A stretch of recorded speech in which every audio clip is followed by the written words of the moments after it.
I'm not Scooby-Doo, but I'm still sniffing for clues, and I'm picking up a big whiff of something fishy. It's stinky out here. I've been smelling something foul. With all of these airplane freakouts that have been happening recently, I don't understand what is going on. It's getting wild. There have been an abnormally large amount of plane freakouts with passengers going berserk on airlines. It only has been like 2 weeks since this video hit the internet and took it by storm. This is the video of the woman who gets up out of her seat and says, "That motherfucker is not real," pointing to another passenger on the plane, and everyone turns their head to look, expecting to see like a T-1000 Terminator, but no one saw anything, and then she got off the plane. This photo here has actually become more famous than the fucking photo of the Wright brothers' first airplane. This is now one of the most well-known photos in aviation history, I'd argue. But anyway, this is not an isolated incident. When I talked about this when it first happened, there had actually already been another case of someone having a similar freakout where they got mad at a passenger they were sitting next to and then even tried to like charge the door of the plane to open it and get out. And now yet another video just came out from this year of another passenger having a very similar freakout, saying that a passenger on the plane was a robot and recharging their batteries and saying like the plane's gonna go down, and it was another like big, scary moment on the airline. And this is 3 in a very short period of time when I'd never seen anything like this before. It's not like plane freakouts never happened. Of course, there's always been like irate passengers and having like meltdown moments on planes. But all of these are like sharing similar character traits with each other in terms of what they're freaking out about. And they're all over the globe, which is super odd. Not that I think there's any kind of grand conspiracy here, but it just makes me really wonder what's gone on to cause this level of panic on flights. Now, I do understand that maybe some of these are related to psychosis, which is a very serious thing, and that's definitely no laughing matter. That's very sad. But I do also wonder what else could come into play here, because it's not like all of a sudden psychosis is a new thing. So is it just we're recording more often and people are seeing it, being exposed to it more often, or if it really is increasing in frequency, and if so, why? I got really deep into this fucking rabbit hole for some reason, and it led me to something called railway madness. I don't know if anyone's familiar with this. When the railways were still pretty new, there were reported instances of completely normal people going on railroad cars and freaking out and like getting violent and aggressive and just going ballistic while the carts were in motion. And then when they stopped, they went back to normal. So for a brief period of time, there was a number of people that thought trains were causing damage to people's brains and flipping this switch that had them go wild. Kind of like the plot to the first Kingsman movie, where like a certain frequency turned them into like absolute killing machines that were just fucking attacking each other. But of course this isn't a real thing. Trains weren't causing damage to their brain and turning them into like, you know, lunatics slapping each other around or anything like that.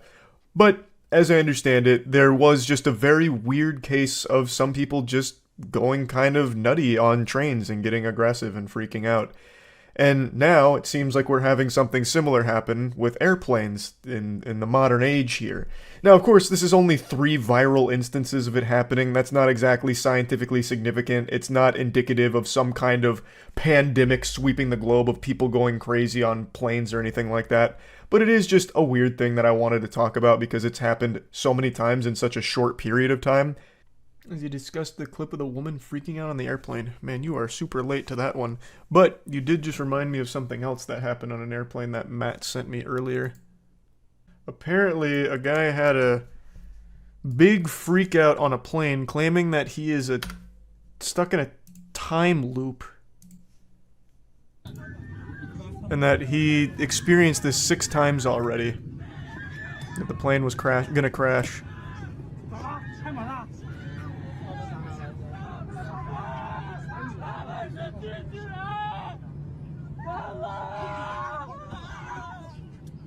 I don't know what's going on with planes though, but look, assuming this is a correct translation, they're a hollow earth inhabitant. I don't know if we're just filming things more often and crazy plane freakouts have always been common, or if this is just a rising phenomenon. But it is happening frequently now.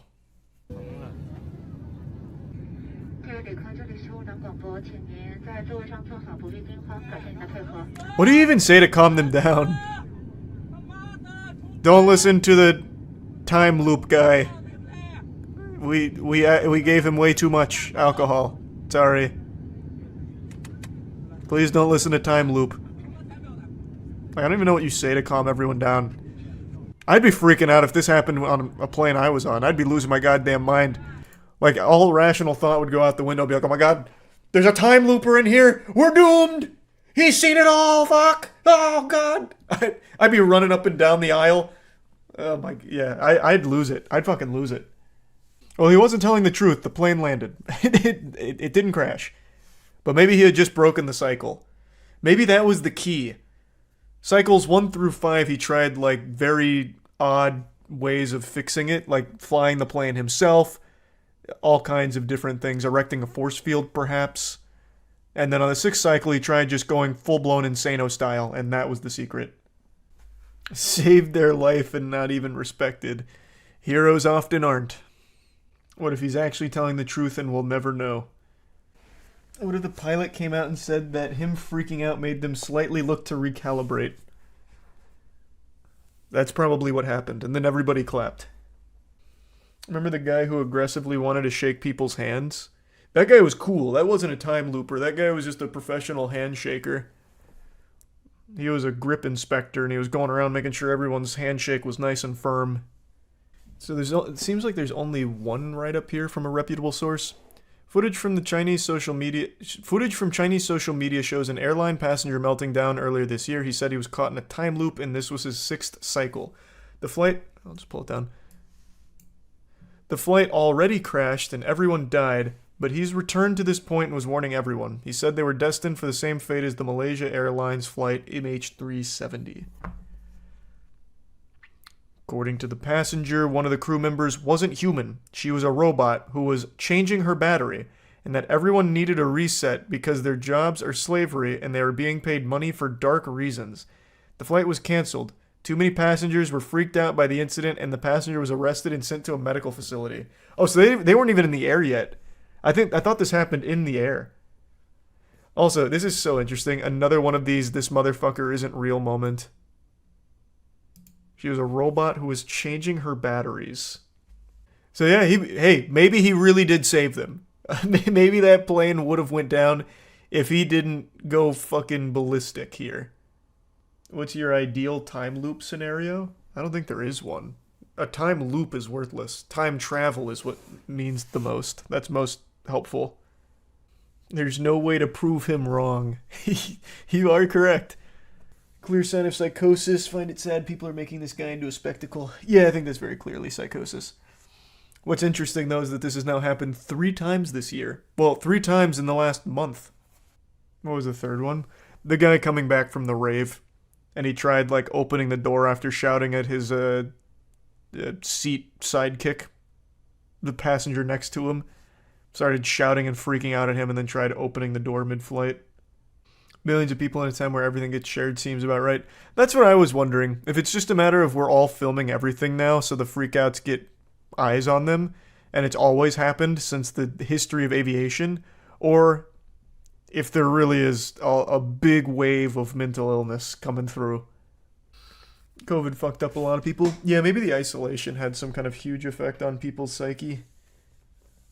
Perhaps. Another Boeing whistleblower has died. What a weird coincidence that is, right? 2 Boeing whistleblowers dying under mysterious circumstances back to back in a matter of only 2 months? Man, that's peculiar, isn't it? Must just be really bad RNG. No reason to investigate that any further, I'm sure. So for those that don't know, being a Boeing whistleblower is more detrimental to your health than smoking cigarettes. At least the cigarettes kill you slowly over a period of years, whereas being a Boeing whistleblower kills you almost immediately. Like, skydiving without a parachute is safer for you than blowing the whistle on Boeing and all of their shadiness. So, a month ago, there was a Boeing whistleblower named John Barnett who was found dead with apparent self-inflicted gunshot wounds, the timing of which was really interesting considering he was at the tail end of an extremely important lawsuit that he was engaged in with Boeing. And according to everyone that knew him, he was extremely excited to be done with that lawsuit, and in fact, shortly before he was found dead, he'd actually told people that if he does turn up dead, just know he didn't do it to himself. probably circumstantial evidence. That probably doesn't mean anything. Just don't think too hard and accept the shit that they feed you with the official story that he just decided while sitting in his truck to blow his goddamn brains out. That makes a lot of sense here. I stand by my assessment that John Barnett was assassinated by Boeing. I don't believe it's Boeing themselves, but I believe it's a couple high-ranking members within Boeing that are taking matters into their own hands and doing these things. It's the only explanation that makes any level of sense to this. So I made a whole video breaking down the evidence in the John Barnett case, as well as an entire Red Thread episode dedicated to uncovering all of the shadiness and corruption within Boeing. That company is fucked. Jackson, Windigoon, and myself went through the entire history of Boeing, and they are so corrupt it would make Umbrella Corporation blush at how evil Boeing is. It is shocking. So I really do think that these two whistleblowers were the victims of some kind of assassination. So let's talk about the most recent whistleblower. His name is Joshua Dean. I learned about it last night while playing Crab Souls, and it's not the real name of the game. The name of the game is Another Crab's Treasure, and it's a banger. But while playing this game, chat told me that another Boeing whistleblower had just turned up dead, and I thought they were memeing. And it turns out they weren't. They were actually telling the truth. Oh. Do you see the second Boeing whistleblower got murked? No shot the other whistleblower is dead. No shot. It's real? No. No, I don't believe that. Hold on, I'm looking that shit up right now.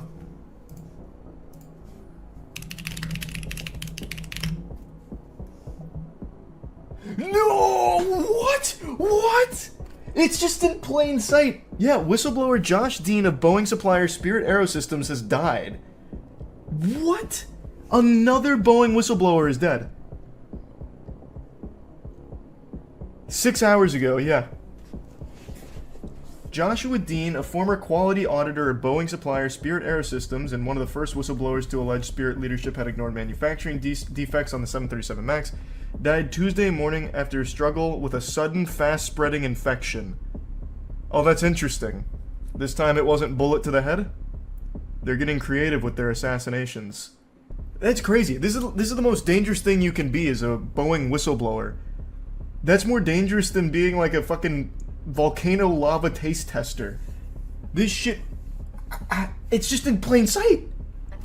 His entire family stated he was healthy until after he blew the whistle. He lived a very healthy lifestyle and the illness was sudden and unexpected. Yeah, he contracted that. Stick it to the monneosis from Boeing. Joshua Dean was a quality auditor at Boeing supplier Spirit Aerosystems and was among the first whistleblowers to accuse Spirit leadership of ignoring defects on the 737 MAX, and he died shortly after contracting influenza B, MRSA, and then developing pneumonia. Now, for those that are unaware, Boeing has a history of just ignoring safety precautions and just hiding things. So in the previous case with John Barnett, we actually learned quite a few alarming things, such as there were times where scrap metal was used for Boeing planes in order to meet deadlines. They'd also keep things off the books as much as possible. They even used Dawn dish soap as a lubricant for the aircraft door seals at one point. Then they also used hotel key cards and wet cheesecloths to perform maintenance. Just an absolute smorgasbord of malpractice, at least in my perspective here. Of course, I'm not an aircraft specialist, but using Dawn dish soap and hotel key cards, that doesn't really seem like textbook protocol there. That sounds like something you'd read on WikiHow for a DIY aircraft maintenance at your own home for like an RC aircraft, not a fucking Boeing. So these gentlemen came forward to try and alert the public about what Boeing's been doing, or rather not doing, that they should be, and they've both paid the ultimate price for it. In my eyes, they're heroes for the work they've tried to do here. So being a Boeing whistleblower is basically like just taking a cyanide capsule at this point, it seems. It's just more of a matter of when, not if, you turn up dead, I suppose. Let's go deeper into the case of Joshua Dean here, because this one seems so blatant. His mother and stepfather described him as a health nut who rarely drank and attended church regularly. He started feeling sick around 2 weeks ago. He stayed home from work for a couple days, but things got worse. Sunday, April 21st, is when his mother got a call from him that he was really sick, having trouble breathing, and he went to immediate care, and they told him he had strep throat. She went to check on her son and telling him to call her if he felt worse, and he did call her a couple hours later, and said that he was going to the emergency room and that he was scared because they found something in his lungs. He tested positive for influenza B, he tested positive for MRSA, he had pneumonia, his lungs were completely filled up, and from there he just went downhill. This was a stunning turn of events for Dean and his family because he was described as someone who was very healthy, he went to the gym, ran nearly every day, and was very careful about his diet. Quote, "This was his first time ever in a hospital. He didn't even have a doctor because he was never sick. But within days, his kidneys gave out and he was relying on an ECMO life support machine to do the work of his heart and lungs. The night before Dean died, Green said medical staff in Oklahoma did a bronchoscopy on his lungs. The doctor said he'd never seen anything like it before in his life. His lungs were just totally gummed up and like a mesh over them. Unfortunately, it sounds like Dean came down with a severe case of Boeing whistleblower lung, which is a serious medical condition that only affects Boeing whistleblowers in particular. It makes coal miners' lungs look clean in comparison. So I'm not surprised that this was the doctor's first time seeing anything like this, because typically a Boeing whistleblower doesn't even survive long enough to make it to the hospital in one piece. This fucking company is rotten to the core. Green says she asked for an autopsy to determine exactly what killed her son, and results will likely take months.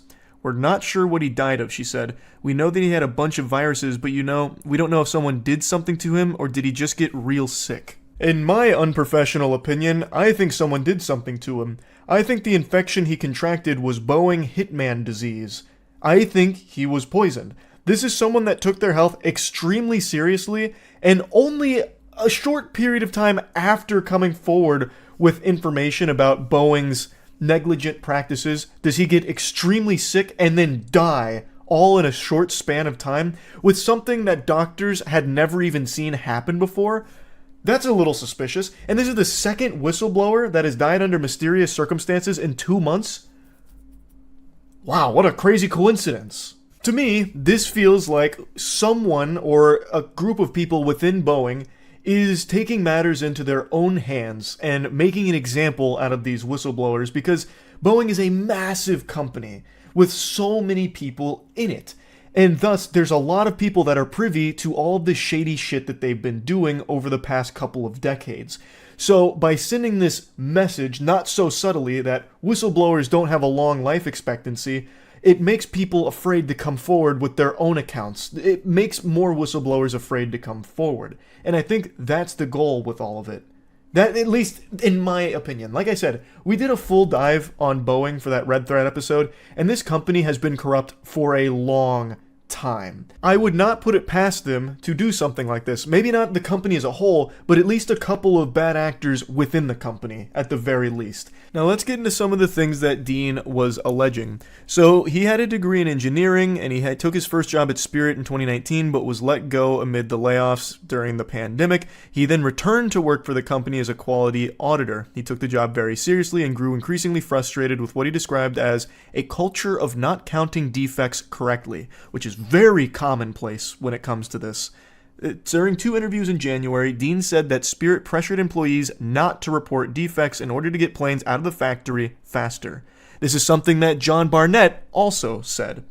Now, I'm not saying they don't want you to go out there and inspect a job. You know they do. But if you make too much trouble, you will get the Josh treatment. You will get what happened to me.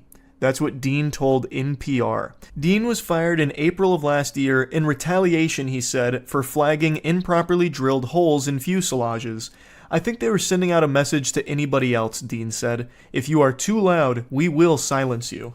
Dean described what he saw while working for Spirit in a deposition for a lawsuit filed by the company's shareholders, who accused the company of misleading investors by attempting to conceal excessive numbers of defects at the Kansas factory.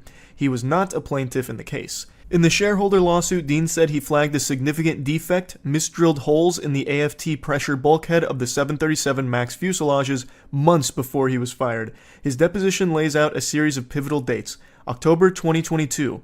In his auditor role, Dean realizes Spirit workers misdrilled holes on the 737 MAX AFT pressure bulkhead, representing a potential threat to maintaining cabin pressure during flight. The lawsuit accuses the company of concealing the problem. April 13, 2023. Boeing publicly reveals learning of a separate defect related to the tail fin fittings on the certain 737 MAX aircraft. Spirit then confirms that defect. April 26, 2023. Spirit fires Dean, saying he failed to flag the tail fin issue. In his testimony, Dean said he told the company officials that he might have missed the tail fin defect because he had just discovered the problem with the bulkheads he inspected and was focused on that. August 23, 2023. Boeing announces it has found fastener holes in the AFT pressure bulkhead on certain 737 MAX airplanes that don't match its specifications, resulting in snowmen due to the multiple holes' elongated shape. It's the problem Dean flagged 10 months earlier. On the same day, Spirit releases a statement acknowledging the issue. The shareholder lawsuit accuses Spirit of concealing the bulkhead defect not only from investors, but also apparently from Boeing. It's important to note that Boeing is currently in talks to acquire Spirit altogether, and in the interview with NPR, Joshua Dean predicted it would be difficult to replace the experienced workforce that Spirit lost during the pandemic. The mechanics aren't as experienced, neither are the inspectors. We've just lost that. He then showed a little bit of optimism for the new CEO who was taking over, saying that he has the chance to be the new sheriff in town, and he closes by saying, "We need to make sure that there is no retaliation or intimidation. This culture of, you're too loud, you'll be moved or silenced, that's got to go." Unfortunately, it doesn't seem like that culture went anywhere. In fact, they are silencing people in the biggest possible way, by making it so they can never speak again because they're dead. That is what it seems like to me. This is a problem that runs so deep with Boeing. It's in Spirit, their supplier, and Boeing itself. This is unacceptable. Like, the planes are in terrible condition. There is problems almost every single day with Boeing flights malfunctioning and having all kinds, like oodles and oodles of issues. It really feels like it's only a matter of time before a fatal incident occurs with one of Boeing's aircrafts that would have been entirely preventable if they actually just followed their own safety protocol and actually listened to the quality auditors and the people that are actually supposed to be performing maintenance on these things. It's so baffling to me that we've reached this point where they're so focused on just pumping shit out to meet deadlines that they don't really care if it's put together well. These are things that hold thousands of people's lives daily, and they're just shipping it out as cheaply and as fastly as possible while hiding as many of the defects as they can for as long as they can. That is frightening. Fucking frightening. And the people that are speaking out about it seem to be in an extraordinary amount of danger for some reason. Super weird how two whistleblowers just turn up dead under really interesting circumstances so close together. It just, the whole thing reeks of corruption. My heart breaks for the family and friends of John Barnett and Joshua Dean. Like I said, I really do view them as heroes. Whistleblowers are extremely important. To hold these companies accountable and to try and do the right thing is not easy. As that headline said, it takes tremendous courage. You take a huge risk. And unfortunately for these two, it seems like that risk cost them everything. It's super sad. And I really think that it's just right there in plain sight that Boeing has some kind of hand in it. It's fucking sickening. I think Boeing is an evil company. I think Spirit is an evil company. Like, this is just, it's craziness. It's fucking horrifying. So I want to talk about this a little bit. That's it. So yeah. There's not many things in life that I'm afraid of. I think my fears are pretty reasonable, not necessarily odd. Like the fear of dying, or being stuck out in open water with no way out, or something being located on the top shelf that I have to struggle to reach. But one fear that I do have that I actually get ridiculed for, and it's not without, I understand why, is my fear of flying. I have a very intense phobia of planes. I don't have a fear of heights, it's just being on a plane. You don't need to spit all the facts at me. I know all the statistics. It's the safest form of travel. Really, it's the safest thing humans do on a regular basis. It's probably more safe than me sitting in this chair right now. I get all of that. I know it's an irrational fear, but I can't shake it. It's just deep-seated. And I've flown 10, 15 times across the 29 years of my life, and every single time it's an anxiety-inducing, miserable experience. I just absolutely despise it. Recently, I've started to feel kind of vindicated in this fear, though. Whereas before, I was made the fool. People, painted me as a clown for being afraid of flying. They couldn't wrap their head around why I'd be afraid of it. Now there's been a lot of people coming over to my side over here because Boeing's been in some hot water. Their planes have just been falling apart in the skies, like the door blowing off, like all kinds of terrible things happening with Boeing's aircrafts. It's been aviation apocalypse for that company. And there was a Boeing whistleblower who was in an active lawsuit with Boeing who turned up dead under very peculiar circumstances. And now Boeing's CEO, as well as other top executives, are stepping down from the company, so it's just been this septic tank exploding with shit spraying everywhere here. A lot is going on behind the scenes at Boeing, and it's all very odd. Now, as most of you know, I run a show called Red Thread with Jackson and Windigoon, where we dive into cryptids, conspiracies, cults, and cold cases, and we recently tackled the Boeing whistleblower conspiracy, which is about the Boeing whistleblower not taking his own life, but actually being murdered by Boeing for revealing the Krabby Patty secret formula to their aircrafts, which is basically scrap metal. He was talking about all of these awful safety violations and oversights for their aircrafts where they were knowingly putting scrap metal onto their planes. They weren't following protocol. They were doing a lot of shady things, keeping a lot of things off the books on purpose to meet production deadlines. He was a higher up in Boeing when it comes to their aircraft safety and making sure everything functions properly. And he was really concerned and disappointed with how Boeing was handling things. So he started to reveal this information, break the magician's code, and now he's no longer with us. And the circumstances around his death are very odd. So I just wanted to talk about this and show you clips from that Red Thread episode because since a lot of you know I'm afraid of flying, I've been asked a lot about my opinion on Boeing and the whistleblower situation and all of that. And it's one that I've been paying extremely close attention to and following every step of the way. So here's all the Boeing whistleblower conspiracy information as well as my take on all of it. To really start picking apart the problems with Boeing, I think it's important to give a little bit of a history lesson behind them, so I'm going to play this clip from the Red Thread episode that kind of sets the stage for why everything changed so quickly for Boeing after a merger gone wrong with a fucking parasitic infestation that took over the company from the inside out. So, 1997, Boeing acquired McDonnell Douglas, which is now often seen as a misaligned merger. The merger was worth over $13 billion. McDonnell Douglas had found it increasingly harder and harder to compete with Boeing and Airbus, lacking resources to be able to work on new product development, and this merger was Douglas's way out of the industry. At the time, Boeing had an engineering-first ethic which was quickly overpowered after this change by McDonnell Douglas's more profit, money-making mindset. So you can see where the holes start to show here. And this is something that even in recent articles is mentioned quite a bit.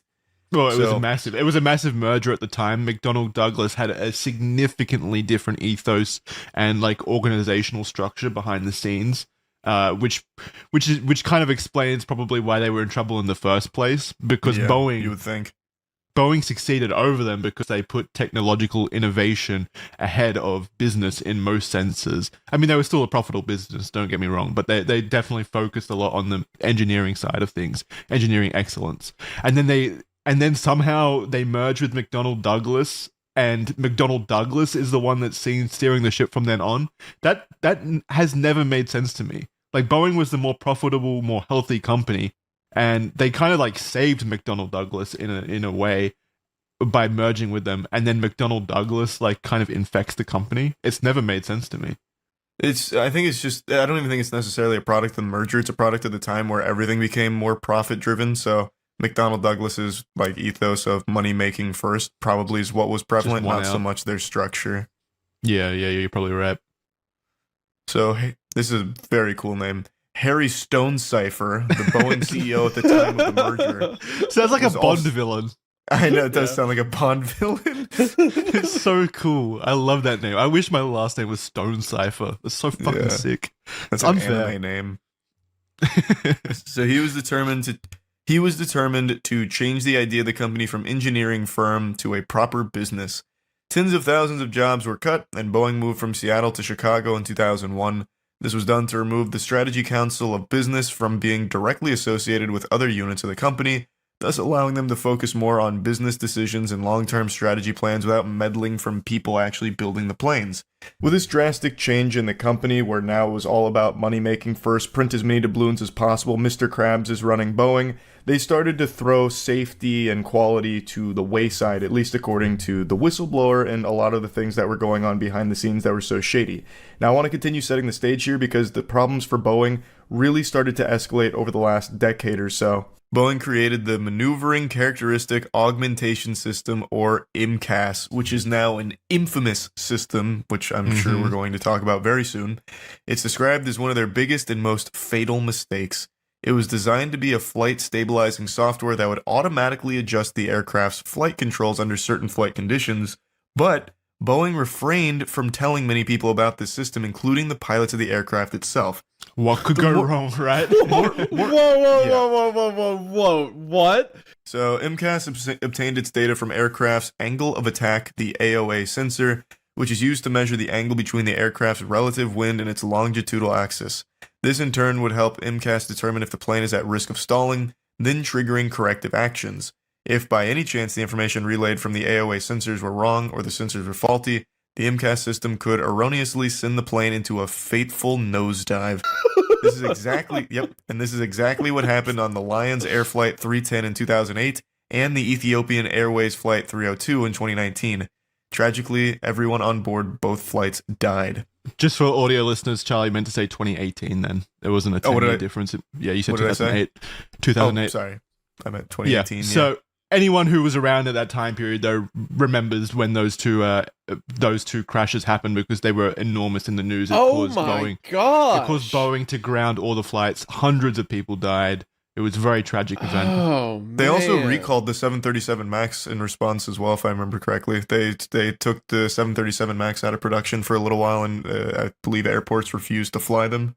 Yeah, for a 2-year period, I think. Yeah. So the sensor read data wrong and pulled against the pilot to adjust, which caused a crash. So the AOA, the angle of attack sensor, which is a sensor on the peripheral, like the outside of the aircraft itself, could feed incorrect data to the MCAS system in certain situations, and then the MCAS system would operate on that incorrect information and essentially pull the plane. Was there no way to override it? You would think there was, but since they didn't train the pilots on it and the pilots weren't aware of it, they didn't know they could override that system. Dude. So it just, as we're going to get into, the reason as to why the pilots weren't educated about this is so infuriatingly greedy. Yeah, all right. Yeah, sorry. Go ahead. Keep going. So, Boeing had insisted to airlines that the pilots did not need any additional training to fly the new aircraft, and even more damning, all mentions of MCAS were removed from the operations manual that the pilots relied on.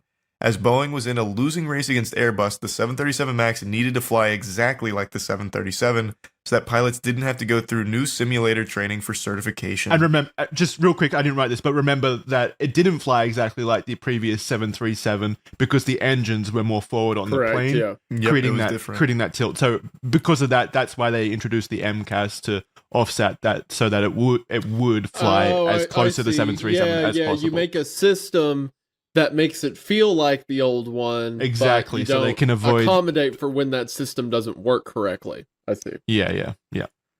Training the pilots would have taken a lot of extra time, money, and would be unattractive to potential airline customers. MCAS was the supposed solution so that in certain very specific situations, it would slightly adjust the aircraft to correct its flight position to create a more similar flying experience akin to the previous model that the pilots were used to. However, when this happened in the real world, pilots and MCAS were in a sort of fight with each other for controls, with pilots trimming the aircraft manually and then MCAS trimming it again, and this cycle continuing with the pilot unaware that there was a hidden system essentially acting against them. After the tragedies of the Lions Air and Ethiopian airline crashes, Boeing suffered a huge financial loss. In 2022 and 2023, they paid out over $1 billion to 737 MAX customers. They were charged with fraud as well as conspiracy and entered an agreement with the Department of Justice with the agreement that they were to pay over $2.5 billion. They also grounded the 737 MAX for nearly 2 years, with regulators conducting investigations, a move costing Boeing around $20 billion in fees and fines. So they didn't end up making more money in the first place. They made these decisions to make more money, and now they've lost over $20 billion, which I'm not sure how much that is in the grand scheme of things. They have a net worth of $109 billion, so... That is actually substantial then. The negative publicity just continues to, accumulate day by day. For example, one United Airlines Boeing 777 experienced a wheel loss during takeoff. Another United Airlines aircraft slid off the runway upon landing due to the landing gear malfunctioning. There's been multiple instances of flames shooting out of engines that have been reported. Certifications have reportedly been falsified. Debris has been discovered near electrical wiring. Loose parts have been found in door panels. Components from scrap bins have allegedly been reused in installations and constructions of planes themselves. A Boeing 777 was forced to land after hydraulic fluid was leaking during takeoff. Additionally, engineers have been outsourced for low wages, with some employees reportedly being paid as low as $9.50 an hour, and the FAA criticized Boeing's safety procedures as inadequate. And there's so many more that Jackson could have pulled from. Like 2 days ago, a Boeing flight engine blew up, caught fire, and they had to emergency land. A week ago, this one I think a lot of you heard, the door blew off of a plane mid-flight. Yep. That's the one I focus on, yeah. Oh, so you have it right here. So, most recently, Friday, January 5th, 171 passengers and 6 crew members were aboard the Alaskan Airline Flight 1282 on a Boeing 737 MAX. They departed from Portland at 5:07 p.m. with no signs of stress or worry from the captains or flight staff. However, minutes later, as the plane reached an altitude of 16,000 feet, a loud bang was heard through the aircraft. A hidden emergency door and its cover, known as a door plug, was suddenly sucked out from the aircraft, leaving a giant hole in its wake. The change in pressure was so strong that if passengers were sitting in the seats directly at the impacted door, they would most certainly have been jettisoned. Mobile phones were ripped out of hands, a t-shirt was ripped off the back of a young boy, the plane's interior around the gap was torn apart to its core, and the surrounding seats bent and misshapen. There's just so many examples of Boeing planes malfunctioning in recent years as the quality of their builds have apparently diminished behind the scenes. So we focused a lot on that airline door being blown off. That was one we harped on a lot and diving deep into how that happened and all of the negligence and just irresponsibility behind it. The main thing that contributed to that is they didn't put the fucking bolts in on it. Like, they didn't finish actually putting the bolts in on the door. It's from top to bottom, so much has gone wrong with Boeing. And it's led to concerned individuals like John Barnett, the Boeing whistleblower, coming out to tell the public, inform them about what's happening with Boeing and how dangerous it is. Following this, Boeing CEO Dave Calhoun himself has encouraged customers to conduct their own reviews on 737. Hey, we don't feel like paying for anyone to like check our shit. Can you guys just do it yourself and like let us know? Just check the doors when you get on. Encourages customers to check the bolts. Oh my gosh. Like, hey, next time you get onto one of our planes, just make sure all the screws are there. Yeah. You probably know where they're supposed to go. Guys, it's probably fine, but don't take our word for it. In fact, we want you to do it yourself. Yeah. And then in the court case, it's like, Your Honor, they checked the door. You know, it's really their fault. The onus was on them. Every single passenger is deputized upon entering a 737 as an official certified inspector. I'm going to assume, because Boeing's customers are the actual airlines and not us individually, so maybe he meant the customers as in the airlines conduct their own reviews, but even then, I imagine. That's still such a dodgy thing to say still, like, hey, you guys should check the doors. It's funny to imagine we weren't looking. When you sit down on a plane and the stewardess is giving you like the in-flight instructions, it's like, please ensure that all bolts and screws are in the correct place on the secret door you don't know you're sitting next to. Yeah, when the oxygen mask dropped down during an emergency, they also drop an Allen wrench. It's like, okay, now everyone tighten your shit quick. Out of the 89 audits conducted by Boeing, only 56 passed. They found that Dawn... What? No way. Ridiculous amount of failure. What? They found that Dawn dishwashing liquid was being used as a makeshift lubricant during door fittings, and a hotel key card was used to check a door seal, which are not approved practices. I can't believe those aren't approved practices. Where does it say in the technical guidebook that you can't use Dawn dishwashing liquid? What are you meant to use then? I love it's cheaper. Like the Air Bud argument. I mean, there's nothing in the rule book that says a dog can't play basketball. Why can't I use a hotel key card to check the door seal?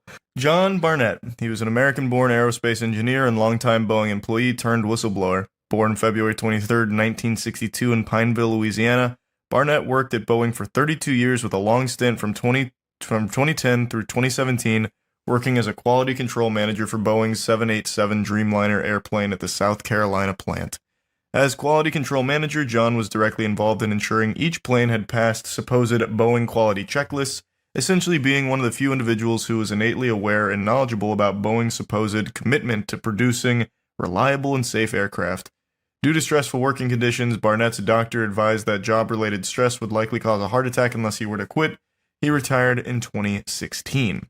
Upon his retirement, John Barnett came forward to the press to make allegations about various claims of malpractice at Boeing. His initial claims first came to the BBC and included allegations that many employees were severely overworked and Boeing was not providing consistent and appropriate maintenance to the aircraft they were responsible for manufacturing. He also made the troubling evidence-based claim that the oxygen systems of the brand new Boeing 787 Dreamliner range of aircraft might be faulty or otherwise defective as a byproduct of lax maintenance at Boeing. He provided tests that showed a failure rate of 25% for the oxygen systems. In 2019, Barnett would appear in a New York Times article where he would go on to make further claims about metal shavings that posed a danger to the aircrafts themselves. Boeing denied all allegations made by Barnett. However, the FAA has since conducted several reviews that seem to corroborate Barnett's claims. Yeah, 25% for the oxygen systems. So 1 in 4 people on those planes are not getting oxygen in the case of an emergency. That's still a positive survival rate. That's acceptable losses. It's not bad, and they wouldn't need oxygen anyway because the plane will be in a nosedive. So it's yeah. What are they going to do? Tell someone? Yeah, it's actually probably better for Boeing if no one gets oxygen, so that way there's no squealing. Have you heard that old conspiracy theory that the reason you brace with your head against the chair in front of you in a plane crash is to immediately break your neck? Oh yeah, so you don't feel the pain of the crash. Or something. The old Boeing survivors pose.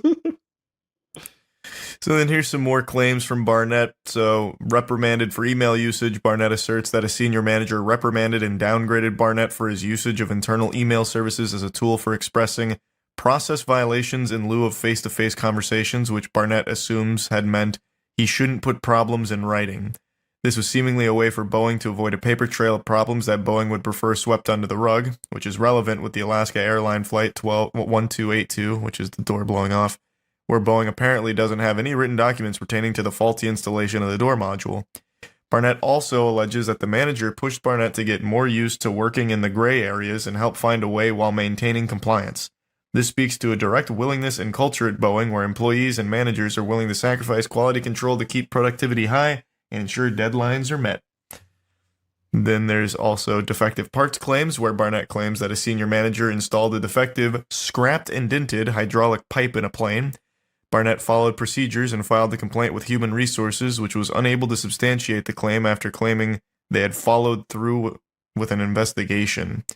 He also claims that he would go on to continuously raise issues of several more missing and defective airplane parts to management with the fear that they had either been accidentally or intentionally installed in aircrafts. Allegedly, management instead directed him to finish the paperwork on the missing parts without necessarily determining where they had gone.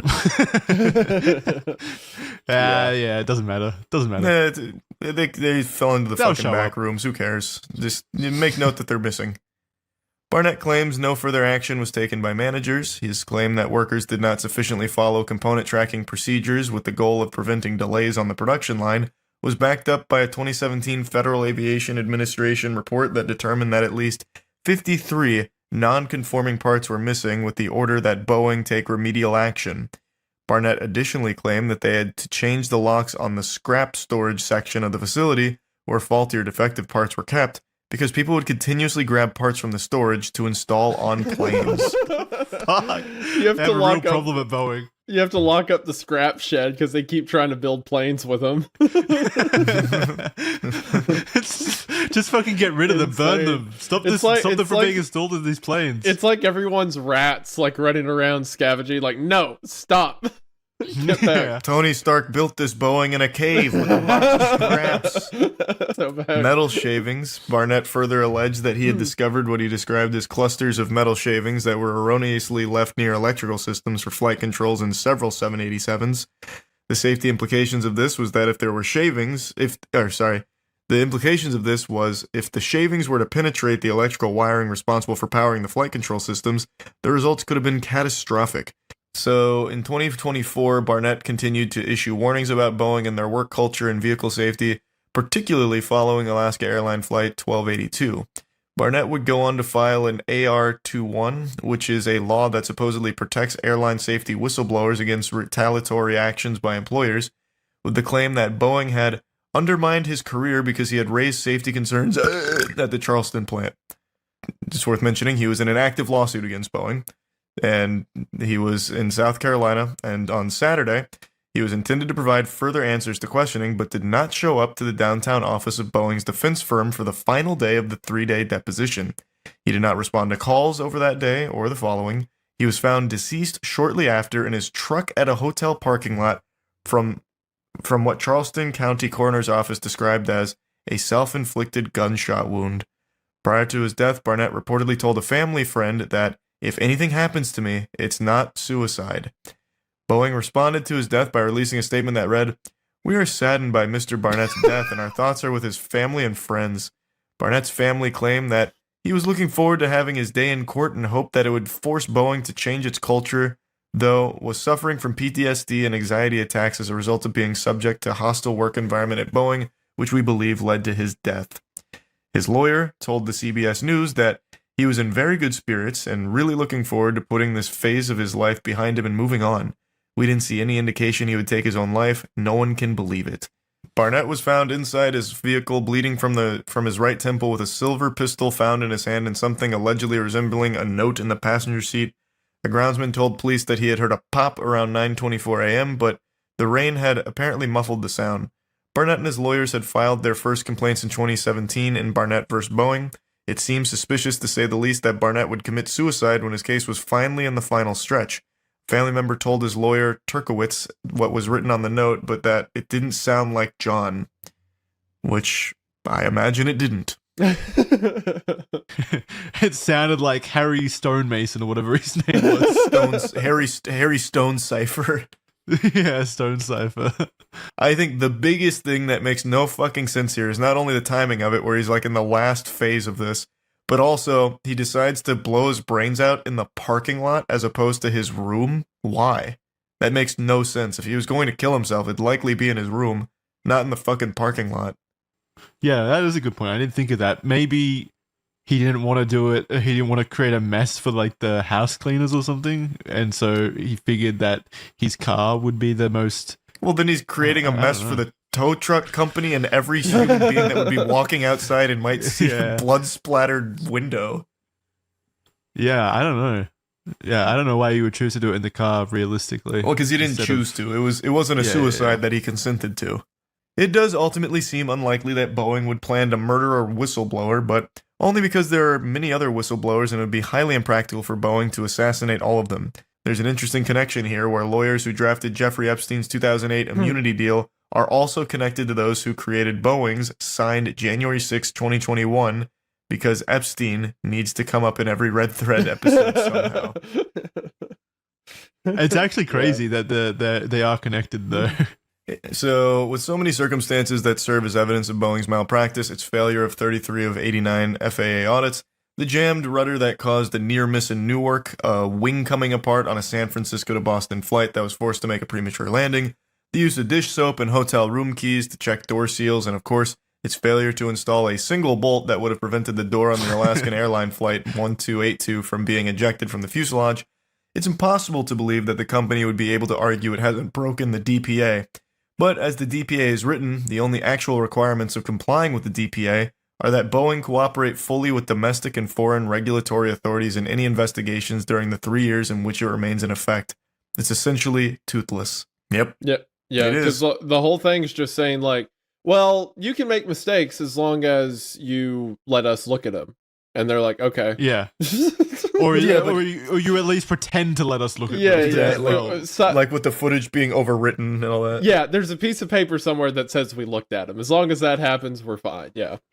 Boeing maintains that it has cooperated fully and transparently, but that it is unable to provide documents that the agency is seeking because it doesn't possess the documents and, indeed, no longer documents the repairs and procedures the agency is asking for documentation of, in reference to the installation and maintenance of the door. This is further evidenced and backed up by John Barnett's previous claims that Boeing has an internal culture that will aim to avoid any written record of faults and mistakes at any cost. choosing to lose documentation at any chance if it means they won't be held culpable with evidence pertaining to their increasingly lax quality control and maintenance standard. This has all led to the enormous shift in public perception of the company. The once famous phrase, "if it ain't Boeing, I'm not going," is no longer relevant. Indeed, I'll be more comfortable flying an Airbus plane for the foreseeable future when possible. That's Jackson. That was meant for me. I won't be comfortable flying any plane. You'll be slightly more comfortable if you're on an Airbus. And I don't even It's think definitely possible. This is another aspect of it. I don't think it is Boeing who would have carried out a hit. It's not like the boardroom got together and had a discussion and said we need to kill this guy. Could have just been a single individual within the company whose career would be threatened by this information coming to light. So he just has it taken care of without consulting anyone else. Yeah. My main hang up with the whole assassination idea, and I agree with you, Isaiah, mostly. I think it's definitely possible that it was something like that. My main hang up with the idea is just how much I think Boeing would have been aware how much noise would have been generated by an assassination on a whistleblower, and I think they would have known that they would have had that kind of perception if that were to occur. So I don't know if it was necessary on their end as well. Like was said in the document, there's a whole bunch of other whistleblowers currently from Boeing. They already have this reputation issue. I don't see why it would be necessary for them when they're pretty much invulnerable anyway. Necessary is probably not the right word. I feel like the reason they would have killed him in particular is just because of how high profile he. Like, I don't know any of the other whistleblowers. I don't think many of you do, but Barnett was in like the news. He was bringing these problems to the public sphere. Like, hey, Boeing's shit is made out of shit. Like, they're using scrap metal. It's not safe. I wouldn't fly it. Like, this kind of stuff. Like, he was a pretty important figure in getting people more aware of just how like poor their quality was, and he had a very high ranking position. Like, he would be a very strong authority on just how bad their quality control is. So it's someone people would put their faith in to know these things. So I feel like he would be one of those people they'd be afraid of. Now, whether or not they'd necessarily be like, we have to kill him, I don't know, but maybe someone was panicking like, hey, if this keeps going, if he keeps dropping these, bombshells, we're going to suffer big problems. And maybe someone just, impulsively decided we need to do something about it and decided to kill him.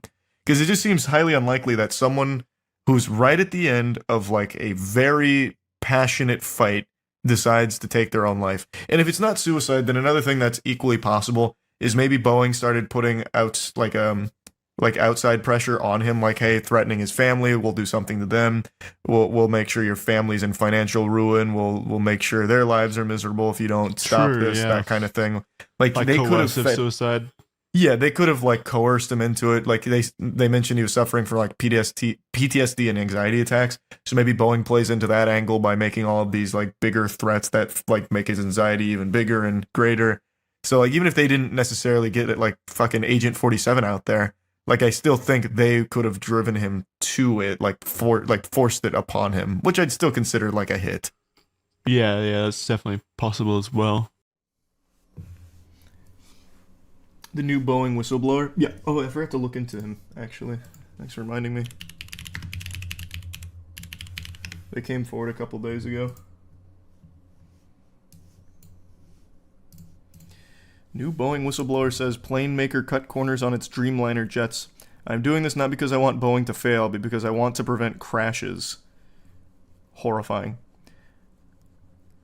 After a former engineer claimed the company has schedule over safety mentality that leads to potential defects in the 777 and the 787 Dreamliner jets, Boeing is already undergoing an investigation by the FAA after a door plug flew out of the Alaska Airlines craft mid-flight. In an update in March, the FAA said it had identified non-compliance issues in Boeing's manufacturing process control. Where's the new stuff? The whistleblower added, the truth is Boeing can't keep going the way that it is. It needs to do a little bit better, I think. What an understatement. The complaint alleges Boeing had taken shortcuts. Believes that debris was left in interfaces and composite materials had been deformed during the construction process. alleges that the defects are generally not detectable through visual inspection and could ultimately cause a premature fatigue failure without any warning. That's scary. Boeing has rejected such claims, because obviously it will. It's not going to come out and be like, yeah, you know, this dude's actually right. We've just been putting all this fucking scrap metal on there and using Dawn dish soap, so he's like right on the money. These things will probably fall apart any minute now. But we met the deadline. These claims about the structural integrity of the 787 are inaccurate. The issues raised have been subject to rigorous engineering examination under FAA oversight, which again, I won't get into too much detail, but Boeing is highly corrupt in pretty much every avenue and has their fingers in a lot of different pies. They don't really get the inspections that they should. This analysis has validated that these issues do not present any safety concerns and the aircraft will maintain its service life over several decades. He claims that he saw the 777 was a rollout on a new assembly process that was done without the necessary redesign of relevant parts, which has led to a misalignment of parts. These chronic defects pose grave risks, and Boeing has ignored his concerns and failed to take remedial action. What a great company. Thanks to Tier 1 full magazine. Ripped to him in advance. Yeah, hopefully he's already got funeral plans picked out. And his family's being notified ahead of time. So that way he can spend the last hours he has in this corporeal realm with them. What's going on with the trout population? Anything crazy? Thanks to resub El Mago.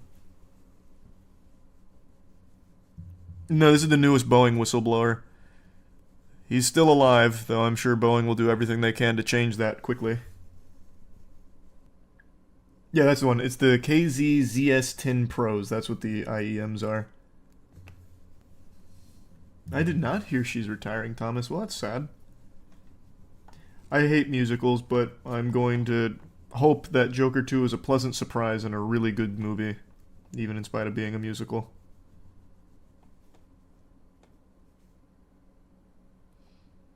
I've still not played GTFO, but it is a game I plan on playing with friends at some point. It's a Prime Twisted. Did you hear about the Catholic priest who was just jailed after throwing a wild sex orgy where a male prostitute overdosed on erectile dysfunction pills? Can't say I saw that. That's what a rager he threw, though. Wow. You played Rainbow Six Vegas when you had the 360? Yeah, of course, I loved Vegas. Vegas and Vegas 2 are amazing. You see the new Prince of Persia from the Dead Cells devs? Thanks to resub. Bean. No, I didn't. Unless you're talking about the one that just came out not long ago, but I imagine you wouldn't be. The Rogue Prince of Persia? There's a Prime Kiwi. The resub Edwin.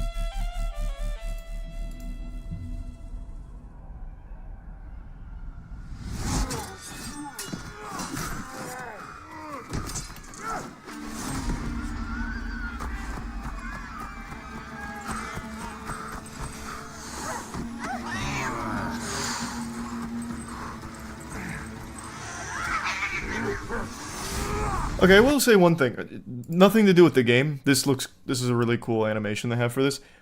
The IEMs, does it matter where I plug them in? Because I have the sound coming through this mic, so I've just plugged them into this mic, but it sounds super fucking flat. There's the Prime Jetalin in the resub code. Is that the IEMs, or is it because it's plugged into the mic? Does it matter where I plug these in? It does matter. Use a mixer. Brother, I'm not using a mixer. That ship has sailed. Might need a DAC. What the fuck is a DAC? Is that gonna be like a Ligma thing or something? Can't they just plug it directly into the computer? Plug it into your motherboard / PC. Okay, that's what I'm gonna do then. It's kind of what I was thinking. Hold on.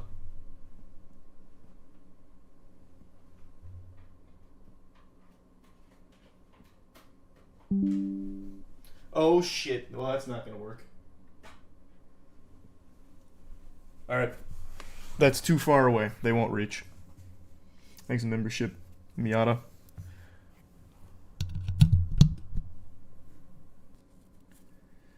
Audio jack extension cord, no. Well, I don't have a mixer, obviously. Jesus. What is it? People keep saying DAC. I'll look it up. What is a DAC and why do you need one? Oh, this is just... I have an old Focusrite. There's a membership. Fox. Will that work? No, I doubt it. I don't think I can plug into that.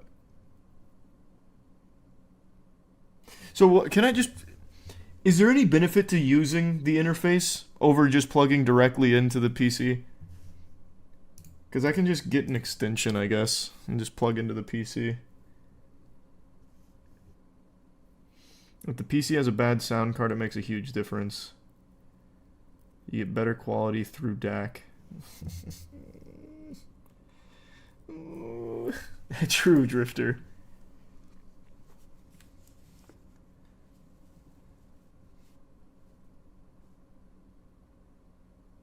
I just can't imagine this would be required for fucking $50 IEMs. There's no way they're that good. The Focusrite will work? I don't think it will, though, because when I tried to plug in my earbuds, they wouldn't work on the Focusrite. This is the Prime Fireworks. There's a membership pop. Well, I think the only reason the sound is flat is because I'm plugged into the mic. I feel like if I plugged into the PC, it'd immediately improve it, because the sound card on it, I'm sure, is good. It's just it won't reach the PC without an extension. These are some Bojangles and Tier 1 Twitchy. Why is your PC so far away? It's not, it's just this cord is extremely short. This is the whole cord. And the PC's right here, so it doesn't reach. Just try it for a second through the PC. Okay. We'll see how that sounds, I guess.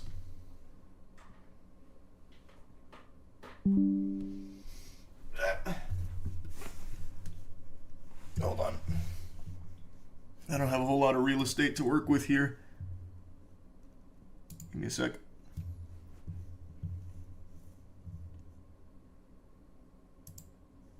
Oh my god.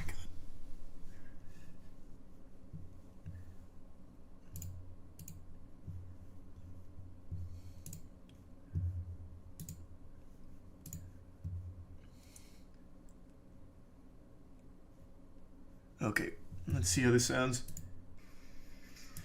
It was extremely loud, but it didn't really change the quality. Yikes, that just hurt my ears. That was cranked all the way to max. Oof.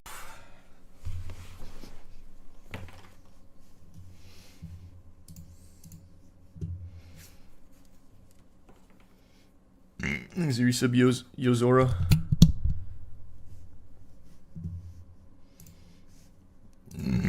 Okay. No such luck there. Thanks, Ethan. And thanks, John. No, not using any headphones or headsets. They're IEMs. Thanks, membership. Halcyon. Oh, of course I remember garbage trucks. So in that case, do I need the DAC or whatever?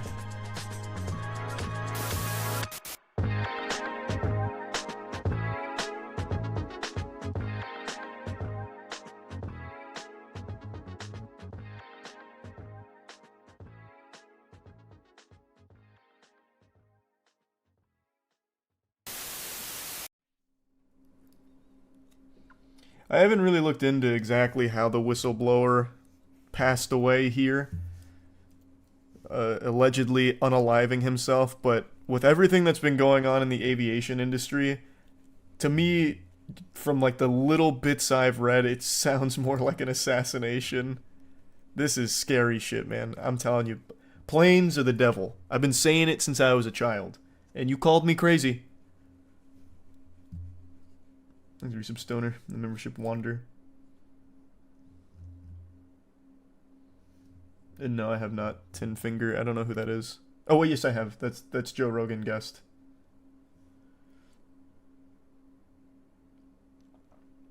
And yeah, of course I know the Stalker games. John Barnett, who had worked for Boeing for 32 years until his retirement in 2017, in the days before his death, he had been giving evidence in a whistleblower lawsuit against the company, Boeing said it was saddened to hear of Mr. Barnett's passing. The Charleston County coroner confirmed his death to the BBC on Monday. It said the 62-year-old had died from a self-inflicted wound on March 9th, and police were investigating. Mr. Barnett had worked for the U.S. plane giant for 32 years. From 2010, he worked as a quality manager. In 2019, Mr. Barnett told the BBC that under-pressure workers had been deliberately fitting substandard parts to aircraft on the production line. He also said he had uncovered serious problems with oxygen systems, which could mean 1 in 4 breathing masks would not work in an emergency. He said soon after starting work in South Carolina, he had become concerned that the push to get new aircraft built meant the assembly process was rushed and safety was compromised, something the company denied. Later told BBC that workers had failed to follow procedures intended to track components throughout the factory, allowing defective components to go missing. He said in some cases, substandard parts had even been removed from scrap bins and fitted to planes that were being built to prevent delays on the production line. And he also claimed that tests on emergency oxygen systems due to be fitted to the 787 showed a failure rate of 25%, meaning that 1 in 4 could fail. So he was exposing a lot, clearly, and now he is dead. Seems fishy. Seems very fishy. He's the Prime Kings and couldn't pick a name.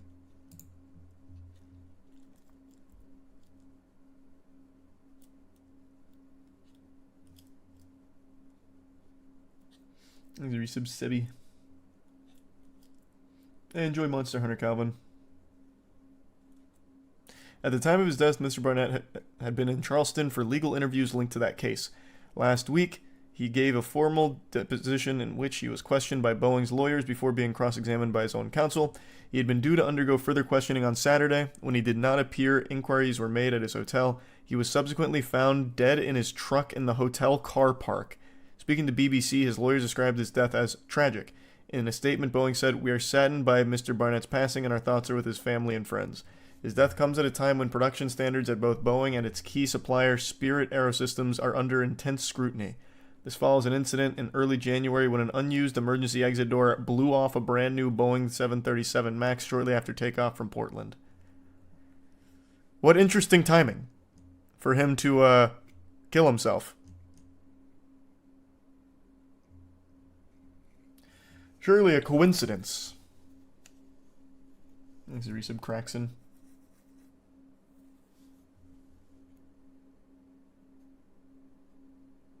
Yeah, he was a Boeing whistleblower, actively engaged in a lawsuit against Boeing. Same guy who got Epstein. Yeah, maybe they just used the same person. It's just one guy. The planes are starting to fall apart. And Mr. Barnett was trying to expose the truth. Boeing took him out. I think that's what happened here. Oh, is that about the cannibal thing? I saw the headlines for the cannibal. I haven't read about it or anything. And yeah, I heard about the body being driven to the bank to take money out. He's a membership prodigy. I'm really confused. If the planes are falling apart and they were going to be exposed, is it deliberate? Well, yeah, I think so. Most people would read this and conclude that this was likely a murder. He was engaged in a very important lawsuit with Boeing. And now, obviously, it can't finish because he's dead.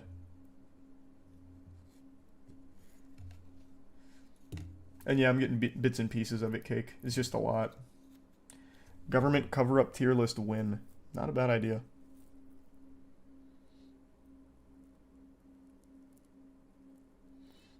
What does Boeing gain from having their planes falling apart? Well, they don't gain anything from that. What they gain is by saving money on the construction as well as meeting strict deadlines for the production line, which is something Barnett was mentioning a couple times throughout this. So like in an effort to be like quick, meet those deadlines on the assembly line, they would use substandard parts, which is why shit keeps falling apart. They don't necessarily gain from having their planes fucking combust in the air, but it is good for business if they're saving money and meeting these strict timetables. I missed that one, Urban. That's cute, though. And that is sad, Lucas. Temu parts. It actually sounds like worse than Temu parts. Like here it says they were going into the bin from scrap bins and fitting them to the planes. You'd be better off buying from Temu. And have not done that, Vincenzo. Thanks for resub run. Corner cutting everywhere with manufacturing, maintenance, and pilot training. Pilot training's a big one, too. We went over this a few times, but you remember when those, like, what was it, 787 Maxes or 737 Maxes? I don't remember. But, like, that new model that kept falling out of the sky and fucking blowing up? That was because they changed something and never educated the pilots on it. So what would happen is, like, the system would put it into a fucking nosedive. And they couldn't correct it. Thanks a Prime Rose.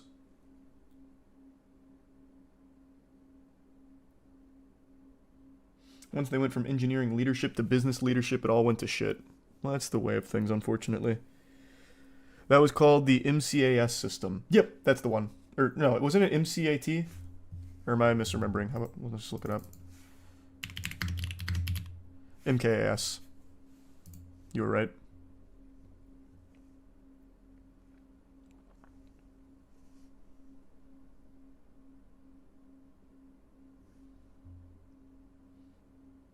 Hey, congrats on the 14-year anniversary meditation.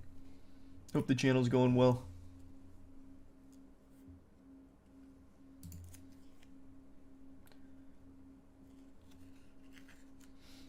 I'm surely supposed to be on a site working for Boeing. They're building a bunch of new hangars in Florida. It's another place to halfway assemble planes. Cool. Have fun. Yeah, a few of them, Jake. And we've gone back to some of the older ones, like the pizza one. You should check out Suno AI. It's so crazy, the quality of the songs it makes. That's the second time I've heard about that.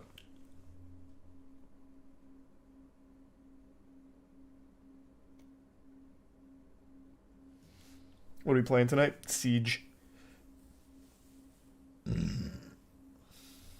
Later.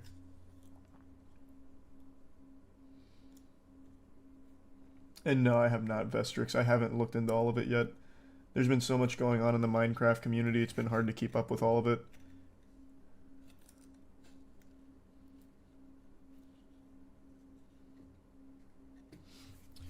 But I will be checking in on all of it and trying to get all the info.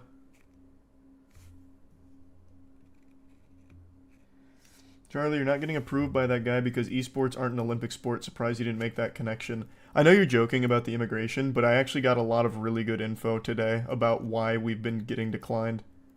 Thanks to Tier 1 LMAO. And one of the things might legitimately be the name of our org, Moist Esports. Unironically. Like I said it as a joke in the video, but today we talked to Matt talked to a really knowledgeable person who also is a specialist when it comes to immigration stuff. And he said that might actually be a real reason is because of the name. Which is tragic. Absolutely fucking tragic.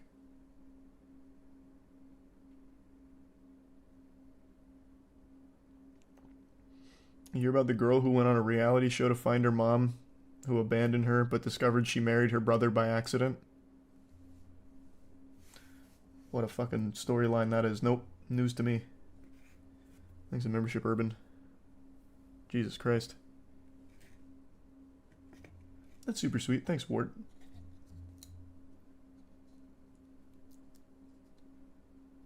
Should have used a reputable name like Boeing. Yeah, for our esports organization. Boeing Esports.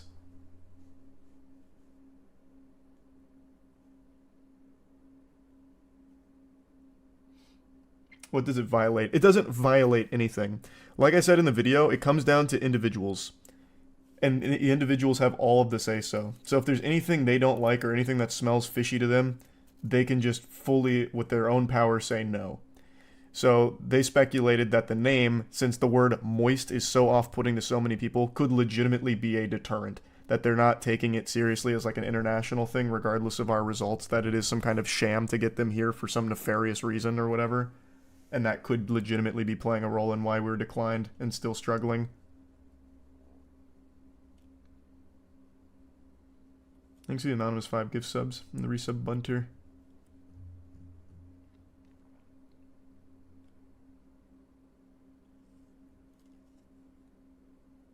it was your fault. Unintentionally, yeah. Like, moist is not a bad word. In fact, Moist is one of the largest brands of shampoo. Well, it's not one of the largest. But, like, that Aussie Moist whatever, like, that's a huge brand.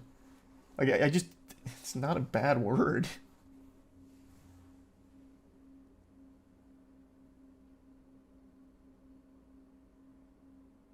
And no, I don't think so, Frenchie.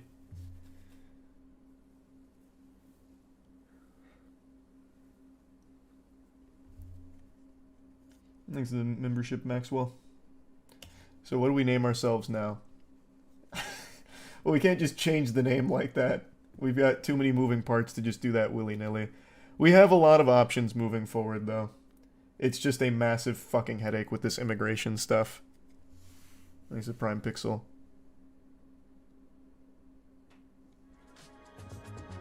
The tier 1 root. Yep, I've only caught like the bear.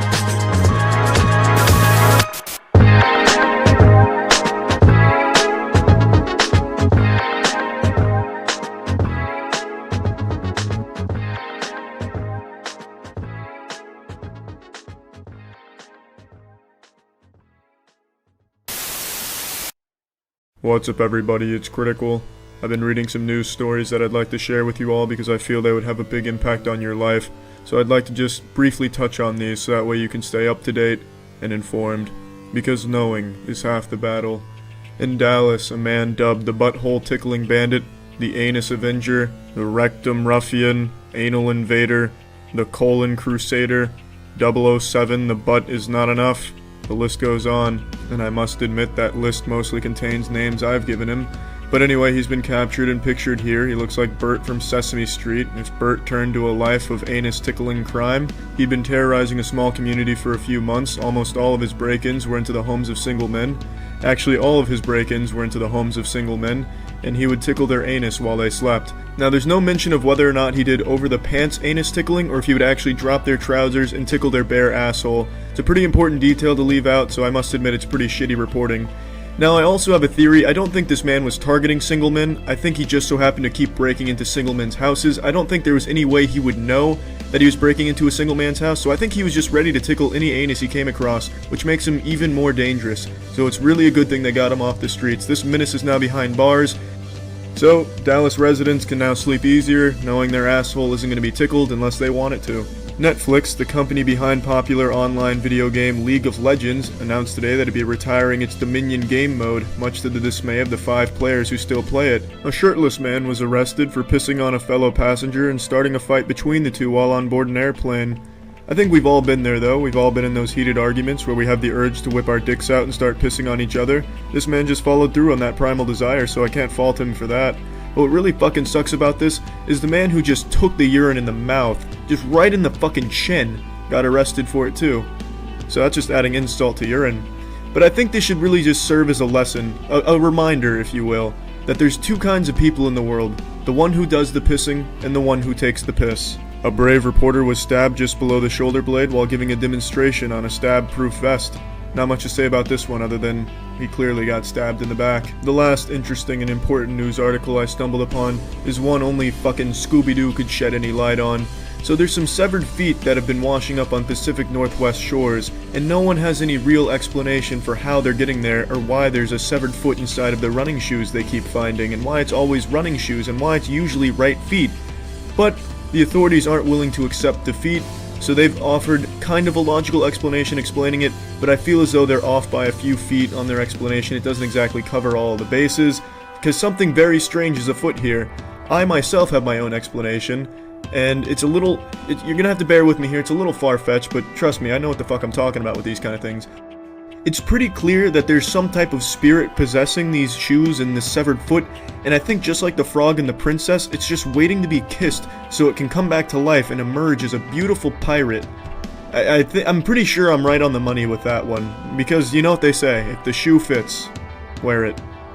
And these are about all the interesting news articles I found today, so I just wanted to briefly give you all some important details with what's going on in the world, so stay informed.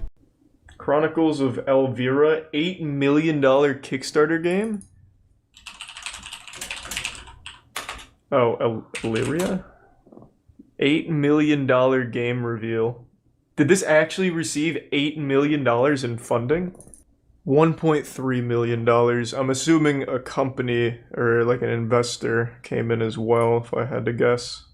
Surprisingly, unlike every other Kickstarter game ever, they haven't just completely abandoned it. At least they're giving updates still. Okay. I'm interested. Let's take a peek. Well, actually, let me watch their initial pitch while we're here. Because they had a huge ask for this. 900K. Hyper J. Hi, I'm Jeremy Walsh. What's up, owner Jeremy? of Soulbound Studios and creative director of the innovative new MMO Chronicles of Illyria.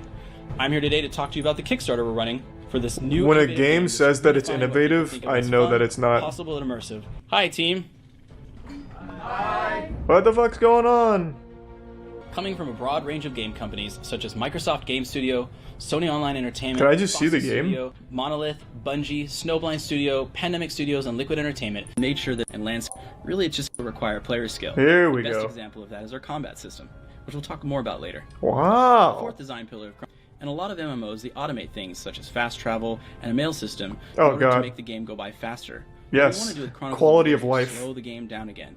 Give you an opportunity to travel from point A to point B, to stop and make camp. That's a hard sell to on me. reintroduce those elements that allow opportunities for dramatic. We events. removed everything that makes the game Now that we have a fun. high-level overview, where we permanently kill a character when they die of old age or of combat wounds or whatever.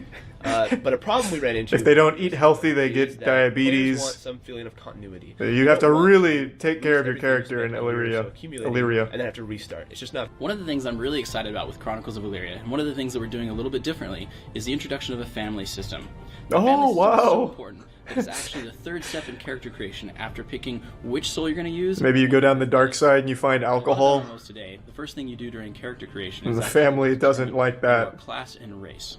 I'm of no benefit to them, or if I do come along with This them, is a really long Kickstarter pitch, I'll be You're honest. dead weight, exactly. This So ma- in this is like a case, lot we more introduced a effort than system that most bad specifically caters to the Kickstarters. family, which is the bolstering system. And it doesn't even seem And bad the so bolstering far. system works like this. If you're in game, They are actually Estimated inbuilt. delivery Not only can you 2016. walk, run, sprint, jump. You can also vault, climb onto walls, hang off ledges. I see, it's been a Climb while. onto the rooftops and do flourishy jumps if you want to. But the system. Look does at not that hold shit, you. he's free running. It's completely player skill based. You need to I know saw what that your kind of shit in character YouTube can do, videos. as well as What happens when they don't deliver? So you could Nothing. actually build up a huge reputation. There's no obligation for them to even deliver anything ever. To a large number of A people. lot of them don't. And then you can also set up a. Okay. Those are choices. This is a lot to take in. Let's just see what we actually ended up getting. This pitch seems like one of the most ambitious titles I've ever heard.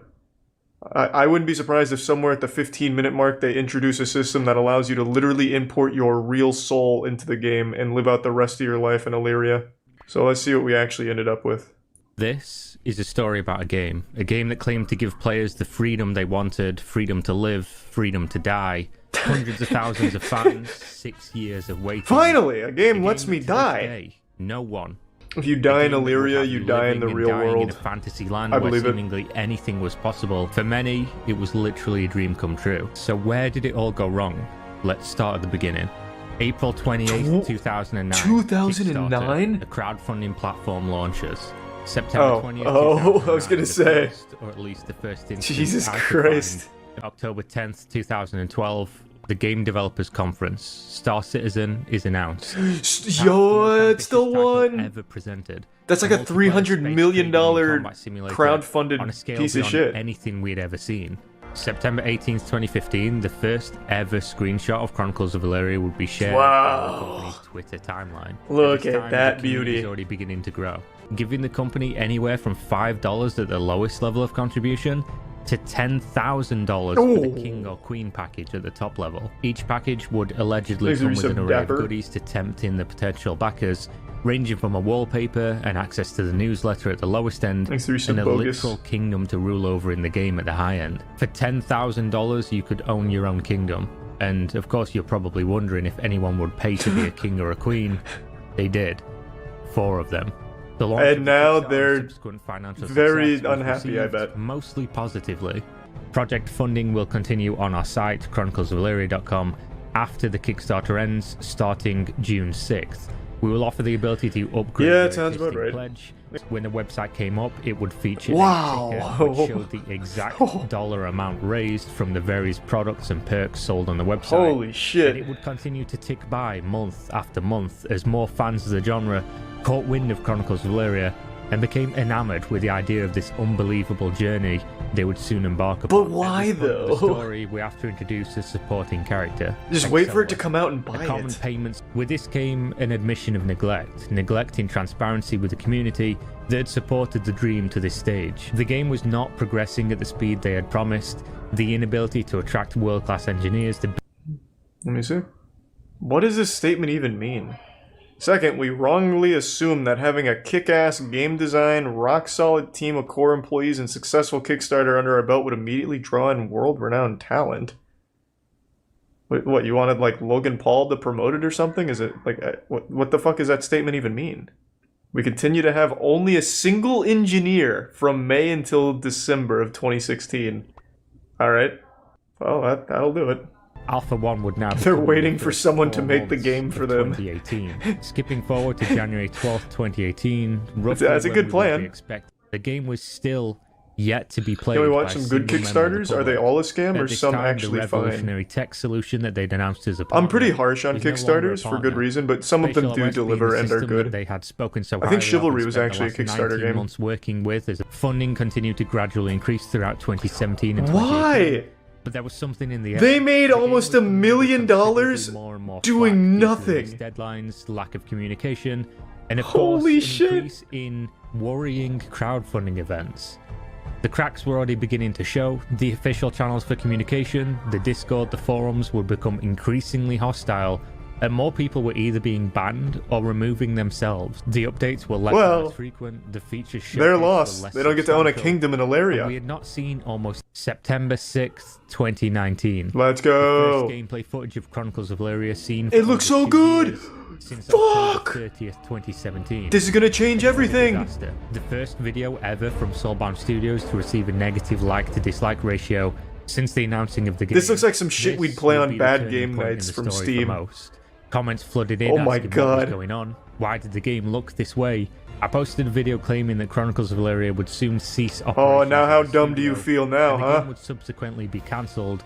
With the pre-alpha, the players would finally get to test the Oh, game. The let's game get was it. finally in sight. One more step and pre-alpha would be in the players' hands. The Wow, Settlers of Valyria it actually would looks last like for 45 RuneScape. days and allowed the Like if community to buy RuneScape, plots old of school land RuneScape within was the made game in world Unity. for between $65 Holy shit. and $1,350 each. 20th of March 2020. Wow. The post opens. Soulbound I feel Studios stupid for being hard excited for work on Breath of the gameplay Wild features and 2, technology when this that exists. will deliver Chronicles. Pre-alpha was available to the backers, titled Trial of the Tested. This would turn out to be nothing more than a small obstacle course. Something many developers claim to be able to put together in a matter of days. or What the hours. fuck is The this? announcement It's posted actually to RuneScape. features They gave you an agility jumping, course. climbing, ziplining. Oh my and God. running.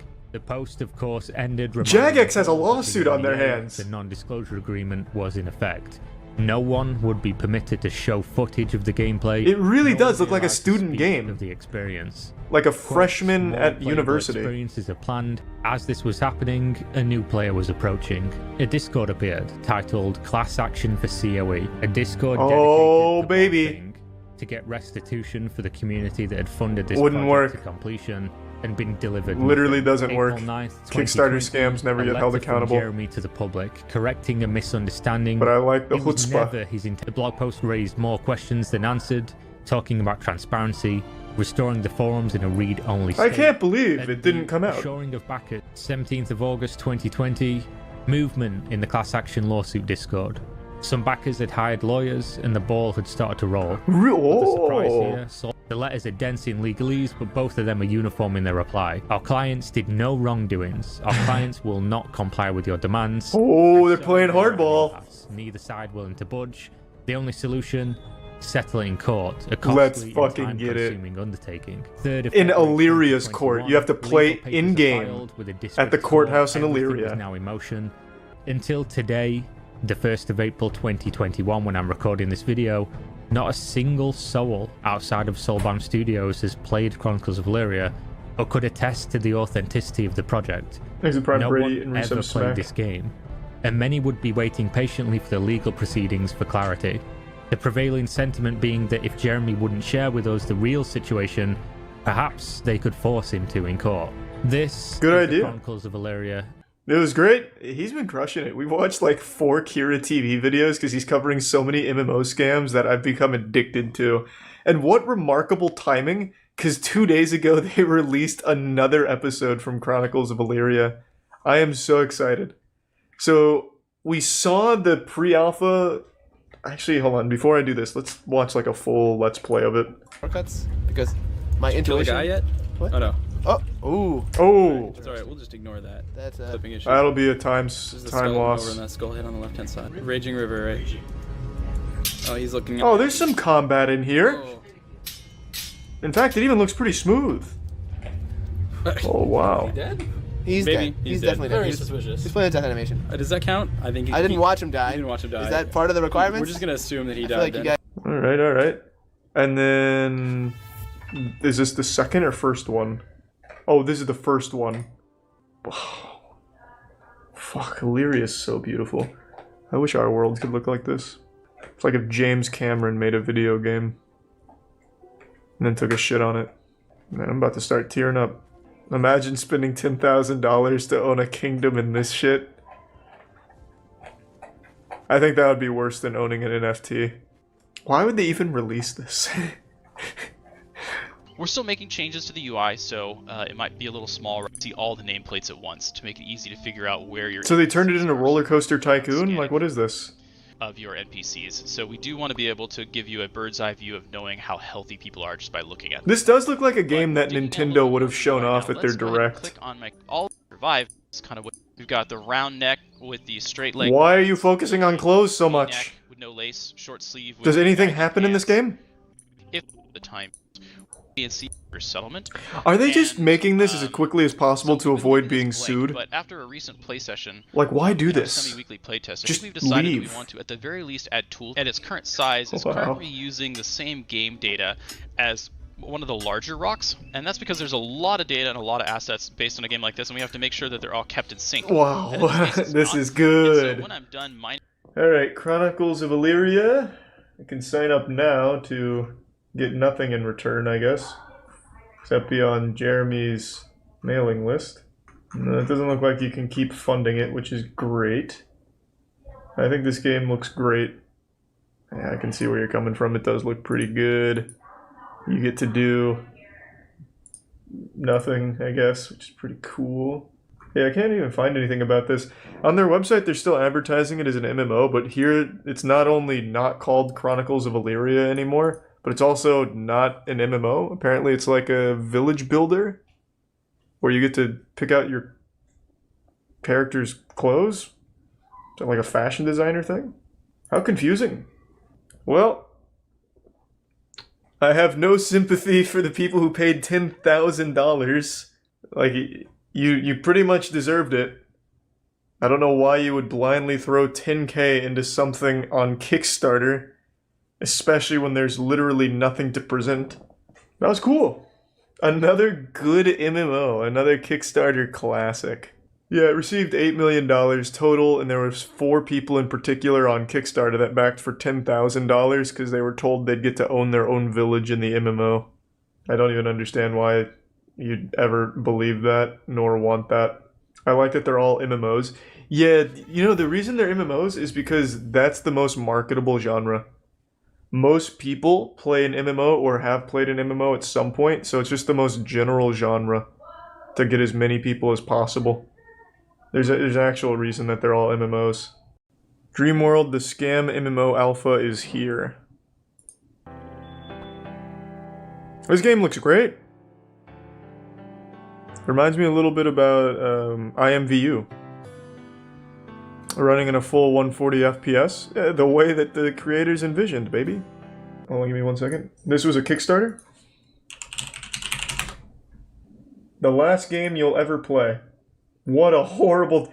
If you put money into a Kickstarter that says the last game you'll ever play, you're a fucking idiot. You pretty much deserve to be scammed. Are you fucking serious? I can't find its Kickstarter. Can someone just tell me how much it raised? $64,000. $64,000? Let's see what people saw here that made them want to put 64K into it. I've been saying for years, Kickstarters are the dumbest things that you could put money into. They very rarely ever even come out, and when they do, they're usually not good. Wow, look at it go! I'll never need to play another game again! All my friends are here! This reminds me of one of those old Windows 95 games. There's even frame rate issues in their fucking trailer. We want to create the world with the most freedom possible. If you see a tree and you want to cut it down, go cut it down. If you see dirt that needs digging, go dig that dirt. If you see a mountain that needs leveling, take that. So, like every other game that comes out like in the last 5 years? Waist high. And my fiance left me soon after. Jesus Christ, what does this have to do with Dreamworld? What the fuck is going on? And then Gary quit his job, and we added features every week, and we worked every waking hour. And then Dreamworld went from small white box test level to medium-sized island to a massive world where players could run around. So this is just a bunch of like asset store pieces put into a world like every other Steam scam? Incredible wild ride. Excited to do. I've played so many Steam new releases, this is exactly the same thing. This is only the beginning. Hi, I'm Garrison. Hi, what's up, Garrison? I was working at Google, Facebook, and Apple, and Wow. I left to come work on Dreamworld.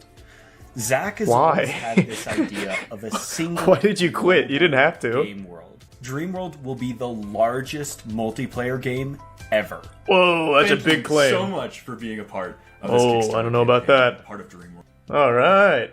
And we'll see you in Dreamworld. I see why people put money into it. But this looks good. I'm sure they get to it in the next Kickstarter video, but I bet Steve Jobs came back to life to invest in Dreamworld. Okay, now let's see what happened. Now that I'm caught up on the lore. This really has everything a gamer needs. The only problem is at some point you're going to have to go get food and take a piss, which means there's going to be time you spend away from Dreamworld. That's really the only flaw I can see. Look at this, he even has negative 214 billion shit particles. Dog shit loaves. Whatever this element is. Many YouTubers, in fact, I'm so sorry to do this. Is that true, Peter? There's a vid by his ex-fiancée where she watches his Kickstarter pitch and exposes how much he left out. This is nutty. Where can I find that? Why I broke off my engagement. Why am I involved with the Dreamworld scandal? What the fuck is happening?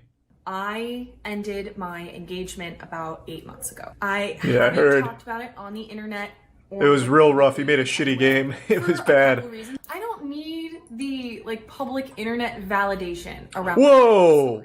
What the fuck? That's what it's all about. I didn't want to internet points. What do you mean? However, to me, I'm like, what? I'm the ex in this situation. Like, why am I being involved at all in any way? Why? So you breaking his heart led to him scamming people. It seems. There are many people out there explaining. He says we were struggling to pursue our aspirations. I was doing fantastic. Thank you very much. Classic. You're just a talent. I had a feeling he was lying. I was able. But did you ever stop to ask how he was doing? Interesting job at this point. Was fully supporting myself. He was hurting. He was literally multiple months into already developing this before I broke up with him. He was in the midst of the truth when I broke up with him, and me breaking up with him did not affect that. Did it look like shit back then too? Honestly, I had already made up my mind to at least call off the engagement before I then found out. I'm learning so much about this guy for some reason. Okay. It's not the main reason, but it majorly affirmed my position to break up. So I want to break up with him now, and I'm not even dating him. Go back. Couldn't resize the ring to fit my finger because it would have entirely melted. The exact words from the jeweler were cheapest option on the market. I confronted him about the ring. I asked if he knew it was fake, and I mean, to be honest, this seems so he had been scammed not involved with Dreamworld. A but I'm fulsome, invested like a now. full-priced, and then when he called the jeweler after, I asked He about should have it, made the he ring came to find out that the woman who actually in sold him Unity the ring out of an was asset, fired and then because 3D printed she it. had actually. He also started saying things like, well, why do you deserve a diamond? Or why do I have to buy you a diamond? And things like that. He's going full But Redditor. again, it was really like California. Well, why do you deserve a good MMO? I flew back to New Hampshire early. I'm starting to see the correlation and now. he proceeded to not any of that. I'm learning And way too much never about even this guy. Consider going anywhere near a harder drug like coke. Like it is. I didn't accuse him of being on drugs. But I can guarantee. And I'll let that stay as a personal thing. I don't need to know. So he has a history of being dishonest. So this is a newer video than this one, so I think chronologically the next chapter in the Dreamworld saga is this one. Beyond that, a group of people have made it their mission to dig into every detail about the project and the people behind it, and it's an absolute nefarious shambles. The developers, if we can I call know them so that, much about this guy now. Which is So a successful much. My fiance left me. My best friend Gary left me. My parents left me. We got so excited that I made a Discord channel and it left me. Which, of course, neglects to mention that you bought her a fake engagement ring to propose to her at a red carpet event and being universally panned by even success Hold on. and being... Gary put nipples on these things? What the fuck? He had to go in here and custom add these nipples. This is just a stock asset. There are no nipples on this normally. Superstar coder Gary came in here and said, put some fucking nipples on this. My man, I really think he is a superstar coder. He probably made Google. Other players in the game are a floating sphere instead of an actual avatar. They tried to fix the absolutely terrible I'm just shocked there's other adding people in a the kind game. of fog system. Essentially, a 13-year-old fresh out of his first IT class could essentially absolutely ruin this game for everybody involved by just telling the server whatever he wants to happen, and the server would say, yeah, you're right, that did happen. At this point, we couldn't even call it hacking or a hacker, because it's actually so easy that I'm pretty sure Cheat Engine could ruin the whole game out of the box. And that's Holy not all. shit. The things that... So if you invite people who they don't like, they also ban you from the server for just inviting people. So the worst part about this is if you back the game, the only place to get updates on the game is on Discord. And if you even ask a question or say something that they disagree with, they just ban you outright. They don't speak to you. It doesn't have to be anything serious whatsoever. You get banned, and then you can't even follow along with the game that you paid money for. What? Hold on, I want to read some of these. This guy actually had children running his game's Discord? Is that even, legal? Would that count as child labor? Unpaid labor from kids to monitor your product's Discord and manage it? That's such a weird gray area. What the fuck? Because people thought that these children, because they're children, were just banning people for no reason. When in actual fact, it was Wolf and Gary. So not only did they recruit these kids... Well, let's not. We don't know guise about of Gary. giving them We a don't know if job it was eventually, him. which is 64K is pennies compared to some Kickstarter scams. These YouTubers are milking this for their own content. What? So just because in comparison to some of the other bigger Kickstarter scams, this is no longer an issue because it's only 64K? Disagreed entirely. It's not the biggest Kickstarter scam in history, but it's 64K that came out of people's pockets that they believed in a project that didn't exist. Just because it's not a ton of money comparatively to other projects doesn't mean it's no longer important and shouldn't be talked about. And, to the second point, it is good content at that. 5 people behind me all sort of stop with me and look around like they didn't know me. And I realized that they were running with me because they really liked the music, and they weren't... That never happened. Probably because they also realized that it was a safety hazard. So obviously, as Never soon as fucking everybody happened. noticed... Funnily enough, this isn't even the worst business that this fucking Melvin's tried to start. Exit Let's Prime take a look Disarray. at the absolute straight fire clothing brand that he started. March 2018, introducing Baron brand, another business to add to the pile. As you can see, some absolutely fantastic designs here. I mean, if I was 13 again and just saw my first episode of Naruto, I'd probably be super... Well, into hey, this. Naruto. Perhaps if they sold it in a... But this is by a full-grown man, and this is his best attempt at a business venture. He also, of course, designed doesn't the look website, which is good, serviceable per but by the se. standards of most people. But whenever I see a full-grown man making promises to cover the expenses of a 16-year-old girl moderator and promising work for them while they're making jokes about him being her dad, it's just weird, it's creepy, and even Who if did this is all that there is to it, it just makes me feel off about the situation. I have to question if this is being said like out in the open in a mod section where multiple people Oh have God, access not to this that are Gary. not paid employees or anything like that. What's Gary! being joked about in private? There is now mainstream game press getting involved, journalists asking them for comment and interviews, to which they of course claim to be incapable of doing so. Caleb brought Is it they up just to don't me. have the That's where I time, heard it from. He brought it up despite having today. the time to sit on Discord. He and doesn't even go on instant the internet. He ban doesn't have a anyone who fucking asks any computer, and he questions heard they about deem it. to be too difficult to answer. Of course, they've got the time for that one. What a fucking disaster of a game, though. GGs, work out how you can spot the scams, work out why they're trying Oh, to. this is just like a full all-encompassing thing. I can pretty much spot an MMORPG scam. If it's not made by a big studio, it's a fucking scam. Like 100% of the time. No two-person team can make an MMO. Just can't fucking happen. I can't think of a single MMO off the top of my head that wasn't made by like a decently sized team ever. And functioned and wasn't dog shit. What a wild rabbit hole. Yesterday, Grand Theft Auto 6 leaked, for real. For years now, YouTubers have made clickbait videos like GTA 6 leaks official, confirmed to take place on Mars. I found a copy of GTA 6 outside my local McDonald's next to the dumpster. GTA 6 was available on AOL chat rooms? Look, here's the footage. And then like a red circle around a random car from a mod. But yesterday, it was no sad, silly, pathetic YouTuber clickbait.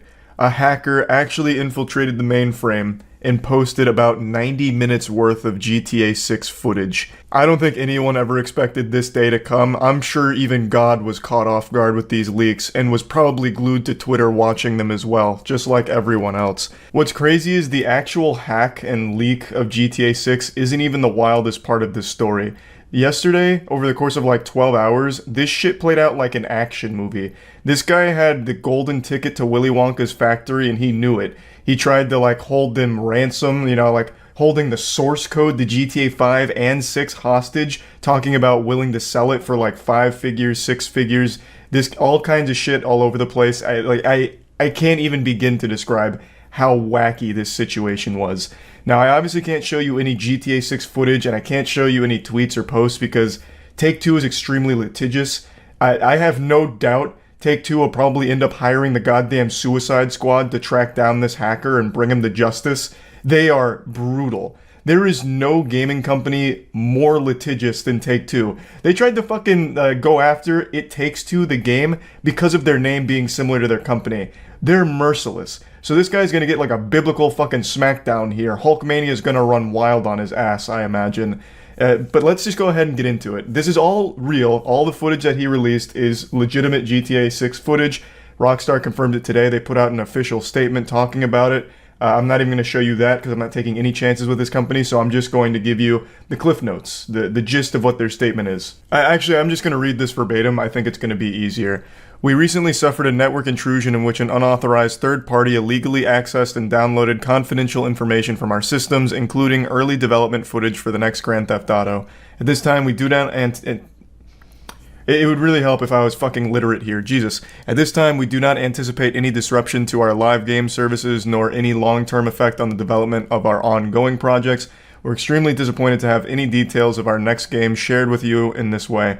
Our work on the next Grand Theft Auto game will continue as planned, and we remain as committed as ever to delivering an experience to you, our players, that truly exceeds your expectations.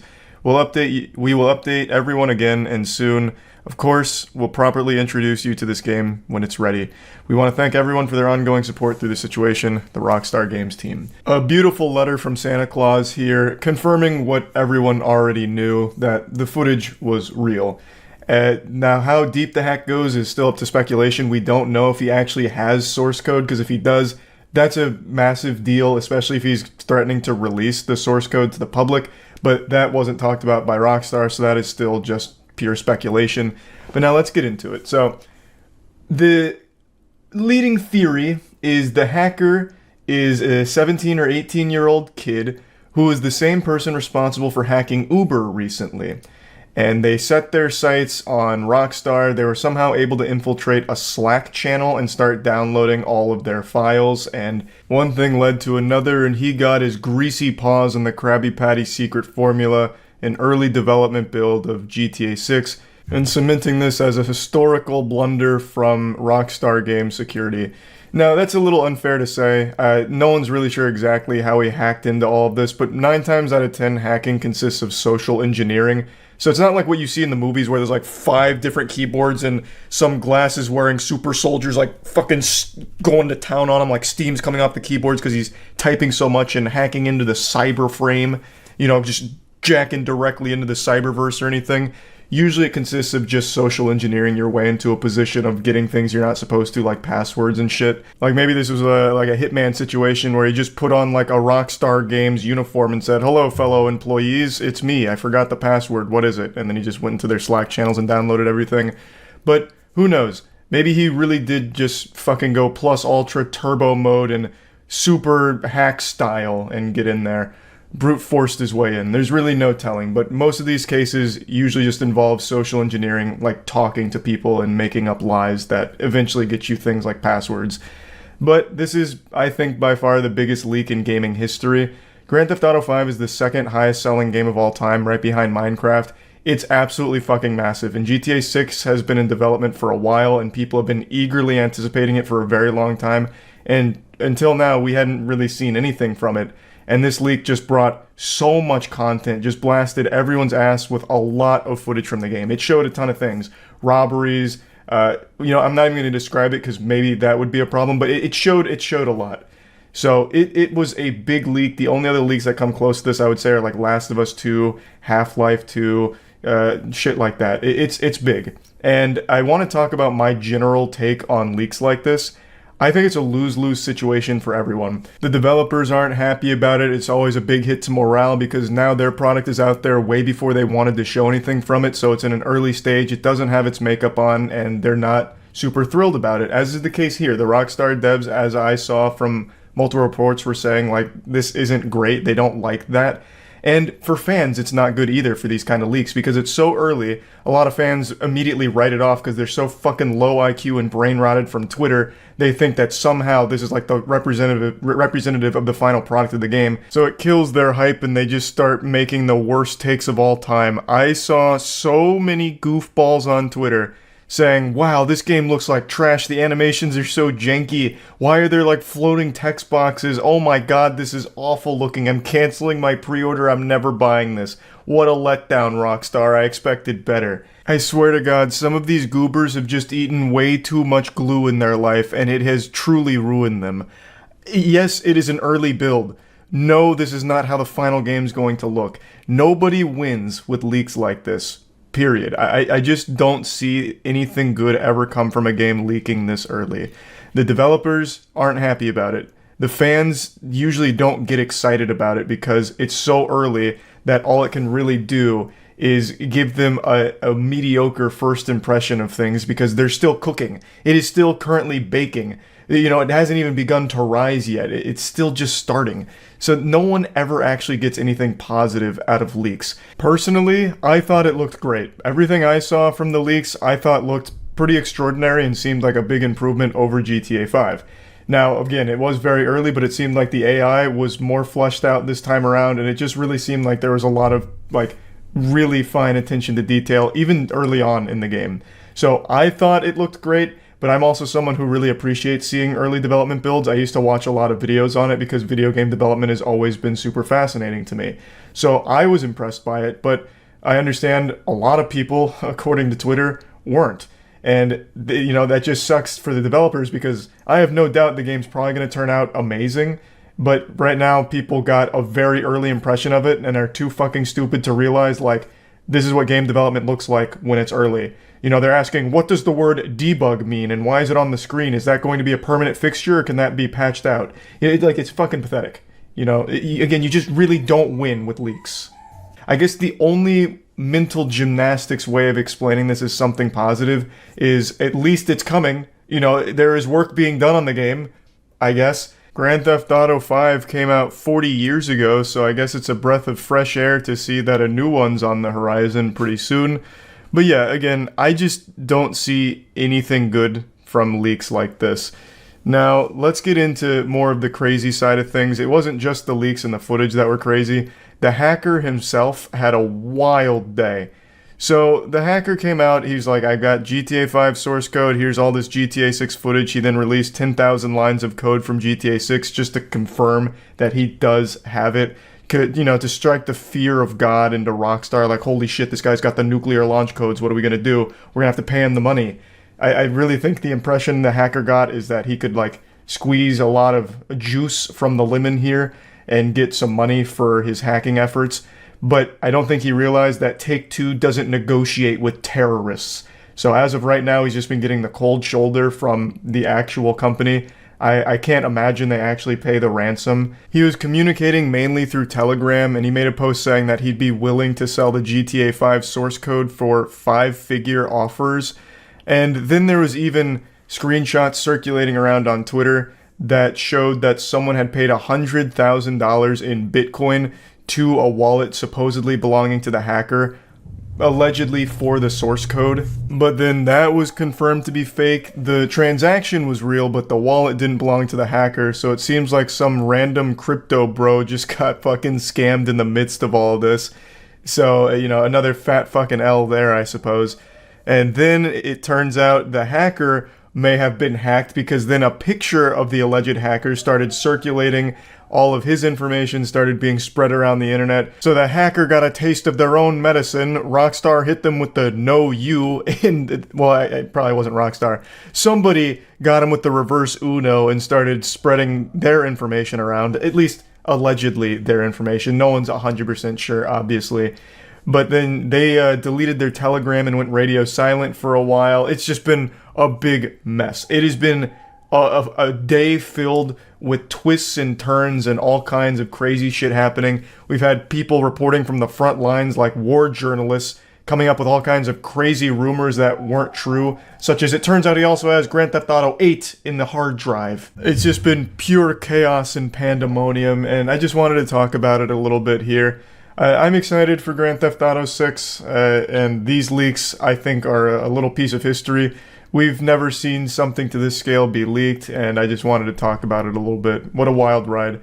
That's about it. So yeah. Hey, I've got a little pre-E3 world premiere introducing a new scam that I think some of you watching may have fallen for and don't even realize it. It's a game called The Day Before. It's the #1 most wishlist game on Steam. It had a lot of hype around it. It's a zombie shooter. It's supposed to be like a DayZ-inspired game. But it seems like the reality is the game is inspired by Logan Paul's Crypto Zoo, because it doesn't actually exist. At least, that's the leading theory. So this game was on everyone's radar for a while, but then with a lot of development hiccups, a lot of people just haven't really kept up, aside from the hardcore fanatics and the enthusiasts that are looking forward to the game. But they've started to notice a lot of really peculiar shit going on with the company behind it, a company called Fantastic. Now they do actually have a completed game under their belt, but what's very interesting about the Day Before situation is everything they've shown is pre-rendered, it's not actual gameplay, and every time that they hype up gameplay, like right around the corner, it doesn't come. They always have a bunch of excuses, like, copyright disputes, or, something's gone wrong, my dog ate my files, so we couldn't show the gameplay today. They always have an excuse for why they haven't shown gameplay, and they've been stringing along the community for a long time now. However, yesterday they finally did release 10 minutes of gameplay, and man, what a stinker. To me personally, this has kind of confirmed what I've also believed, that the game didn't actually exist until very recently, where they haphazardly threw this jumbled mess of a presentation together just to prove that there is something tangible. So I'm going to go over everything here. I'm going to show you it from stream where I broke it all down. But there's also some great videos that cover it, such as this channel here that goes really in depth on it. So I'm going to put a link to them in the description if you want more info. I'll quickly try and address and answer the question I know you're asking yourself right now. Why would they fake this game? What is there to gain from it? And I don't have the answer. I have no fucking clue. Really, nobody does. All we can do is speculate. because it's not like they're making money off of it. It's not a crowd-funded project. It's free to wishlist, so it's not like they're taking in money from the community through presenting a product that's not real. So I don't know, but there's so much weird shit with it. It's hard to actually imagine that there is a team of developers that are making the game that they have been showing the pre-rendered shit for. It just doesn't compute. So I'm going to show you everything, and you can make your own mind up on whether or not the game is real, or at least has been real prior to the 10 minutes that they've shown today. And it's just a wild situation. So this game turned out to be real? I wouldn't say that. For those that don't know the situation, The Day Before is a painfully generic-looking zombie shooter that had a lot of hype. It's the #1 wishlisted game on Steam. But all they've ever shown is pre-recorded, pre-rendered content. And every time they're like, here comes the big gameplay reveal, they end up postponing it. So if you go to their developer page, which is fantastic, you're going to see all kinds of missed deadlines and empty promises that never followed up with, such as like release date, never happened, mega event never happened, gameplay, not gameplay, still pre-rendered. And they just kept placating, stalling, pushing it, kicking the ball further down the field. All the while, people started to get skeptical if the game's even real. Fast forward to yesterday. After numerous delays and many scapegoats, such as like a copyright dispute and all kinds of wacky, wild webs, it's like an absolute fucking mess of an anime plotline. They finally drop a 10-minute gameplay trailer, and I'll show you some of it. It is a disaster. I think it is very clear, and I think you will also find it very obvious that what they've thrown together here is something they cooked up over the last couple weeks due to mounting pressure. It is literally a jogging simulator through an empty world with only 4 zombies being shown. And I can't recall them even firing on the zombies. They might, I don't remember. But even still, all they show is 4 zombies on screen across the 10 minutes, and everything else is jogging in like actual placeholder stock images for items. It's an absolute shit show. And I already see people asking, and this is the same thing I asked when I first got made aware of the situation, why would they fake a game? I have no fucking idea. I have no idea why they would fake a game. I don't know what there is to gain from it unless they're defrauding investors, but it's not crowdfunded. Wishlisting the game on Steam is free, so they're not making money off fans. I don't know. Maybe they just want it to seem cool. They use it to flirt with girls at a bar, like, hey, I'm developing The Day Before. You like zombies? Check this shit out. But here, I'll take you in.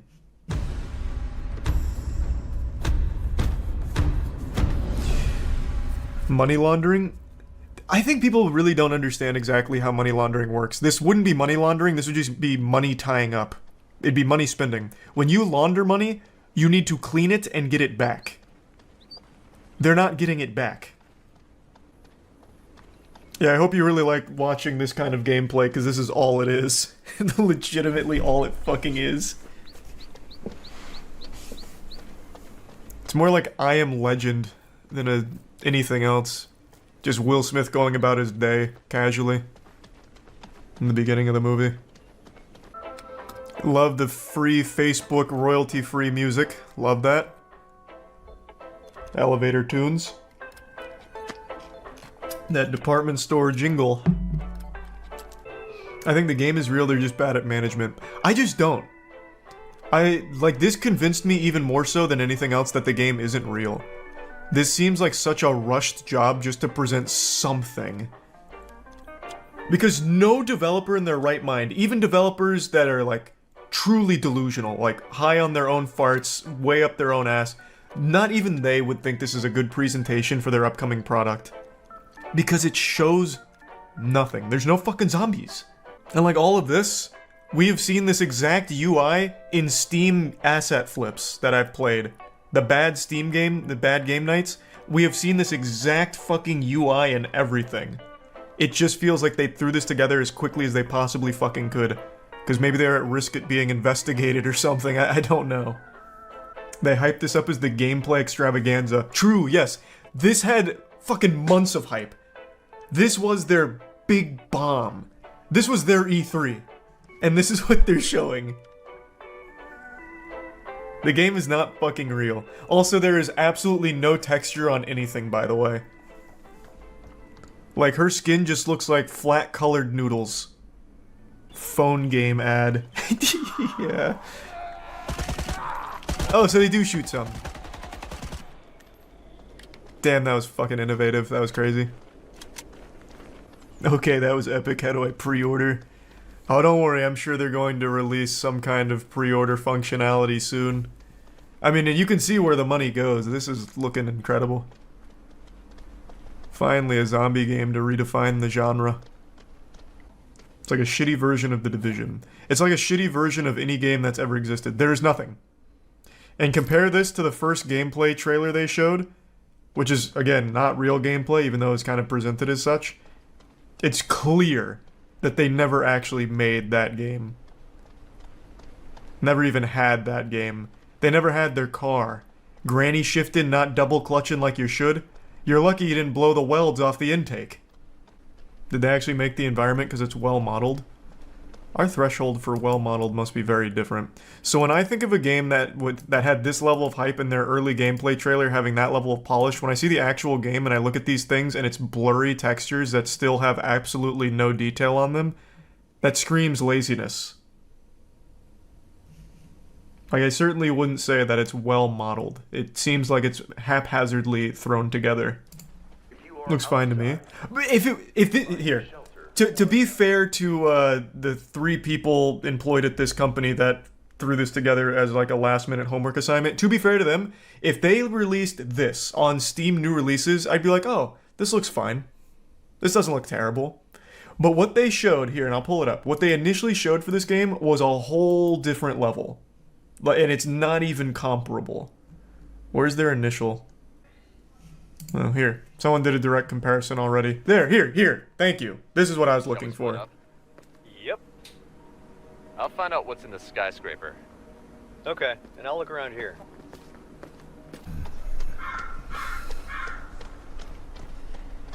No, I didn't see that at all, but... RTX off for real. Right. And there aren't any more guns in the True. Easy. But I mean, do I even need to continue it? Like, you can clearly see that this is not something they ever actually fucking made. Right? Like, we can all agree. If you hadn't seen this announcement trailer, I think now it should be much more clear. Like, I don't need to keep rubbing your nose in it. I'll let this continue because it's so comical in comparison. But yeah, this is very much thrown together as quickly as possible.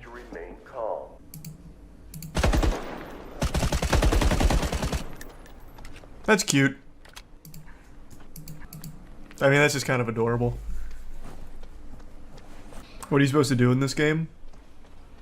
I don't know. Feel remorse for ever being excited for it? I really don't know. But again, I also just don't think it's ever coming out. I've said that about 4 games now, I think. 3 of them have come out. One of them was a disaster. The other 2 were fine. But this one is legitimately something that just doesn't exist. They threw this together super quick just because of mounting pressure. 100%. You see the Grammys are gonna have a video game soundtrack as a category? That's cool. Still won't get me to watch, but that's cool. I'm sure that'll mean a lot to developers, the artists. I just don't really care too much about the Grammys in general.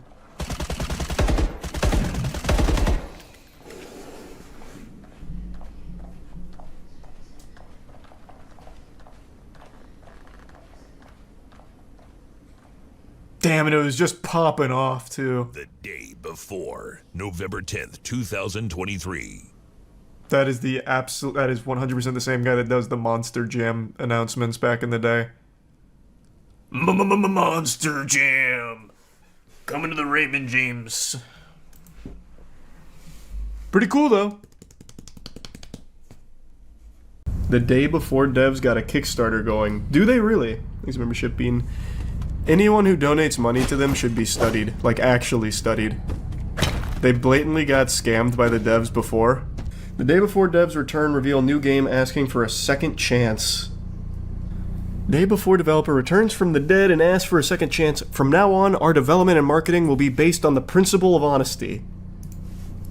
Brother, just give up. Go home. This isn't anime. You scammed so many people. Blatantly scammed so many people. Just take your money that you made from it and walk away. Well, actually, no, you know what? I bet there is a not super small number of gamers who are probably going to be like, no, I saw the potential. These devs have got it. They're going to make a hit game. I'll give them $50. So they're smart to keep exploiting that, I guess. There were people unironically defending the day before. Some of you might remember that.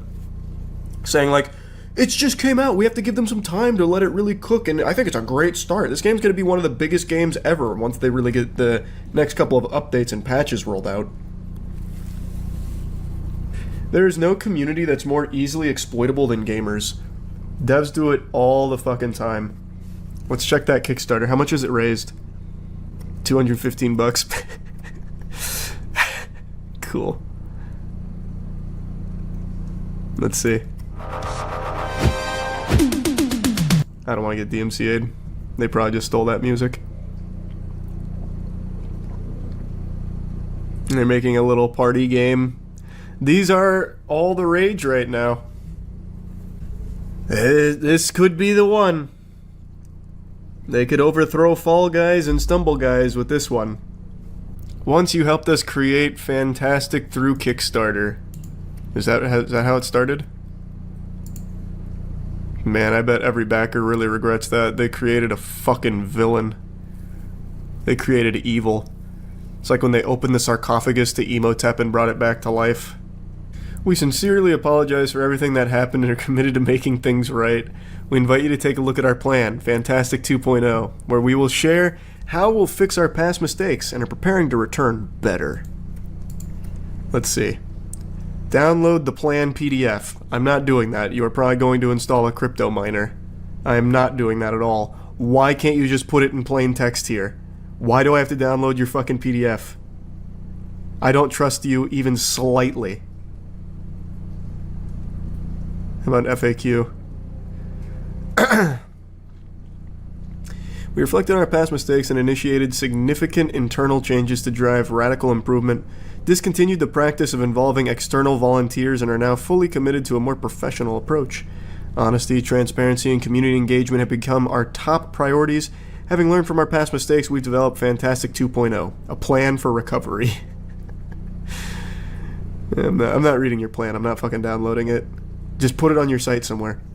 How do you plan to avoid past mistakes, and what specific steps have you taken to improve communication?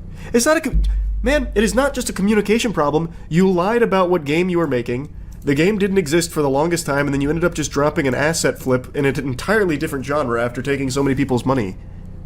What are you talking about? What are you talking about? It has nothing to do with communication. You're fraudsters. We're committed to honest marketing, actively engaging with the community through Discord, releasing development progress reports, and conducting beta tests before official launch. All of these steps are outlined in Fantastic 2.0. I am so tired that they keep linking this and referring to it. There's something very sinister there that they want you to download, and it's not a PDF file. That's going to be something else. Has the team at Fantastic changed? I don't know why I couldn't read that. Our team has become smaller, but it still consists of the same people who created all our previous games. Well, I'm super out then. Some team members are helping out on a goodwill basis. Oh my god, you're not even paying them. Some are juggling other jobs and some are working only in the evenings. You're not even paying your employees. Oh my god. That's a crime. What? They're not even paying them. And they just, hey, you know what? Maybe they are being more transparent and honest. Yeah, so we're not paying these guys. Can you believe it?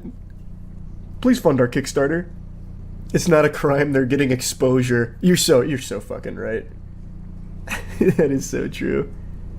I forgot all about the exposure dollars. Why is this even in the FAQs? Who would you like to thank? Who would ever ask that? Hey, devs at Fantastic, burning question. Who do you guys want to express some gratitude towards? What is this garbage? Holy. Thanks, fantastic. Well, I've got a sneaking suspicion this will hit its goal. Gamers do not care. They get blatantly scammed time and time and time again, but they will keep investing in the scams. Cute character design, though, like the Flukes Fluglies. That's some Spy Kids shit right there, the thumb people. Make a pledge without a reward. Yeah, let me do that. Now, what a great deal that is. Help Fantastic return for $3. You will receive our heartfelt thanks, a special mention on the supporters wall on our website, and an exclusive backer role in the Discord server. One backer. Cool. $20, you get the game. Oh, you don't even get the game for this. I didn't even register that. Cool. $20. You get a digital copy of the game for PC, along with an exclusive role in the Discord. Additionally, your name will be featured on the supporter wall. For $35. Get 2 digital copies of the game for PC, one for you and one to share. Both of you will receive exclusive roles on the community Discord. Digital game plus back to win t-shirt. Digital copy of the game for $45. Digital copy of the game for PC along with the exclusive back to win limited t-shirt. You'll also receive special role. I have a feeling that shirt's never going to come, but let me see. I'll assume that it's a banger of a shirt. 65 clams, 4 digital copies of the game, one for you and 3 friends, and then you get the shirt in the Discord. 75, you get... Wait, whoa. Wait, for $75 you don't even get the 4 copies here? You get a copy along with the hoodie. That's just worse value. $80, you get 8 digital copies and the hoodie and the shirt. $200, you get 1 copy and your name is featured in the game credits as a special supporter. You should get bullied for that. You should actually get bullied for that. If your name is in the credits of this fucking game as a special supporter, you deserve to be spit on and wedgied. And then you get your shirt and hoodie. Jesus, it keeps going. $500. Copy of the game and recognized as an executive backer with prominent mention in game credits, as well as your shirt and hoodie. It's the same thing. You're $300 for the same thing. You just gave it a different name. Executive versus special. God, another $1,000. Limited edition signature collection. Showcase your dedication to Fantastic's return. Ugh. It's like a cult. Digital copy of the game, the hoodie, the shirt, and a dad hat. And then you get the elite backer role and name and credits. Cool. It keeps going. Holy shit, $2,000. Make your mark on Escape Factory. Your name will be featured on a prominent board within one of the in-game locations. And a copy of the game. And then your fucking swag. Your hat, hoodie, and shirt. $3,000. You join the development team. They refuse to pay their employees, but you can pay to be part of their team if you want. $3,000. Join our team. You collaborate with us in designing an in-game location and work closely with our artists to bring their custom monster to life. That's so fucking adorable. Holy. Pay $3,000 to do their work for them for free. Another tier. $5,000. Get your own in-game exclusive pet that will follow you wherever you go, making your adventure more unique. And then you get all your swag and shit. Oh, and a special video message. I keep forgetting about that. I bet that's a banger. $12,000. Enjoy an unforgettable dinner with the founders of Fantastic. Also, you're going to pay for dinner. You're going to pay $12,000 for the privilege of going to dinner with them and then paying for their dinner. I promise. I guarantee they're not covering your meal. Oh, and you're going to pay for your own flight out there, by the way. Dinner with them, $12,000, huh? Cool. What value? What fucking value? You don't even get the swag with it? Do you not? I didn't even read the rest. I assumed you did. Oh my god, you don't even get the dad hat, the hoodie, the shirt, or anything? Do you not even get to make your own custom monster either? $12,000 is actually just a dinner. You're literally just getting a dinner. Oh my god. Where do I sign up? Oh, there's a comment here. Escape Factory, let's go. Oh, it's Michael Superpacker. He's in the stream. Hey, Michael. It's crazy. Like, what? How are you here? It's like he smells when I'm looking at Kickstarter. This is the Air Umbrella Michael Superbacker. That's actually unbelievable. What a fucking legend. This dude's got some kind of like worm on my computer where he searches, like he's able to get notified whenever I touch Kickstarter. He just spent $12K on it. No, I think he probably did it. Yeah, he did like $1. He actually did a single dollar. Went from $2.17 to $2.18 just so he could leave this comment. Well, that was interesting. I'm going to check back on this in like 5 hours, and hopefully that number's either gone down or not changed. This dev team should not be able to stay in business. They are scammers. Legitimate scammers. The word fantastic is defined by Merriam-Webster as meaning excellent.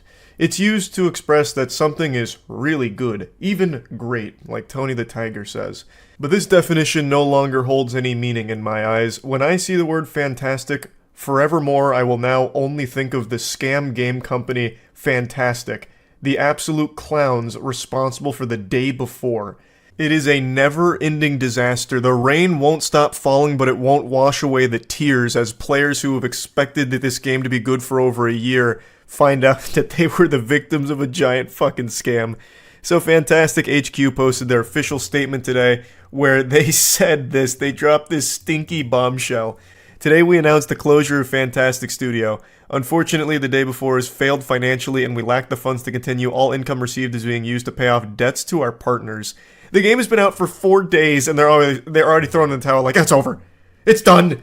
We've lost all of our money. It's kaput. And it is an absolutely revolting pile of garbage. But it's only been 4 days. I've never seen a studio give up this quickly. It really just seems like a convenient excuse to close up shop and run away and hide because of all of the shady business they'd been up to over the last year or so. But anyway, we invested all our efforts, resources, and man-hours into development of The Day Before, which was our first huge game. We really wanted to release new patches to reveal the full potential of the game, but unfortunately we don't have the funding to continue the work. It's important to note that we didn't take any money from the public during the development of The Day Before. There were no pre-orders or crowdfunding campaigns. We worked tirelessly for 5 years, pouring our blood, sweat, and tears into the game.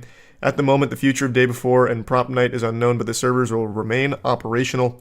We apologize if we didn't meet your expectations. We did everything within our power, but unfortunately, we miscalculated our capabilities. Creating games is an incredibly challenging endeavor. We're grateful to everyone who supported us during these difficult years. It's been a fantastic journey over the past 8 years. And then they go through their resume there. So the reason they keep driving home the idea that, hey, we didn't take any money from anyone during the long time of misleading the public into what we were actually working on. We didn't take any money. Thus, we can't possibly be misconstrued as some kind of illegitimate business or a scam. But there's many other ways you scam people besides taking their money directly. Like, you did inadvertently end up taking people's money through false advertisement. You did technically scam them because you advertised an open world MMO game, you advertised so many things that aren't in the actual game you released, and so many players still thought that's what they were going to get with your package. So you did still take their money eventually, even though it wasn't crowdfunded in the beginning. You still ultimately did scam your audience. But anyway, I want to break down the whole situation around this studio as well as The Day Before, and also there's a little bit more that's going on here besides just the closure of their studio that I'd like to talk about. I'll get into all that in just a moment. First, I want to talk about Opera GX real quick. Big thanks to Opera GX for sponsoring this video. Opera GX is the best browser available, period. I've talked about it many times, but it is the truth. Unlike other browsers, it's not a resource hog, so using Opera is never going to tank your performance or anything like that. Don't get fucked by your RAM! Keep that shit under control! Everything is super convenient with Opera because you can just have everything pretty much integrated directly into the browser, like your messaging apps, Discord, Facebook Messenger, Instagram. But there's also just so much you can do with it to customize it to your personal tastes. Thanks to GX mods, You can create something entirely unique and original, or you can choose from some mods that already exist on Opera, like the Eric Andre mod.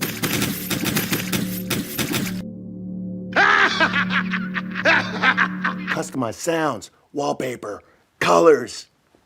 Do whatever the fuck you want. Another fun feature is the GX Corner, which can keep you up to date on upcoming video game release dates as well as the best deals around, so that way you can find the optimal spot to shop for the upcoming game. It's just so many fun features that Opera has.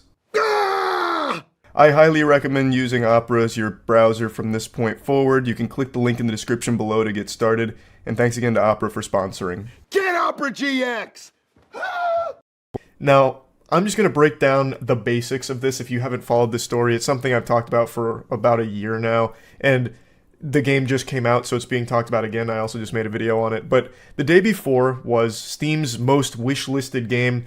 It was a series of trailers that were advertising a product that never actually existed, and the developers, their studio, is called Fantastic. Thus, they're responsible for the most misleading marketing I've ever seen. That would be like me trying to market myself on Tinder as being 6'5". Like, you can't really tell in a lot of the photos, but eventually someone's going to find out that I'm not that tall. And that's exactly what happened with this game. Everything they were showcasing, this open world zombie game, never actually existed. So what happened is, what did release 4 days ago is this fucking mess, this wonky piece of shit that is unplayably bad. And it's clear that they never ever had that product they were showcasing for a year that people were so excited for. Now, I have a working game theory on what exactly led to all of this. I truly think Fantastic as a studio made all of these trailers to generate as much hype as possible to get like an audience hooked on their idea, their concept, to try and sell it to investors, to get a lot of investor backing behind it. So they go through this nefarious plot. They do get a ton of people excited for the day before, most wishlisted game on Steam and all that. But maybe no investors ever bid. Maybe they never received any investor backing. So then maybe they felt as though they were pressured at that point. They had their ass held to the fire. They have all of these people demanding a game that they don't have and they don't have the ability to make. And perhaps they were fearful of a potential lawsuit for what they were doing. So then they cobble together this piece of shit in their colon and poop it out onto Steam 4 days ago, and the rest is history. It's bad. Everyone hates it because it's really, really bad.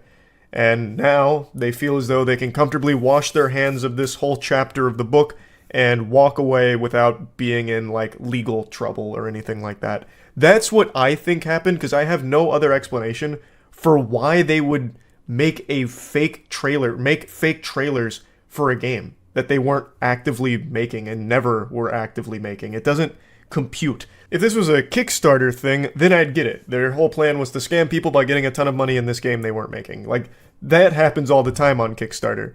But here, they weren't making money throughout this process of, like, misleading people. So what the fuck was the point? I can't quite figure it out. So this is the best theory I have for it. Now, anyway, that's kind of the whole breakdown in a nutshell. Now, I definitely want to mention that the game is no longer available for purchase anymore, apparently. So everyone who's got the game has a rare gem on their hands, because you can't buy it anymore. They closed the studio and they closed access to the game, which makes sense because how could they keep the game open if the studio's not there? Where the fuck would the money go? It'd just go into like an endless void. But it seems as though the goal for this group of goofballs is now to erase the day before from the internet entirely. To wipe its presence, just poof into the night, vanish, so people could move on and forget, and they could all go to their next big scam project, perhaps, because that seems to be the direction that they're trying to go. And also, it's worth mentioning, when the day before released, they themselves posted this bullet point list of very odd things. This is just a really fishy thing that went up, and it immediately sounded some alarm bells for me. On stream, I even said to one of the players, well, I didn't say it to him. There was a player in my day before lobby who was like, man, I can't wait for the updates to really smooth out this game. I said that that's never happening. I knew this game was never going to be updated. Like I mentioned, this feels as though they put it out because they felt they absolutely had to, and they had no other choice but to produce something tangible. And now that they did, they run away and can pretend it never happened. And this bullet point list is the main thing that made me feel that way. So it's like, to our future player who will dive into the game on December 7th, we made this for you. So like almost a little victory lap, you know, it's a celebration together. We'll continue improving the game and adding content. That didn't age well. It didn't even make it a fucking week before they put her down, took it behind the barn. They then have a bunch of mumbo jumbo to the haters. To a person who didn't believe in us, we made this game for you too. We accept any kind of criticism and don't hold a grudge against you. Before we continue moving forward together, kindly allow us to note a few things. Please forgive us for not doing the best marketing and teasers. We learn something new and improve ourselves every single day. Jesus. you made teasers and marketing for something that never existed. And they also copied quite a bit of things from those as well. Please don't accuse us of scamming. That's not true. We didn't take a penny from anyone. Literally begging people to just stop calling them Scam Game, even though they are Scam Game Studio. Like, this is still a scam. Please don't accuse us of asset flip. That's not true also. Our team worked day and night for 5 years to make our dream game a reality, which is also not true because the actual fucking city map is an asset. They used assets. Like, I don't know why they're just blatantly lying about it. And then please don't underestimate our work. It wasn't easy. We are like you. We worked hard. And we're incredibly happy that our game will finally see the light of day for everyone to explore. Saw the light of day for 4 days. It didn't even make it long enough to learn how to crawl before you gave up on it. Well, it was always the plan to give up on it, clearly. I think that was designed from the beginning. They got a huge influx of cash. I think they had like a peak player count of like 30K. That's a lot of money. Like, that is actually a lot of money that they got up front for this fucking game, this pile of shit. So they did make a pretty penny off it and then bounce. They just said, we're out. The whole thing is so scummy. I think everybody knew this game wasn't going to get any real support from this team. I think all of us were surprised they even put something out to begin with. That was the biggest shocker about any of this, that they actually produced something, even though it was barely functional and absolutely horrid to play. The fact they made something was such a surprising twist. But yeah, everything else besides that is not surprising. Them closing immediately after this comes out, after getting some money from the gamers, that super expected. I didn't think it'd be 4 days. I thought they'd close it after like a month or so of hosing people down and maybe like drip feeding a couple of meaningless updates here and there, perhaps, like maybe. I didn't expect it to be this quick, but yeah. That's kind of the whole story here, and I feel like that's probably where the legend of the day before ends. So yeah, that's about it. So yeah.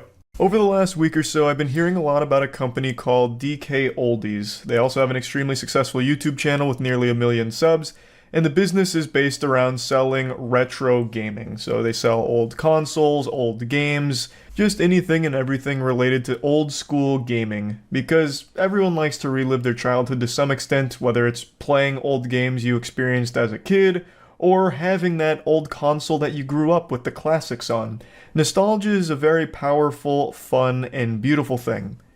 Well, actually, not really beautiful. Hold the beautiful on that burger, because usually when I get nostalgic, I just end up feeling sad, recognizing that I'm getting old now, and everything's changing. I can't move around as quickly as I once could. If I'm going downstairs and I miss a step, I end up hurting myself and pulling something. Time is progressing faster. Everything's going to turn to dust eventually. We're getting off track. Point is, they sell retro gaming equipment. And over the last week or so, they've been getting dunked on like it's fucking All-Star Weekend in the NBA. Everyone's been calling them a scam, whether that's YouTubers talking about their business and reviewing their products, or very upset customers that are dissatisfied with their purchases. A lot of people have come forward accusing them of being fraudulent or scammers. Now, I didn't know a whole lot about this situation until recently. I was under the impression that the big controversy was around their prices, because DK Oldies' prices are significantly higher than pretty much anyone else in the market. They have, on average, the highest price compared to the competition, but I don't think a high price necessarily makes them a scam by default. But after learning more about the situation, they make claims saying that they refurbish their consoles that they're selling. And there's a lot of evidence to suggest they don't. At least they don't refurbish all of them. So a lot of YouTubers have reviewed some of these consoles that DK Oldies sells, and they're covered in dirt, grease, and all kinds of shit, like very yucky stuff where it's clearly not refurbished. One of them even had just actual damage on it to one of the ports. They are still functional, but they aren't refurbished, because refurbishing refers to like cleaning, repairing, like all of that is part of being refurbished, where most of them just aren't. At least not the ones that have been documented, and not the ones people are talking about having purchased from DK Oldies. So I just wanted to go over this and take a look for myself if it really is a scam. I investigated it a bit on stream, so you can watch me learn about it in real time and form your own opinion on the DK Oldies business. I think the word scam is overused. DK Oldies clearly communicates the goods and services they provide and how much that costs. Yes, it's more expensive, but it has a market for people that want to get restored or authentic products and not deal with the sketchiness of eBay and Craigslist buys. Retro market is flooded with knockoffs, and certain people are just willing to pay more to not deal with that. Yeah, like I said, I don't know shit about the DK Oldies situation. I really don't. This DK Oldies Wii isn't refurbished. Buy a console. Is this a... So one of the main critiques I've seen about them is their prices are absurd in comparison to the others. Is this a bad price for this? I don't know. I don't know this secondary retro market or anything. So is this like super expensive? Nintendo Wii video game consoles for sale on eBay. Let's sort by... So there's some here for 40... So it looks like between 40 and 50, 40 and 60. Here's another one for 60. So this seems a little higher than like the lowest on eBay. Because it seems like it's somewhere in this general ballpark, but this is definitely on like the upper end of it. Though I am curious why it says like 120 and then crossed out and you save $60. Is it normally 120? No one is buying the cosmetically flawed one. There's an option for the good condition that's 120. Okay, so if you went to good condition here, it would go to 120. I will say though, if it normally is 120, because if it is normally 120, that is very high in comparison to what I'm seeing on the eBay listings here. Because the ones on eBay are not the cosmetically flawed. These are just like the normal, good condition Wii's. Some of them are even bundled, and they're like 50, 55 bucks. This one's 59, and it's the full Wii bundle. So that would be quite high. And I didn't say a word. Oh, I completely agree. eBay, it's always a coin toss if you're actually just getting fucking scammed. 100%. But I was just looking at all of the different prices there, just to get like a general range of what they normally go up for. I have to imagine if you did buy one of those, it'd come with like fucking piss stains on it or something gross. Also, I'm not sure if you can see, but there is a lot of gunk in the fan. We might just have to open this up. All right, I say we go ahead and boot it up and That's see just part of the works. cosmetic flaw. It boots up. Pictures and videos I will show on the screen. First, the biggest problem was the fan. There Jesus was Christ. so much Oh, wow, disgusting that's gunk pretty on yucky. there. It could have, should have, and says it was clean. It wasn't. I went ahead and cleaned it. Now, the weird thing is, I saw that gunk before I even opened the Wii. So did they not see it? I don't know. And then after that, the case had a lot of dust and some dirt in it. I then cleaned that out. And the Wii wasn't actually very dirty inside. That's but good. You can tell it was not cleaned or even opened, which is totally fine. But if you're not going to open it, just don't say that you are and that you're cleaning them if you're not going to do that. People on eBay don't always clean out the consoles. People in other shops don't always clean them out. But the difference is they don't say that they're going to do that. Now, once again, when I opened the Wii, Okay, so it seems like it's just not but really refurbished, but it's in a working condition.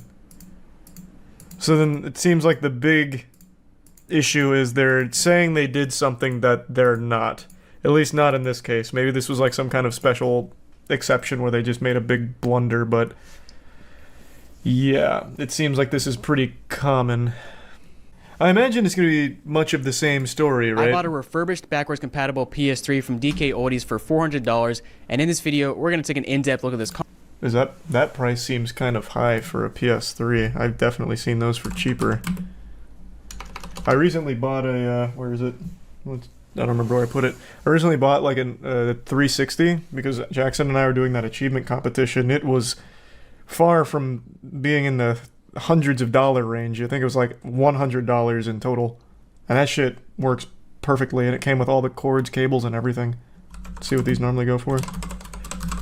Again, this is eBay, so you could be getting scammed getting these, but The range is from like $95 on the low end. Let me sort. Let me do like a sorting to make this easier. Literally the highest one is 280. Reverse compatible. That's actually the exact one that I still pulled up here, which is the most expensive one in the refurbished PS3 market on eBay, and it's listed at 280. The second highest one for reference is the exact same thing for 205. So the 280 one's even still an outlier. Another third-party controller. I mean, huge. $400 for a backwards compatible PS3, cosmetically flawed, and you give me a third-party controller. That's a cool... Wait, what is that? That's a cool controller. That looks like some shit straight out of the 90s. Wow, look at that puppy. Please do not tell me that if you do good condition, it's 600. Alright, I'm starting to see a lot of the outrage around the prices. That is... I understand charging more for the security of it. Like, hey, you're absolutely going to get what we're telling you're going to get, even though it's looking a little skeptical even in that department. But that security's not worth $400 extra on the market norm. You can buy a new PS5 for like $500. Well, I don't know about that. Maybe you can. Something like that, but like the pictures show a DualShock 3. There's no option to choose between a DualShock 3 and a third-party controller. Yeah, this does not look good. Compatible, kind of make you think you're going to get a good controller, and then they send you, you know, that the DualShock 3 that I got. I have a warranty sticker from TK Oldies in place of the old warranty seal. I don't know that they can actually enforce that these days, but oh, there's our cosmetic flaw. Nice. Hey, now it's fixed. It's good condition now. Here on the back, as you can see, well, the plastic's impossible to clean. Well, I don't think anyone's expecting them to magically erase fucking whatever this is, cat scratch marks all over it. But what do you open up there and showing all the dust when this is supposed to be a refurbished and cleaned model or whatever? Like, that's... You can absolutely clean fucking dust, right? Like, that's pretty easy. I can clean dust. And I'm a goddamn idiot. See what it looks like. Alright guys, time for the big reveal. I got all the screws all the way off and see what it looks like inside. Oh man. Wow, factory new. Oh, no way. That's fresh. Dude. I have no words. It actually looks better on camera than in person. Like in person, every single inch of this is covered in dirt, and this is... And that's what this okay, so I think I've seen enough here. I think I now have a better understanding of exactly what's going on. So not only are their prices outrageous, they are clearly not refurbishing them. It seems like their process is just confirming if it works and nothing else, and then just calling it refurbished. So they upgrade to the latest system software, or they'll do like a full factory reset of it, and then just make sure that the games can work on it, it doesn't crash, and that's it. And then they do a huge, absurd markup without ever actually cleaning them.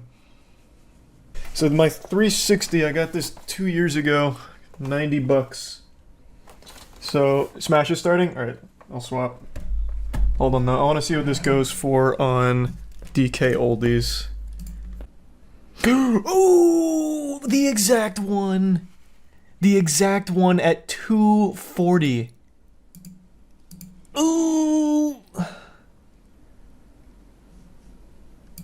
Oh, actually, never mind. Marked down to 195. It's the exact one. Oh no! Hold on. That's the bigger one. So that was the 250. I see. The 4 GB one is 150.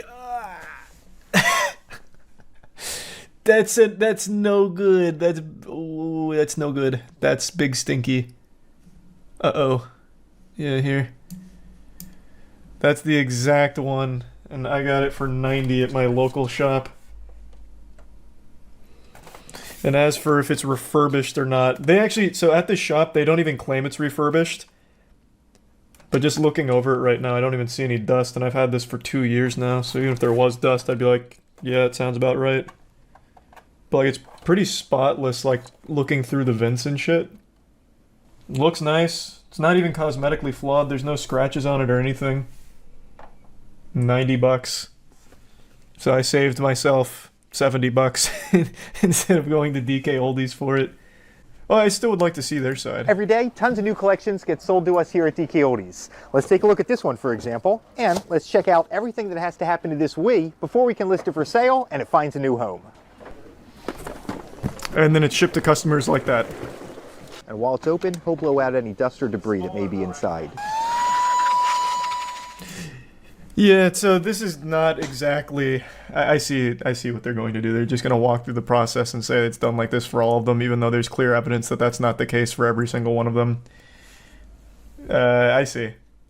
Like I said, it seems like they prioritize like the fact that it works, which is good. I haven't seen a case where it just doesn't work, but it's also not getting like legitimately refurbished. So this one's getting cleaned, it seems, but all of the other examples we saw, they didn't get cleaned.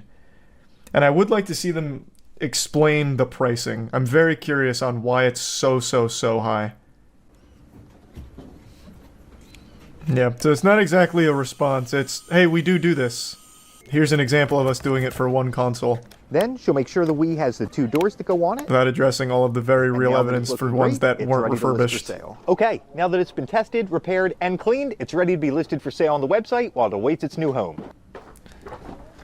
I didn't realize how big this business was. They have almost 1 million subs and it's a corporate account. Like, that's actually extremely impressive, so I see why this became such a big deal. Yeah, unfortunately the title of the video is not misleading. Mr. Lonely himself, Akon, is behind a massive scam. If any of you watching grew up in the 90s or early 2000s, I'm sure that name rings a lot of bells because Akon is an artist who was responsible for some absolutely iconic boner jams back in the day. And a few years ago, he decided to pitch a city, Akon City, which would be powered by the blockchain and have their own form of currency called A-Coin. And I've got to tell you, the design documents here, the blueprints, the renders of what Akon City could look like are so outrageous it almost makes the Willy Wonka experience look like a good idea. I feel like everyone who takes even a glance at the proposed Akon City documents will immediately write it off as being impossible and just a load of baloney. And they'd be 100% right in that assumption. This will never happen. This city looks like something out of Final Fantasy. It's just not really feasible. Yet, Akon, as well as other collaborators, are doing their best to try and make it a reality. Though after years of work, the only thing they have to show for it is a single welcome center that has a graffitied picture of Akon on the side. And it doesn't really welcome you to anything because there's nothing to show for it. It just welcomes you to something that's emptier than my colon after eating Greek yogurt first thing in the morning. It takes you to basically just an empty field, though there is a single building skeleton there that has a staircase and that's it, and then just a bunch of cattle roaming freely. So there is no real progress being made on Akon City, and it really seems like from the beginning this was supposed to be just either a full-blown scam or just a narcissistic ego piece for Akon. Because it makes no sense why Akon would introduce a cryptocurrency to Akon City when a lot of African regions already use cryptocurrency in their day-to-day lives. If he was really trying to make this a real thing that wasn't just trying to take advantage and exploit people, it would have made more sense for him to just use the already established Bitcoin or Ethereum, which is prevalent throughout Africa. But instead he introduced his own cryptocurrency and said, "I am the bank." He also is the douchebag behind A-Coin fucking a ton of early investors.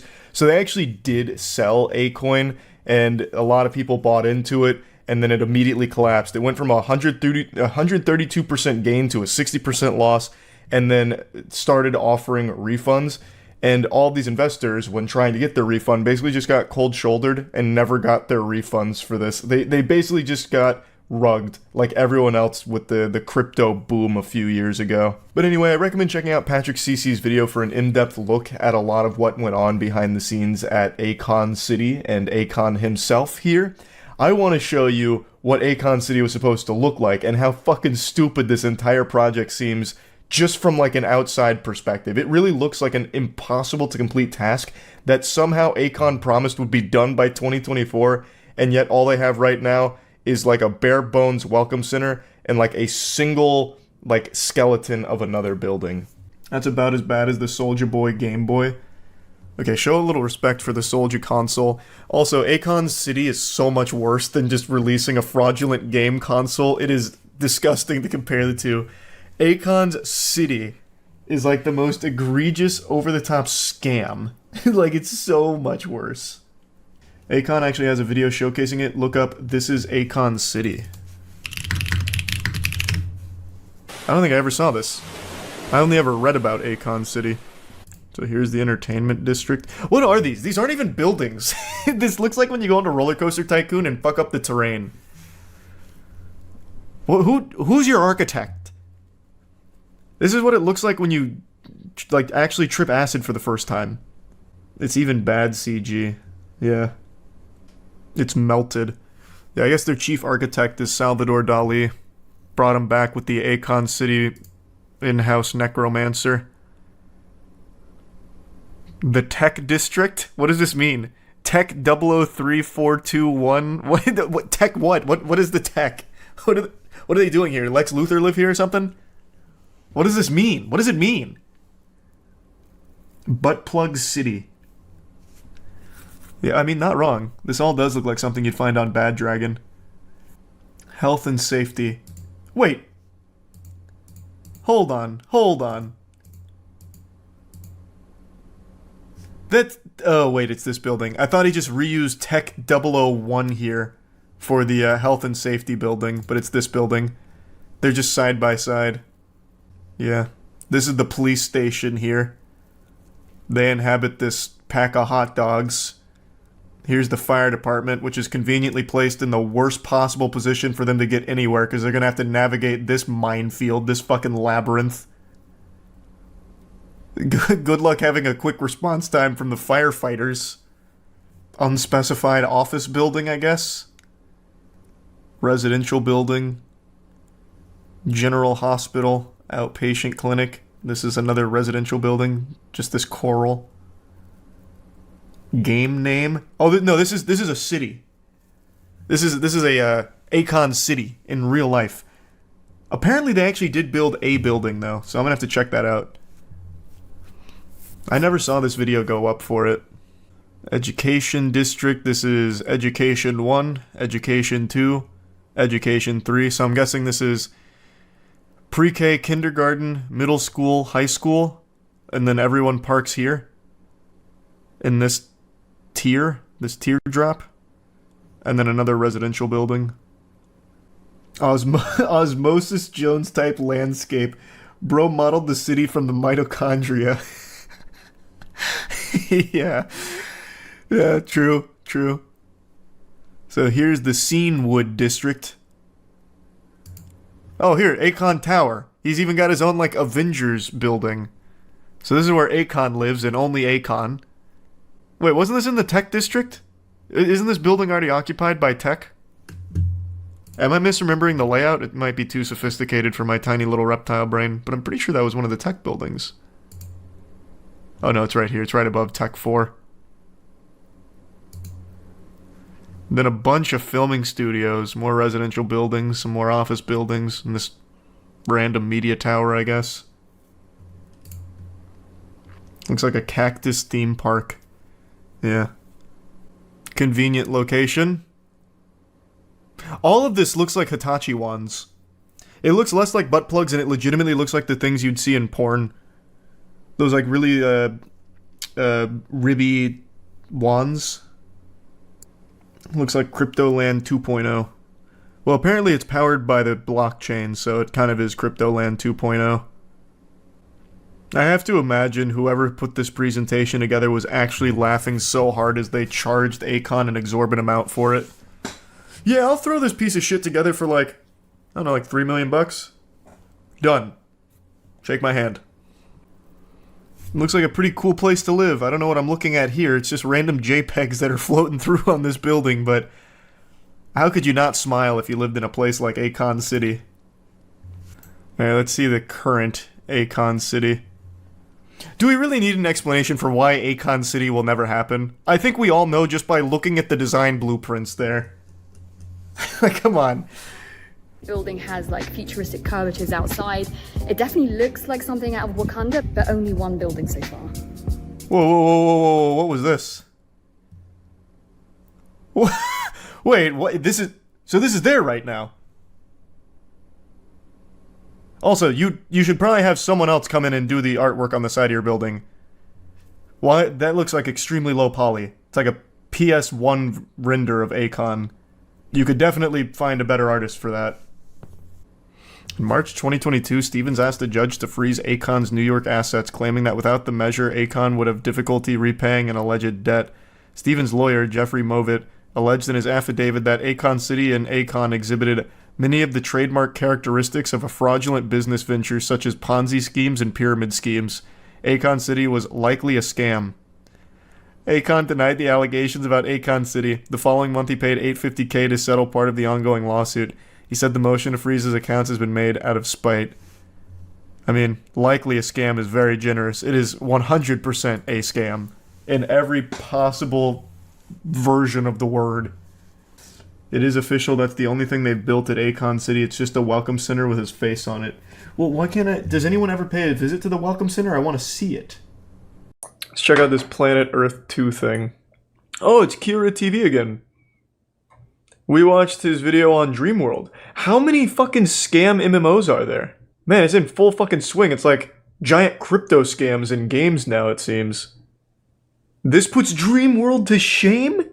No fucking chance. Unless this game is literally the creator goat-seeing himself, I don't understand how it could be a bigger scam than Dreamworld. Now, if you alleged told me that there scam. was now, Earth2.io is what we're talking about right now. Cool And this name. is like... I like I'm the not Earth sure sequel exactly. thing. We envisage a virtual digital world on a one-to-one scale with Earth. I love it already. I'm in. We're Where essentially can I the same invest? Location as Earth and is geographically linked to the world we live in. Fuck it. I'm in. Sign me So up. basically, if you don't know what they're saying here, this is what it is. Literally, it's just Google Maps, but you zoom in and they've gridded the whole world off. Like every inch of the world has been turned into a grid. Somebody can just go on and buy a picture of your house. This is basically like if I went into your garden and took pictures of everything on your garden and then logged online and sold those pictures and told people they own that So it's even it's mine actually to sell in the first NFTs. place.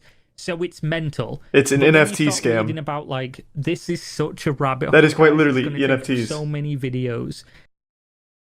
Like, have you heard this before, guys? What is all of this up here? Is this how, like, what is this $58.31 and it's up 58,000%?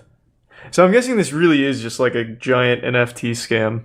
That's what this is looking like to me. The selling of grid tiles? Holy fuck. Yeah, that's what I want to do. I want to own 5 plants somewhere in Iowa. But also creating an amazing opportunity for yourself to make profit. Oh, let's go! Get rich quick, guys. Don't miss out now. Get in early. Easy money, this it's is the free! future right here. I'm gonna Get buy rich Elon quick. Musk's house. But if you're still... The Earth 2 Maybe terrain from Alex. engine is able to render the entire Earth with extreme detail and vegetation details not seen before in any I game. believe it. Where this, all with high performance... Can I is see it in ability to action? Is that downscale to lower possible? hardware. And it The can amount run of on lower power that scale would be hardware. required So for that, we haven't just taken not even like the a fucking small Tesseract game from world the that Avengers take would be an able hour to from power point A that. to point B. But for some reason, people have seen this and gone, fuck yeah, bro, where do I sign up? Where do I give you my money? Hold on, let me pause for a second. I want to see the website. How many people have bought into this? I've said this 100 times by now. This is the perfect day and age for scammers. It has never been so easy to scam people. It fucking takes a single tweet from like a 5-follower Twitter account and you'll have people buying into it. It is so easy to fucking scam people. Selling literal rocks out of a dumpster and calling them energy rocks and shit. It is an incredible time for scammers. I just want to see how many people have bought into this before continuing. Here's the leaderboards. Oh god, no. The number one guy, I don't know what this translates to USD. The number one guy here has $575,646 in it. Let's see, what is the exchange rate from a normal USD to an EUSD? Where is the exchange rate on here? About 1.2 million people have bought into it at the moment. Here, this seems fine. I'm just trying not to like show these people's information. Where do you see that 1.2 million people use this? Let me see their Twitter. This is a big project. I'm gonna scroll down. I'm gonna see my Council of Cock photo with the 2 Moby Huges and get banned like Mizkif. It is crazy. It is so fucking easy for people to get scammed. Well, no, so easy for scammers to scam people. People like to think they're so fucking smart and then they'll buy into a game that says they have one-to-one rendered the real world with more detail than you could ever imagine, with technology that our species can't even begin to comprehend. Fucking crazy. I just want to see the exchange from e-dollars to normal dollars. What am I looking at? These Beyblades, or is this like a flag? Oh, they're all flags. One dumb asshole over here owns a single piece of this highway. Who bought this? Oh, hold on, you can't even see it. Who bought this thing? Yeah, I want that one lane on that highway in the middle of fucking nowhere. Whoever this is should not be allowed to use money again. I just want to see the going rate. And then I'll go back to the video. Mountain View, California. Price per tile, $58. Available resources, fresh water, sand, limestone, iron ore, wood, coal, oil, and gold. What the fuck is this? Oh, I can actually see who owns it. Why? Fucking why? Chat keeps saying 1-to-1, but I don't believe that. I think they're getting confused because on the website, the scale is 1-to-1.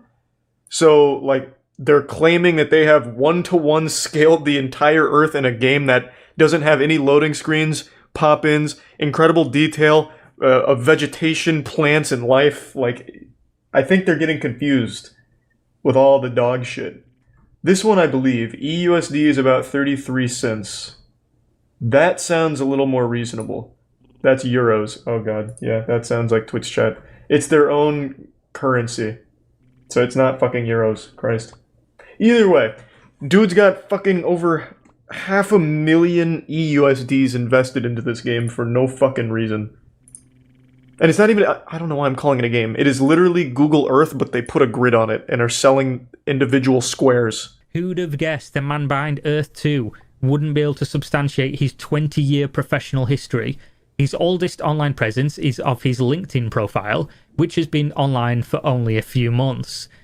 Kind of sketchy, right? No, that sounds reasonable. The people who are getting scammed will never watch nor believe this video if they do find it. People to at least check in on. Everyone's too smart to be scammed until they give their credit card info to a guy on the phone. Says their computer has a virus. And I've never heard of that select, but I can check it out. Is this... Sorry to pause again. So, Trayer made an account and says it's 1-to-1. So if you want to buy an EUSD, it is 1 USD. And then I saw other people in chat saying the same thing. Holy fuck, that's even more pathetic then. Oh my god. That's fucking wild. Imagine being the dumb asshole who put nearly 600 grand into a non-existent dogshit concept. Oh my god, I can't believe it. With old people who get telemarketer scammed, it's like, oh my god, you know, it almost makes sense. Like, they're kind of old, they don't know what the telephone is. But that guy, no doubt, he has like a high-paying job, big salary position. He's like, you know what, I've got the next big thing. Earth 2, I'm gonna make a fortune selling my fucking highway grid. Oh. Easy money virtual real estate. Use my code down below. Like... This shit is disgusting, frankly. My god, he has so many Earth 2 videos. What the fuck? Everything is an Earth 2 video. Holy shit. What do his comments say? These things are always so deep. I get so invested in this. Who is this? Matt Lorian. Most people are actually calling it out. They're just dropping like Xbox Live arcade codes in the comment. So I don't really know what that's all about. Do not put money into this. It's a scam. I've emailed them many times over 3 months and still haven't sent my withdrawal. Yeah, most people can immediately recognize this as a scam, I would think. Going to, and which oftentimes will stop see that again? Working to actually... I think you actually... Full legal name, address, account name, email, exact bank account number, phone number. Oh my god. How? How can there be a single person that has a bank account, first of all, that would be comfortable giving all of this to anything? I wouldn't give this to, like, my own fucking mom if she asked out of nowhere. How? Seeing this right away should tip you off, like, I should never fucking associate with this. Like, not only could they take all of your shit, or withhold all of your shit, they could take shit from you too. It could literally be identity theft. You are paving the way for it. I'm surprised they don't also ask for, like, security questions, like, what was your first dog, your mom's maiden name, and stuff like that. Just in case. Do they also need a blood sample? Yeah, if you scroll down, I bet. We also need to do a urinalysis. The initial purchases are very, very cheap, but obviously they set the prices of the land. And obviously they... I want to buy Area 51. Thinking and looking Can I like own they're it? making a bunch of money, Then and visit? they settle. We do not warrant the accuracy, adequacy, or completeness of the information on this website. What does that even... Nor do we undertake to keep this website updated. Don't trust us. It literally reads as... The stuff on here, the pricing, like... It's all who owns garbage. what, however, you know, gamer groups, whatever it might be. So what do we families, do whoever about it? is, you know, their grandmothers, etc., are going to be logging on Facebook and seeing... How do we what's little stop Johnny them? talking about. So if you did enjoy this video, Check the way the that you subreddit. let me know is... That is fascinating. I actually can't fucking believe how easily people get scammed these days. Wild. Fucking wild. That's literal no effort. In their own terms, they're like, we might just walk away. It's like, yeah, okay, fuck it, I'll put 600 grand in there. What's their subreddit? Let me check it out. Oh god, the subreddit's in denial. Oh boy. I'll just read you an excerpt. I am holding my tiles and I am not selling anytime soon. I believe in this project and I feel good when I see people think of this project as a scam because of their lack of research. It just shows you how this project is futuristic and it's out of their league. That gives all the first movers the advantage to jump in this market early before it gets saturated in the future. That makes me more excited than pissed off. Someone needs to get their dad off Reddit ASAP. This is bad. You should never be celebrating when the majority of people with like a 4th grade education recognize the shit you put money into as a scam.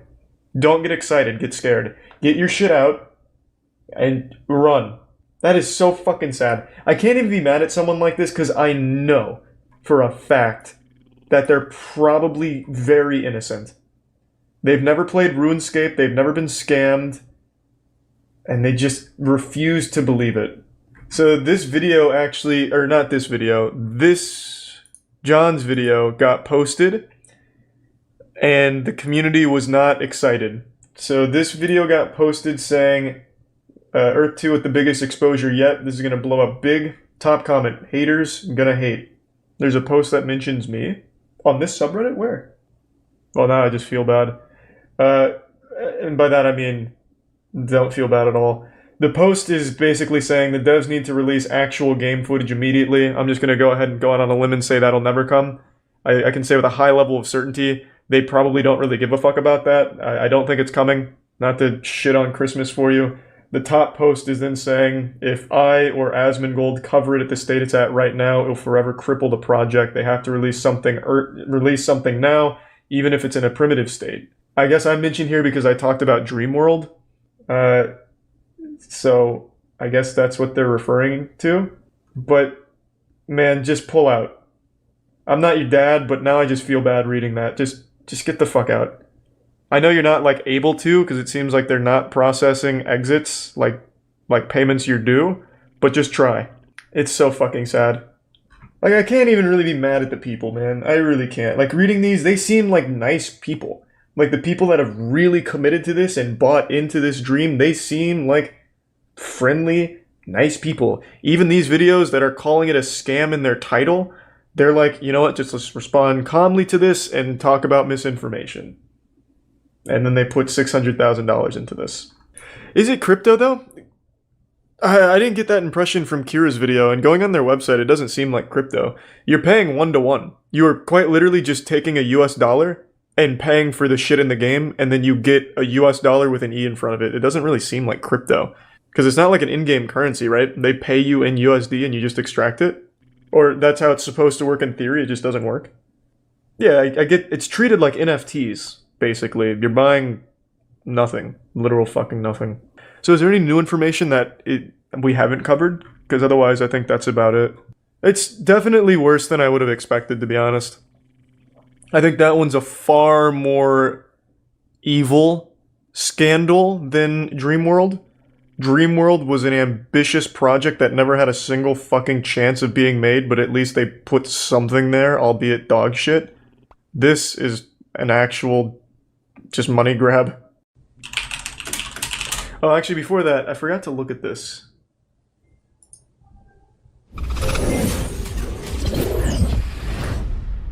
Recently, I did a video about Earth 2. In my eyes, it's either A, a delusional group of pathetically idealistic idiots who think that they can redefine the entire virtual entertainment sector with a small team, limited resources, and the largest undertaking, possibly, in the history of technology, or B, a pyramid scheme and a scam that will never deliver and was never intended to. Take your pick, it's still a bad thing. I think it's the first one. Well, that video caused a lot of anger and Planet IX is I'm so old. Fuck it, that looks cool. copy of the planet where players can buy, collect, and trade picks, which is how we call the lots of land. It's the same game. Packages and then go into the marketplace and then they can sell, exchange, buy directly from Holy the fuck. Holy shit, it is exactly the same scam. And we're gonna plant like tons and tons of trees. And those guys do not only plant trees, but they have like really beautiful social work happening. Who are they? The success of the game, the more players They also have 50 rocket ships. the more trees we're gonna plant, and we're gonna keep doing this beautiful. We're gonna plant social trees, we're work. gonna make laser But, like, eyes. Gameplay, NFTs, cryptocurrency. This is the most etc. unapologetic scam I've ever seen. Just work. Soon we'll have tutorials online and showing like how easy this entire NFT world will be. This is actually That's shocking. a lot. That's a colossal amount, actually, because in just a minute 30 flat, this project manages to combine social and environmental activism, NFTs, crypto, It did a digital lot. world building, It gaming, did do a lot. loot boxes, and honestly a whole bunch more. But I think some most people just importantly, as need to per get their own scammed. advertised framework, they will launch in 3 separate Like if you put money into Sound familiar? this, This digital world will Like, apparently you change really the actual deserve world. it. And since I've now been accused many, it's easy to establish what Planet IX is once we establish what Crowd 1 is. And to do that, we need to look at their history and their business model. Jesus, how deep does it Crowd 1 go? self-advertises as some sort. Crowd 1 is a pyramid scheme, more commonly known today by those with an utter lack of intellectual competence as a multi-level marketing opportunity. Crowd 1 Nobody represents calls the it that though. They just entrepreneurial call it a pyramid manifestation of scheme. Greed I and never hear that manipulation. tossed around The anymore. business model revolves around education. It's pretty much the standard practice for those who rely on colloquial turns of phrase as some sort of life-changing charade. And it is, of course. So what do you true here as buy? well. Crowd 1 skirts I'm just gonna look it up myself.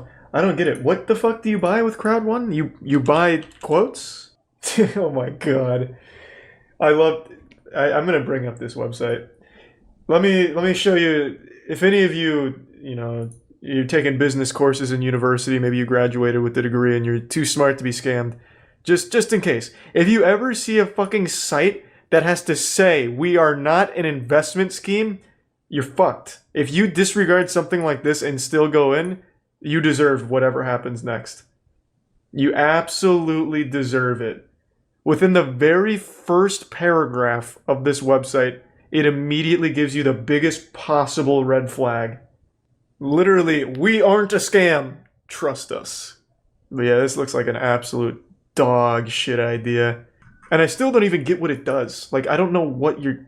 Like, what is this shit, though? Like, you're buying nothing. You're buying Migster, who I'm guessing is like a cereal box mascot or something. I don't really get it. Like, I don't know how someone falls for this. Oh, here he is. A mobile gaming tournament platform, Migster. So you're paying for 12 months to a furry fan site? Like, what is it? Migster is a social gaming platform for you and your friends to play and take part in tournaments through online streaming.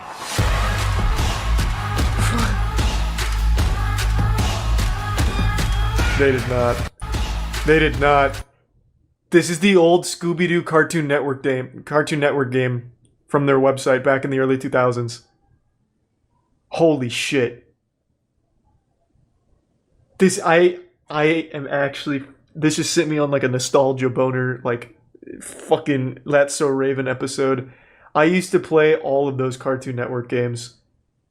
All of them. The Dexter's Lab ones where you're making like a maze for chickens to die in. The Scooby-Doo one, Samurai Jack had a good one. Teen Titans, oh my god. Why is this being advertised in a 2021 product? Stream your favorite games. If you're trapped in a time vortex in 2002. Oh, Migster's calling, you better answer. What's that playful little guy want? Uh-oh.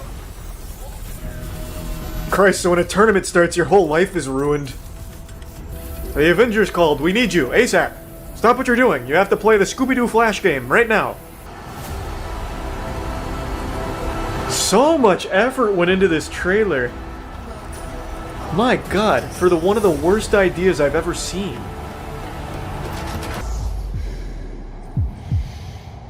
I feel like I'm getting a whole movie's experience worth right now.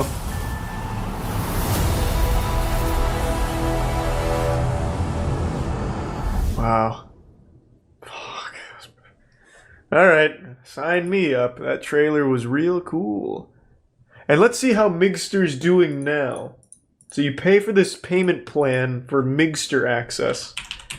But how is he doing? Do they have reviews of Migster on YouTube? Is there any Migster tubers? Matter natin, press nyo lang po yung... So, do you play any games? Automatic meron Here we pa go. yung 1,000 credits. So, para saan po ba yung 1,000 credits na yun? So, para ano po ba yan? At nakikita na ang sobrang When does dami the gaming yung, start? Ano po katay nung... Alright, that didn't really answer any of my questions. Alright. So I didn't learn anything. But I am interested. What else do you pay for? With Mindo, you grow both personally and professionally.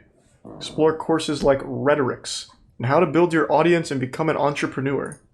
Travel benefits. With Life Trends, you get great discounts at hotels, travel, and cruises. I don't understand. With what? Hey, excuse me, I'd like to stay at this hotel. I have 15 Life Trends coins from Crowd 1. What do you mean, get out? Man, this is crazy. So this is it? This is all of Crowd 1? You just pay for subscriptions to these awful services? What is so me? I'm so confused. Like, I don't even get the differences in the packages, man. Like, this is blowing my fucking mind that anyone puts money into this. So at $300, you get access to all of their garbage. And for $800, you get access to all of their garbage at the exact same lengths with a little extra Life Trend money coins. But then you get something called lifetime membership to Link Me, which doesn't seem to be like a service anywhere on here. Oh, here it is. Never lose a link again. So you get access to a notepad to save your links. And then for $3,000, you get So Me as well. I don't understand. The world is a social one, but it's hard to keep track of all of the different platforms. So what? You get a platform that tells you Twitter, Reddit, Facebook, and then you just click on those. So you get the access to bookmarks. I don't need, like, what does this mean? This is baffling, man. People are so dumb. Like, god damn. But Emerge Gaming has, quote, no idea what the motivations of its 150,000 subscriber user base really are. Which is a direct result of their partnership with Crowd1 because its platform is used as an affiliate marketing scam to lure in vulnerable people and is quite literally damaging to their image as a publicly traded company. True, I definitely thought less of them. 150,000 subscribers to it! Scam. Emerge Gaming is also accused of not conducting their due diligence when they accepted over $8 million from Crowd1. And the list will go on and on. Well, that's a good chunk of change. If you're gonna fuck your product, you might as well do it for $8 million. I'm going to create a service. Doesn't exist. I'm just gonna make a cute mascot, and I'm just gonna like stealth launch a service like a website somewhere, and just say, you know, like a subscription model, dumb tiers. And I'm just gonna see how many people just give money to something that just doesn't promise anything and just doesn't exist. I'm gonna fill the description, like make a real website filled with just buzzwords on buzzwords, but never actually say that there's going to be anything there, so I don't have to worry about fraud. It's literally just going to be a thing that people can put money into, and I'll just see how many people do it. Like, I cannot believe. Like, this one, Earth 2, okay, FOMO, right? People don't want to miss out, and Earth 2 promises, like, hey, if you buy this fucking tile on a grid, it might be worth something. You know, but this promises nothing. Absolutely nothing. And I'm on their Twitter right now. They say they have 1 million Migster subscribers, and I promise you that's a lie. And then there's one guy commented on this saying this is amazing and believable. He misspelled unbelievable. Crazy. I don't doubt 150,000 subscribers, though. I actually don't doubt it. To go rapid Just fire making me because upset. the explanation would derail into an hour or more at least of links and affiliations. It's believable because it's not a scam. I can't tell if that's sarcastic or not. Please, I need to hear... For the love of God, tell me you're making a sarcastic comment, Baskin. I'll wait. We need to sit you down and, like, take away your access to spending money. Everyone in chat is on Migster. You're behind. Fuck! I'd have to start streaming on Migster. Fuck! Yeah, what was I thinking?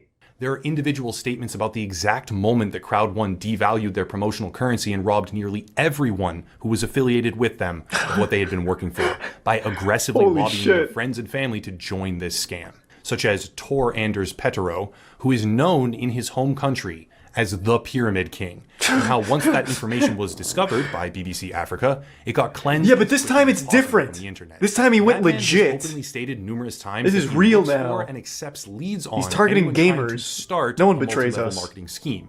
Planet IX hasn't actually launched yet. It hasn't sucked tens of millions of dollars out of the pockets of Oh, but it people will. sold on a dream that doesn't exist. It to enrich a fucking few will. criminals at the top of the pyramid.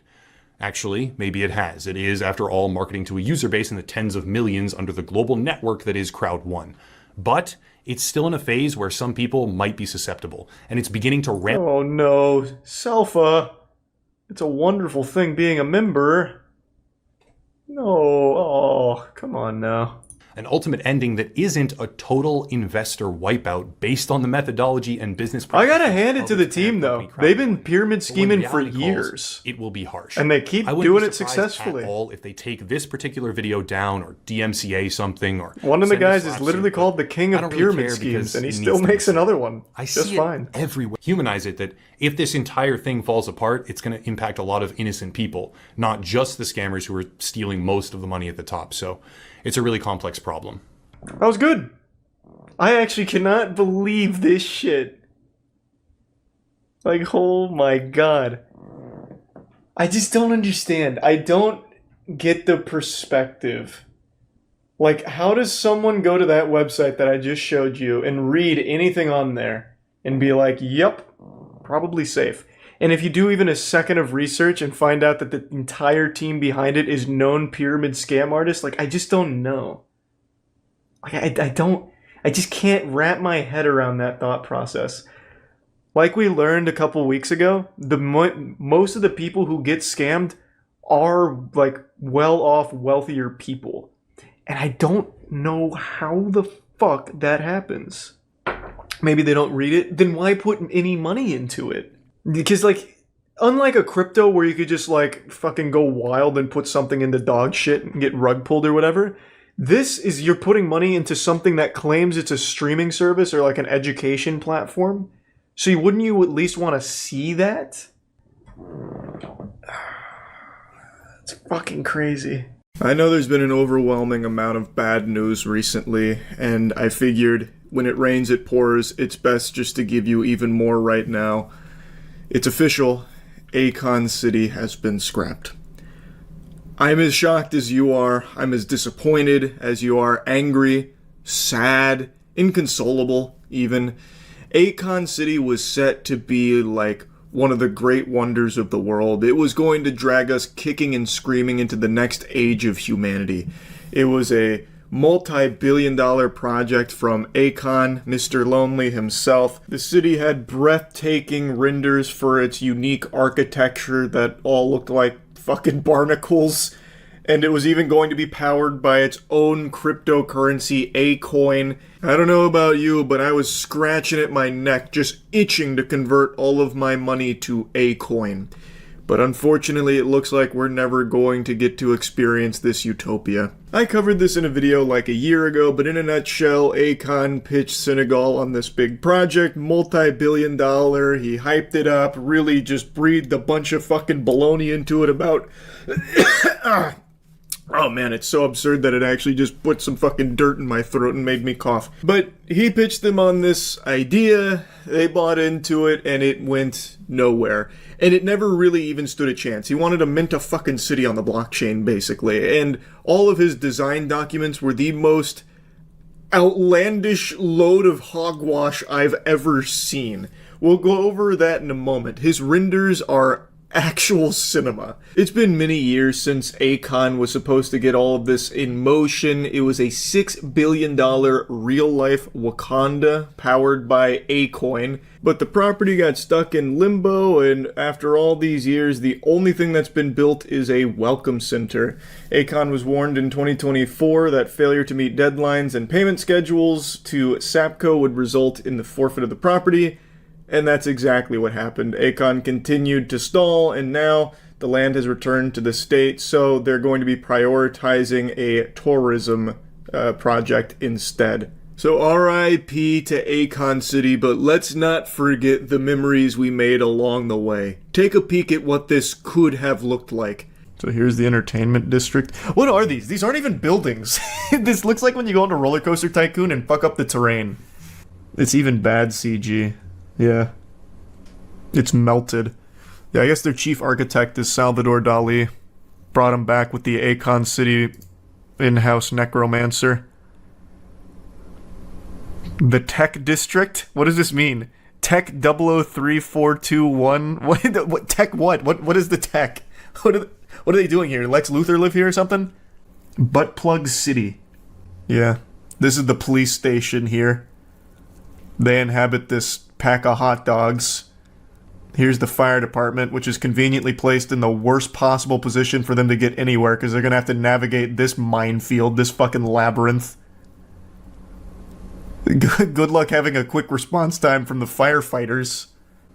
Osmosis Jones type landscape. Bro modeled the city from the mitochondria. Oh, here, Akon Tower. He's even got his own, like, Avengers building. So this is where Akon lives, and only Akon. The whole city's design documents look like Spy Kids 3D when they go into the game. Like, there is no sane architect that ever signed off on these. I have half a mind to think that Akon just went to Fiverr and went to 3D Modeler and said, make me, like, a wacky theme park. And then he just tried to parade it around as, like, his blueprints for Akon City. Now, as mentioned, none of this ever got built. Nothing ever even got close to getting built. The only thing that currently exists where Akon City was supposed to triumphantly stand is a welcome center. And it is a really interesting looking welcome center at that. A YouTuber actually recently went and did a video on this whole thing. It's a great video, and I just want to show you a quick clip from when they go to the welcome center and one incomplete building that started, stopped, and is just stuck in purgatory. On getting here, I was welcomed by this building with a graffiti written Akon City boldly on the wall. This is nothing futuristic like I saw in the CGI. So we're approaching Akon City, as you can see. That is Akon, and it says Akon City. The best city. You have to go, guys. You have to do it. Alright, we're almost close. That's Akon City over there. We drove inside the city, and this was all I saw. This right here is the only building that has been built in Akon City. Although this building looked futuristic, but this project is looking like a disappointment. That's as far as Akon City ever got. A welcome center with some really interesting graffiti on it, and that one weird, incomplete building. I don't exactly know what that building is supposed to be based on the design documents that Akon has shown us. Maybe that's one of the Tech 002 buildings. It could even potentially be the fire department. I can't tell. You know, it's not as recognizable in that state as it was in the Second Life montage that he made of buildings. But anyway, I just wanted to talk about this and let you all know the bad news that Akon City does seem to be dead. It's actually really fucking sad. Not that Akon City failed, that was always going to fail. This very clearly had all the makings of a scam. Like, that's what it seems like was the goal the whole time here from Akon. That's how it comes across. Because this is actual fucking horseradish. It's sad because he just clearly came in here with no real plan and seems to have just wanted to exploit the people here. And that kind of shit just sucks. So, yeah, anyway, just wanted to give you the update on Akon City. That's about it. So, yep. Have any of you heard of this? Mellow Mint? I'm curious. Overwhelmingly, no. And one guy who's lying saying yes. I saw this yesterday, and it is one of the most fascinating projects I've ever seen. So I want to take you on a little journey through this project here. So it's basically nothing. But it's nothing that they're selling for $107,000 for access to a music playlist. We'll go through all of the mumbo jumbo at the top in a moment, but just take a peek at this. $107,000 for the quintessential playlist, the creme de la creme of music. 71% is dominated by the soul-penetrating melodies of the Balkans. By purchasing this, you're not only securing 2,645 songs carefully curated to move your soul, but you're also casting a vote and joining Mellowment in a global musical revolution by supporting our audacious vision. Immerse yourself in this unforgettable audio journey and join us on the path to reshaping the world for the better.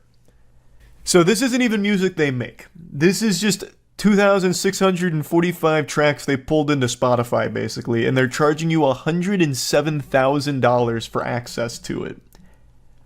Which is fascinating. And apparently their mission is to change the world by giving you access to music they deem to be high quality, which of course means nothing. It's just whatever this guy liked. So if we go back to the top here of what Mellowment is, I need to give you guys a look into pure lunacy. Because it's just a bunch of buzzwords that they had ChatGPT spit out for them. Once upon a time in the kaleidoscopic landscape of the music universe, an innovative entity was born, Mellowment. It wasn't just a brand, but a vision. A new dawn that promised to reduce human suffering worldwide using the power of music. The mastermind behind Mellowment had a grand design, a plan so ambitious and beautiful that it was destined to unite people across the world. The guy speaks like he's in a fucking anime. Like, this is just the most egregious scam ever. Like, this actually seems like one of those Reddit posts from back during the, like, I am euphoric, not in this moment because of some phony god, but I'm enlightened by my own intelligence or whatever. It has that energy, but in 2023. Let's say that an influential icon, a trendsetter with a powerful voice, made an unexpected purchase. They invest into the most exclusive music playlist ever to be curated. An audacious act, sure to pique curiosity among fans. It wouldn't, though. If anyone bought this, you'd just be ridiculed, rightfully, and bullied, rightfully, for doing so. I don't know, that sounds like a good deal. Well, it is the most exclusive music playlist ever to be curated, so maybe I'll hear the 2,645 tracks and I'll get taller, I'll be happier, my beard will be fuller. It's all possible. The way he speaks about this makes it sound like it's a goddamn panacea to all the world's ailments. A story unravels as the world tunes into the influencer's content, mesmerized by the unique symphony of sounds found in the Mellowment playlist. Excitement builds. The rhythm of Mellowment hypnotizes the masses, launching a viral movement of unity, a symphony of shared experience. Like, I can already just hear their pinky out as they're typing this. As the echoes of Mellowment reverberate, our vision broadens. Unexpected but very much needed musical collaborations start to happen on the global plane. We turn the volume up on our philanthropic efforts, launching our charity initiative. Music is our tool, and with it, we will orchestrate change. And it's not even their music. Like, if this was a band doing this, I wouldn't even care as much. I'd be like, you know what? This is a fun way of marketing your music. This is just one fucking goofball goober with stained undies that just took 2,600 songs he liked on Spotify and put them into a playlist. That's it. That's it. It's crazy. Why is this not illegal? Because well, good question, actually. I was going to say because you're getting exactly what you pay for, but he's promising that this music is somehow going to change the world, basically. So, I mean, that is very fraudulent. I don't know. It's criminally delusional. He should be locked up because this man belongs in Arkham Asylum with this shit. Our melody doesn't stop there. The world becomes our dance floor as we host immersive Mellowment branded parties worldwide. These events are symphonies of togetherness and celebration, amplified by the unique rhythm of our music. The world unites under the Mellowment banner celebrating life. The one world government becomes Mellowment. Everything rolls under Mellowment's umbrella thanks to this carefully curated musical playlist. If someone's dumb enough to pay for it and fall for it, that's on them. Oh, true. That is 100% on them. Meanwhile, Melement evolves into a stage for undiscovered talent. We cast a spotlight on the fresh, raw voices of budding artists and producers, giving their creativity a platform. Melement becomes not just a brand, but a cultural phenomenon. It brings a revolution, a shift in the very way we consume, create, and celebrate music. What shift? Other than having a $100,000 entry fee. That's the only change. You have a music playlist. Those have existed for 30 years. This isn't just an ambitious plan. It's a call to action for anyone who loves music, unity, and making a difference. With Melement, every beat is a step closer to a world where music is the true universal language of unity. By investing in this vision, you become a part of the symphony, an architect of this global phenomenon. They're using Unity more often than the fucking game engine itself uses it. That word has lost all meaning for me right now. Like, I'm already forgetting that it's a real word. I think there's a 0% chance the guy behind this actually believes this, though. It's just all designated to try and get one big whale on board. The Melement goals for 2023-2024, making the world a better place through music one song at a time. What an incredibly difficult goal. How are you going to accomplish that in the next couple of months for 2023, or even in 2024? And how are you going to measure whether or not the world's a better place and whether or not it's because of your music playlist? Charity fundraiser launch, never happening. This goes right into his little piggy bank. Celebrating life with Melement branded parties worldwide. Again, never happening. No one would go unless you paid them to go, which you're not going to do. Showcasing and helping careers of fresh producers, talent and artists. Connecting artists and producers worldwide and inspiring collaborations. Lil Pump 6ix9ine Future Travis Scott making a track on Jewel Marcel Murad type beat. EU beats in the following text. I'm sure they'd love to collaborate for Melement. I bet they'd love to hop on that together. Lil Pump, 6ix9ine, Future, Travis Scott, vibing to Balkan music. They love Balkan music here. That was one of their big selling points for the $100,000 package. And who's to say they're not already vibing to Balkan music? US rappers collabing with EU artists on EU beats. Trap beats are boring. Well, I was just about to buy it too, and now you've insulted my tastes. I'll take my business to the other $100,000 playlists. Scoundrel. If I only knew I had 170 days left to live out my life, this is definitely where I would spend my money. If you're dying, you don't want to die without listening to this playlist, so put your money where your mouth is. The Quintessential Playlist is a handcrafted masterpiece carefully curated over decades and passionately fashioned from thousands of albums and tracks. It is an extravagant marvel in the world of music.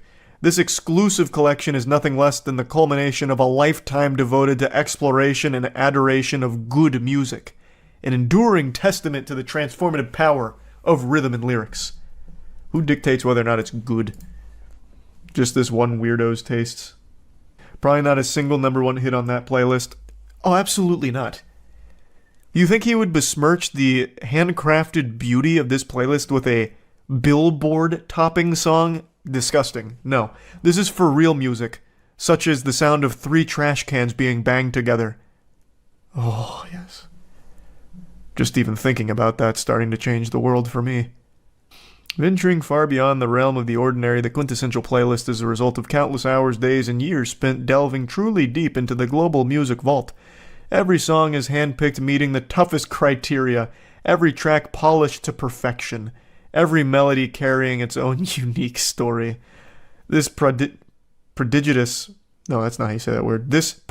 compilation is a comprehensive reflection of the world's best musical landscape, the musical brilliance of countless artists, the raw emotion encapsulated in their creations, all harmoniously compiled into 250 hours of exquisite musical experience. Brother, what are you talking about? At the very bottom of this, it says that it's 143 hours. You're lying.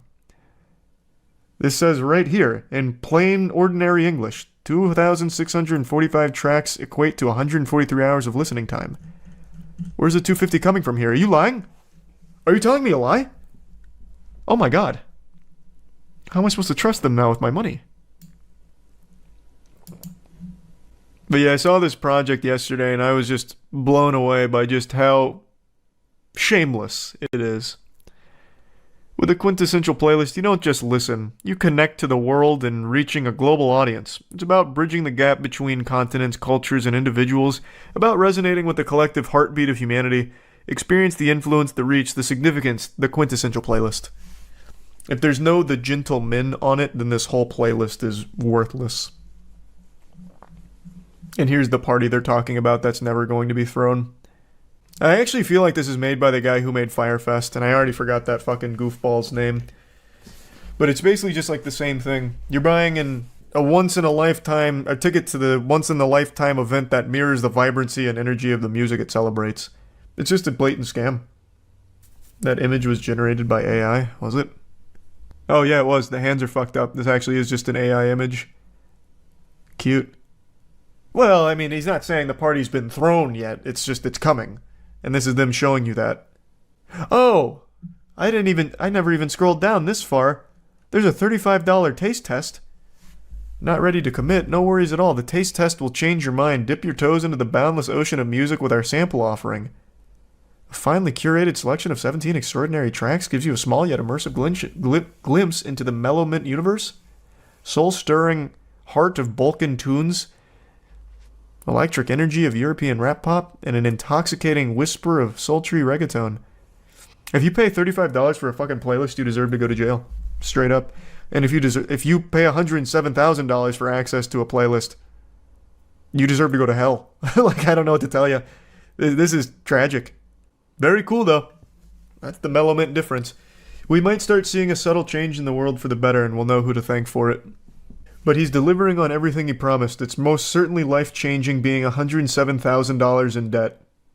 Oh, this, I would not have expected this. Here, the first thing that comes up when you go to the Mellow Mint Twitter is this tweet. The carbon emissions and global warming agenda is a globalistic construct. The climate is a dynamic system and there's so much to it. The Earth naturally cycles between hot and cold periods, which have been documented. It immediately goes into, like, this is all a globalistic agenda. When it's all about, listen to the Balkan music for $107,000, we're changing the world, unity, this and that. Very interesting. Did you know Earth has a sequel, and it's a big stinky scam? A few months ago I learned about a project called Earth 2. Basically, you're paying a lot of money for nothing in return. This thing must have been created by Eugene Krabs himself because this shit is just so greedy and offers nothing for its service, if you can call it that. I'm not going to get too deep into what Earth 2 is. You can watch the video I posted about it where I was learning more about it. Basically, though, you're buying plots of land in an imaginary world. You're buying literal thoughts. Like, you're buying the idea of land. So you could go on Earth 2 and buy your church in the Earth 2 game board. And that's it. And then you can sell it. That's not what I'm here to talk about, like going deeper into why it's a scam. I think anyone with like a functioning brain can recognize that it's not real and it is just there to take money from idiots. It's a project hatched from the asshole of some douchebag who is trying their best to capitalize off the confusion in the crypto space. They've been able to brainwash these people into spending money on something that doesn't even exist, nor could ever exist in the capacity they advertise it as. But these fucking hemorrhoids have convinced very gullible people that they're going to miss out if they don't get in on Earth 2 right now. This fear of missing out has driven people insane, just genuine lunacy when it comes to spending money because everyone wants to be in on the next big crypto boom. I've read a lot of posts from community members at Earth 2 and my god, it feels like watching an ASPCA commercial looking at abused animals. I just feel bad, I get sad, I get a sinking feeling in my stomach seeing people genuinely believe some real awful things. There are people talking about how Elon Musk is going to start tweeting about Earth 2. They're calling Earth 2 the next Dogecoin. The delusion is painful. There's a higher chance Elon Musk tweets out one of my dick pics than anything about Earth 2. But anyway, I'm not here to focus too much on the scam component of that. You can look into it yourself if you're curious. I'm here to talk about something in particular. Since I posted that first video about Earth 2, they've begun using me and my content as advertisements for their product. if you can even call it a product. It is literally fucking Google Earth that they put little tiles on, and you pay for tiles on Google Earth. It hurts. It fucking hurts how stupid and blatantly obvious this scam is, and yet it is still somehow making a lot of money. But again, I'm focusing on them using me to advertise that dog shit. Mainly on TikTok, so I want to show you some of that. Again, don't go harass their TikTok or harass any of the Earth 2 community. I never encourage that shit, but I do encourage you to go check out the Huge Charles channel I just recently made. The support on there has been wild, so thank you so much, and please go check it out if you're interested in seeing some more content and some more interesting shit. I'll put a link to Huge Charles in the description below. So here's just one of their TikToks. You'll see that it's like the goddamn Avengers came together to all of a sudden start promoting Earth 2, apparently. They've got clips from a ton of familiar faces. There's good old Elon Musk right there, Mudahar. I mean, the gang's all here. Logan Paul. And they just take random clips and start putting like Earth 2 promotional things over it, like this right here. What is this? What the fuck is this thing? This looks incredible. What is this? What the fuck is this thing? Sometimes it's not even like moments that fit. Like here, for example, they actually just took a clip of me insulting the game and used it to promote it. Almost 1 million views here. What am I looking at? These Beyblades, or is this like a flag? Oh, they're all flags. One dumb asshole over here owns a single piece of this highway. Who bought this? Oh, hold on, you can't even see it. Who bought this thing? Yeah, I want that one lane on that highway in the middle of fucking nowhere. Whoever this is should not be allowed to use money again. What am I looking at? I don't know if these channels are like an official channel from the team at Earth 2. If there even is a team at Earth 2, I'm pretty sure it's just 1, maybe 2 guys. I don't think there's like a real staff there. Or if these are just managed by fans that stole their mom's credit card to buy V-Bucks and tiles in Earth 2, and now in order to prevent buyer's remorse, they're trying to get other people to buy on board by making TikToks like this. I really couldn't tell you if they're official or just stupid people that bought into it. But either way, it's still awful to see. It just sucks knowing this group is using my face to promote their scam to try and get people to go on board. And not just me, obviously you saw a lot of other people there too. It's just fucking horrible, because there's definitely going to be someone out there that knows nothing about this project, and they'll see like their favorite TikTok creator, or they'll see Mudahar, Logan Paul, and be like, oh, well, if they're backing this, I might need to look into it, and then fall for this. It sucks. It's horrible. This isn't the only company to take my content to advertise their product without me knowing about it, but at least the other ones do it in a respectful way. For example, this company sells dick enlargement pills, and they advertise on porn sites. And this looks cool, you know, I'm not mad about this. I don't think the product works. I don't think it's going to give you the Thor's hammer dick cock wiener. But, you know, at least I'm not, like, offended by it. I don't know what it says. You know, maybe it says, like, this ugly son of a bitch is fucking your wife right now. Find out how by clicking here. And that hurt a little bit, being called, you know, an ugly bastard or whatever. But, you know, this is a lot better than being used to advertise Earth 2. I would much rather me and my Moby Huge be used to advertise fucking placebo cock boosters than Earth 2. So yeah, I just wanted to make this to let you all know I'm not actually promoting Earth 2, despite what that clever marketing would have you believe, even though it's really transparent that a 90-year-old dude is behind that, like some geriatric octogenarian is making those TikTok posts, because I don't think anyone would actually see that and be like, oh, it looks like this guy's really into it, considering in one of them they used an actual insult that I was putting against the product. So I just wanted to clear the air. I'm not endorsing Earth 2 by any means, nor the Hammer of Thor penis pills, surprisingly. So yeah, that's about it. So yeah. The words scam and YouTuber go together like peanut butter and jelly. Usually when you see these two words in the same sentence together, it indicates that a YouTuber is the one doing the scamming.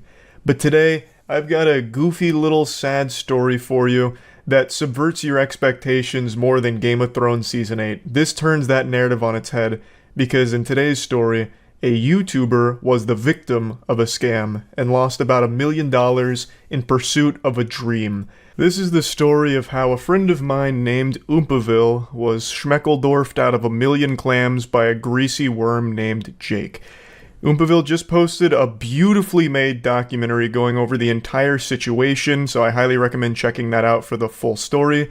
Basically, Oompaville embarked on a journey to fulfill a dream of starting his own candy company called Sour Boys, and along the way got into bed with a bad demon named Jake, who hosed $1 million out of him in a big, disgusting scam. And this is something that I actually have a close personal connection to because I was actually very much updated on his company, Sour Boys, over the last year and a half. Last January of 2022, Oompaville talked to me about his candy company, and I was super excited by it. Oompaville was glowing, blushing in the cheeks every time he'd talk about it. It was like he was going to prom every single day when I'd ask about the candy company. And it made me super happy to see that from him. Just a really cool project and venture taken by someone that was very passionate about the product. And I mentioned this in the stream clips I want to show a little bit later, but I'll mention it here too. I'd actually tried the candy, well, me and my friends had all tried the candy by complete accident. It was sent to our P.O. box like 2 years ago or something like that. And we were eating it during a Moist Esports watch party and just fucking loving it. And we had no idea it was his. It wasn't until much later that we learned that Sour Boys that we were eating was Oompaville's. So it was a product that I had already liked without ever even knowing it was his. So it was top quality. And I eventually was told by Oompa that he was unfortunately used like a fucking fleshlight by a scammer and lost tons and tons of money, and that he'd be making a video on it. And now that video is finally out, so I'd like to talk about it here today because it is tragic. Now, I want to make it clear that this doesn't mean that Sour Boys is dead and buried. According to Oompaville, they are still pursuing a full launch, and it is apparently in a very good place, so that should be on the horizon at some point. But this is a massive $1 million hiccup.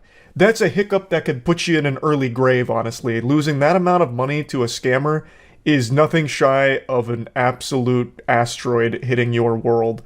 But Oompa and his family have persevered and are still planning on launching Sour Boys in a big way. Sour Boys is started by Oompaville, but he has hired like most of his family to do it with him, as well as other people on payroll. So it is a huge undertaking, and God willing, he's not been scammed by his family next. It should come out at some point. But anyway, let me explain what the scam was and how he lost so much money over the course of starting this business. In a nutshell, Oompa launching a candy company. It's actually candy that I had before by accident, like I didn't know it was his. You might remember during our early Moist Esports watch parties, we were all eating a bunch of like sour candy. That was his candy. We didn't know it. Like it actually slapped. And those were like, I guess, prototypes that he did like a promotional for that we got. And fast forward over the last year and a half or so, I don't remember how long it's been now, but he's been trying to launch that candy company in a bigger way, so he's upped the production, got a warehouse, and he got a big machine in order to really be able to pump out volume and scale. Turns out the person who supposedly built the machine and shipped him the machine was a giant fucking scammer who also happened to be a friend of his. Not like a best friend, but a close enough friend where it would be the ultimate betrayal to even consider a scam. So basically, the machine that he bought under the assumption that it was built by his friend, serviced by his friend's friend, was all a complete lie. What it was he bought the machine from China and upcharged Oompa like fucking 3 or 4x what it was actually valued at. So in total, he's out $1 million. Would have been more too. He was supposed to send an additional like 70 grand to the scammer, but he had like a come to Jesus moment about it being fishy. And yeah, he is still planning on launching the candy company. He says it's in a good spot, but he did lose $1 million over the course of this journey because of that scammer. That was his friend. When you watch the video, I think it becomes pretty clear how anyone would have fallen for this. Like, there was so much communication. The person was, for the most part, reputable. It was a friend, trustworthy, so you always give them the benefit of the doubt in the first place. Oompa bent over backwards to pay wages and accommodate in order to get everything, situated, getting everything serviced, having a maintenance team, doing pretty much everything by the book. But it just turns out it was all a complete fucking lie. Even if it wasn't a scam, he'd be at $1 million. Yeah, but he'd have a company to show for it. Right now, he still has to keep building in order to get that ready. He says he is close and it's in a good spot, but that $1 million, assuming it didn't go to a scammer, would have helped launch the company and they would have already been in production. Well, and also, another thing that I think is worth mentioning, the machine that he did get that came from China that he was told was built by his friend and all them. The machine was quoted on the receipt as $143,000. Meanwhile, Oompa paid like 700 grand. So he also wouldn't have been out $1 million, and he would have also been in production by now. Even if it was your friend, wouldn't you look up how much the machine may be going for? Well, he wasn't buying a pre-built machine. The whole reason that he was going to his friend for this was to produce that machine, to make that machine. It wasn't supposed to be like a pre-built machine. So where would you even go to get information on that or see other competitive quotes when this is supposed to be like basically a bespoke deal here? It wasn't 1 mil for the machine. He lost 1 mil over time by getting the machine and paying the guy and everything. Yep. He said 700,000 to the actual scammer, and then over the course of like wages and other expenses came out to around $1 million in the shitter. Should have consulted me, easy. True, he should have went to you. He should have been in Twitch chat just looking for the experts. You would have sniffed it out. Just go to Ask Reddit for advice. Where all sane people go, yeah. Why not ask a specialist about this before paying? The guy was a fucking specialist. Well, was supposed to be a specialist. And I guess in a way he was with scamming. Like, I don't know who else he was supposed to find. Like, Willy Wonka? Like, it's a hard thing to find people for that. Can he do something to press charges, or is it out of his control? Oh, they could absolutely press charges. 100%.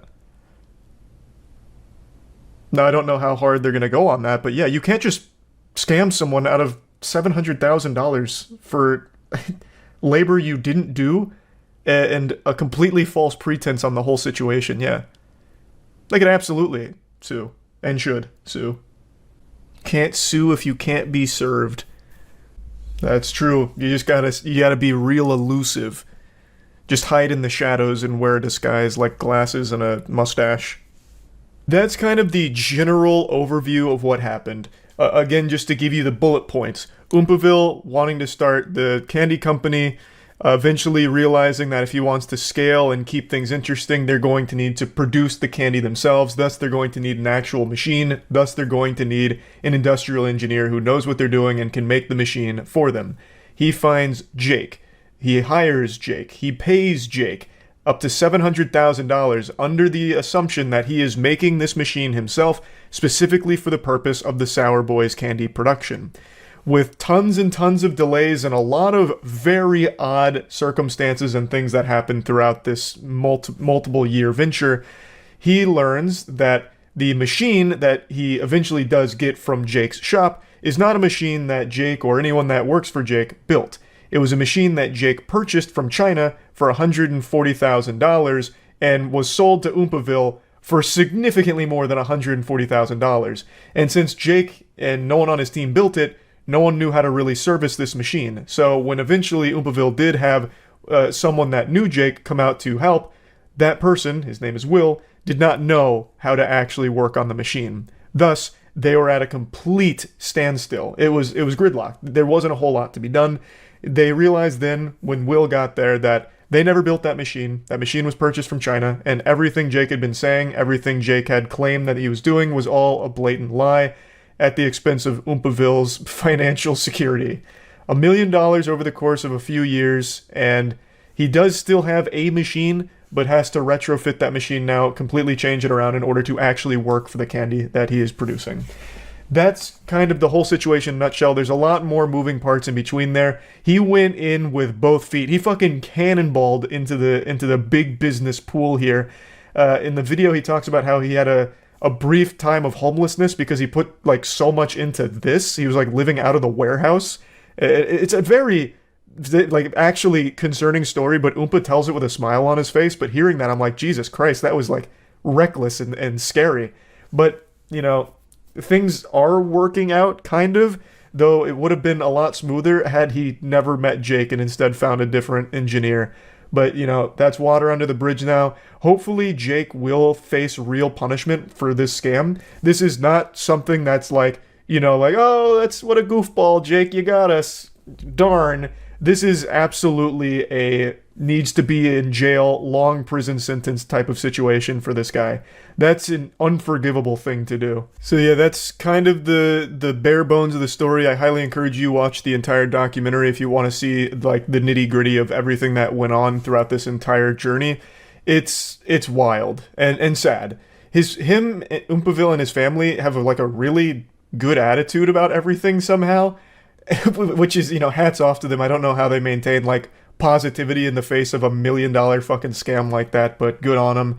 I'm wishing them nothing but the best. I hope Sour Boys does very well. And yeah, I just wanted to talk about this a little bit because this is a very rare instance of a YouTuber being the victim of a scam. So yeah, that's really about it. So yep. I've been using the word delusional a lot recently to describe some people and companies, and it's not because I think the word's become watered down and I'm using it loosely. It's because I legitimately think more and more people are being infected with some brain rot that is making them more and more delusional and slipping deeper into lunacy. And I'd like to talk about one of the most maliciously stupid people on the planet. His name's Billy McFarland, and if that name and this picture look familiar to you, it's because this is the goober behind Fyre Festival, one of the most infamous scams of all time. I probably don't need to explain what that was. I'm sure all of you have seen the massive documentary about it, but I'll just go ahead and pull Billy's pants down and hit you with the truth. Fyre Festival was this over-promised event where it was called like a Coachella in the Bahamas. There was supposed to be a ton of celebrity performers, music, decadent food, just a glamorous, luxurious, expensive event that when it finally rolled around turned out to be worse than a Boy Scout camping adventure. People showed up after paying $1,500 up to $12,000 to be there, only to find the accommodations were FEMA tents and packaged sandwiches, and also no musical performers that they were promised. It was a complete joke. It was a scam. He defrauded many people, and Billy McFarland actually served 4 years in prison. He was originally sentenced to 6 years in 2018, but he served 4 and he's currently out of prison right now. And he is $26 million in debt because he has to repay all the victims, and he's hatched a genius idea on how to make that money back. He's hosting another Fyre Festival. I shit you not. I'm not making this up. I'm actually starting to believe in those tinfoil condom conspiracies about the government putting shungite and fluoride and 5G Wi-Fi signals in our toothpaste that are scrambling our noodles. Because that is the only thing that can explain this man's brain. His brain is this stinky soup of scams and bad ideas. Billy McFarland, being fresh out of prison, has openly stated that he is going to be throwing another festival. This time it's called Pirate. I'm not even making that up. He is calling it Pirate, a name that is synonymous with stealing. I mean, who remembers you wouldn't download a car? Anti-piracy shit. The whole idea behind pirates is stealing. Stealing the booty. And in this case, stealing your money for, once again, a remote island extravaganza. Billy McFarland has learned nothing. He went to jail for the same fucking thing, and he's doing it again. That is poetic. I couldn't imagine a character being written this stupid. No one would believe it. He is actually a real-life version of Ed from Ed, Edd n Eddy, but instead of just saying buttered toast, the only thing that runs through this guy's absolutely damaged cranium is party. And he's not even good at partying. He doesn't even successfully have a party, ever. He's so fucking horrible at partying that he goes to jail when he tries.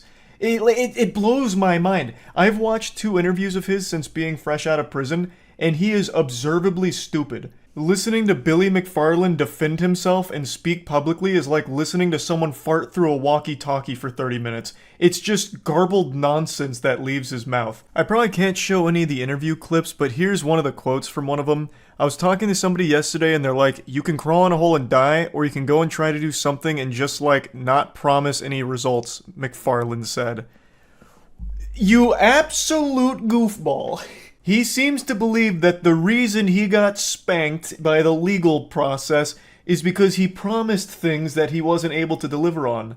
That's only a small component of it. It is so much more than that. You maliciously defrauded people, took $26 million, and delivered nothing.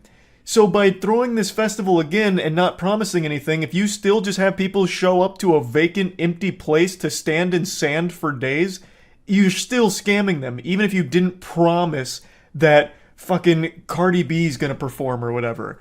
Yeah, like, I don't know why that's such a hard concept for him to understand.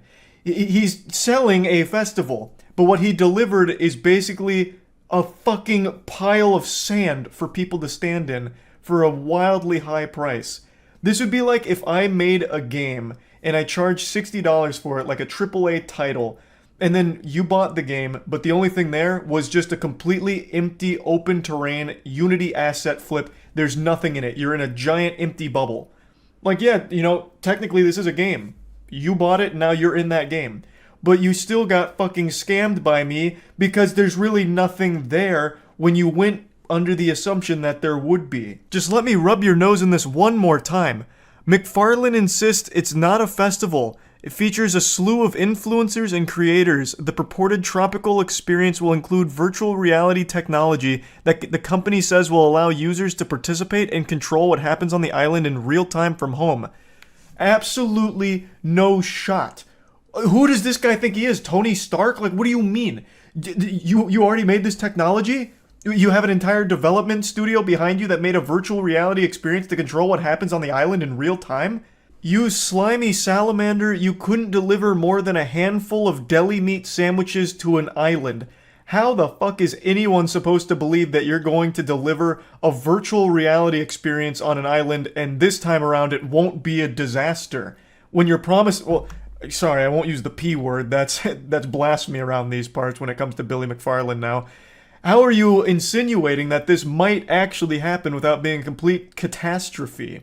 I also can't believe he's making the bold-faced lie about influencers and creators signing on for this. There is no way. If any influencer or creator actually ties their name to this, it's career suicide. This is a bigger scam than CryptoZoo with Logan Paul. No one would recover from the pushback from their audience. They would be laughed off the internet if they actually tried promoting Pirate Festival here. There's just no way he has any connections to anyone, and there's no way anyone would actually sign on to this. If I'm wrong about that, and there actually is creators that sign on to this, you should know never to trust those people again going forward. That would be a massive red flag. That's a goddamn villain at that point. You probably don't even need to read the rest of this here, but I'll still put it on screen anyway. Former employees and people that were tight with Fire Festival are warning about Billy, saying Billy's still Billy, he's using different words but selling the same thing. Similarities are there around the vague, mysterious promotion. Pirate appears to be an exercise in smoke and mirrors, buzzword and empty promises of lavish trips to the Bahamas. It's just everyone coming out to letting people know what should be obvious. Don't put money into Billy McFarlane or anything he dribbles out of his asshole. You're just asking to lose it. If you're considering getting tickets to Pirate Festival or investing, then I would strongly recommend seeking psychiatric evaluation for what's gone so awry in your life to lead you to making such recklessly awful financial decisions. That wad of cash that you're considering giving to Billy McFarlane and his production, I would highly encourage you to take it and just put it in your trash can, and then light the trash can on fire. That's a better use of it than giving it to Billy McFarlane. Oh yeah, I even forgot to mention, there's a treasure hunt that he's putting on as well with Pirate. So when you go to their website, it's all about this treasure hunt. So it's join the crew, a pirate is someone who turns the impossible into adventure. That's a pretty wild play on piracy, unless we're just talking about One Piece. Usually, pirate refers to, once again, stealing. And I guess treasure hunting. But usually at the expense of someone. Right now, the treasure Billy McFarlane is hunting for is a way out of $26 million in debt. And do you want to be his lifeline, his little life raft to get the fuck out of there? I certainly hope not. He doesn't deserve it. This idea is bad, so bad, that it should be considered criminal activity that he's even considering it and looking to actually put it on. Billy McFarlane is one of the biggest fraudsters in history, and he is looking to do it again. I guess he wasn't happy with being just one of the biggest fraudsters. He wants to be the biggest fraudster. So he's hoping lightning strikes twice with yet another bogus festival full of dog shit, empty promises, and under-delivering. To put it lightly, it didn't deliver at all. It wasn't under-delivering, it just never even came close to anything that he talked about. But this time around, he's not making huge promises, and he's not on a strict deadline, so he's saying it's going to be totally different, which it won't be. There's absolutely no chance. So yeah, I just thought this was a pretty wacky story I wanted to share. That's about it. So yeah. Welcome to another exciting episode of Charlie Looks at Shitty YouTube Content. Let's go ahead and dive right back into our favorite dirty toilet bowl, Fortnite. Ever since I made the Fortnite video a couple weeks back about shitty Fortnite content, I've been inundated with emails, just fucking ass blasted with emails, asking me, do you know about Allier? What's up with Allier? What the fuck is this guy's deal? This is awful, look at this shit. So I looked into this Allier character. And in a nutshell, Allier is what it looks like when you sell your soul to make money. He's YouTube's premier clickbaiter for children. He'll play whatever game's just really popping off, just whatever game's banging and slapping and making their parents' wallets cry that has the largest audience of children. Right now that's Fortnite, so he'll hop on Fortnite and clickbait the shit out of all of his videos. Misleading title, photoshopped misleading thumbnail that checks every box in the checklist for internet douchebaggery, where it's a red arrow pointing at some shit with a wacky facial expression. And then that's about all of the content is, because it's not entertaining. There's no entertainment to be derived from one of his videos if you're above the age of 8 or 9. It's incredibly uninteresting. If he's playing a game, it boils down to him just saying exactly what's happening on the screen with no jokes at all. Oh, I'm building a wall right now. Oh, my wall is getting shot at by that man's counter gun. The bullets are coming at me, and I don't have a chance to shoot those bullets at him. I'm going to build another wall here. I'm now building another wall. This wall's going up real good. If he's watching a trailer and shitting his pants about it, it's always just saying what's happening in the trailer. Whoa, that's a gun in his hand. Guns usually shoot bullets. If I had a gun that shot bullets and I'm playing a video game, I'm going to be aiming those bullets at another player. I wonder if this game will let me shoot bullets at another player. Ah, remember to smash that like button, Allier Army. And that's pretty much his content in a nutshell. And that's fine, because there's thousands of popular limp dicks on YouTube doing that same shit right now. I think it's kind of bad because you're deceiving people into watching your overly long shit video, but it's common practice on YouTube. You can't really be mad about that. And he knows his audience is children. Like, here's a clip of him being self-aware. Heavy shotgun. Whoa! I am so weak. I am so weak. Keep on shooting the walls, the wrong one. I ain't behind it. 5 kills, so if we can get this, we'll be at 6. I'm at 5 kills. If I get this, I'll be at 6. You can't dispute that arithmetic right there. He even takes a moment to teach his audience what number comes after 5, so you can clearly see he has a firm grasp on what age group his audience is in, where they're still learning this mathematics. Ultimately, though, all of this is harmless. It's just clickbait shit, and that's very common here. The only victim from these videos are the time wasted from the audience, and a lot of the times in the comment section you'll see kids that are distraught about it. They're upset. Oh, the video title's totally wrong. That didn't even happen. Why did you lie to us, Allier? Mom and Dad said if you lie, you go to hell. You should take down this video before the Lord condemns you to hell. It's shit like that, but like I said, ultimately harmless. The issue I draw with this guy is he runs these fake giveaway scams where he'll, you know, make people believe that they're going to win something cool from him if they smash the like button, fucking annihilate the like button, subscribe, ring the bell, and write his name on their toy box out of blood. Then he'll choose someone randomly from the comments section to give away this cool shit to, and then you'll see 200,000 comments like on this video here. It's fucking absurd to me that you would think you'd actually win something from him.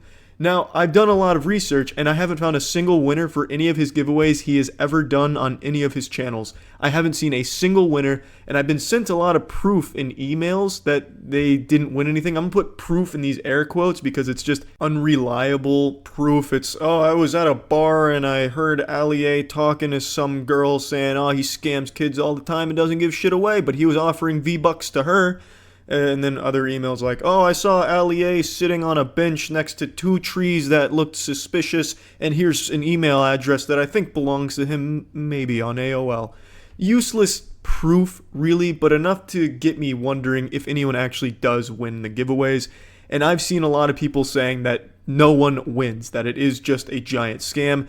And I can kind of vouch for that because I haven't seen a single winner. He's never announced a winner that I've seen. I haven't seen anyone say they won anything from him, when you would think huge fans of Ali that won something from him would be bragging about it or going nuts on social media, but there's not a fucking thing about it.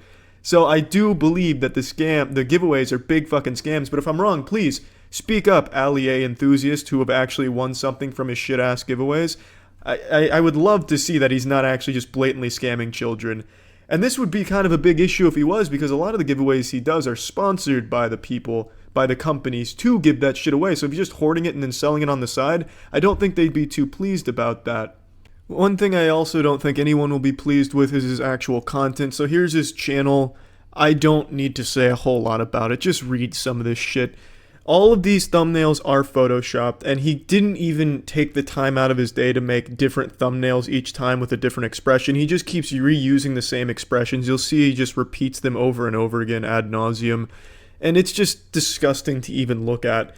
This is exactly what's wrong with YouTube, in my opinion. It's so easy to game the algorithm so that way these videos are always showing up when you're looking for Fortnite 100%, and kids are always going to have their curiosities piqued by these attention-grabbing titles and thumbnails that aren't real.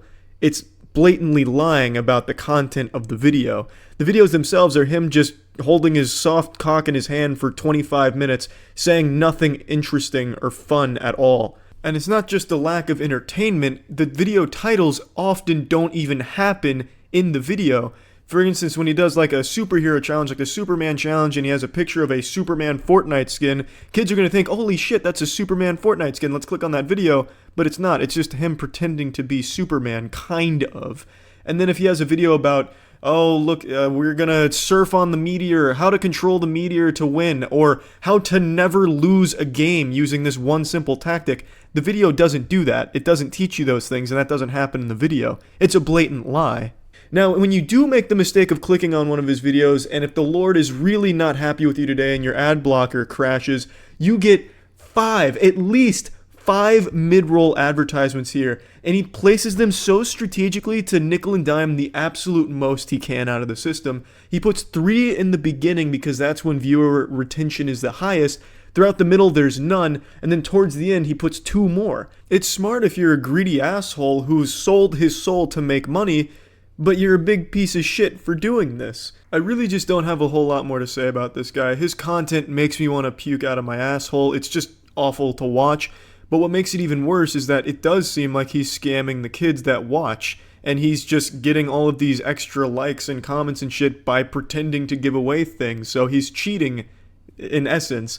YouTube really needs a rule where if you're going to do a giveaway, you need to have a follow-up where you show who won. And that needs to be a rule, because this isn't the only guy doing fake giveaways. There's a lot that do this shit. But his is pretty fucking bad, and his content is even worse. That's really about it. Fortnite is absolutely bringing out the worst in internet douchebags, and this is just further proof. But yeah, so yeah. CoffeeZilla's new video on Tate's scam. What? I didn't see CoffeeZilla posted a new video. Oh, 4 hours ago. Oh, this is bold. Shaking the hornet's nest of the Tate enthusiasts, of the top G's. He's got a death wish. Yeah, we can check it out. Today I'm getting a PhD from Hustler University, also known as Hustlerversity by those of us with the grind set. It was created by this guy. I'm top G. You think you're smart? I bought this coin and it's going up. You could have bought any coin and it went up in the last year. The Matrix was broken. Hustler University is the greatest thing. Oh, I've actually heard that a lot. The Matrix is what does that mean? I've seen like a lot of YouTubers say that recently. What does that mean? Like, that's ravings of lunacy that I would have heard back in the day. But now a lot of people are saying it unironically. I don't know what it means.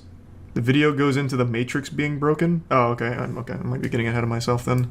That exists on the face of the planet for people who are trying to escape the Matrix. Become Hustlers University. Welcome to the metaverse. Inject it into your brain. You can skip university, you can buy my program, and I guarantee you will know everything you need to know. Have you ever seen a college professor with an X53 and a McLaren and a Lambo and an Aston Martin standing next to a Porsche? No, you've never seen any of this. I know how to make cash.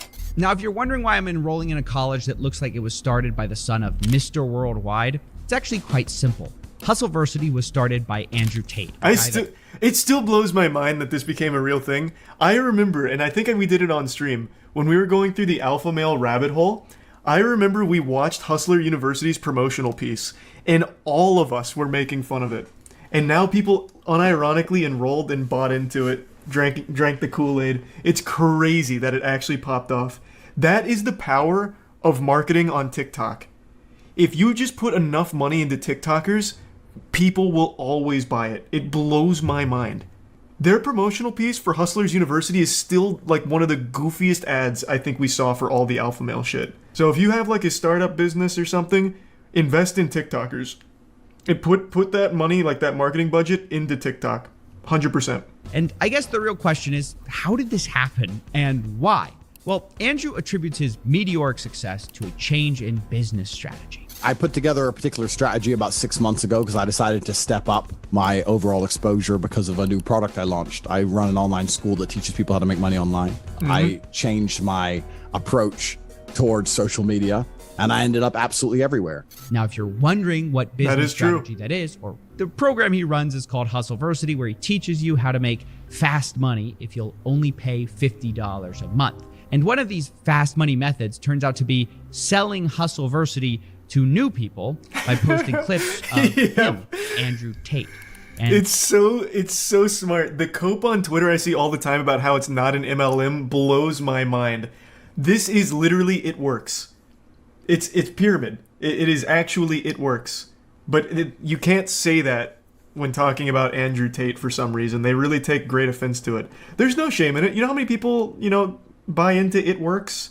And the essential oils and what are they called, the fat tapes or something, where you're supposed to like wrap tape around your body or something. I forgot what the other big pyramid was. Herbalife, another one. I don't know why they won't just be like, yeah, I bought into an MLM. Like, just own it. Like, I mean, just fucking own it. You're basically promoting him now, I guess. And that's the problem with Andrew Tate. No matter what you say or what you do, people are going to believe it and get into it every single time. But this is just too interesting not to. I haven't actually seen someone dive deep into Hustlers University past just making fun of it. CoffeeZilla dissects things that he talks about really well. So I'm super curious to see everything that he learned. So yeah, on this one, I'm just going to accept that there's going to be a few people in chat that for some reason buy into Hustlers University.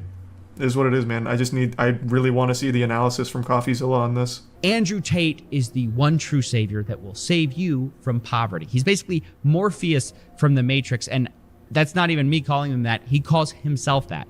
I get called Morpheus a lot. We are living inside of the Matrix, and I am Morpheus. He says he wants to wake you from your mental prisons, all by selling you a program that sounds like what high school dropouts used to put as their education status on Facebook. Attended the School of Hard Knocks and graduated Hustleversity with a PhD.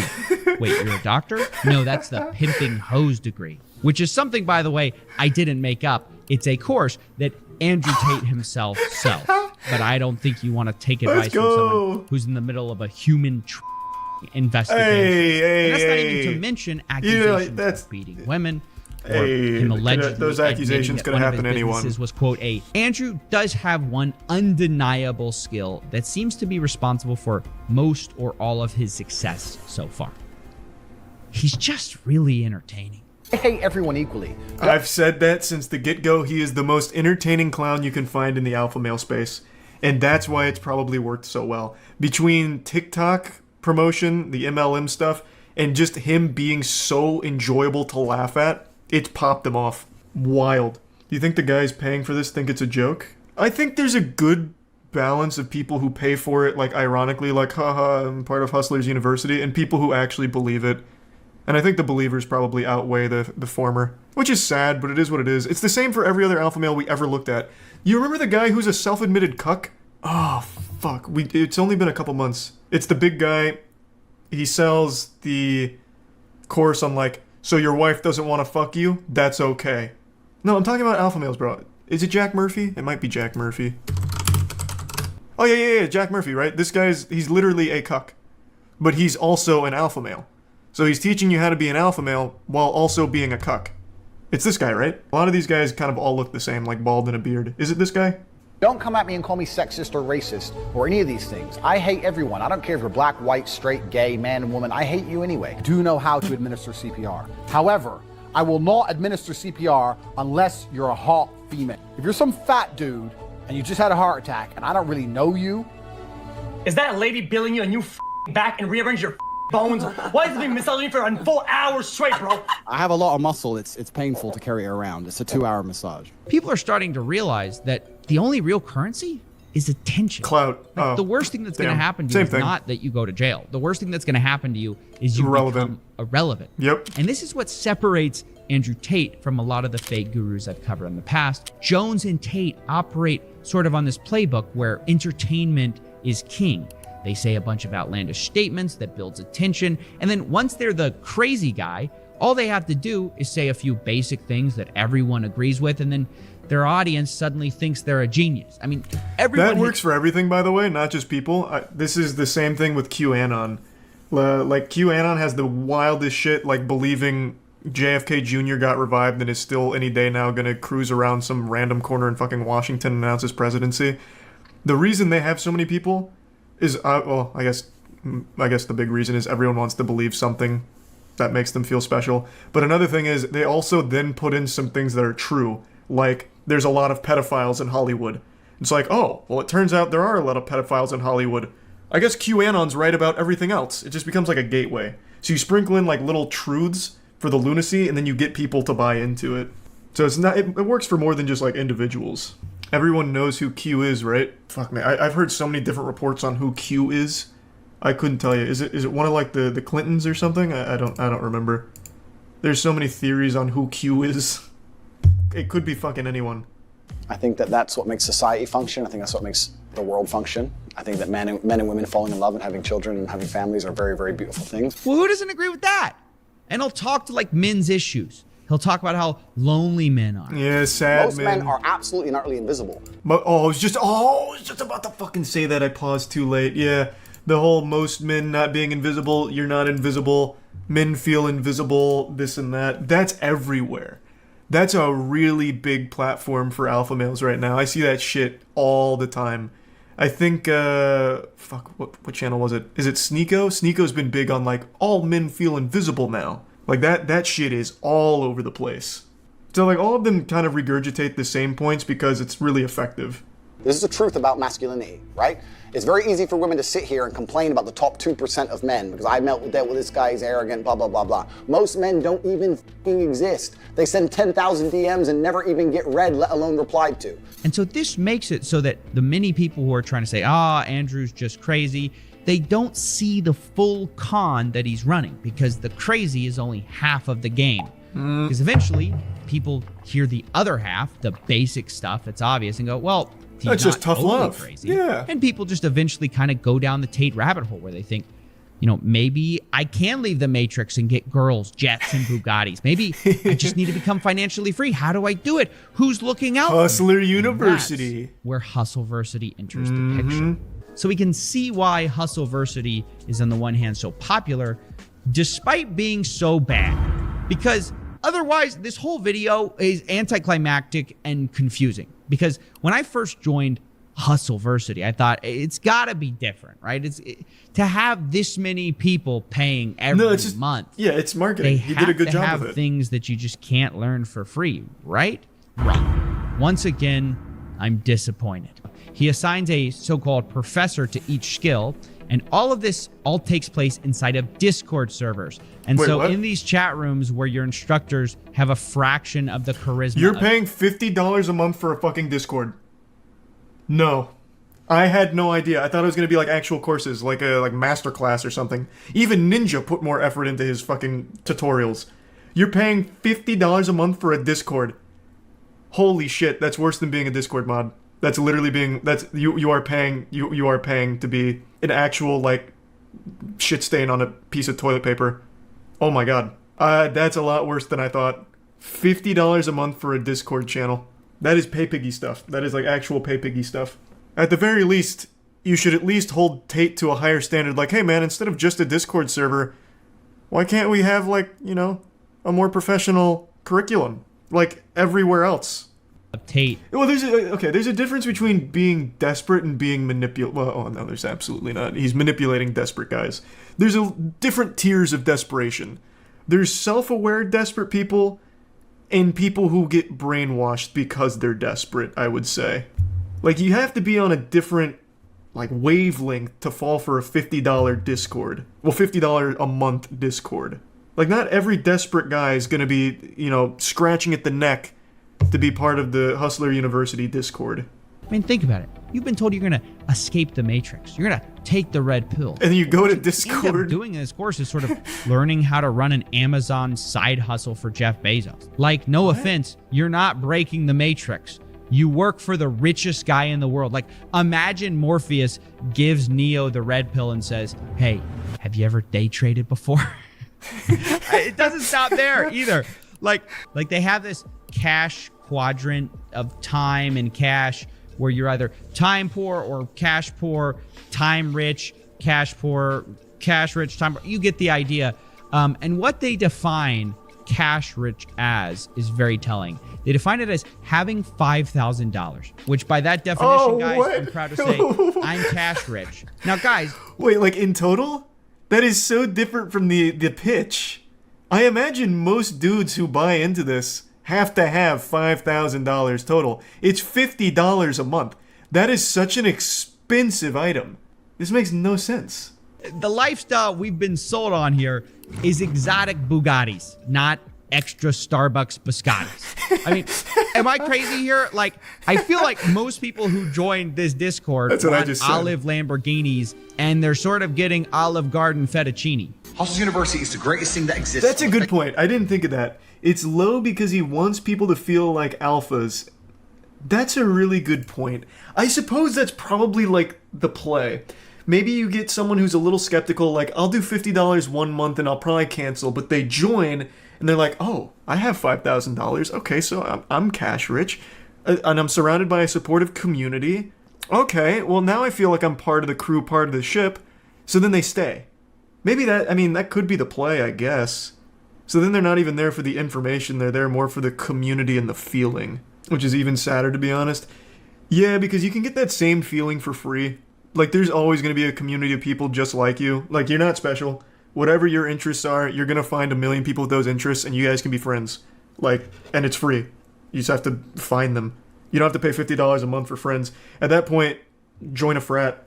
Unless you consider being cash rich, having $5,000 total in your bank account, then this course doesn't seem to be getting people rich. It just teaches lost guys extremely basic skills that are free to learn, but charges them $50 a month for it so they can feel like they're escaping the Matrix by working for Jeff Bezos. You barely see Tate at all. He claims to be teaching the secrets to modern wealth creation, but the reality is, from what I saw, he was too busy marketing to actually be present in the Discord. Yeah, I mean, Instead, obviously. You just had all these random people teaching you, like, e-commerce or freelancing or copywriting and investing. And that's why I decided to finally cancel my plans to become cash rich. And that's when I found out about the last trick Tate uses to get you to stay.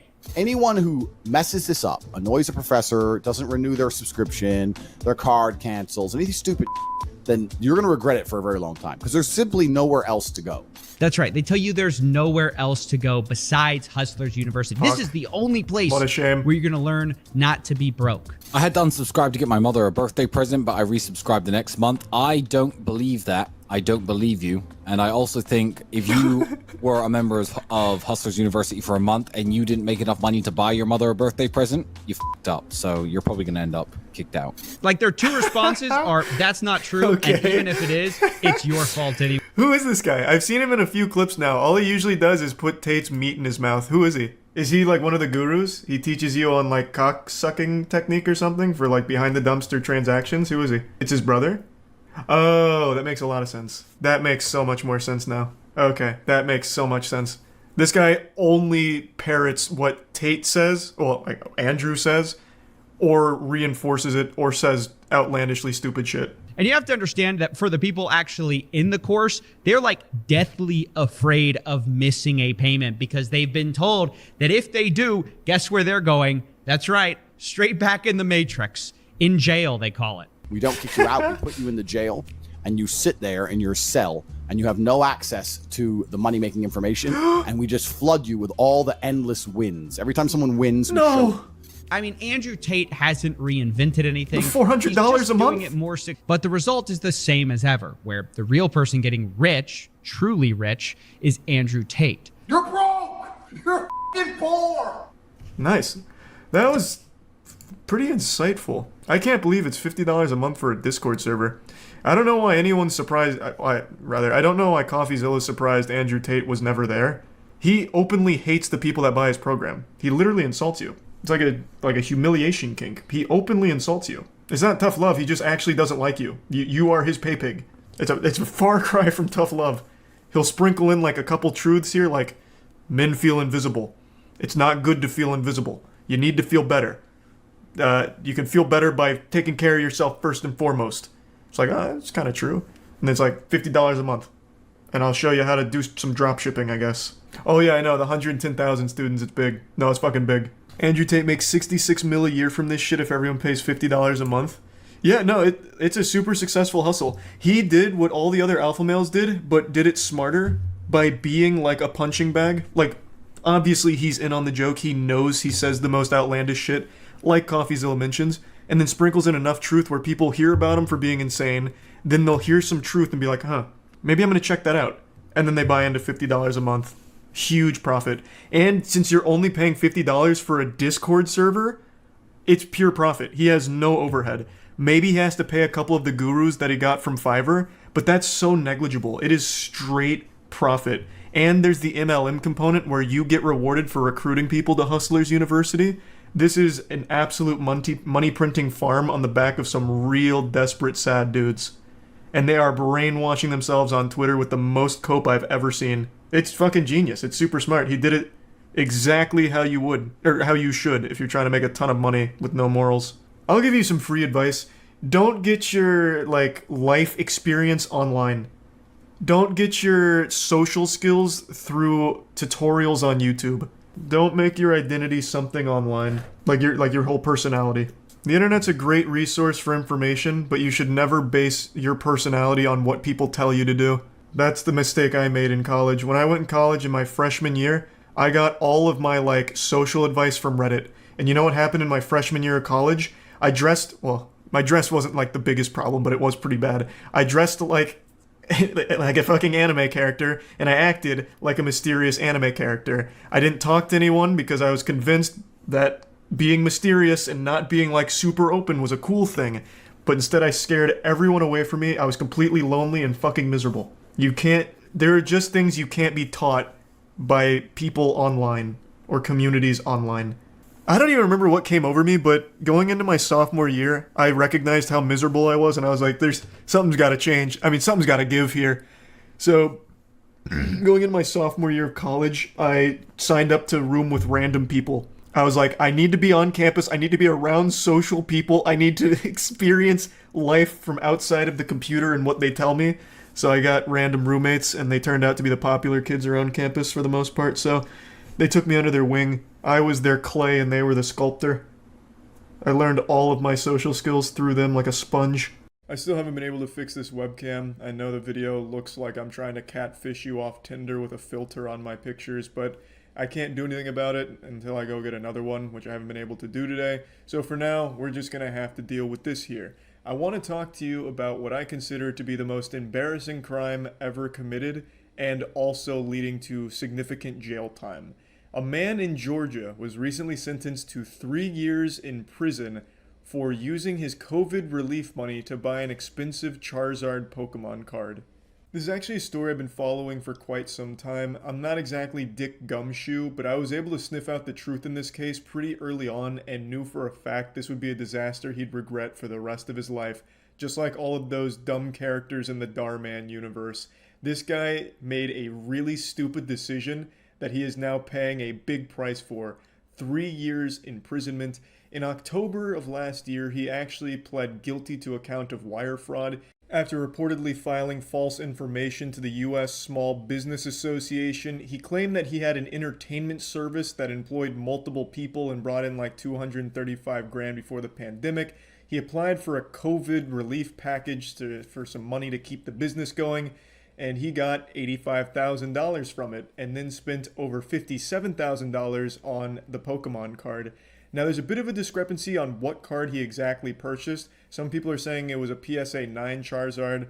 Other sources were claiming that it was a Beckett 9.5 Charizard. It depends on who you ask and what dumpster behind Walmart you're talking to your dealer at. But the one thing that's for certain is he bought a graded Charizard card because at that price it had to be a graded card. If he just bought a raw Charizard, no rubber, it'd be like $3 or $4 grand or something, depending on how beat up that shit is for a first ed Charizard.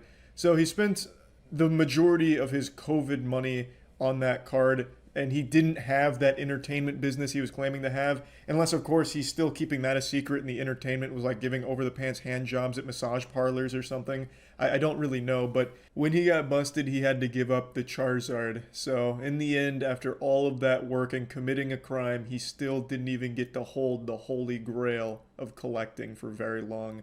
He led them to a treasure he himself couldn't possess. Now, of course I don't agree with what the guy did, but I can kind of understand where he was coming from. As most of you know, I used to suffer from the cardboard rot as well. The addiction to collecting shiny cardboard. My fucking caveman brain just loved it. Still do. But I understand how to control myself. As you all know, I'm a recovering addict. In fact, the Charizard card that he coveted so much to go to jail 3 years for, I have right here in this nice little frame. Framed it myself. It's a first ed Charizard. This shit's probably like a PSA 2. I'm sure the owner of this used to wipe their ass with it because it's in bad shape. But I don't care, because I do it for the love of the sport and also a mental illness. So yeah, I followed this story closely. It's something that's near and dear to my boners here because I also love to collect cards, still do. And when I read this story initially, I was like, fuck, that could have been me. Like that mugshot, it could have just been me staring back at you if things had just gone a little differently along the path I took in life. So, I mean, the story's sad because he's losing 3 years of his life to a really stupid decision. I don't know, like, his whole history, but this is obviously a really stupid scam to have tried. He's trying to scam the government. I mean, he succeeded for a time, and now he's going to jail for it for 3 fucking years. And I don't think smuggling Pokemon cards in your butthole is going to do him any good in there. I know cigarettes are often used as currency in prison, at least what movies and TV shows would have me believe, as well as like a couple of things I read. But maybe this guy could be a real pioneer, an innovator, and bring the joy of collecting Pokemon cards to jail, and he could be like the kingpin in that case. But anyway, I do find the story sad, because it's obviously sad that this man's losing 3 years because he bought a Charizard. But I mean, this is the dumbest scam you could have done. If he had just stuck to crypto scams and NFT scams like the rest of them, he would still be out there today funding his addiction to rare Charizards, and he'd still be shitposting on Twitter about his new Bored Ape that he's trying to peddle, and it would have been fine. But instead, he chose old Uncle Sam to go after, and that was just a recipe for disaster. So yeah, I just wanted to talk about this because I think it's probably the most humiliating crime that has led to significant time in jail. And yeah, not a very happy ending here, but it's a story I followed, and it just concluded, so wanted to go over it. That's about it. See ya. This is one of the wilder stories I've seen this year. It almost sounds made up, like a fake headline in GTA Online or something. It sounds AI generated by ChatGPT. It's hard to believe this is real. A YouTube couple has now just been sentenced and will receive prison time, at least for the husband, for a series of videos where they showcased blatant insurance fraud. Multiple videos of blatant insurance fraud. And the word multiple is doing so much heavy lifting here, it's a sin. Like, that is an understatement.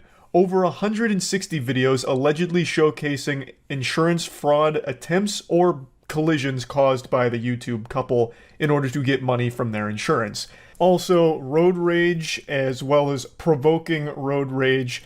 Just like this absolute massive pile of horrible shit they were doing in their vehicle in order to get money from insurance. Everyone hates scammers, but the roller coaster doesn't stop there. It doesn't matter if you've already puked your guts out, here comes the encore.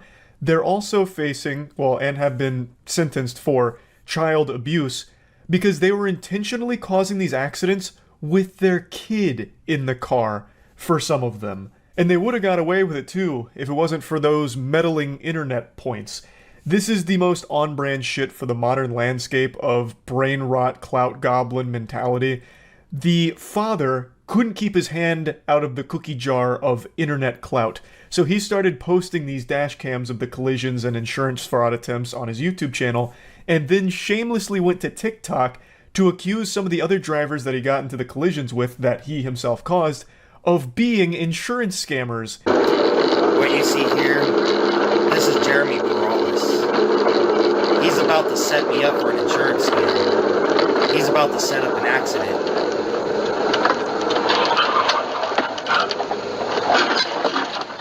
He recognized me from Facebook. Unhinged lunatic behavior right here, and then proudly posted on his own TikTok page. So what happened is, he had suddenly started to brake, and the driver behind him had to cross the double yellow line to get around him to avoid a rear-end collision, and then Christopher turns into him in order to force the accident. And the driver was initially found to be, I believe, like 90% at fault because he crossed the double yellow line. Christopher was actually quite gifted, an idiot savant when it came to insurance fraud. He's doing it and he knows how to not be at fault for him. It was last April. Jeremy Perales says his insurance premium shot up after this accident in Yucaipa. But was it really an accident? To think, to be able to do this to a person, set them up for an accident? I was stopped and then he hit me. Jeremy says his insurance deemed it 90% his fault because he crossed into the other lane. But it isn't the first so-called accident Phelps had been in. Just the way Christopher Phelps speaks is off-putting. He sounds straight out of Dr. Evil's lair. He just sounds menacing and, like, genuinely unhinged. And then he's talking about how, like, it's unspeakable how this man could try and set up an accident all because he recognized me from Facebook. Holy shit, that is deranged. You think he recognized you from Facebook and then tried to set up this accident? That doesn't even make sense. Obviously, Christopher doesn't believe that. His whole MO was insurance fraud in order to collect on the insurance paycheck.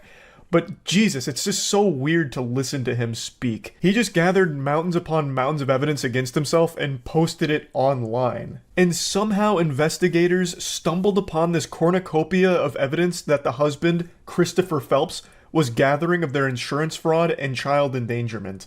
Like, Christopher ended up being his own worst enemy. He was like, the Zodiac killer, leaving all these clues, all these breadcrumbs for investigators to somehow find. And I have no idea how they found his channels, because he was getting like 50 or 60 views per video. I don't know how the fuck they ended up there. You would have been more likely to end up in Narnia than on his channel. But Jesus Christ, they must have had L from Death Note on the case, because they found all of it, and they really cannonballed into the rabbit hole. Investigators found at least 23 collisions, allegedly documented by Phelps, which were linked to at least 17 insurance claims. Christopher is receiving 3 years in the slammer, and his wife is getting only a little bit of time in jail and then 3 years of supervised probation. Now, I'd like to show you a couple more videos here from the archive of Christopher Phelps and his insurance fraud journey. I have to mute the first part of the video here because this goober was playing DMCA copyright music. I'll just explain what he's saying. He's saying that the driver that he's pointing to is mad because Christopher passed him. Christopher's got some steam coming out of his ears for this video because he was actually found at fault by the officers on the scene for abruptly stopping, which causes this rear-end collision. But Christopher's arguing that the guy flipped him off, which the guy does admit to, and that because he was mad, when he stopped for a utility vehicle, the guy intentionally rear-ended him. And just to show you that utility truck, here's the guy that hit me right there. That is the utility truck that was turning left onto my street. I was trying to stop for him and give him way to go down this way, and unfortunately, this guy was mad because I passed him. What a bunch of mumbo-jumbo, a load of hooey here. He's claiming that, oh, this is his fault, he was so mad, real mad goofball, and he rear-ended innocent old me who was just stopping for this utility vehicle over here. When the video immediately betrays that, what are you talking about? You stopped abruptly, you brake-checked this man way back where those two trucks were parked, and then your evidence that you were actually stopping for a utility vehicle turning left is like significantly further along than where you actually stopped. Unless you were giving this man like 700 feet worth of turning radius room, that doesn't make any sense at all. That's not what happened. That's a blatant fucking lie. And here's 2 rapid-fire insurance fraud attempts from old Christopher and his wife. I don't know if their kid's in the car for these, but probably is, considering they did that quite a few times. And we're gonna do this. Find out if they're gonna conspire with the sheriff, or if they're gonna cooperate. We'll see. This is the last TikTok video that Christopher posted, him as a warrior about to go to battle for his case, fighting for justice, and signs off with, we're gonna find out if they're gonna conspire with the sheriff or cooperate. That is so fucking weird. Such a weirdo, and such a bad fucking person. Him and his wife. To not only be insurance fraud scammers, but to put your life, the life of the drivers on the road, and the life of your child all on the line for a couple doubloons from insurance is ridiculous. That is so fucked up and disgusting. A scam that endangers your life, the other drivers' lives, and the life of your kid that you're putting in these situations. I think 3 years was way too light of a sentence for this guy, and his wife got off way, way, way too fucking easy here. I don't understand how they got such light sentencing for this shit. They even did get assault with a deadly weapon charges because they were using their car as a fucking weapon. They were just hitting other drivers on the road to try and squeeze some coins out of insurance claims. They were more than willing to not only endanger themselves, but everyone else, including their kid. Every day was bring your child to work day, basically, so they'd fucking strap their kid into the back seat and just blast into another vehicle to try and file another insurance claim. And if they unsuccessfully caused an accident, they'd then try and make a road rage incident out of it. It's crazy how little they got punished for it, relatively speaking. I think the sentencing is way too lenient on how often they were doing it. This is very clearly premeditated, and it comes at a high price to everyone around them. This could have been a lot worse. There could have been deaths. And even in its current state, many of the other drivers, they had insurance premiums be hiked up as a result of this because some of them were found at fault for the shit that Christopher Phelps and his wife were doing. The whole thing is just so fucking horrible, and I'm really pretty upset that they get off so easily from it. But yeah, I wanted to talk about this because I found it so fascinating. I learned about it from Otozi, who recently made a video covering it as well. It's so degenerate. It's so fucking ridiculous. So yeah, just wanted to talk about it. That's it. See ya. Everyone knows about Fyre Festival, one of the most catastrophic events that never happened. A giant scam, and creator Billy McFarland went to jail for it, and he still owes victims of it millions of dollars.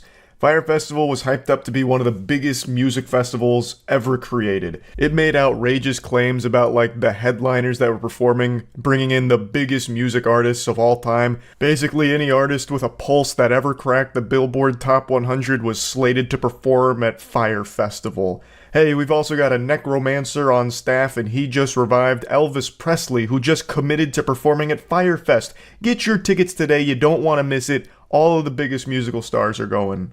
It's also the most luxurious event ever held. We also turned off gravity so you can float around. Like, it's got everything you could ever want. Get your tickets to Fyre Festival. But then when it was time for the event to happen, it didn't. All of the excited guests were greeted with nothing but a tent and some cheese sandwiches that I think Billy McFarland himself whipped up in his kitchen. Just 2 pieces of Wonder Bread and like a slab of government cheese. Like, that's all it was. It was a huge scam. Everyone lost their ass on it, and it sent Billy McFarland to jail for being a fraudster. But he's been released from jail. And you know what he's doing? Fyre Festival again. He even tried to do a Crypto Island NFT scavenger hunt, but now he's just going back to calling it Fyre Festival too. Fyre Festival organizer and fraudster Billy McFarland announced a ticket drop on Monday for a sequel festival. After teasing the follow-up festival early this year, 100 pre-sale tickets went up for grabs on August 21st for $4.99 apiece. Tickets will continue to increase incrementally, with the last round selling for $7,999 each. For $1,500 or less, you could get 4 VIP tickets to Coachella with accommodations and a ready-to-go Lake El Dorado tent. If anyone buys tickets to this, you deserve to lose your money. You absolutely deserve to get scammed. Legitimately. You 100% deserve it.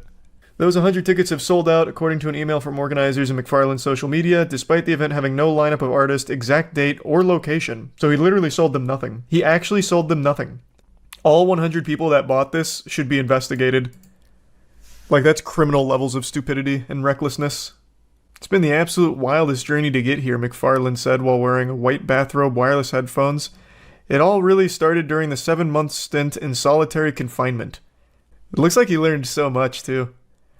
He continued that during his incarceration at Federal Correctional Institution Elkton in Lisbon, Ohio, he wrote a 50-page plan to parlay interest and demand into fire into new projects. There was a mention of a new Fire documentary and a Fire Broadway music festival. Now there's Fire Festival 2 slated for the end of 2024, with pop-ups and events across the world. What's up, guys? This is a big day, because as of right now, Fire Festival 2 tickets are officially on sale. Yeah! It's been the absolute wildest journey to get here, and it really all started during the 7th-month stint in solitary confinement. I wrote out... Hey, Billy, I'm not your PR guy. I'm not on the board here. Why would you mention solitary confinement? Hey, guys, Fire Festival 2 is coming out. By the way, I am a convicted criminal. I spent 7 months in solitary confinement. But that's when I went on my spiritual journey and I really found myself. So I'm doing it again. From around the world together to make the impossible happen, but how would find the best partners in the world to allow me to be me while executing Fire's vision to the highest level. You just shouldn't be you. Like, that's the big problem, is you. You are the problem. This doesn't inspire confidence, Billy. To sign a deal to produce Fire Festival, the Broadway musical. I still think that's such a great idea. He's actually selling nothing now. He's selling imagination. Like, he's selling the idea of things, which is so fucking cool. And people are buying it. Is coming back to the Caribbean. We are targeting Fire Festival 2 for the end of next year, and in the meantime, we'll be doing pop-ups and events across the world.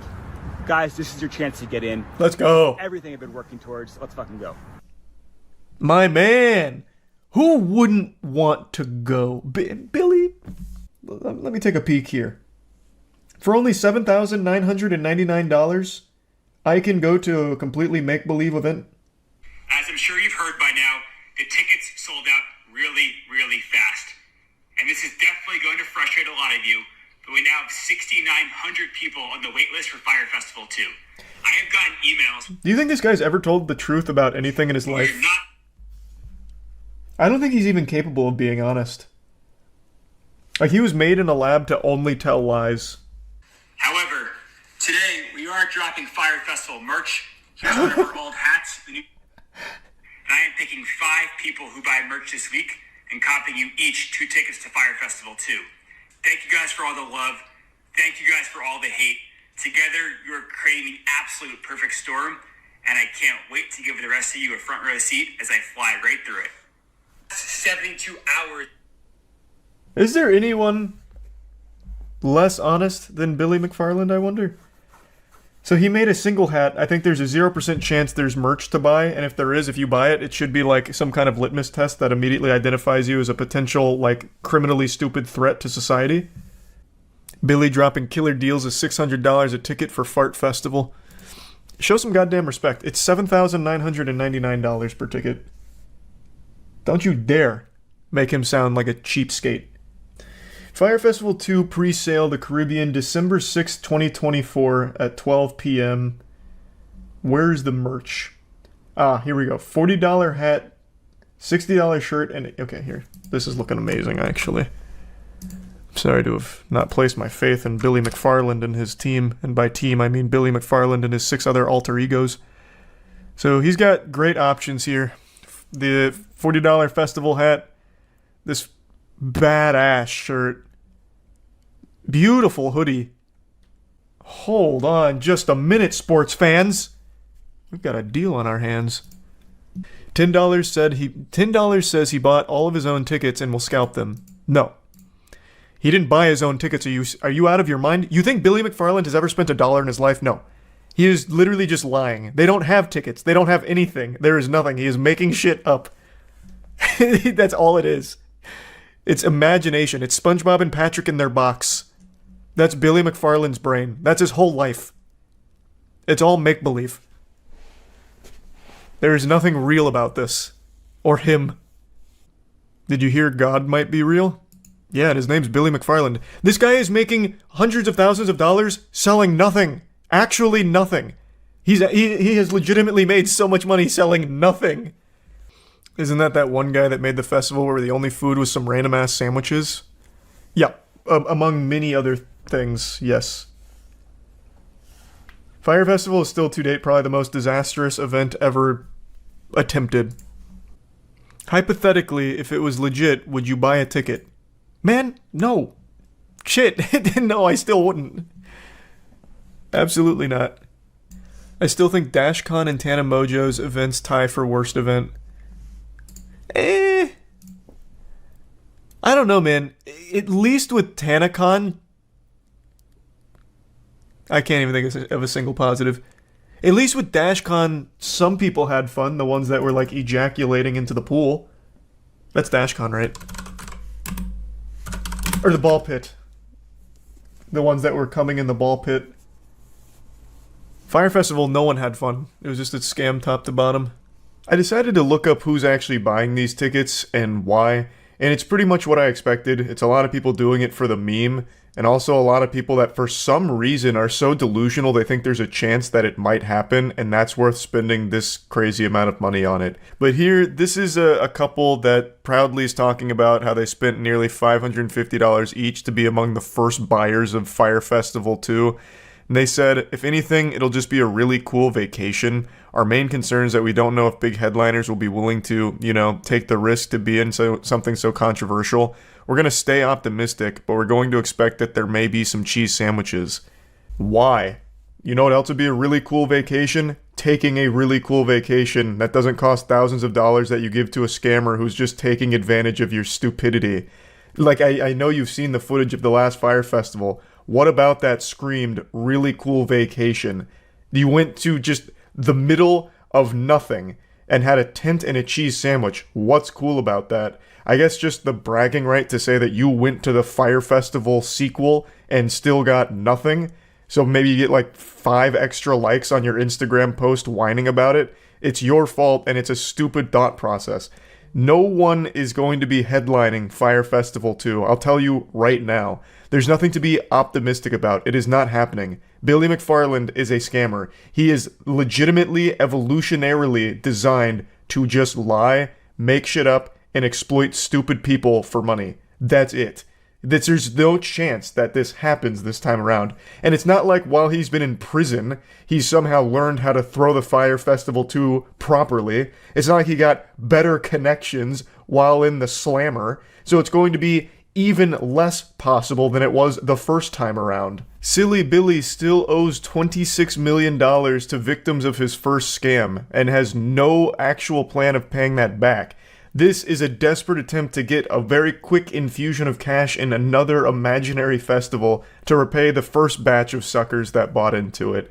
And let's not forget, this is already the second time since being released from jail that he's cooked up a fucking festival. He tried to do Pirate last time. I made a whole video on that. He tried to do an NFT scavenger hunt island vacation called Pirate, which he has now apparently wiped his ass with. So he's already canceled one of his imaginary events after trying to get money from it, and now he's doing it again with Fire Festival 2, but this time around, for some reason, people like this couple are spending money on it. It's pathetic. It's so fucking pathetic. He's also still considered a fugitive in the Bahamas.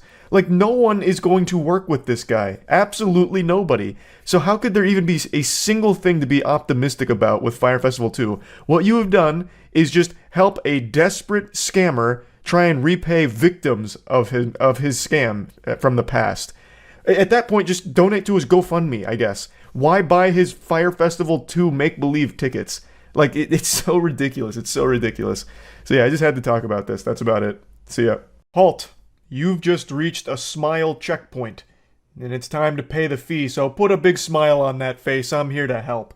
I've got some amazing news that's going to tug on your heartstrings and make you go, aww. A YouTube scammer was just sentenced to over 5 years in jail for a massive fraudulent operation they've been running for the last half a decade. And boy, howdy I tell ya, it's always a great feeling watching a scammer get their comeuppance. A nice knuckle sandwich from the law. And honestly, he's getting off easy here. His name is Jose Terran.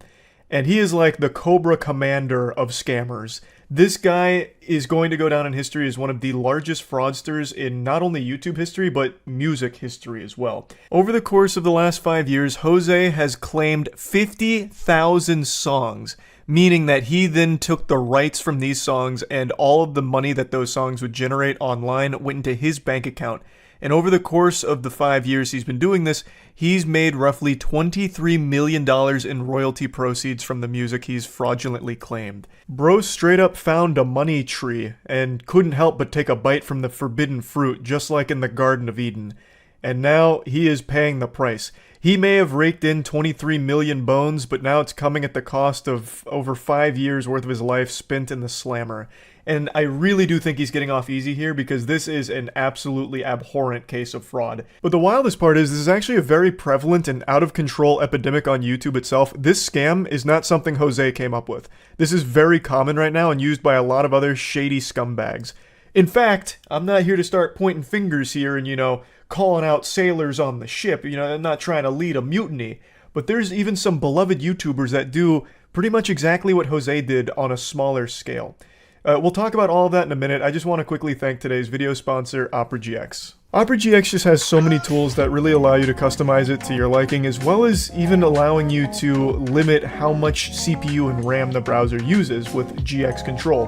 GX Control allows you to enhance your performance on PC when gaming by changing the amount of CPU and RAM you're willing to allocate to the browser, which makes it a lot less of a load on your system, unlike something like Chrome, for example, which is a resource hog. Another great feature is, of course, GX mods, and there's even a mod pack for me on there as well, if that sounds interesting, where you can change browser sounds.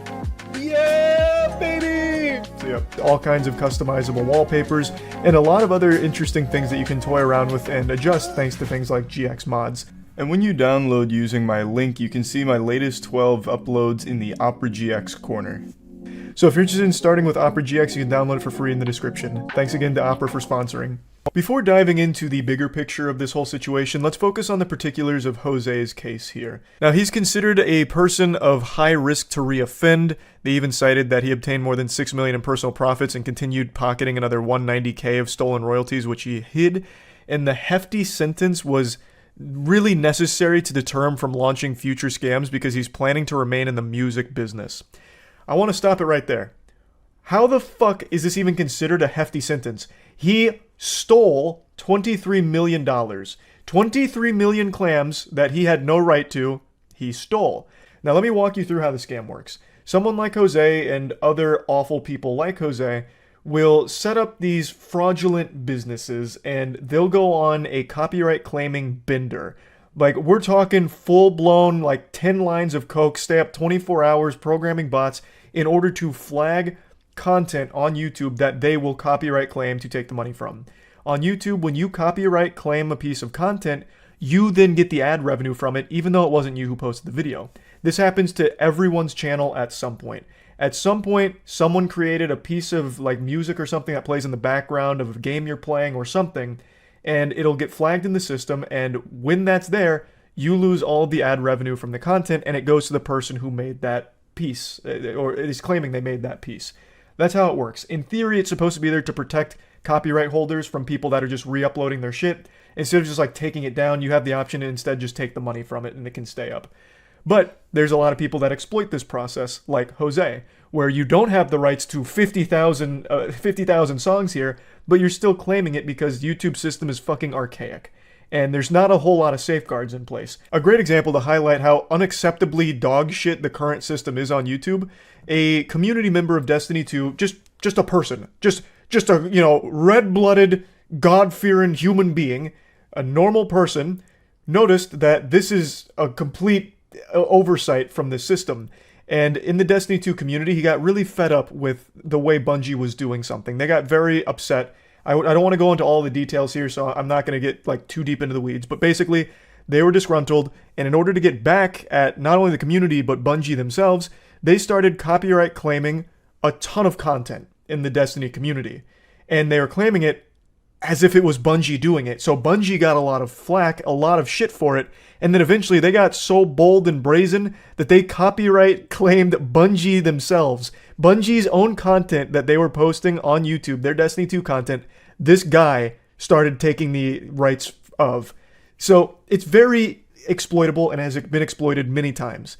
And it's illegal, highly illegal. That guy's facing some serious life-changing repercussions from all of that. And now Jose is as well. But the point is, it is exploited often.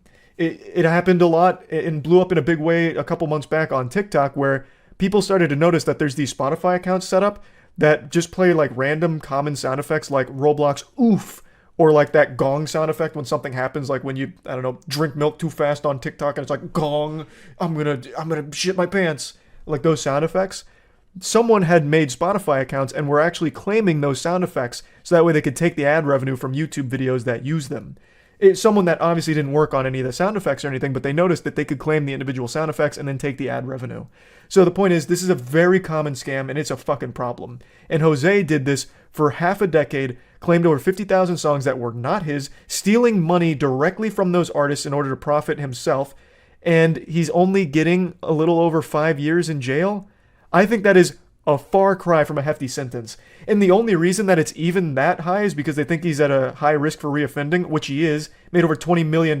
You think this guy's not going to come right back into, hop onto the saddle again for another 20 million doubloons? Of course he will. So 5 years is comical. This should have been like an absolute statement. They should have made an example out of Jose here with a super serious sentence, because they got to put the kibosh on this shit. It's already out of control, and it's only going to get worse as people realize just how profitable it is to make these fraudulent copyright claims. So I totally disagree that this is hefty. This is light sentencing for this guy. And it's not just him. In fact, there is another one of his associates that is facing sentencing soon, but I imagine it's going to be roughly the same charges and the same time in jail. So it looks like there's going to be a restitution hearing soon, and right now the amount is set at 1.4 million to the victims of this scam, but they're trying to connect with more victims, but it's a little difficult because a lot of them are outside the US. A little insight into how this scam works was highlighted here in the Ars Technica article. It said that Batista, which was Jose's, teammate here, they duo queued to start this scam. They began in 2017, and they started the label known as Media Move. And the goal was to seize unearned royalties by claiming ownership of songs on YouTube that they noticed weren't actively monetized, meaning they didn't have any ads running on it, which is something you can see even as just a viewer. If you go on like a video or a song and there's no pre-roll ad, there's no banner ad or display ad somewhere, you can comfortably say that no one's making money from it. So what they would do is they would target content like that and claim it, which they didn't have the rights to. It's not theirs to do that. But that was their whole business model, hunting this content down and putting it under their umbrella. Eventually, they even partnered with a management group called AdRev in order to give it like more credibility. So it wasn't just immediately red flagged as a huge fucking scam. Like 50,000 songs, that's a lot to be claiming ownership of. But no, it looks like they're partnering with AdRev. This must be legit. So it was kind of deeper than a lot of the other scammers that go this route on YouTube, which is probably why they were so successful and made so much money. This is a great section here, just laying out the timeline. This wasn't exactly like a jump scare to the community. A lot of people had been tipped off about this and fighting against Media Move for quite a while, because obviously the people who made the content that was getting claimed knows that it's a bunch of baloney. Like it's straight up fish paste. They made it, and it's getting claimed by a company they've never fucking heard of before. So they did fight against Media Move for years, but it kept getting pushed aside, it seemed. But in 2019, the IRS launched an investigation after they became a little suspicious with the amount of bank accounts Media Move had that were sometimes registered under fake names. And I really like this section here, so I'm just going to read it. Everyone knows how the scam works, and it's unclear if much has been done to stop future YouTube scammers from using the same playbook and targeting more artists. Artists attempted to bring a class action lawsuit against YouTube to gain access to systems to monitor their royalties and stop royalty theft, but that case was dismissed earlier this month before going to trial. I'll answer that question. Nothing has been done to prevent this from happening again in the future, and it is still continuing to happen right now. I briefly mentioned at the beginning of the video that some YouTubers actually use this same fucking method. Unfortunately, it's become a bit of a nuclear weapon that sometimes these creators will use to either silence criticism or just out of pure greed. An amazing example that we just covered a month ago is Alex Edson of Business Casual when he tried to take down a channel he felt was competition to his. He issued fraudulent copyright strikes. So he went above a copyright claim. He wasn't just taking the ad revenue. He was straight up taking the entire channel down because he believed that that channel used an image that was somewhat similar to an image he used in his video. This just highlights just how broken the system is. So if he wanted to, he could continue to do that and copyright claim other channels and keep making that same argument about like, oh no, that's my image and you stole it from me. And he'd get away with it because the system doesn't have anything in place to stop that. Now, Alex Edson at Business Casual was unsuccessful in his nefarious evil plot. Thank God. But he's still an absolute unforgivable piece of shit for what he's done, and there's a lot of other content creators that engage in similar behavior, maybe not always motivated out of like, you know, getting rid of competition. I need to make sure there's no one left in the world except my channel, so I'm gonna take them all down. But a lot of them are just motivated by greed, where they'll start copyright claiming people's content who like maybe make a meme out of something they did, or even criticize something they did.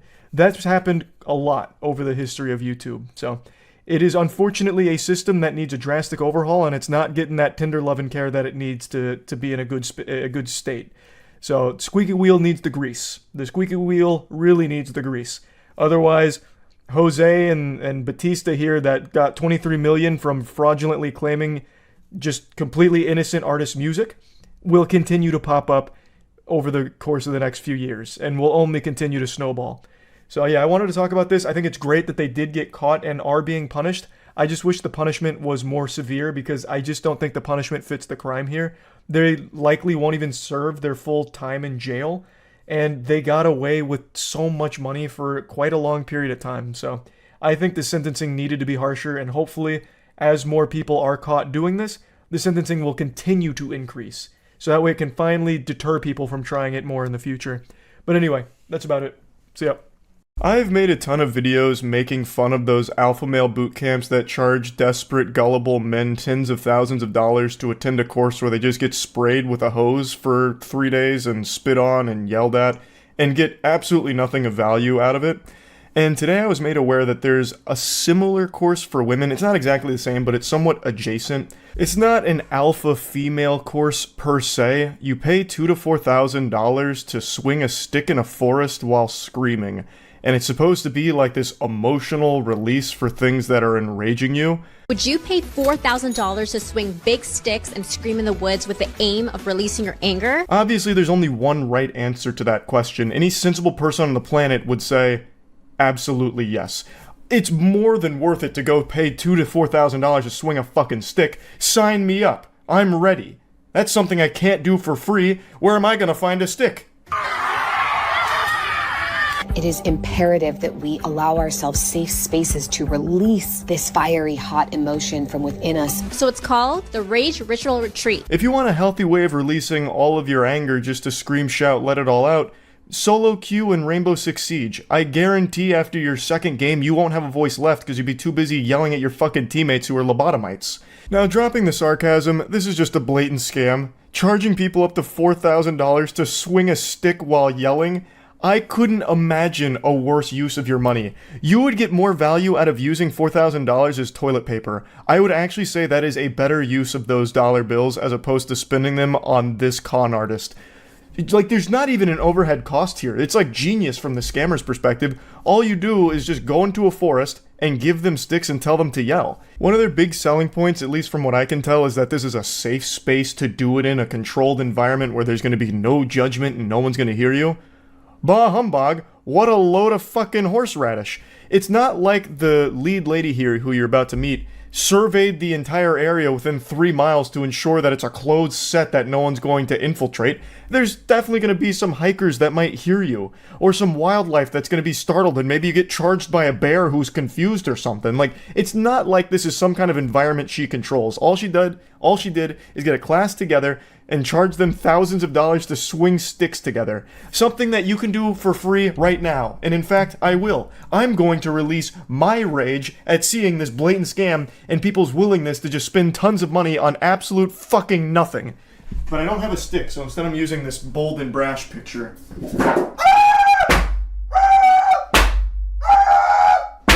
And the founder's name is Mia, and she describes herself as a spiritual fairy godmother and is known online as Mia Magic. You're gonna need big sticks. Right now I feel angry. Right now I feel frustrated. Everything, whatever you're feeling, let it out. Express yourself. Basically paying thousands of dollars for a guided anti-meditation class. So you visualize something you don't like. So for me, I've got a big mental image of James Corden. Grr, I'm gritting my teeth. I gotta let all this anger out. Where's my stick? And then spiritual fairy godmother gives you permission to start yelling while hitting the ground with a stick till your arms give out. It's an actual caveman course. The lady behind it is a self-proclaimed mystic whose supernatural ability is getting middle-aged women to empty their piggy banks for her. And her rage ritual she describes as, when people do this and give themselves permission to release their anger, their capacity for joy actually expands. Which is a bunch of fucking mumbo jumbo. Like, this gobbledygook is something you see in every angle of these scams. Like, alpha male boot camps do the same thing. Right now you're a broken man and only we can fix you because we're gonna give you the capacity for success. So give us $18,000 so we can stick this hose up your ass. They're able to feel more happiness and pleasure, and they go home to their families with more gratitude and ease and peace. That's like the same goofy logic in the Purge movies. Alright, we're gonna make murder legal for one day, so that way you can get it all out of your system, and you won't want to murder anyone else for the entire 364 other days. This is like that same thought process. Alright, we're gonna go to the rage retreat for a little while, and you can scream a lot while swinging a stick, so when you go home, you're gonna be so much more peaceful, and you won't have any rage left, and you won't get angry again. As I've said in some of the alpha male courses where they have you scream into the instructor's bosom, literally just motorboating a dude's chest while screaming, I have said that it is definitely relieving to yell. Just have this big emotional dump. Ah! It feels great sometimes just to let it all out. I get it. And you know what the beauty of that is? It's free. You shouldn't be paying thousands of fucking dollars to do that. You can do it now. And I guess I should mention that she does have another more financially viable option where it's a one-day ticket at $222 per person. Now, just to put that in perspective, for 222 clams, you can just go to a fucking smash room right now, get yourself a sledgehammer or a baseball bat or your medieval weapon of choice, and just start breaking shit while yelling and screaming. That is like a full body release. It's very emotional if you want it to be, I guess. It's significantly cheaper, you're not getting scammed, and you get to have fun with it. Why not just do a smash room? Like, this has no advantages at all except you go into a forest for it, which doesn't do anything. And it's not even like she's trying to sell it as that, like, oh, it improves your connection to nature through like this, chakra realignment with the Earth's magnetic crust. Like, she's not even trying any of those weird angles that we see a lot. She is literally just saying, hey, come swing a stick and yell. Well, then let me cosplay as your financial advisor real quick. Save yourself the doubloons and go to a smash room right now if you think this is something that's going to help you feel better and like let off some steam. Go to a smash room, save yourselves a lot of money, and bust up a car, destroy a toaster, fucking, I don't know, blast an old kitchen sink, whatever they have there, and start yelling and screaming, get real primal and guttural with it. Like, there is no reason anyone should be paying thousands of dollars or even the couple hundred dollars to do this rage retreat. It's just a scam. Now, participants are encouraged to scream, to think of people and experiences that have wronged them, and swing big sticks for up to 20 minutes or until they can no longer move their arms as a way to release their emotions. This is a place where we get to go full out without any feeling of restriction. Hey, it's me, Charles, again, your spiritual Gary Godfather, your spiritual fairy godfather here. Just go to a smash room instead. You don't have to pay me for this advice here. Wish granted. You want to blow off some steam and scream and swing a stick? Go to a smash room. It's not nearly as much money as this. Okay, fairy godfather out. Poof. Who has made me angry? Who has hurt me? Who has broken me? Who has cut me down? Now, the rage rituals go down in the forest so that they don't have to worry about bothering people nearby. And if you're thinking of joining a rage ritual, the packages range from $2,000 to $4,000. And you know people online are sharing their thoughts on this creative therapeutic outlet. One user said, where is this? Asking for a friend. This has nothing to do with the rage ritual anymore, but the video that I was linked here, I just find it very interesting, the comments they pick out. So that one right there, that has no updates at all. that seems like a comment production might have left there just to seed something in here that's positive. Somehow they only found positive comments when I know people would be clowning on this. 100%. I know for a fact they are because I looked at other uploads and most of the comments are laughing at it. Yet somehow they found the only 3 positive comments buried deep within there. I just thought that was kind of interesting to point out. And this user said, I want in, while this user said, I wish women would just take their rage out on the people that are enraging them. These rituals are like a bandage for a bleeding wound. Now, Mia Magic said the next retreat will be in August and the location will be in France. So BG Squad, how do you feel about this rage ritual? And are you thinking of going to one too? Share your thoughts in the comments. I hope you don't mind if I share my thoughts in this video. I will not be attending. And I encourage everybody else to do the same. Please stop paying thousands of dollars for things you can do yourself for free. You are getting absolutely nothing of value out of this, except I guess if you wanted to go to France. I mean, I guess if you want to take a vacation to France, but it seems like all you do there is go to France and swing a stick in the forests. Basically what you're doing is you're paying for this lady's vacation spots. That's more what it seems like to me. She's like, oh yeah, this one's gonna be in France because you're able to scream louder there, and like the forests are super isolated and serene. So yeah, this next one's gonna be in France. It's $4,000, by the way. Like, it seems like all you're doing is financing her traveling. Like, that's what the impression I get. There's no reason that it needs to go overseas. You can do this in any fucking forest ever. It's just so obviously a scam, taking advantage of gullible people. It's so fucking ridiculous, but that's just kind of the day and age. People are more than willing to just part with tons and tons of money for absolutely no reason at all. But yeah, I want to talk about this a little bit. That's it. See ya. Tai Lopez is arguably the most iconic scammer in YouTube history. He's the mastermind behind the classic, "Here in my garage, just bought this Lamborghini" clip. Throughout the years, no name has commanded less respect than Tai Lopez. He is just a clown people shoot spitballs at. He is just like the communal piñata that people used to love to take shots at, like a little punching bag. And it was always good fun because he's a piece of shit. He is literally a scammer. And not many people know this, but he's actually still around. This cockroach has persisted and he still posts videos and still tries to sell courses and seminars. So I wanted to take a look at one of his more recent ones, a tour of his $100 million mansion. Except it's not his mansion, he's leasing it. And he's not trying to hide that fact either. He wears it proudly on his sleeve and spends 17 minutes coping trying to convince his audience that leasing a $100 million property is actually a galaxy brain, giga chad financial decision, and tries to convince them that leasing is better than buying in a lot of cases. It is unbelievable delusion. So let me give you the reasons why I just leased this $100 million house in Beverly Hills. Why would I lease this for a year?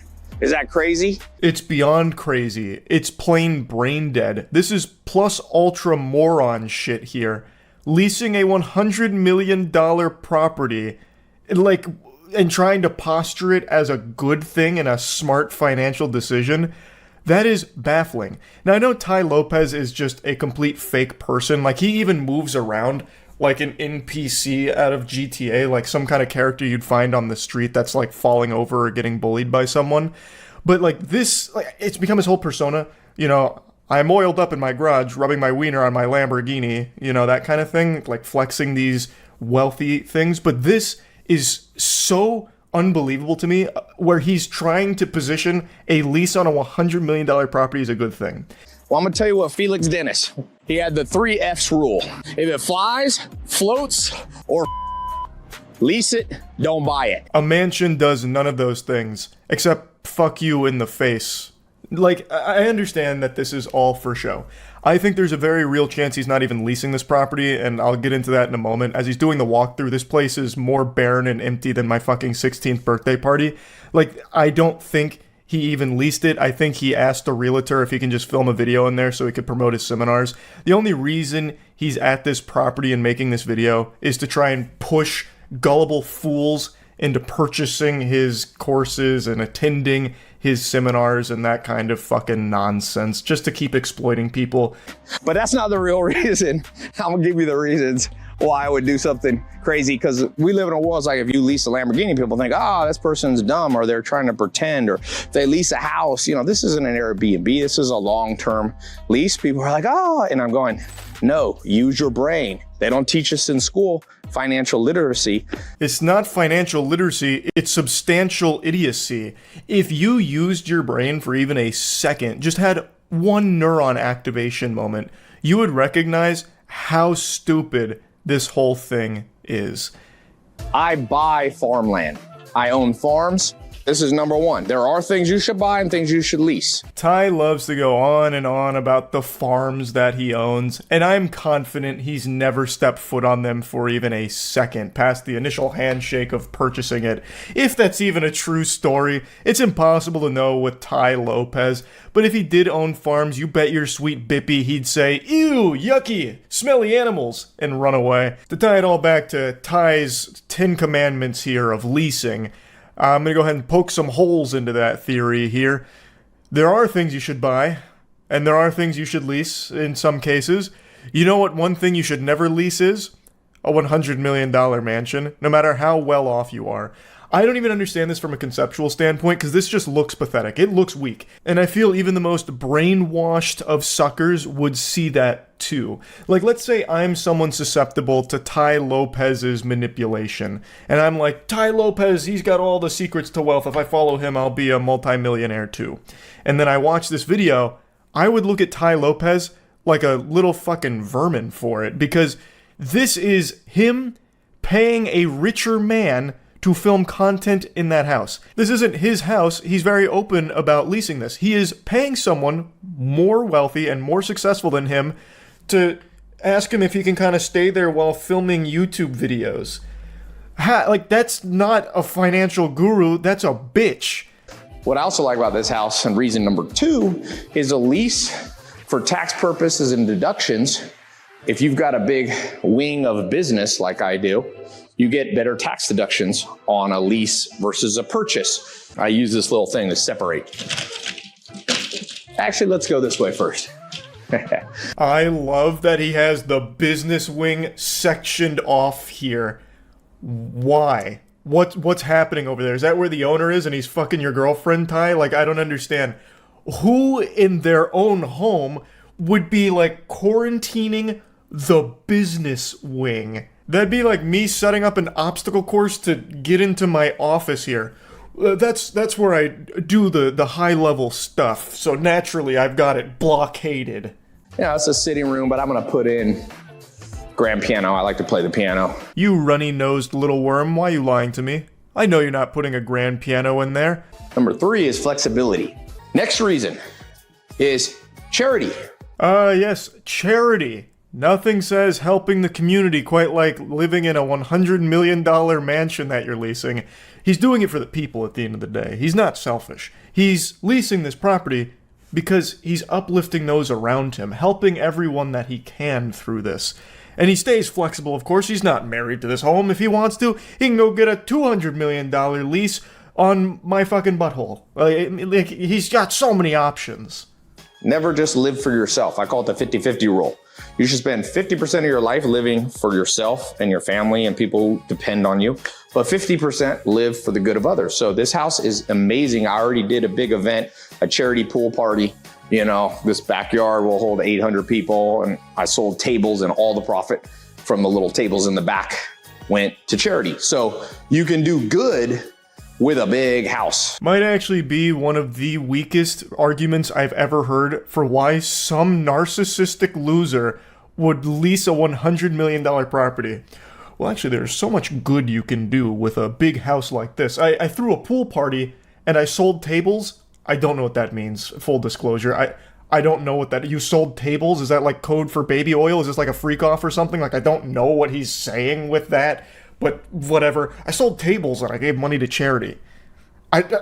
Okay, you could also just give the money to charity without leasing a $100 million home.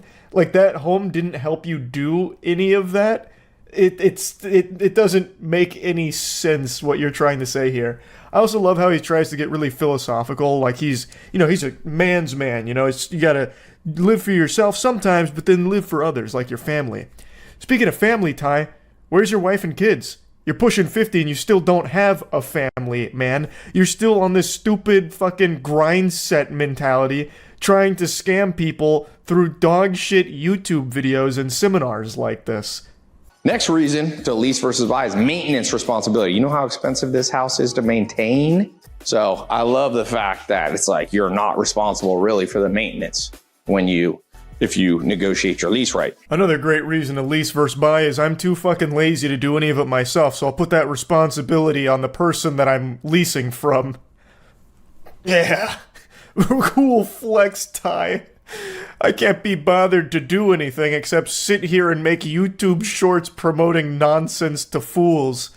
So I'll let someone else take care of like the actual stuff. Pool, I like swimming is underrated, man. Jogging's hard on the joints.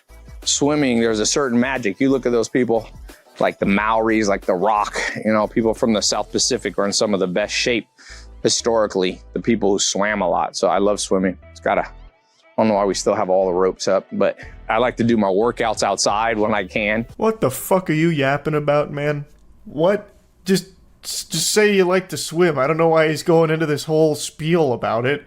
I don't think he swims, for what it's worth. I just don't believe anything that ever comes out of Tai Lopez's mouth, to be honest with you. I bet he hasn't even dipped his toes into that pool, because it might be a little too chilly or something. But, I don't even understand why he's even going on about this. And then he says, I like to do my workouts outside, and there's 5 dumbbells there that go up to maybe 20 pounds. Getting a real big pump out there, huh, Ty? He is making this shit up on the spot. Like I said, I don't think he actually even leases this place. I think a realtor just granted him permission to come through while it was being cleaned for a serious buyer. Because he's just walking through, pointing at shit and going on these completely nonsensical tangents. Yeah, I like to do my workouts outside, which is why all those heavy dumbbells are over there. A lot of ropes around here from last night's hootenanny. Yeah, we had a big shindig last night. I don't know why the ropes are still up. Another reason, it's a great opportunity to test a place. So if you negotiate a lease correctly, you can a lot of times put that you have first option to buy. So it's a great way. This is the guest house here in the pool. I got friends that stay here. My mom, when she comes to visit, she likes to stay close but be a little bit separate. So she stays here in the pool house. Yeah, you get to guinea pig the house for a little bit, do a bit of beta testing. Yeah, there's a pool house. I kind of confine my mom to these quarters when she's around here. She loves to come over, and I have so many friends. You guys know how many friends I have. I have lots and lots of friends, and sometimes they'll stay here too when my mom's not, taking up the joint. You know what I mean? So yeah. Also, he's just going around making up stories for shit. He is just spitballing lore for things that he sees, like a game of I Spy. This is where we had the tables for the charity thing. It was pretty cool. We had the DJ over there.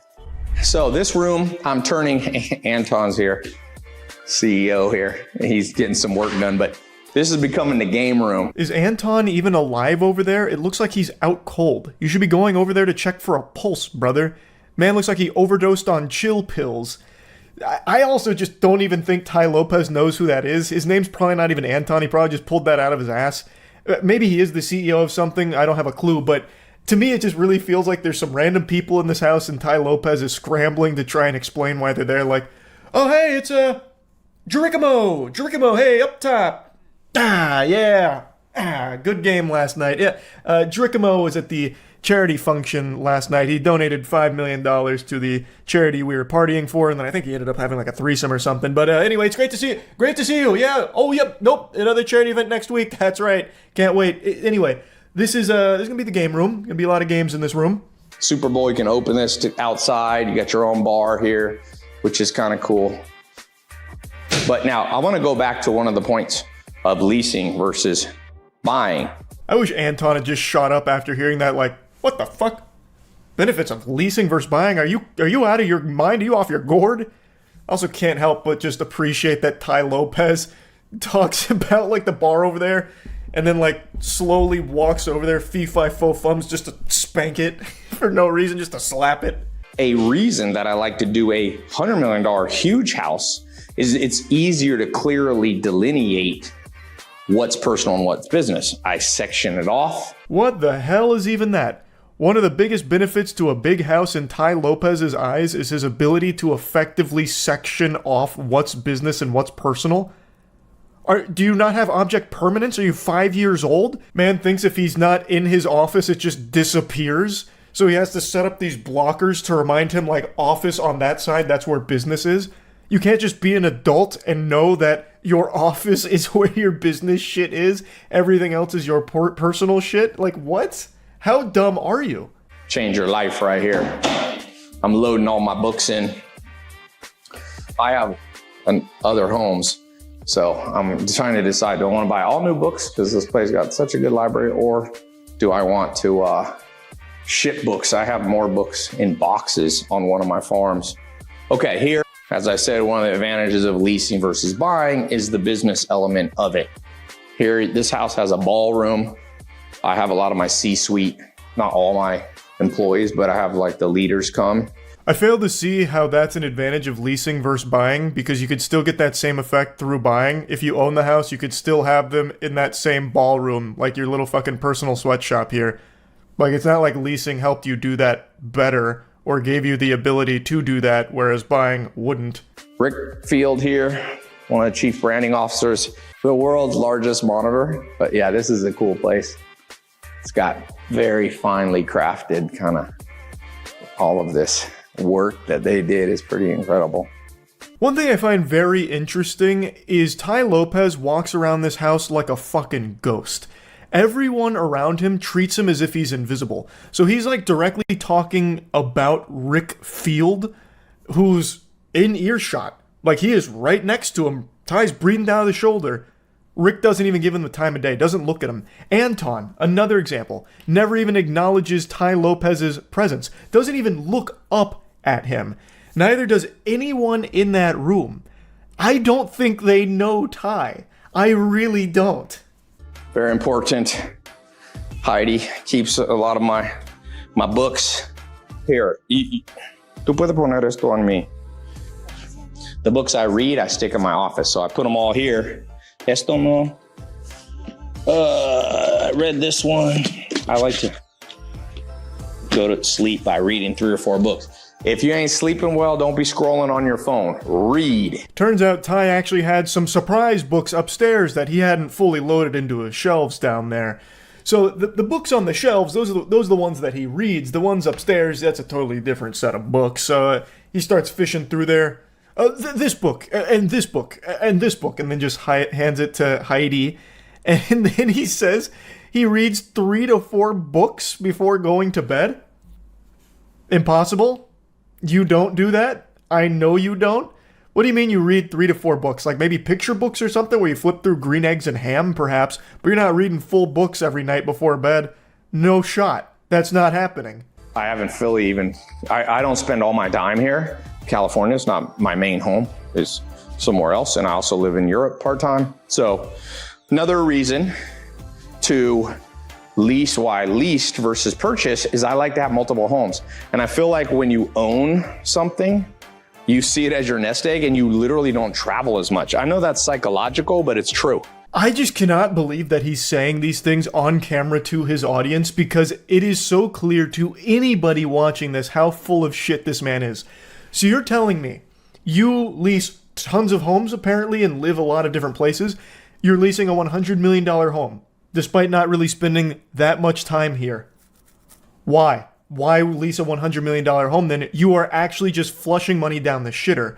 The reason you'd buy multiple homes if you've reached like an absurd level of wealth is you're building equity. Like you're building things. Like you are able to make money off those investments long term. Here, you are actually just burning money. So you're bad with money is what you're admitting to here, Ty. I cannot believe that he's not able to process that. I've got a big party coming up. By the way, I'm doing these mansion seminars in the ballroom and I do these charity parties. So I'll put a link in the description if you want to see the calendar of the upcoming stuff. Gorsh. Absolutely, Ty. Sign me up.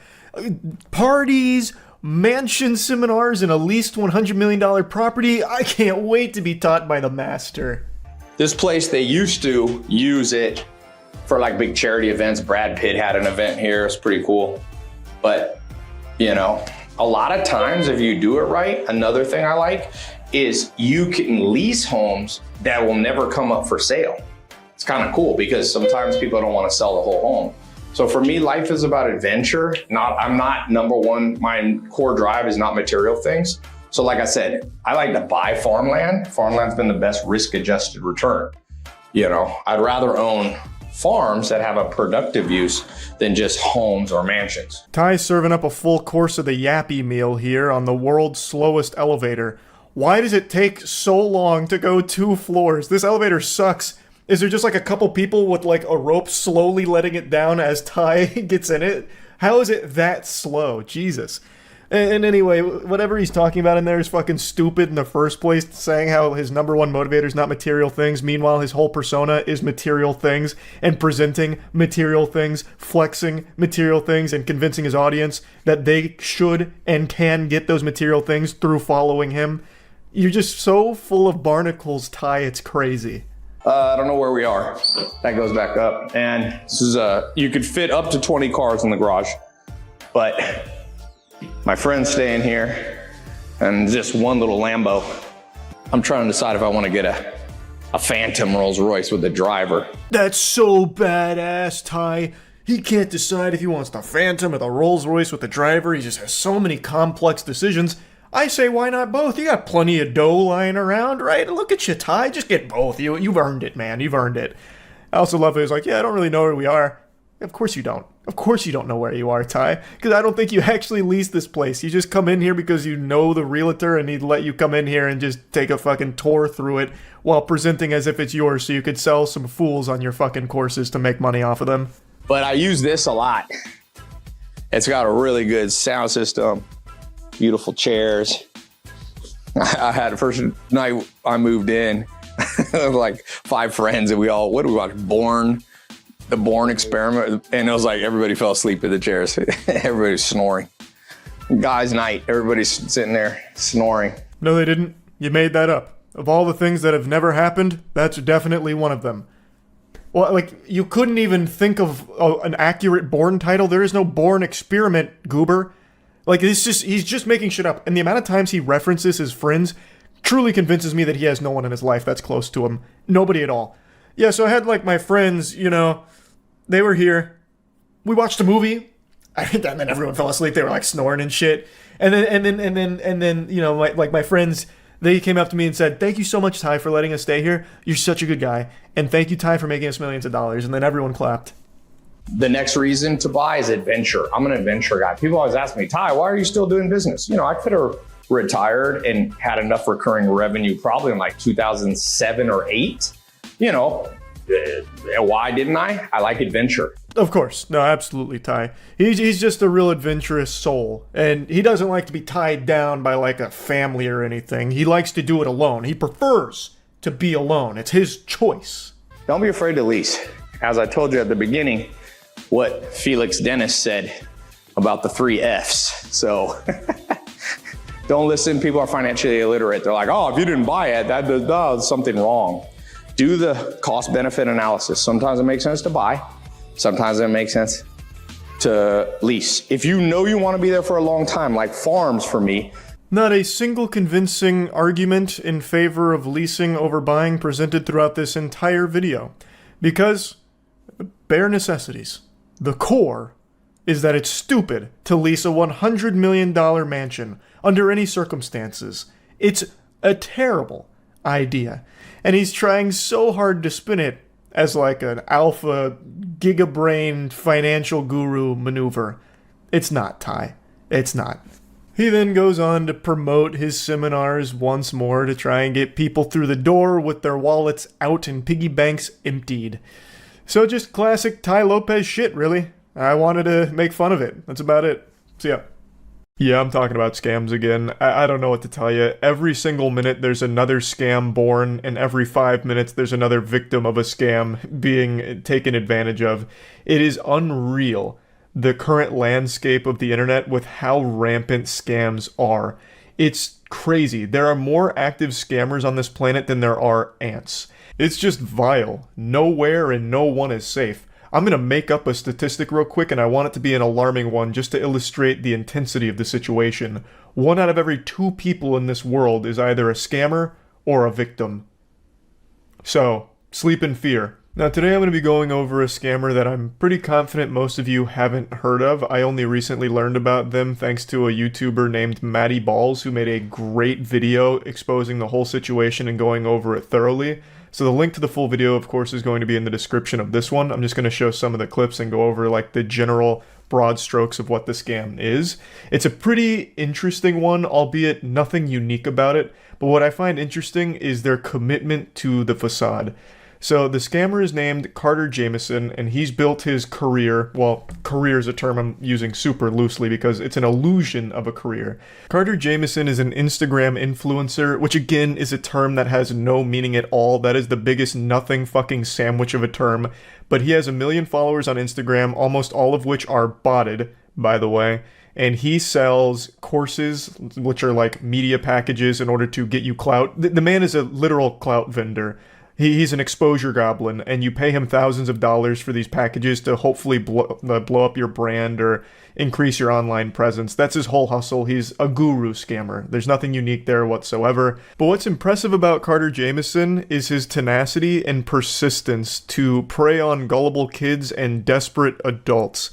He seems to have been a born slimy weasel of a person because he's been scamming for quite some time now, and he's only 19 years old. This is a young man. He's like fresh out of high school and already a notorious scammer.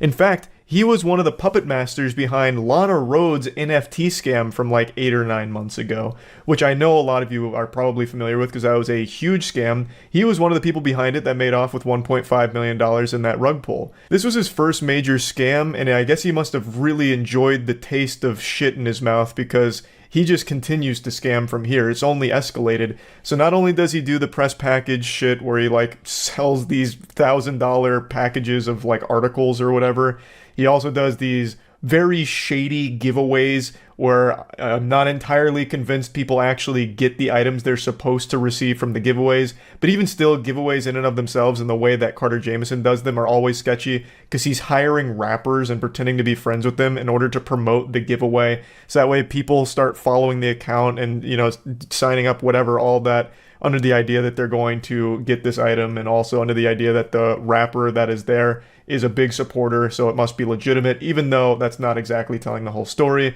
Carter Jamieson also has 2 other NFT scams that he has run since the Lana Rhoades one, so he's just been on this upward trajectory of thousands upon thousands of scams that he just keeps fucking spearheading.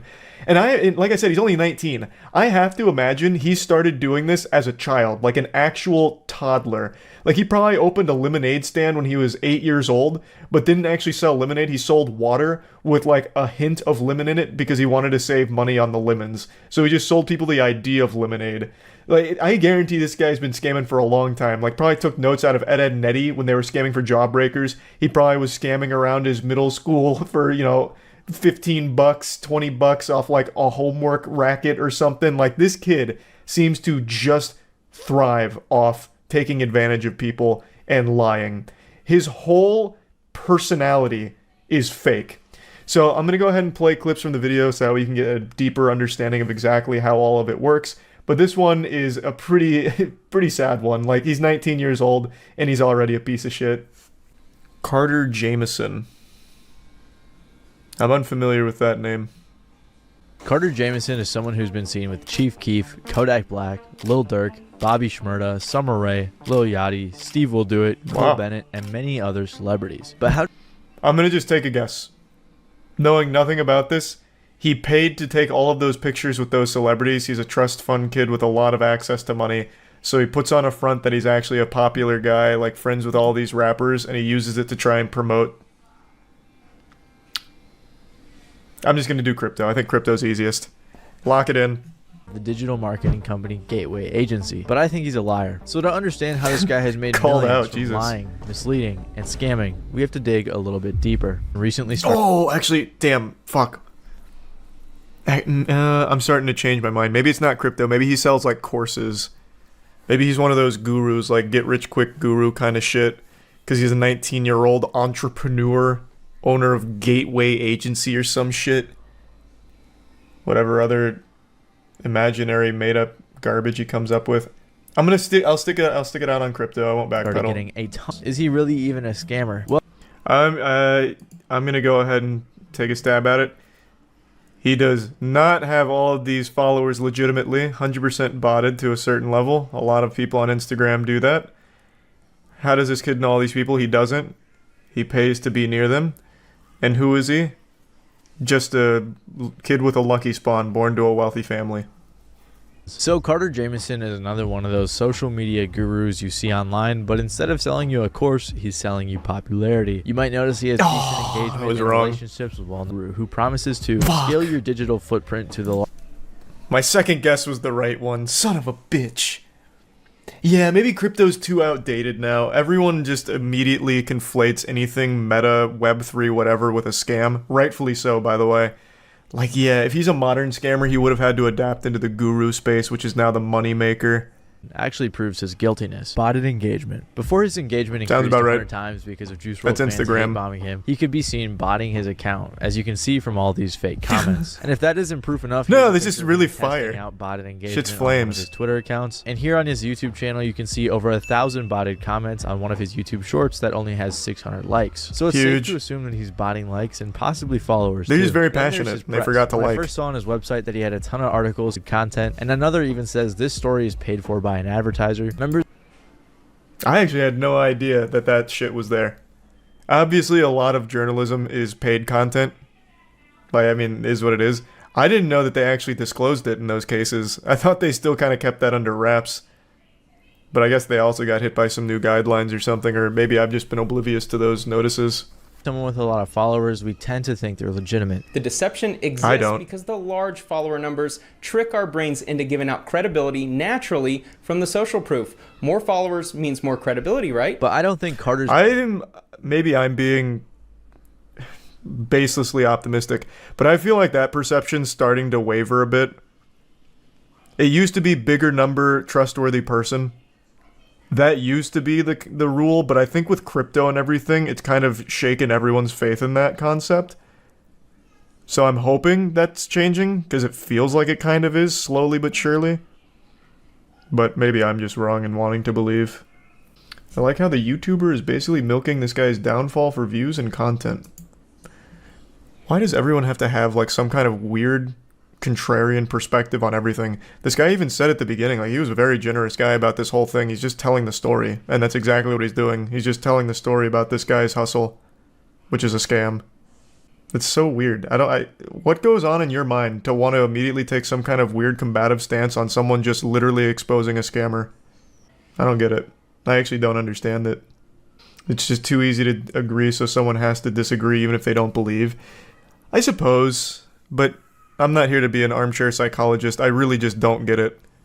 He uses a method called loop giveaways where he partners with popular people to give away items. Carter and probably others will spam DM people with details about the giveaway campaign. They show the estimated growth and how much it'll cost to buy into it, and the reason that account will be following all of the investors. So in return for their money, they will be receiving thousands of real followers. So when he gets that investor money, he buys the items for the giveaways, flies out to meet the influencer or the rapper, takes some pictures with them to make his Instagram look better, takes pictures for the giveaway, pays the influencer, and keeps a ridiculous amount of money for doing little to nothing. It really is an infinite money glitch. And the giveaways themselves aren't necessarily scams. They're not against Instagram. It's like a social media STD. And I think he actually does give away the items. He might not, I'm not sure. I have seen people say they haven't gotten their stuff. That might not be true. But we have, and his business offers a variety of other overpriced services. For example, you can buy different press packages that offer articles and other sorts of For the low cost of $8,000, you can get the musician package,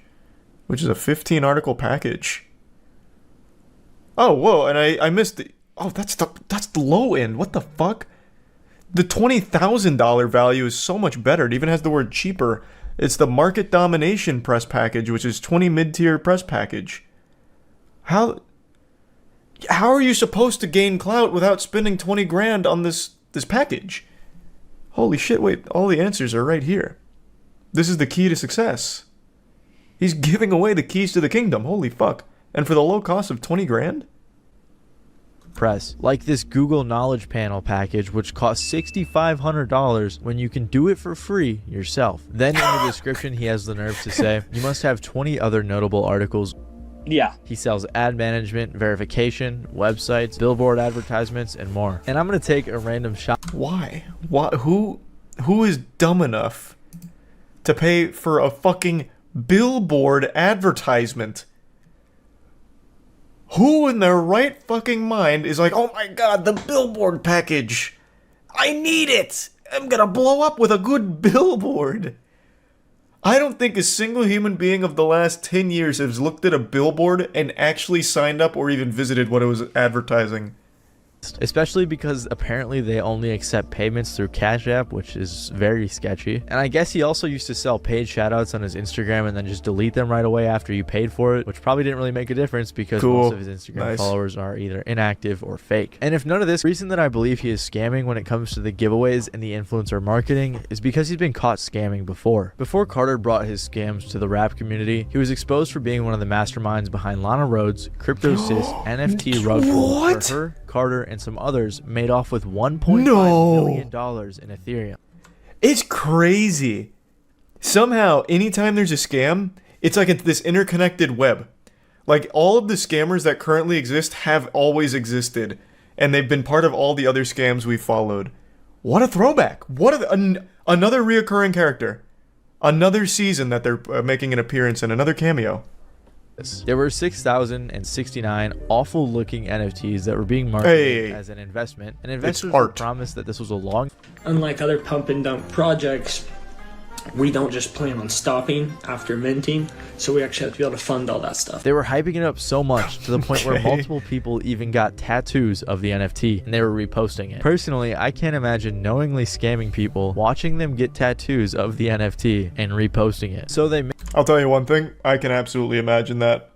If you're one of those absolute bumbling idiots that buys into CryptoSys and you feel so strongly about it, you get a tattoo on your fucking thigh of the CryptoSys logo, you deserve to be laughed at. The scammer at that point, I'm on the scammer side. Laughing at you is like the least they can do. You've earned that shit. That's a fat fucking L. My god. Everything else I disagree with the scammer on, but laughing at people that do that, I actually completely agree. $1.6 million was drained out of this mint for the NFTs one day after they sold the collection. The reason that they did this is because apparently Lana's feelings got hurt by the negativity in the community, but obviously this was just an excuse to take the money. Tons of people in the community talked about this rug pull, so it's a pretty well-known scam, and somehow Carter still has a career. And this wasn't the first time that Lana... Right now, Carter has other NFT projects like Billionaire Butterfly Club, which I'm assuming is I was kind of right. He is doing crypto scams. Rug pull type of deal. But in this is the fraternity apes party, guys. Everybody in this is in the highest level frat of the real life. Fraternity Apes Party, what or the FAT fuck? for short, is an NFT Cool. project where the incentive isn't an investment, but it's that you could go to a cool party with tons of influencers and celebrities. And only holders that's of the worth it. NFT can get in. I doubt any of the people there owned one of these awful looking NFTs. They somehow even got the Nelk Boys to show up, but they probably paid them too. Yeah, and then they actually somehow they got Steve Will Do It there. The guy notorious for literally accepting anything that has a dollar bill attached to it. It's a mystery to me how the fuck Nelk ended up there. This kid, I'll crack the code. I think I was right initially. This kid came from money, and he used that money to buy himself an advantage, to put himself in the position so he could scam people easily by presenting himself as a popular influencer. So he did the crypto scams with Lana Rhoades. He's doing the guru scams right now with the gateway giveaways, and he's done, what, 2 other crypto-based scams with NFTs and shit? He's just one of those douchebags. Perpetually living in his father's shadow. Fake lifestyle. The rappers and the other people partnering with him, or more likely their management, should probably look a little bit more into who they're partnering with. Why would they do that? At the money they're going to receive, because then they end up associating with a bunch of scammers, which doesn't really make them look good. Yeah, but their audience doesn't care. This was a great video. Good shit, Matty Balls. Yeah, I didn't know anything about this guy. This is an interesting story. Hold on, I want to look something up right now. This video is not very old, right? It's like 2 months old. Has he addressed this? His whole Instagram is fucking rough. But yeah, it's just shit like this. It's just him holding money. I don't even think people buy his course, I'll just say it. I think people are not dumb enough to fall for someone like this. You'd be surprised. I guess, but his prices are outrageous. $8,000 all the way up to $20,000. Like, nobody can afford those packages. Like, the only people in his audience that might not be aware it's a scam are actual teenagers that are just blinded by, like, TikTok clout and an overwhelming, insatiable desire for attention. They can't afford $8,000 packages, and certainly not the $20,000 package.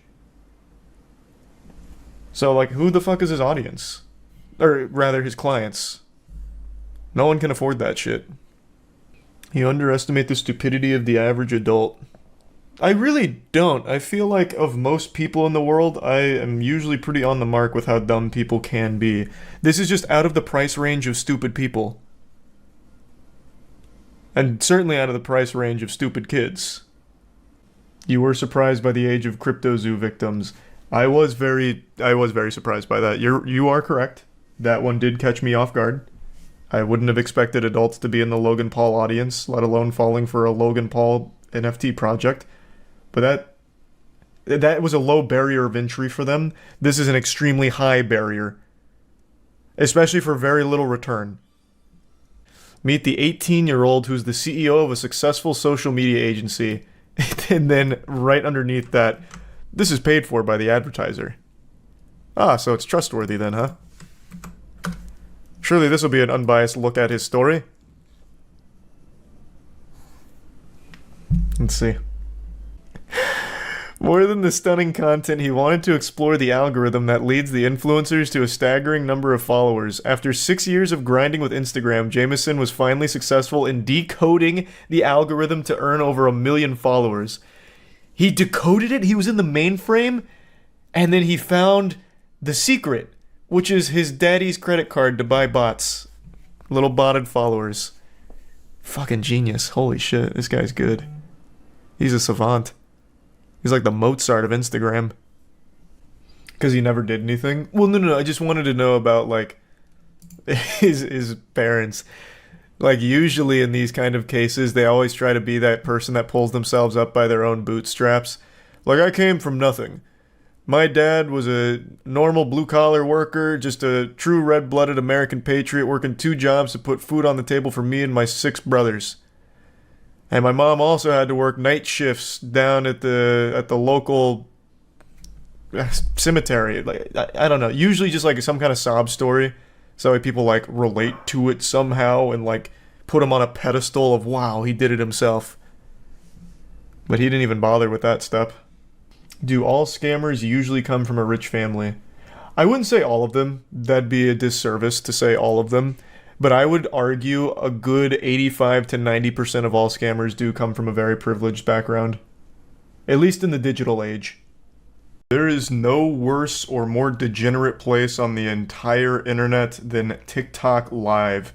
TikTok live streams are actual hell on earth. You'd sooner find me in the adult baby diaper lovers community forums before you'd find me in a goddamn TikTok live stream chat. I would sooner go to the front lines of a war zone than venture on over to TikTok live streams. It's just so bad and pathetic. The majority of the TikTok live streams I've ever seen are just blatant scams or people non-stop begging for donations with a made-up sob story. And that's what we're going to focus on today. I'm sure you've already seen some of the more popular scammers on TikTok live streams, such as the one Mudahar recently made a video about. This is a trend where you have these adults near children who appeared to be ill, and it's a pre-recorded video, it's not actually live. Sorry to spoil the Christmas magic there. And what they're doing is they're just begging for money, like, you know, rocking back and forth, saying like, guys, this child's gonna stay sick unless you give us money right now. Your money can bring this child back to life. We have the antidote, we just don't have the money. The panacea will save them, and we just need your money to save this child's life because they're so sick. If you don't send the money, they're gonna stay sick forever. Please don't let this happen. And it's obviously aimed at exploiting people's willingness to help those in need. This one's actually a pretty deep scam because it's not just individuals doing it by themselves. It's actually like an entire business that is having people do this for them. Like it's like almost an entire empire they're building off of this scam. At least that's what it appears to be. And there's one other thing I'd like to mention, and this one's not very important. It's just a little pet peeve of mine that really grinds my asshole. In TikTok, the way you tip isn't directly with money. They had to be quirky about it and unique. So instead of tipping real money, you're tipping goofy, dumb shit like roses or sunglasses, top hats. Oh, thanks for the 5 roses. Whoa, 14 glurpies? Holy shit, you're too generous. Oh my god, a milkshake? No, you guys are being too nice today. I understand it's Christmas, but you can't be spending this kind of money giving me a dragon? I hate it. I hate it so much. Don't be such a fucking weirdo. Just make it like 1-to-1, like, oh, here's $5 or whatever. I hate that they have to like convert it into stupid little Microsoft clip art shit as like, here's what you got tipped. It's a rose. It's dumb. I hate that. Not important, but just something I wanted to point out. So this is a very common scam, but it's not the only one. There are just so many scams similar to this. And there's a video that's been posted by a YouTuber named Wasabi who goes over one of the biggest culprits of scamming like this, and probably the most popular one, who frequently does these kind of live streams and still hasn't been banned, and actually has a following of over 500,000 people. But for live streaming instead. If you end up on the TikTok live stream section, you've already fucked up. Like, I'm just gonna assume you're there for something nefarious. Like, why the fuck would you ever watch a TikTok live stream? Go anywhere else for live content, not TikTok. Like, holy shit, it's fucking terrible. That is the worst streams ever, bar none.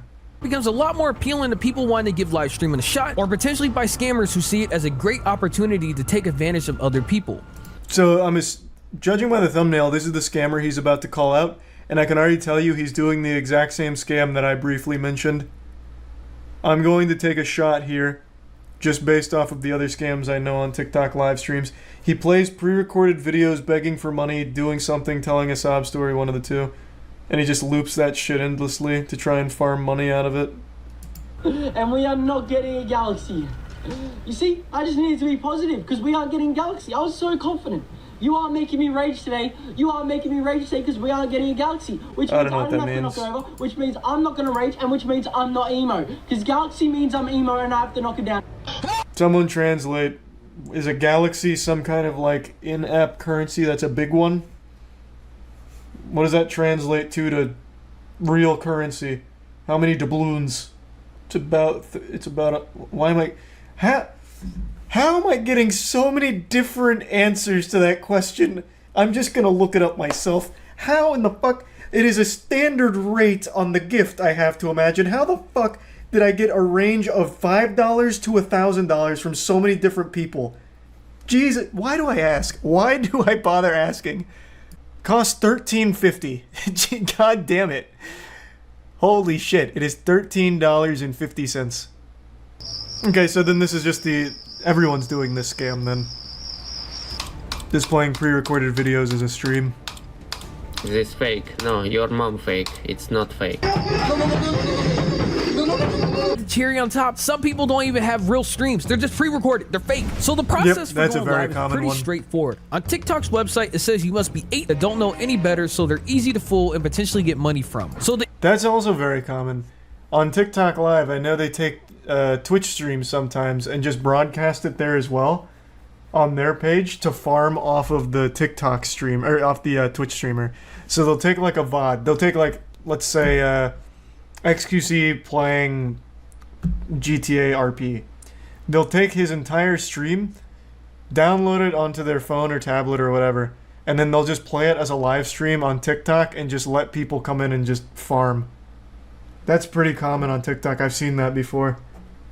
Do I watch TikTok? The only time I go on TikTok is when there's like an interesting drama story. Otherwise, I don't fucking touch it.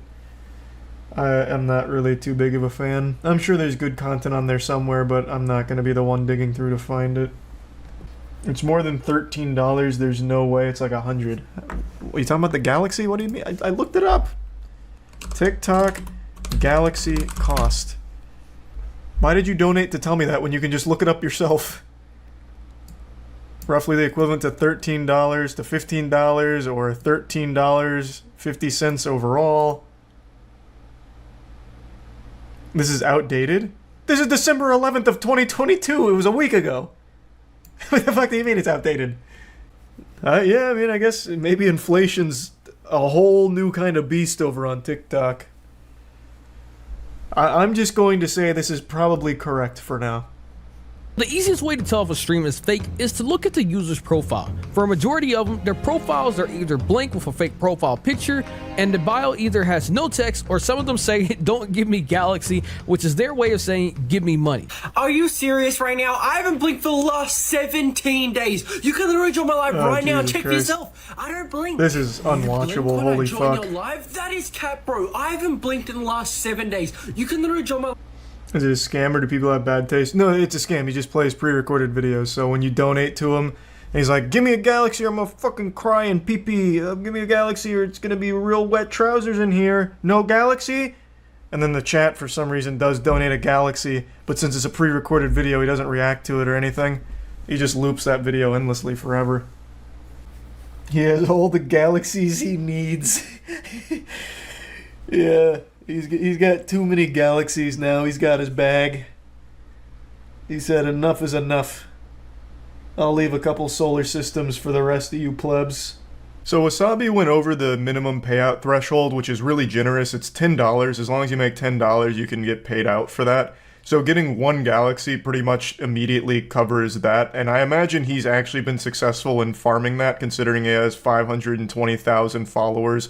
And a lot of them just really don't seem to get it. I understand they're kids that still don't have object permanence, where if you put like an orange behind your back, they think it vanishes from existence. So these kids still believe that they're watching real content from the guy, even though it's pre-recorded videos. So I have no doubt that he's been able to get a lot of money out of doing this over and over and over again. He's also been doing this for a long time now. There's videos on YouTube right now that have called him out multiple times over the course of the last like 6 months at least, from like a Cheeto as well as a couple other commentary channels. So he's just been at this grind, the Sigma male grind, all year. Just absolutely scamming children, taking candy from babies. Followers and likes on his actual profile. But if you were to actually catch one of his lives, then you would see that as a pre-recorded video. Another way to tell that's pre-recorded is look at another YouTuber who has already covered this exact same guy before. A video that they showed for him over 6 months ago is a video that I just showed that I recorded myself when he was live a few days ago. So yeah, the entire thing is fake. And then of course, just like all these profiles that want to try and get money out of you or scam you, they have a link, you click on it, and then they provide 3 different drop downs saying earn this, make this, when all of it is not real. But the Eater of Worlds was unsatisfied with just Galaxies.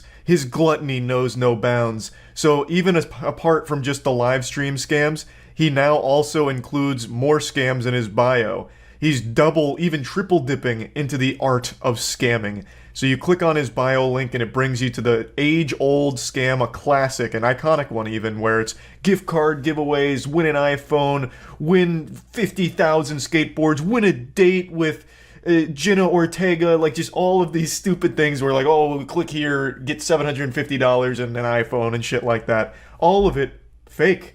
All of it a scam. So this guy's entire identity online is based around just absolutely slapping kids and their parents' wallets around. But of course, he's not the only one doing it. It is extremely common on the platform right now. So again, I don't know why you'd ever go to a TikTok live stream unless you're really just trying to lose money for the sake of losing it. But at that point, just flush it down the toilet. Why bother giving it to a piece of shit like this guy? So yeah, I just wanted to talk about some of the scams going around on there, and that's about it. So yeah. Yeah, I'm in a bucket hat. I'm enjoying it. I'm having fun. Now, a buddy of mine just sent me something that I can promise you no one's having fun with except for the people that were paid to promote it. It is called $1 Million Fan. It is a show which is pitching a $20 million prize pool for what seems to be a load of horseradish. And in case you were wondering, yes, that is an AI mansion on their front page of this contest. At least from everything I can tell, it's an AI-generated mansion. Which immediately should let you know that you're dealing with some high-quality content here. No reason not to trust that. I can't believe anybody would be pitched this and actually think it's legitimate. Like, it takes 3 seconds of looking on their website to smell the poop.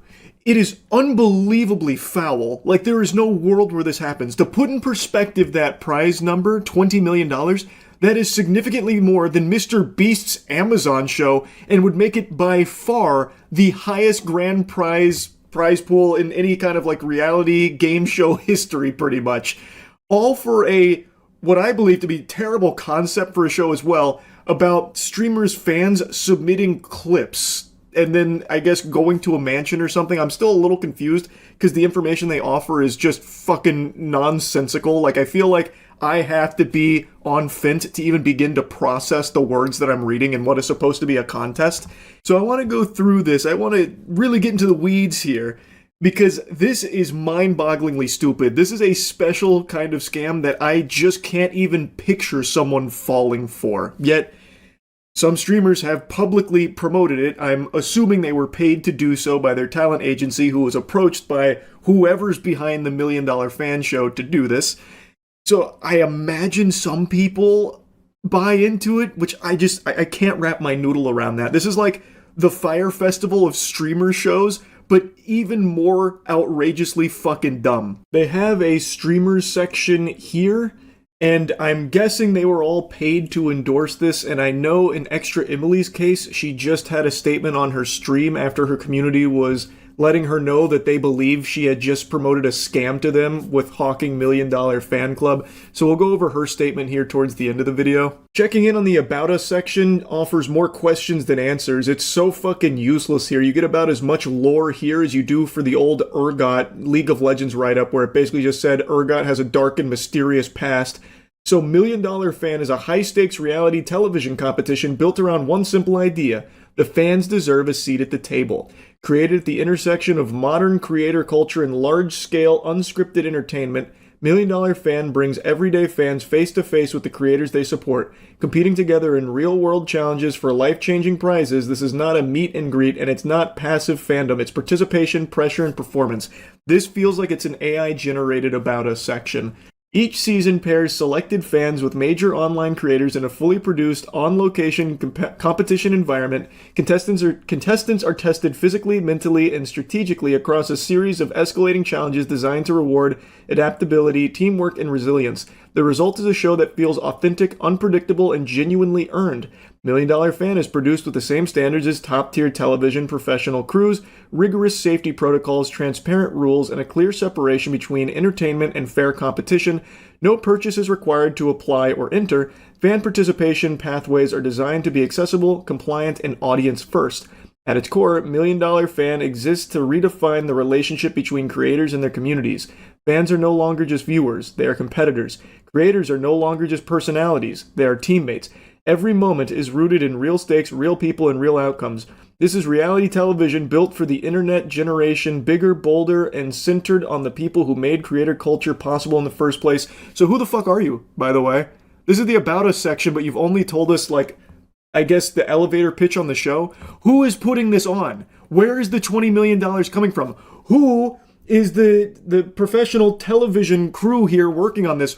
Like, this is not providing any actual information about the team behind $1 Million Fan. That should immediately raise some red flags that they're not front-facing with who is even putting this on in the first place or where this prize purse is coming from. Their About Us section is fundamentally just like a high schooler that's cramming for a summer reading book report where they're trying to meet the word count. This should immediately be raising red flags and have you asking some questions like, why are they not being more forward with who is behind this? Is it the fucking Rockefellers? Like, whose identity are they protecting? The Elusive Man or something from Mass Effect? Like, where is this coming from? Who is putting this on and who is putting this together? This About Us section is nothing but meaningless fluff gobbledygook that doesn't actually answer anything or provide any real valuable information about this production and who's responsible for it. And then when you go further to their partners section, they have like a couple of brands listed here. Their 3 listed affiliates are Malwarebytes, Hide Me, and then that mystery affiliate in the middle there is StubHub.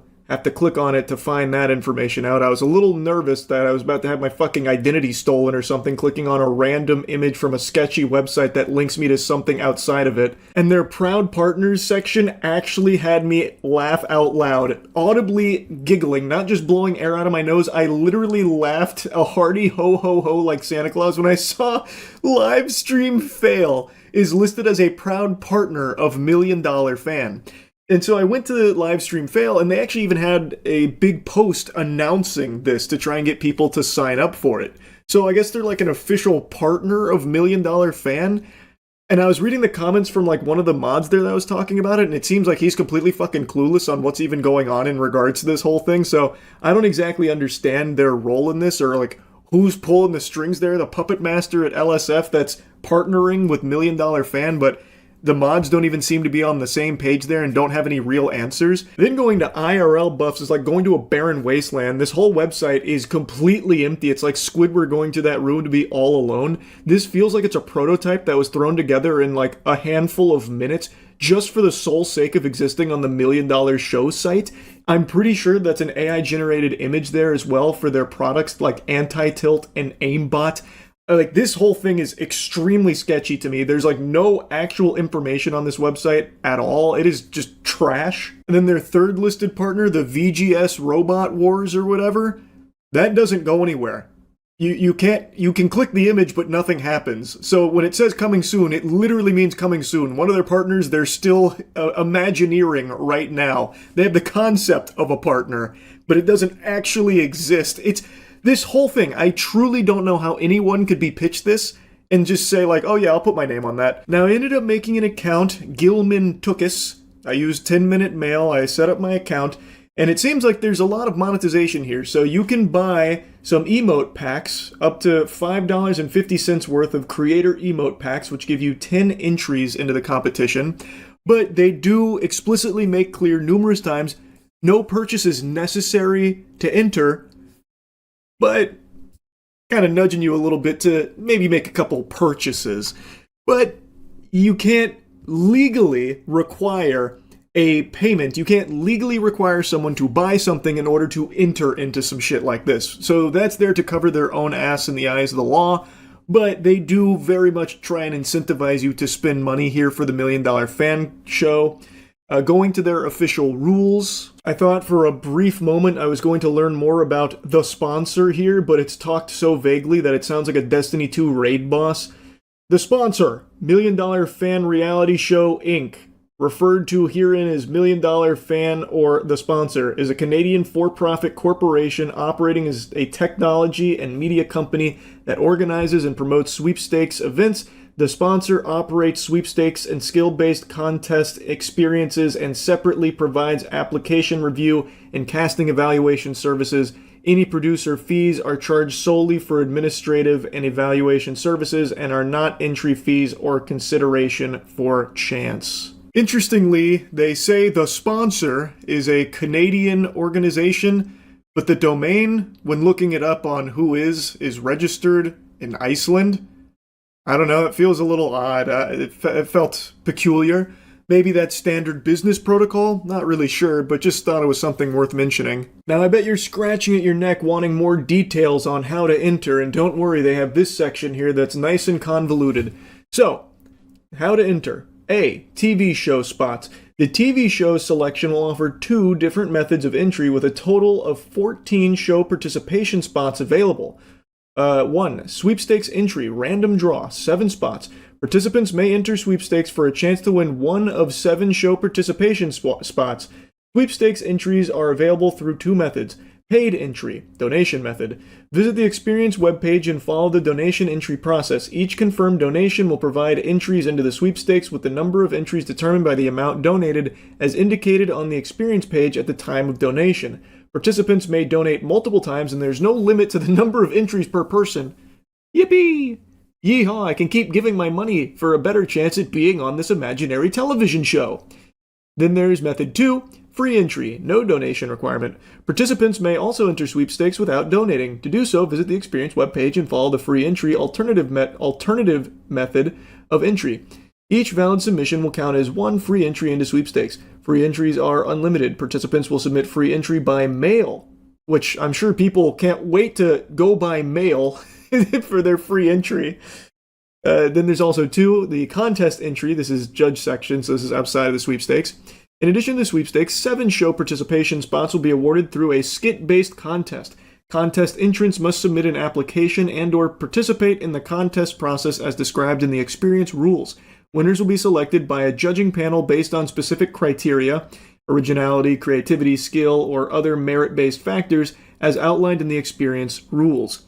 Contest entries will be judged by a qualified panel chosen by sponsor using the following weighted criteria: creativity 40%, originality 30%, skill or ability demonstrated 20%, overall impression 10%. The 7 highest scoring entrants will be selected as contest winners. In the event of a tie, sponsor reserves the right to conduct a secondary evaluation. Judges' decisions are final and binding. Now, let's assume that you do enter into this. You waive your right to basically everything, which this is standard. I saw some people calling this out as being like really alarming, but I don't think people ever really read terms and conditions. These kind of protection clauses are always baked into contracts these days. Not that I agree with the practice, but this isn't anything super new. This is probably boilerplate shit if I had to guess. So if you read through the entry conditions and release, if you bother to go through and read that, you'll find a lot of legalese that's there to kind of just protect themselves in the event that someone tries to pursue legal action against them. And this is baked into so many terms and conditions these days where companies just throw the kitchen sink in there knowing full well a lot of it's not enforceable, like it's not going to actually stick, but they throw it in there just because why not? They know people aren't going to fucking read it in the first place. And in a lot of cases, it gets overturned. Like, you can't just knowingly scam someone and say, look at the terms and conditions in section 117, you agreed that we could scam you, and if we did, you wouldn't be mad. There'd be no tears and there'd be no legal actions. You agreed, you signed right here by signing up. That doesn't work. So in this case, they're putting these protections in here that read about like how you can't pursue them for any like punitive damages and stuff like that as a way of just trying to protect themselves if in the event that this does end up being a scam, which I do believe that this event will never actually unfold in the way in which it is presented on this website. This whole thing, I think, is just complete fucking hogwash. But this section in particular here wasn't like super surprising to me like it was for a lot of other people. I kind of expected that that would be somewhere in their website as part of the terms of signing up, especially when you consider that the paid entries are non-refundable based on the available information I can find. It seems like those are non-refundable. So this being in there is trying to stop someone, like discourage them from coming after them in the event that this doesn't actually happen. Which, again, if you do get scammed by this, I don't think these terms protect them. I'm not a fucking lawyer, but I don't think it actually would really even do much in that case. Anyway, though, let's move on to the next component of this, which was Extra Emily's response when people were calling it out. I know it's sus. I know it looks sus, okay? Mythic pitched it to me, and I was like, okay, sounds good, but I just don't want LSF to be part of it. Like, are you kidding me? Like, why is there an LSF person? Like they're like using, and they're saying like, oh, Emily is backing it up, and I'm like, I just posted it because I had to. Like, I had to be like, okay, I need to tell people about it. Pardon? What do you mean you only posted about it because you had to? You didn't have to. You could have said no to this when they approached you. She makes it sound like it was an obligation she couldn't avoid. You didn't have to accept the deal. And she even talks about how she didn't really look into it or anything, just said sounds good off rip. Why? Why wouldn't you even bother to take a single peep at it? Especially when they're approaching you about a $20 million contest that uses your fans and you as the face of it. That is inconceivable to me. And then she's really surprised that the LSF team or I guess it's just one person maybe on the LSF mod squad that posted that statement, she's surprised that they're saying she's backing it up. She's like, why would they even think I'm backing it up? Because you are. You are. You promoted it. That is you backing it up. You are on their website. What do you I don't understand why that's not registering. But then the LSF guy's like, oh yeah, Extra Emily totally backs it. I'm like, I'm just doing what I'm supposed to do, okay? So I don't know what's happening, but for now, just put this put on the side, okay? So I will get more information on it and then let you guys know. So yeah, but I promise I'm not trying to scam you guys. I apologize, I didn't do more research beforehand, but I'm gonna have them do more research. And then she'll keep them updated on all of that. Again, they are saying you're backing it up because you did promote it. You were on their website as one of the streamers that you can go in and be part of the fan sweepstakes for. The images that I put there of like the emote packages on my Gilman Tookus account, I did that through Extra Emily's portal on Million Dollar Fan. So they are saying she's backing it up because she agreed to this promotion. Now, do I believe Extra Emily was intentionally trying to scam her fans for a paycheck here? No. But as she said, she didn't do any research on it, and it doesn't. She's using the word research like this would have been some kind of Herculean undertaking in order to get down into the bare bones of it, the truth of the matter, when it actually would have just taken maybe 4 seconds of just typing in milliondollarfan.show and looking at the website. You are literally greeted with an AI generated mansion. Like, it doesn't take much effort to have been pitched this and been like, all right, let me just check it out real quick before I say yes, and be like, oh, yep, this is fucking nonsense. This is barnacles. Again, I don't think she's a bad person who did this maliciously or anything, but this was so easily avoidable. And she's like surprised LSF is involved. LSF is on their website, proudly presented. Again, if she even just went to their website once, she would have seen that. She would have known. It's very clear she didn't even bother to type in the name of what she was about to endorse, which is why I believe this was probably some kind of paid promotion. I'm assuming Mythic approached her with this Million Dollar Fan Show pitch, as well as like what they're paying for the integration, and she just said yes to it without like a second thought, really. That's my guess. Now, I also want to yap about how surprised I am that her agency, like her management team, Mythic, would even bring this to her in the first place. Like, why did they would even serve this up on the plate to the streamers to begin with? I feel like the agency shouldn't have even entertained this Million Dollar Fan Show pipe dream. There is no real information available on anyone even associated with this show that's apparently going to be on television based on their entry rules. It's going to be like a big budget reality TV show program somehow, somewhere with a professional crew, this and that. This is a multi-million-dollar production. Like, based on everything they're talking about in their About Us section, this sounds like this would be like an $80 million like produced show with a $20 million prize pool, which is unheard of. Absolutely unheard of. And yet there's no real information available on it. I don't see why Mythic would even take this offer and present it to the streamers with so little available on it. This feels like a very fraudulent show that is now being put out to streamers here as a potential endorsement. So I'm surprised that Mythic even served it to them to begin with. But again, I think it was so easily avoidable for the streamers that are listed here to just like type in that show, like look at it for even a second and be like, yeah, this is fucking garbage. This isn't real. I'm just surprised that it's at this point now where there are potential victims here. There are potential fans of Extra Emily or the Botez sisters or S-Fan or someone that maybe saw this with their name on it and been like, oh, this sounds incredible. $20 million? I'll do a free entry. I'll do a submission here. Well, actually, maybe I'll do a paid entry, get the emote package to support the creators too, and give me some more entries for a better chance of competing in it. And like, it's sad. It's just fucking sad. Because again, I don't think this is real at all. I feel like there's very few people out there that would go to that website and walk away with a positive impression that this is something on the horizon. It doesn't seem feasible at all. Would love to be proven wrong though, I suppose. I guess we'll see. Anyway, I had to yap about this. That's really about it. See ya. A year ago now, a YouTuber named Megalag dropped a video that was the culmination of an extended investigation that spanned the course of a very long period of time about a company who has worked very closely in the YouTube ecosystem for years, Honey, who was once the YouTube darling sponsor absolutely everywhere, more common than the cold, and never really had like a bad reputation, but Megalag, through a very extensive investigation, found some shocking, shady things that not a lot of people knew about. And I don't want to just regurgitate everything from that video. I'm sure you probably have already seen it because it was such a huge deal. Even outside of just the YouTube space, it was a really big thing. Because this is a multi-billion-dollar company that was engaging in some really underhanded tactics that really tiptoe on the line for what is and is not legal, many would argue, which is why they've been faced with so many civil lawsuits since.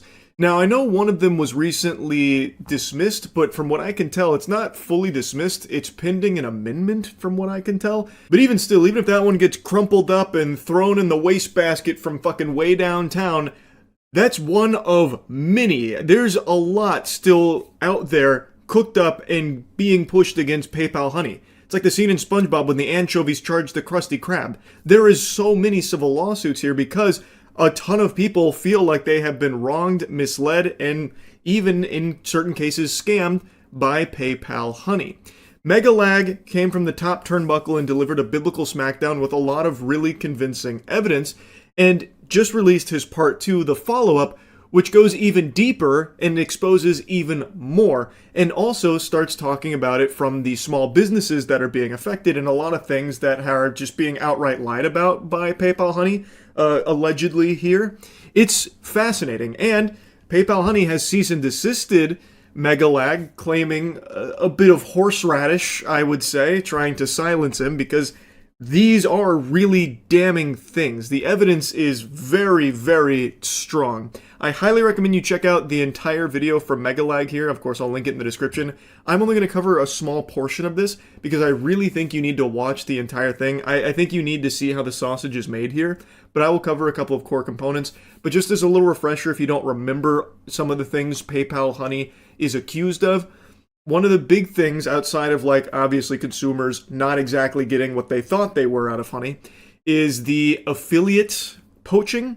So creators that worked with Honey that would have their own special deals to promote to their audience, the audience would then use those codes on the website, but Honey had some protocol that would occasionally perhaps poach that sale and take the commission that was supposed to go to the creator, and they would take the lion's share. There were a lot of cases that Megalag was able to point to, and even in his follow-up video shows even stronger evidence for, of how this actually functions, where it seems to be a core component of Honey itself, where it will overwrite your cookie, it will inject itself, and it is looking to make that commission in a lot of cases. It's very scummy shit. And I know after the first video he dropped, a lot of people's response was, who gives a fuck? The creators can suck my dick, and my heart doesn't break for these businesses. They can go eat dirt. Okay, that's your prerogative. I'm not your fucking dad. I'm not going to come in there with the belt and make you change your mind or whatever. That's fine. But in this second part of the video, you can hear from a business how that actually fucks you as a consumer. A few hours ago, PayPal's lawyer sent me a cease and desist letter and requested Patreon take down my video under a copyright infringement claim. I consider this a direct attack against my fundamental rights as an independent journalist. PayPal has specifically taken issue with the fact that an anonymous source discovered Honey had left their source code exposed within their iOS app, which, if you know where to look, is publicly accessible. This anonymous source found the code and sent it to me. I reviewed the code for security research purposes, which is a protected act, and I only published relevant sections of the code that provide important context to the story, which I consider within the realm of public interest. I haven't seen the unredacted video here where the source code was, like, more talked about, where he had these video components that showed, I suppose, sections of that when it was relevant, but it seems like it was more so a convenient excuse for PayPal to get the video taken down from his Patreon, and in order to get around that for the YouTube video, he just took the entire section out. Again, I haven't seen with my own peepers here what it looked like in all its glory with the full makeup on, where, you know, the source code section was intact, but just based off of, like, the small bit, apparently it wasn't even that long, it feels like it's a pretty flimsy thing for PayPal to try and, like, strike it down for. I imagine it's more so to, like, hide even further proof for some of the things that you're about to learn about in the rest of the video. I never like when companies do something like this. Of course, there is, like, copyright protections, and in certain cases it makes sense to do so. I can't really see a strong justification for their action here on the cease and desist. It doesn't really pass the smell test for me here, especially considering it seems like he was very reserved with what was displayed from the source code based on how he speaks about it. But again, I can't say for 100% certain. I just find it hard to believe that PayPal Honey was acting in good faith with the cease and desist. That seems like they're trying to hush him up a bit. Why? Well, you see, besides lying to consumers and stealing from influencers, honey was also causing serious harm to small businesses. So much so that I believe brands have likely suffered millions of dollars in damages. But that's not all. In this video, you're also going to learn how honey was collecting and sharing your data, and how they, in my opinion, illegally targeted minors through influencers such as Mr. Beast. Strong accusations, I know, but I have the receipts. And the receipts are pretty convincing. So those are like the main components of this new video. This is an hour-long video almost. It goes deep here. This shit is deeper than my bussy. It is a very thorough look at all of it. And I know after the first video, people had a lot of questions, and I feel like here he sheds even more light on it through an even deeper analysis of honey itself and the way in which it functions. It's not just him working alone. He had people help him with like getting a lot of the data so it can be viewed more easily and more accessible. So that way he doesn't have to make any like leaping conclusions or anything. He doesn't have to just like start trying to fill in the blanks off of, you know, just fucking hunch, like intuition. He's able to look at these things much closer in order to draw much stronger, analysis from it. It really is quite the deep dive, and like I said, I don't want to like show just a ton of his video. I would really like you to go watch it yourself, because I think it is eye-opening stuff. I want to focus on just a couple of things here that I know a lot of people debated after the first video about like, well, why should anyone that's not a creator or a fucking business owner care? Who gives a shit? Call the wambulance.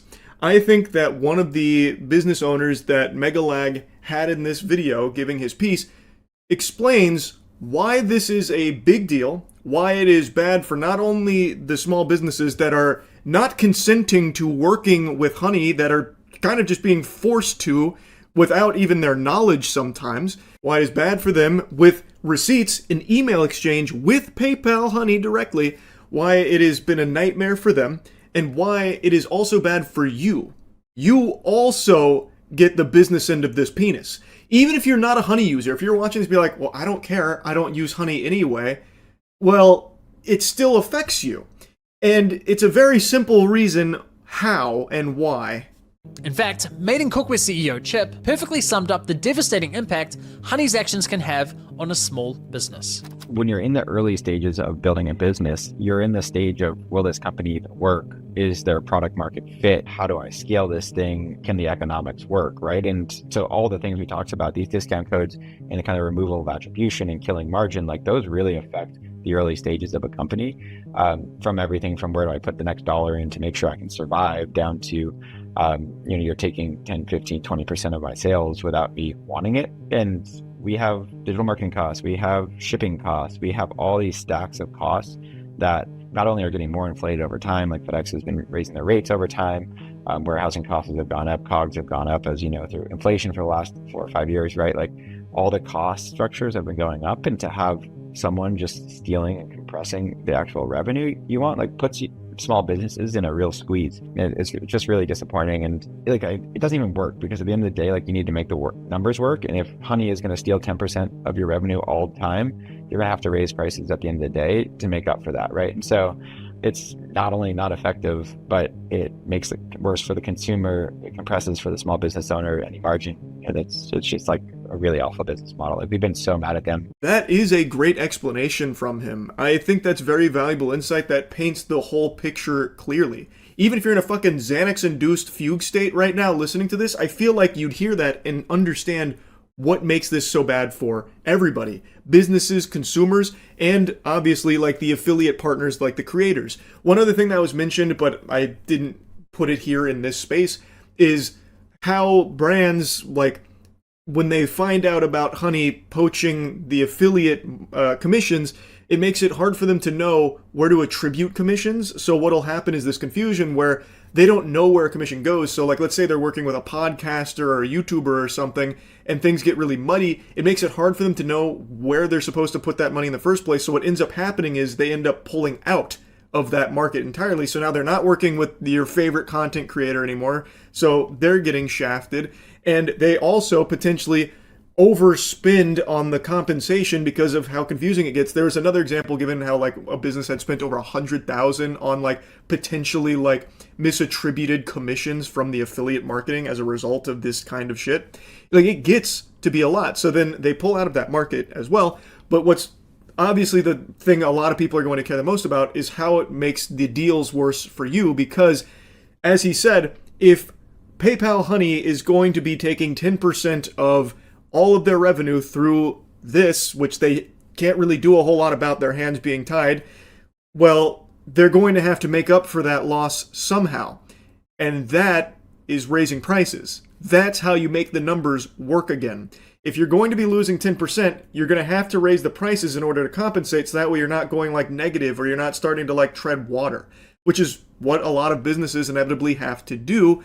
And something like PayPal Honey putting the squeeze on them makes it worse. So that is a huge problem, and that is how it affects you, even if you are not a Honey user yourself. It is a bad deal for everybody involved here, except Honey. But what's a good deal for everybody is the Starforge Christmas sale. It's live now. Click the link in the description if you're looking to upgrade your PC. Best PCs in the universe. Chip was kind enough to share his email exchanges with Honey from 2020. And you need to see it because holy shit. Hi, I am the CEO of Meeting Cookware. Please remove us from your app. You've scraped a private friends and family code from our checkout and put it on the platform for others to use. We've lost a bunch of revenue. 4 days later, Honey responds with, "Hi Chip, thanks for reaching out. Honey supports over 40,000 stores online, and we always prioritize protecting the Honey experience for users by supporting available stores and displaying available codes. We can absolutely remove the code in question. In order to protect the Honey experience for our users, we typically do not remove codes unless we have a working relationship." I mean, right off the bat, they're basically saying, we won't compromise the experience for our users unless you pay us. Classy. We'd love to discuss how we can work more closely and partner with your brand. Chip replies the same day, "We don't offer affiliate deals to coupon sites. We'd like to be removed from your site and extension completely." The email showcased just how difficult it is to just be removed from Honey. He is putting in plain English, hey, we're losing revenue because of you guys. Please just take us off of this shit. I'm begging. It's like a fucking telemarketer that's refusing to take you off the call sheet. It's brutal. He reaches out to them because Honey had scraped a private code, which is something that earlier in the video, Megalag shows very strong evidence as like a thing that happens, not super unusual with Honey, which is a code that they didn't want to be public. It shouldn't have been public. A lot of businesses have these kind of private codes for like employees or friends and families, or in some cases, as was mentioned earlier in this video, like veterans or something. And Honey will sometimes get these codes and make them public so people can use them, which really fucks the businesses because those weren't supposed to be public. They were supposed to be for a specific person or a specific purpose. So the CEO we just heard from, this is his exchange with them, reaching out like, hey, this happened to us. We're losing revenue. Get rid of this and please take us off of Honey entirely. We don't want to work with you.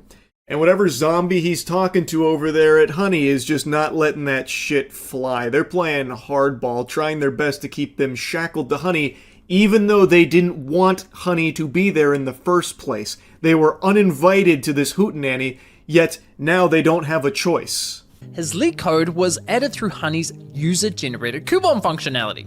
No surprises there. She completely ignores his request to be removed from the platform, only offering to remove the leaked employee discount. Chip replies the same day, "Our friends and family code was listed on your site. That was an internal code meant for a small group of people that was never published anywhere. Our whole site can't be removed from your app." Honey only responds a week later, confirming they removed the employee discount, but again, completely ignores Chip's request to be removed from Honey.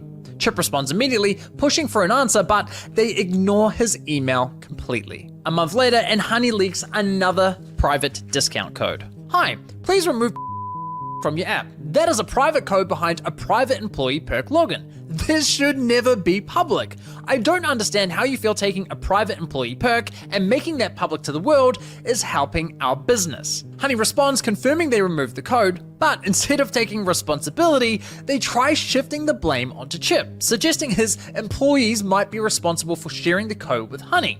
But given what we know about their system, I'm willing to bet Honey were responsible for the leak, not Chip's employees. Honey then suggests that Chip creates single-use codes for each and every employee. Wonderful. Thanks for the unsolicited advice there on how he should run his business with his employees here, knowing full well that Honey does, in cases, take that kind of shit, even if it wasn't the fault of the employee.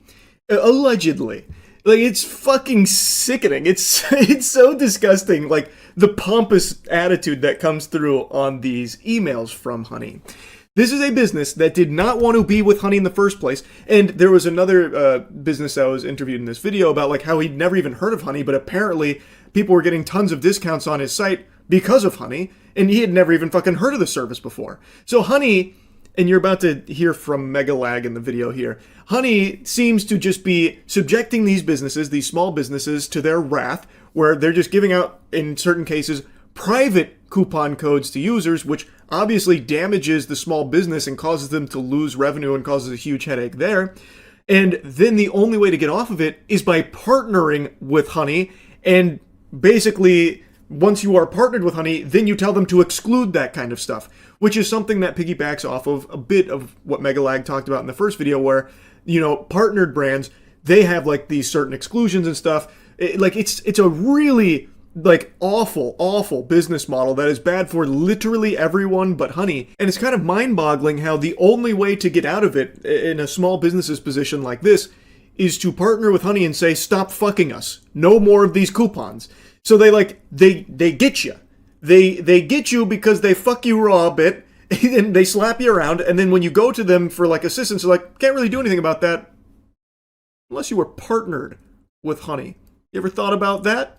If you work with us, maybe fork over a couple doubloons, a little bit of those clams, well, maybe then we can work a little something out about these pesky little coupons our millions of users keep finding.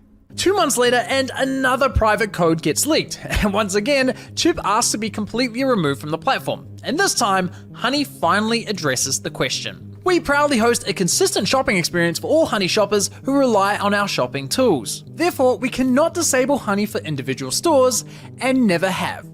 Never have, huh? Well, that's interesting, because it just so happens that Andrew from TrueGrit Texture Supply also shared his email exchange with Honey. And would you believe it? He was dealing with the exact same Honey employee as Chip. And while Honey attempted the same sales pitch with Andrew, they did eventually remove his store from the platform. So yes, it is possible, and yes, they have done it before. Once again, we've caught Honey in yet another calculated and deliberate lie. And make no mistake, it was deliberate because this employee, Kelly, confirmed the removal of Andrew's store just 1 month before assuring Chip that Honey had never removed a store before. Yeah, it's pretty hard to argue that there. It's the same person, and also they removed that previous business a month prior to this exchange with my cookware. So, it's pretty obvious that she's telling some tall tales here. This is a big old fib. They can remove them from Honey, but it seems like they'd rather not, because they'd rather you partner with them so that way they can get a little more out of it, and then you can finally stop bleeding money through these private coupons that surprisingly just keep getting leaked through Honey. It's so fucked up. Like, it really is like a crazy rabbit hole here. When merchants discover their codes have leaked and then they want to clamp down on that, they go to these coupon extensions and plea and request to have their codes removed. And 9 times out of 10, the response is join our affiliate program and you'll have more granular control over that. And so I think merchants tend to feel a little bit as though they're being blackmailed or extorted, because you join the affiliate program and then you have to pay that coupon extension company every time somebody uses a code.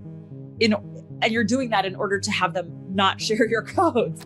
That beautifully explains just how scummy this model is, where it does appear that these small businesses feel forced to join these programs here with companies like PayPal Honey, because if they don't, well, they might keep having these problems, but by joining that company, they're not exactly all that much better off, because now they're going to have to make those affiliate payments there. So like it is just a lose-lose for the businesses. Now I don't want to spend too much time talking about that section here. Again, I think you should watch the whole video. I do want to touch on where he gets into like the Mr. Beast component, which is in the thumbnail, and something that was mentioned at the start of the video about like how he believes that Honey has been strategically targeting minors in certain instances based on who they've partnered with, like Mr. Beast, as well as a couple other examples he gives, and why that might not exactly be completely legal, allegedly, because there is laws about collecting data on minors. And through his investigation, with very, very strong evidence, including some of PayPal Honey's own information that they themselves have talked about, they do collect your data. They do seemingly share your data. Now in the video, there's even a brief clip where someone is talking about the benefits of Honey's data collection. So even though they explicitly advertise they don't do any of that weirdo shit like collecting and sharing your data or anything like that, the truth of it is that they do collect your data. And to their merchants, they even do brag about how much data they have, and they do share that data. Megalag had a lot of very compelling evidence to prove that fact.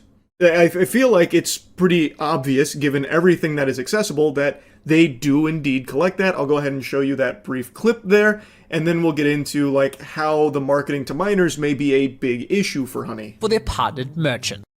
Discussing the benefits of Honey's data for their partnered merchants. You know, one of the metrics that we assess very frequently for merchants that work with Honey is, cross-store shopping. So, how many other stores is a user visiting as well as the store in question? Are they going to 6 stores? Are they going to 7 stores? Are they going to 10 stores before they make a decision on where to purchase? And here's another former senior partnerships manager. So like one of the things we have insight into at Honey, because we're a browser extension and we can see our shoppers and how they shop, is that shoppers love to cross-site comparison shop. We're really kind of following the shopper where they go, and we're with them every step of the way. We have all sorts of tools to make those consumers stickier to those direct-to-consumer brands. And here's a former PayPal executive discussing how beneficial the data is for their goals. We've got a full suite of solutions across our consumer platforms that help drive new customers, that help drive loyalty, that help drive conversion, and ultimately sales lift. And we have a lot of analytics and a lot of data, a lot of shopper data, obviously, and that's something that we can unlock on behalf of our partners. You've got to hand it to Honey. They've truly mastered the art of selling bullshit narratives. To users, they promise privacy, insisting, hey, we never sell or share your data. But to their merchants, they literally bragged about how much of your data they had and how it could be leveraged to provide them with valuable insights into your shopping habits. I think we can say with a pretty high level of confidence that PayPal Honey does seemingly collect your data and is more than willing to share it. So that whole claim they like to make, and even it was part of some of their marketing about, we don't collect your data and we certainly don't share that data or sell it or anything like that. Looking like that might have been a big load of hooey. Now, as it relates to being potentially a huge issue when it comes to like who they were targeting with some of their advertising, is what I briefly mentioned earlier, where there are laws in place about collecting data on minors.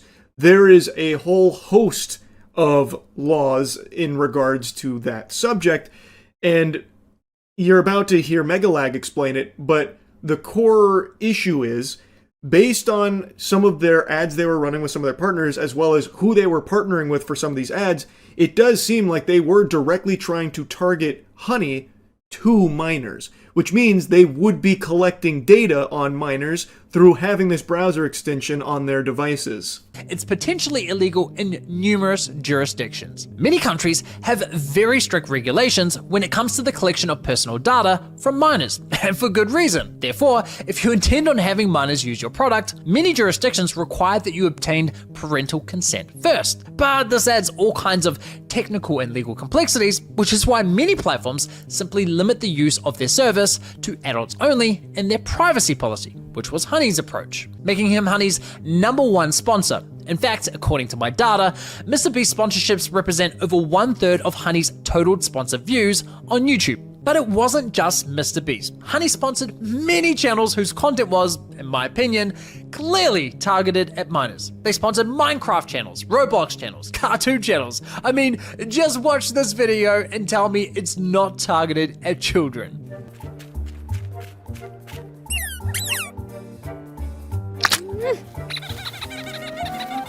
This video is sponsored by Honey. I trimmed it down a bit. He goes on to say, like, if they weren't looking to get minors to install Honey, why would they sponsor someone like Mr. Beast or these other channels that he gives a quick snippet of, like Roblox, Minecraft, and then that skit?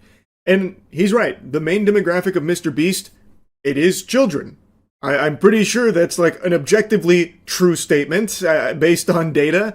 And Roblox is predominantly a platform used by children.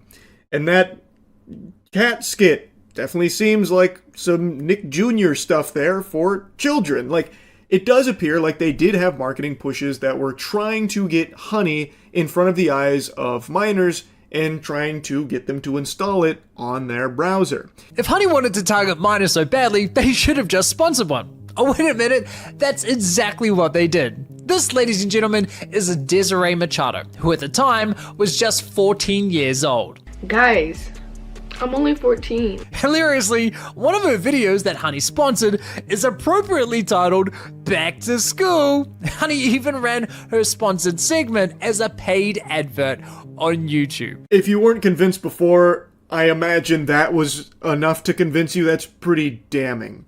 They literally sponsored a child to promote Honey, and even used her sponsored segment as a paid advertisement across YouTube. I think there is a very strong argument with strong evidence to suggest Honey was looking to get Honey on the devices of children, and knowing what we know now based on this evidence, it was collecting their data, which is a big legal issue potentially. I have a challenge for all of you. Go to every computer in your house, your mom's, your dad's, your sister, your brother's computer, and install Honey. They are literally encouraging kids to install a browser extension that tracks and collects data onto every computer in their household, including those belonging to their siblings. That is fucking insane. And the emojis? I mean, come on! That is a bad look for Mr. Beast indeed. Oof. It does seem pretty clear that Honey was more than willing to advertise to minors, and this is a browser extension that, based on all available evidence, does indeed track data and share data, which, again, appears to be a lot of laws in place that have very strict rules about that when it comes to the data collection of minors.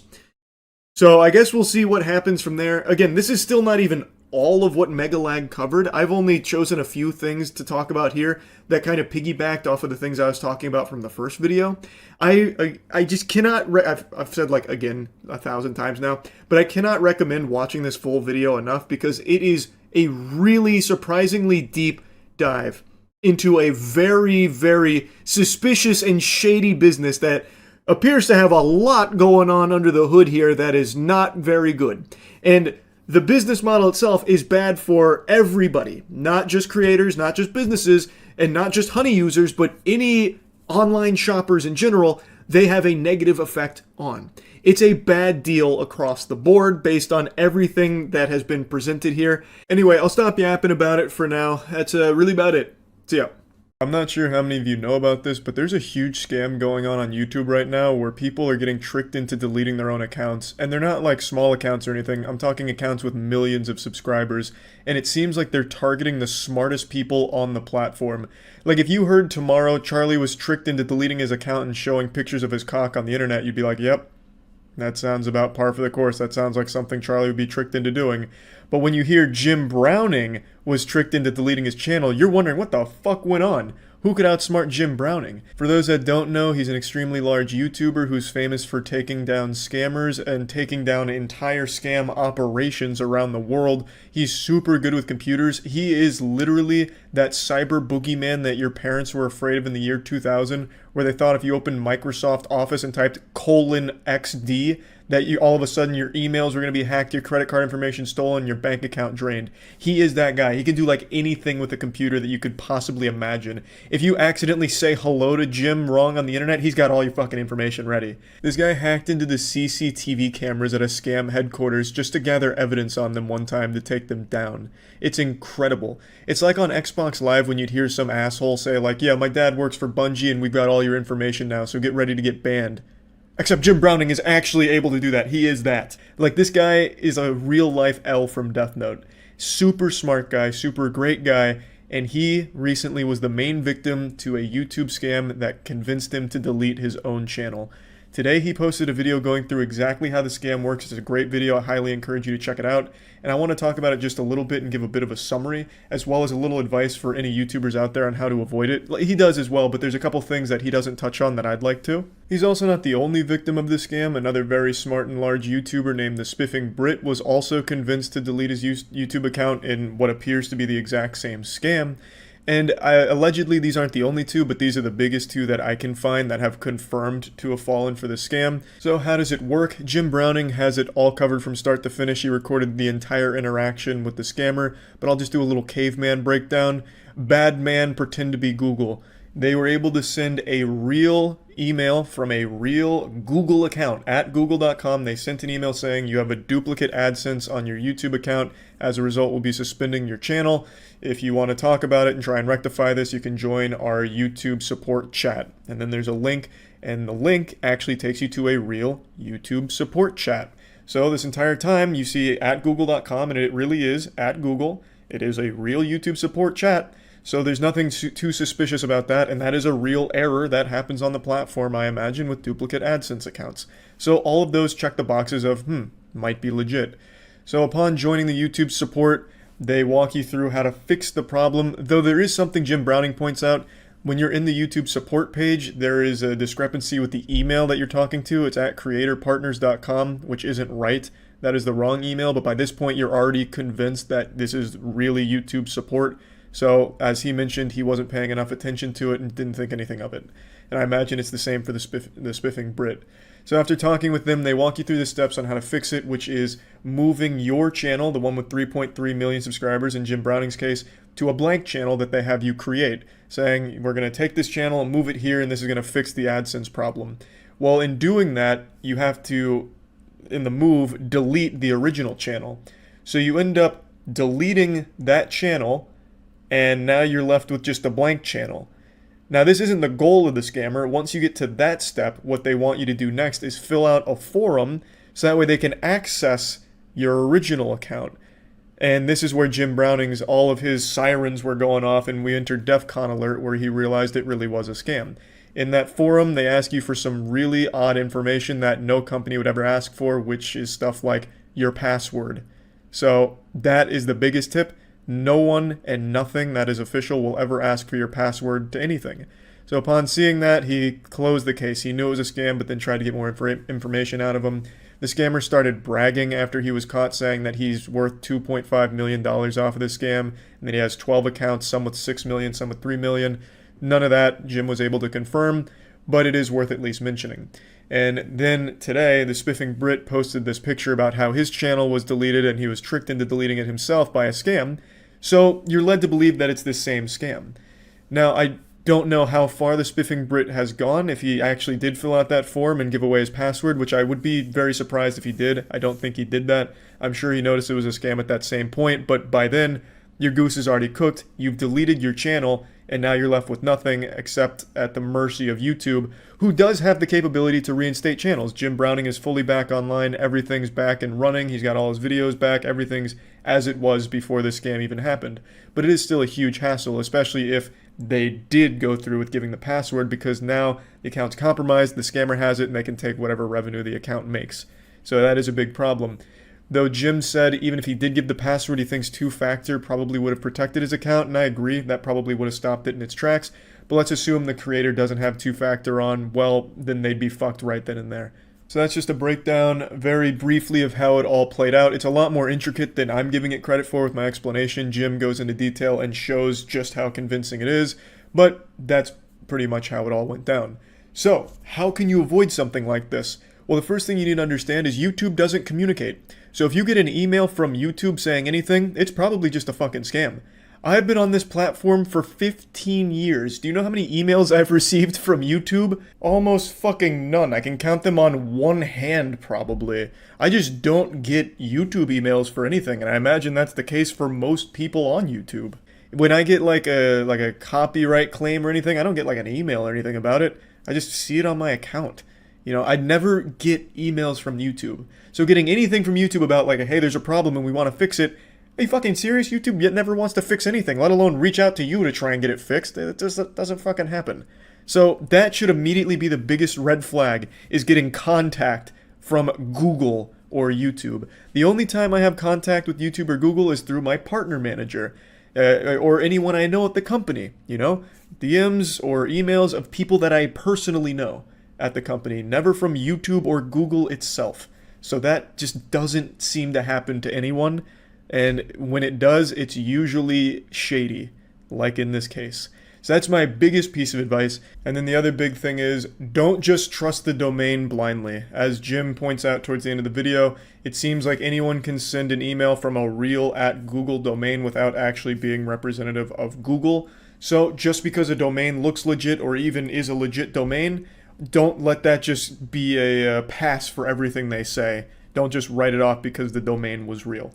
Because, again, in Jim's case, it really was from Google, but it was a scammer that was able to use the Google domain. And it seems like anyone can do that. So that's just the other thing to be aware of.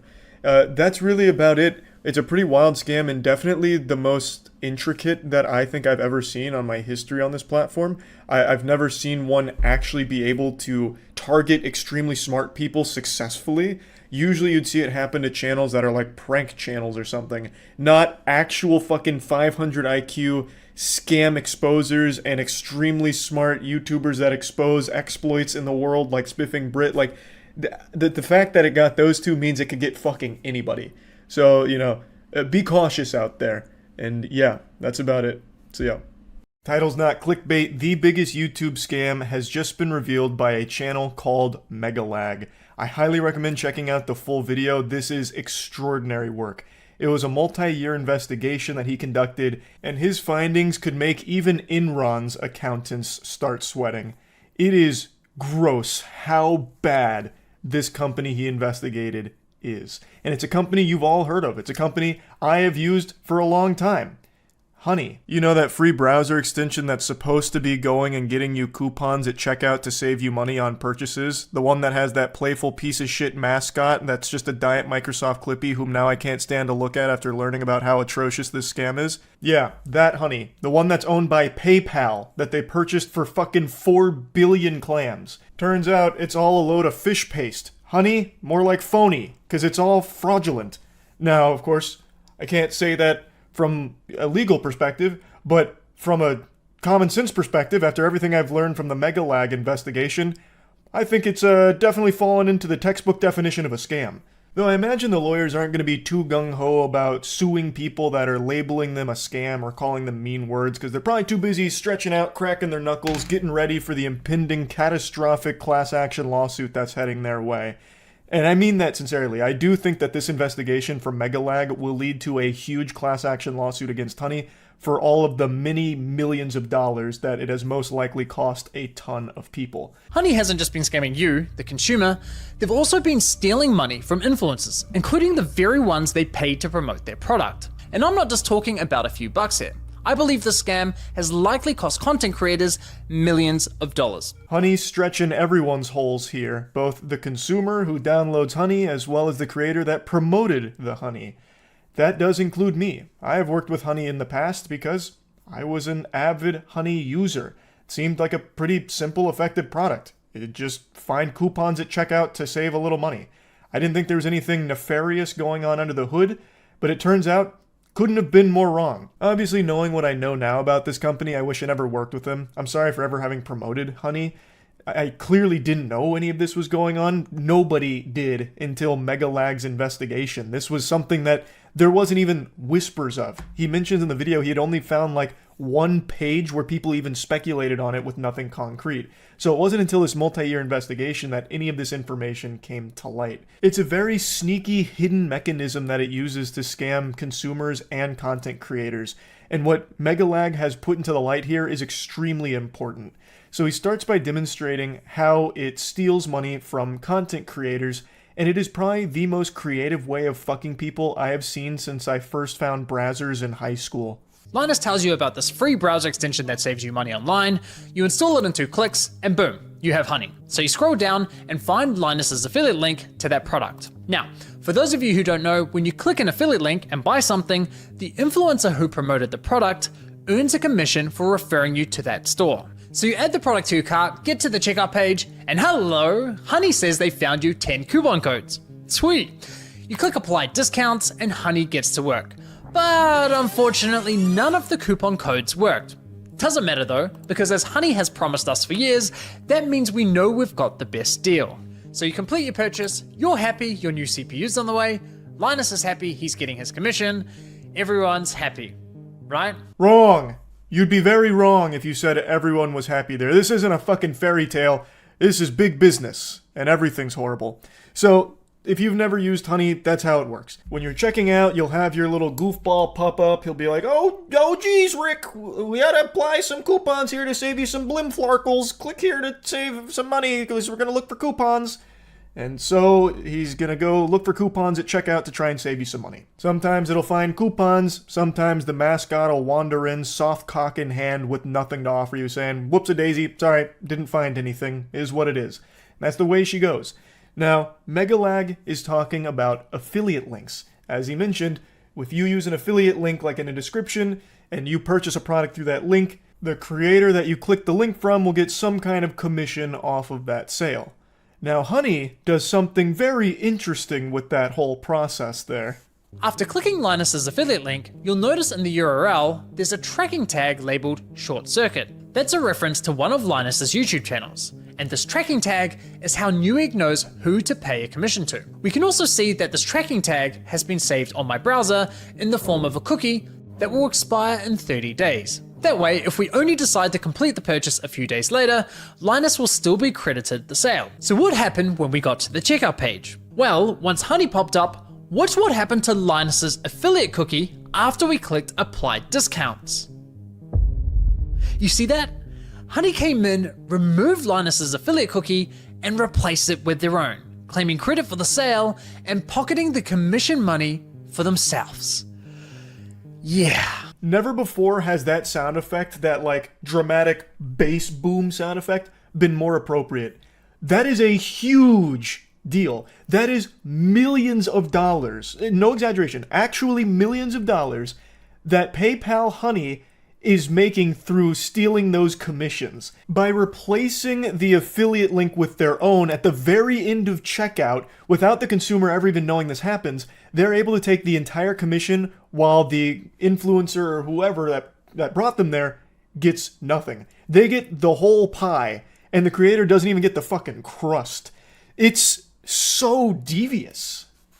Now, if we quickly go back again, we can see what's causing this to happen. After clicking apply discounts, what you'll notice is that in the top left corner of your browser, Honey discreetly opens a small new tab, which acts like a simulated referral click, as if they were the ones to refer you to the website, even though you're already on the website and at the checkout page. Once that page is finished loading and has stuffed PayPal's affiliate cookie, the tab automatically closes, leaving you blissfully unaware that anything ever happened. It's very sneaky. This isn't some kind of freak accident, it's not some kind of glitch or a ghost in the machine. Mr. Krabs isn't in the soul of Honey doing this without Honey themselves knowing about it. This is by design. They do this on purpose. I'll reach out to Honey and ask them directly, and sure enough, they came back to me with the following. If Honey is activated and is the last program used while shopping on a site, it is likely Honey will receive credit for the purchase. They are shockingly open about that. They almost seem jolly and proud. Well, hello there, salutations, tipping the fedora. Thanks for contacting us. Yeah, we're shitting on you. Big whoop, and you're welcome for it. Thanks so much. And he goes on to give like a real world example, so that way it's a little easier to understand how unacceptable this is. He even goes on to say that he can't see how it's anything less than fraud, and I agree. This seems like fraud. Megalag gives a real world example to demonstrate just how outrageous this whole thing is. He states, imagine that you're going to a department store buying a TV, there's a salesman and he sells you on the perfect TV. You now have that salesman's card that you take to the front with your TV, so that way the salesman can get the commission. But right when you're paying for the TV, a sleazy greaseball comes out of nowhere saying, wait just a minute, champ, hold on, let me see if I have any coupons. I got nothing. Alright, good luck. But before he leaves, he switches out that salesman's card with his own card. So now the salesman that actually sold you the TV gets nothing, whereas that guy who came in at the very end gets everything. That is how this concept works in the real world. That would be completely unacceptable. PayPal Honey did none of the work to get the consumer there to get the purchase or anything, yet it takes the entire piece of the pie and leaves not even the crust behind.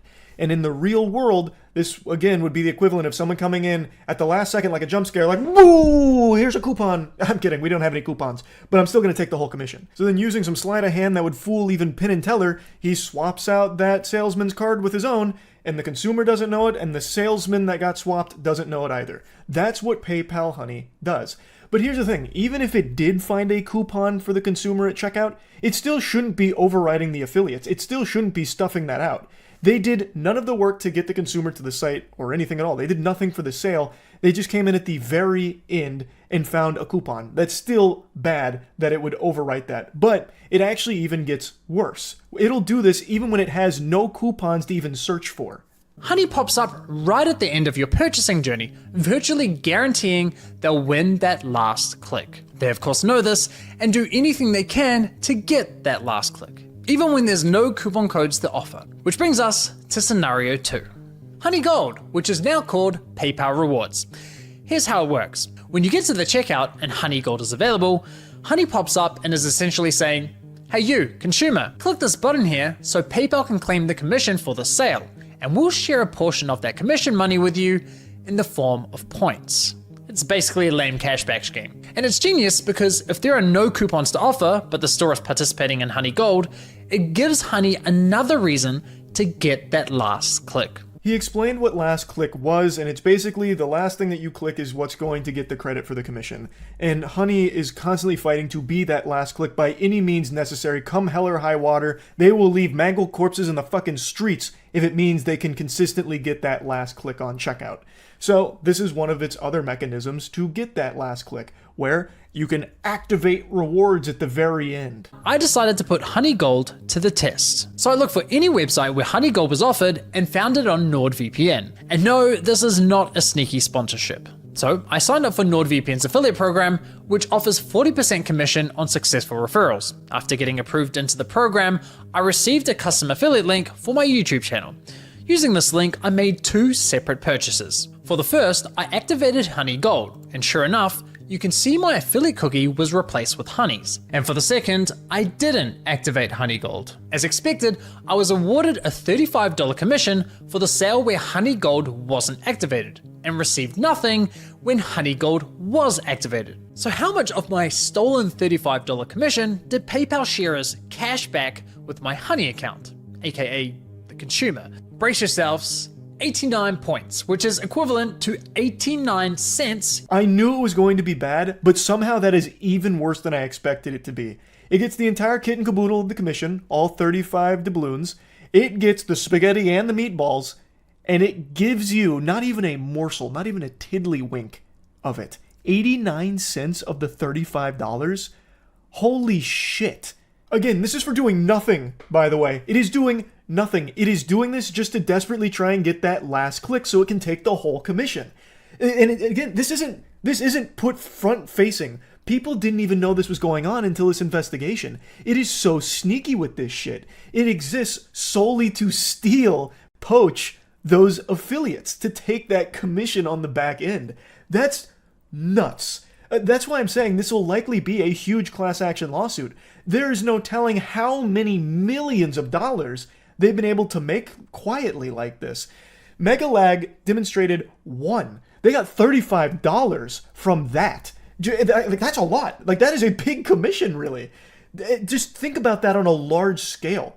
Megalag pulls up the numbers. Honey had been promoting on YouTube in particular to the tune of like 7.9 billion views worth of videos. They had like 5,000 or something like sponsored segments across so many different channels. 7.9 billion views. They have, what, 20 million users? Think about how much money they were pulling in from this scam. It's huge. Like, this is something that Bernie Madoff would roll over in his grave at with this fraud.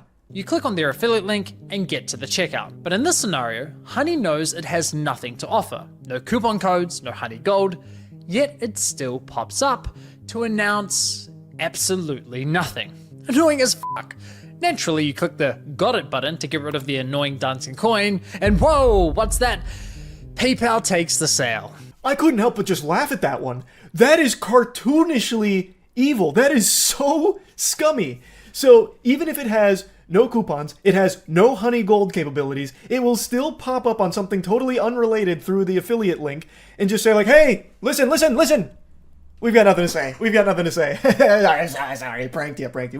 We got nothing. Go ahead and close us. Just go ahead and say got it. Get rid of us. Sorry. Just wanted to let you know we're here. And when you do that, it takes the sale. It still takes the whole commission because you interacted with it. It was your last click. It's unbelievable. Why? Because fuck you, Mary. That's your commission. But wait, there's more. My personal favorite is when Honey has nothing to offer, so it pops up offering you to check out with PayPal, even though the option is already available at the checkout page. And of course, if you click the checkout button, PayPal poaches the sale. Classy. There is just no world where that isn't illegal, right? Like, there can't be a world where that can fly. That has to be something that this company would be run into the ground for. Like, I'm no lawyer. I didn't pass the bar. Shit, barely passed the SATs. But I would still say, using my tiny little noodle up here, my smooth brain, that's a big no-no. I think they're probably going to face some big repercussions for that now that this is starting to blow up and come to light.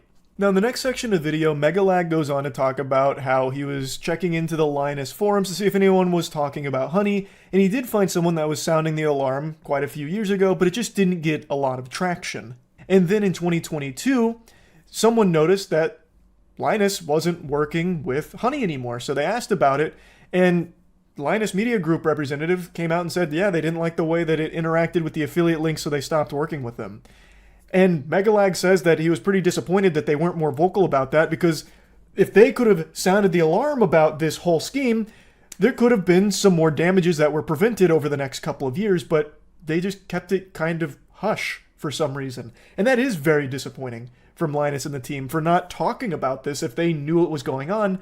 And then Megalag goes on to talk about, well, they did actually take a different coupon sponsor that does the same thing called Karma.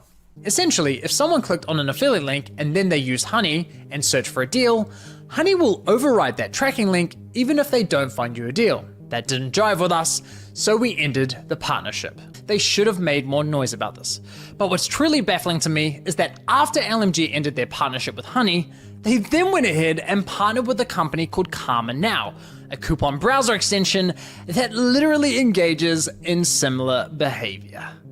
As Megalag said, it's very telling just how deceptive this Honey scam is when even a tech-focused company like LMG doesn't catch on to it for years.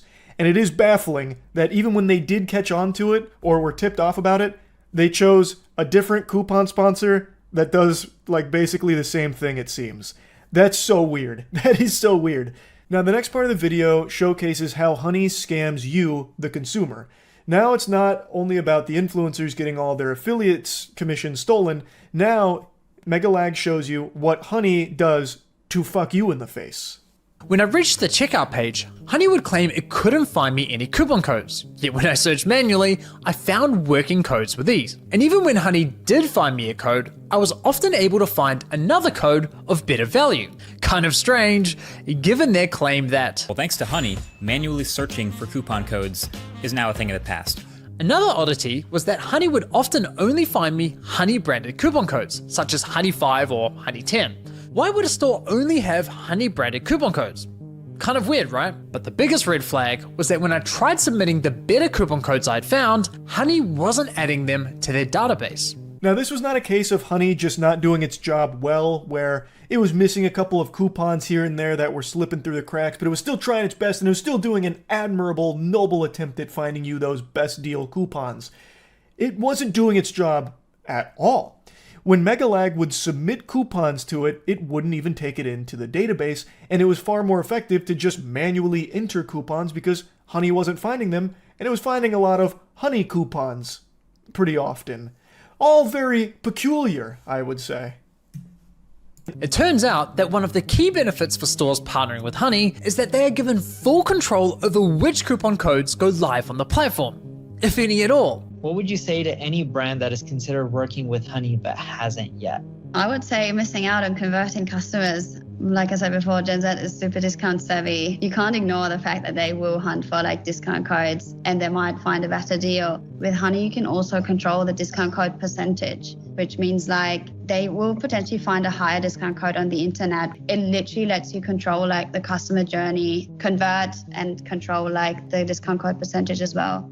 This is a podcast that Megalag found that seems to be focused on trying to drive more brands to work with Honey. So this is a brand that has worked with Honey talking about the benefits. One of them that she's very excited about is that with Honey, it helps discourage consumers from seeking out coupon codes, and with Honey, you can control which coupon codes are even getting shared in the first place. So let's say there's a 20% off coupon that does exist for this brand, but the brand doesn't really want it shared with everyone using Honey.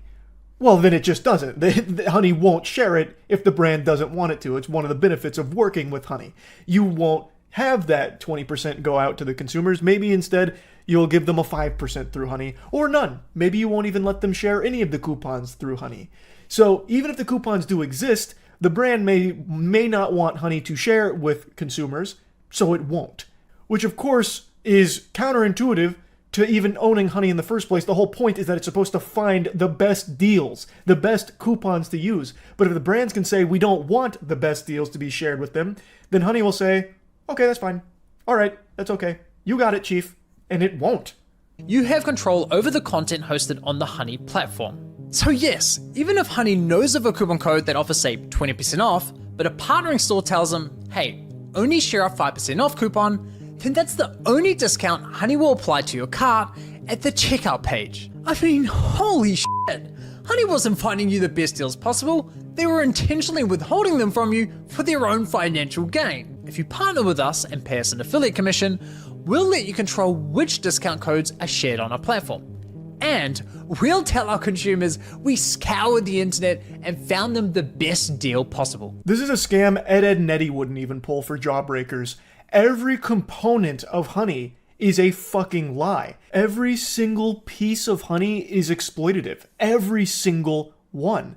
So in this video, he talked about how it's scamming consumers as well as the influencers that have promoted it. And he teases that in part 2, there's an entirely new victim that is also getting fucked by Honey. Megalag leads into the upcoming part by stating that in his experimenting and his investigation, he noticed there were times where Honey worked extremely well to an almost unbelievable degree with discounts and deals that just made no sense with everything else he was finding, and sometimes it wasn't overwriting the affiliates. So it wasn't making sense how that discrepancy was happening with everything else he had learned. And then it clicked and he figured out what was going on. So that's what part 2 is going to focus on, and he has some interviews that he has at like a sizzler reel at the end. It's actually incomprehensible just how deep this rabbit hole goes.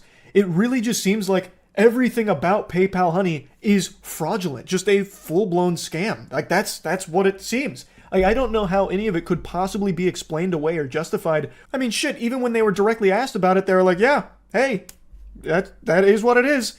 If Honey's the last thing you click, yeah, we're taking the affiliate. Like, what?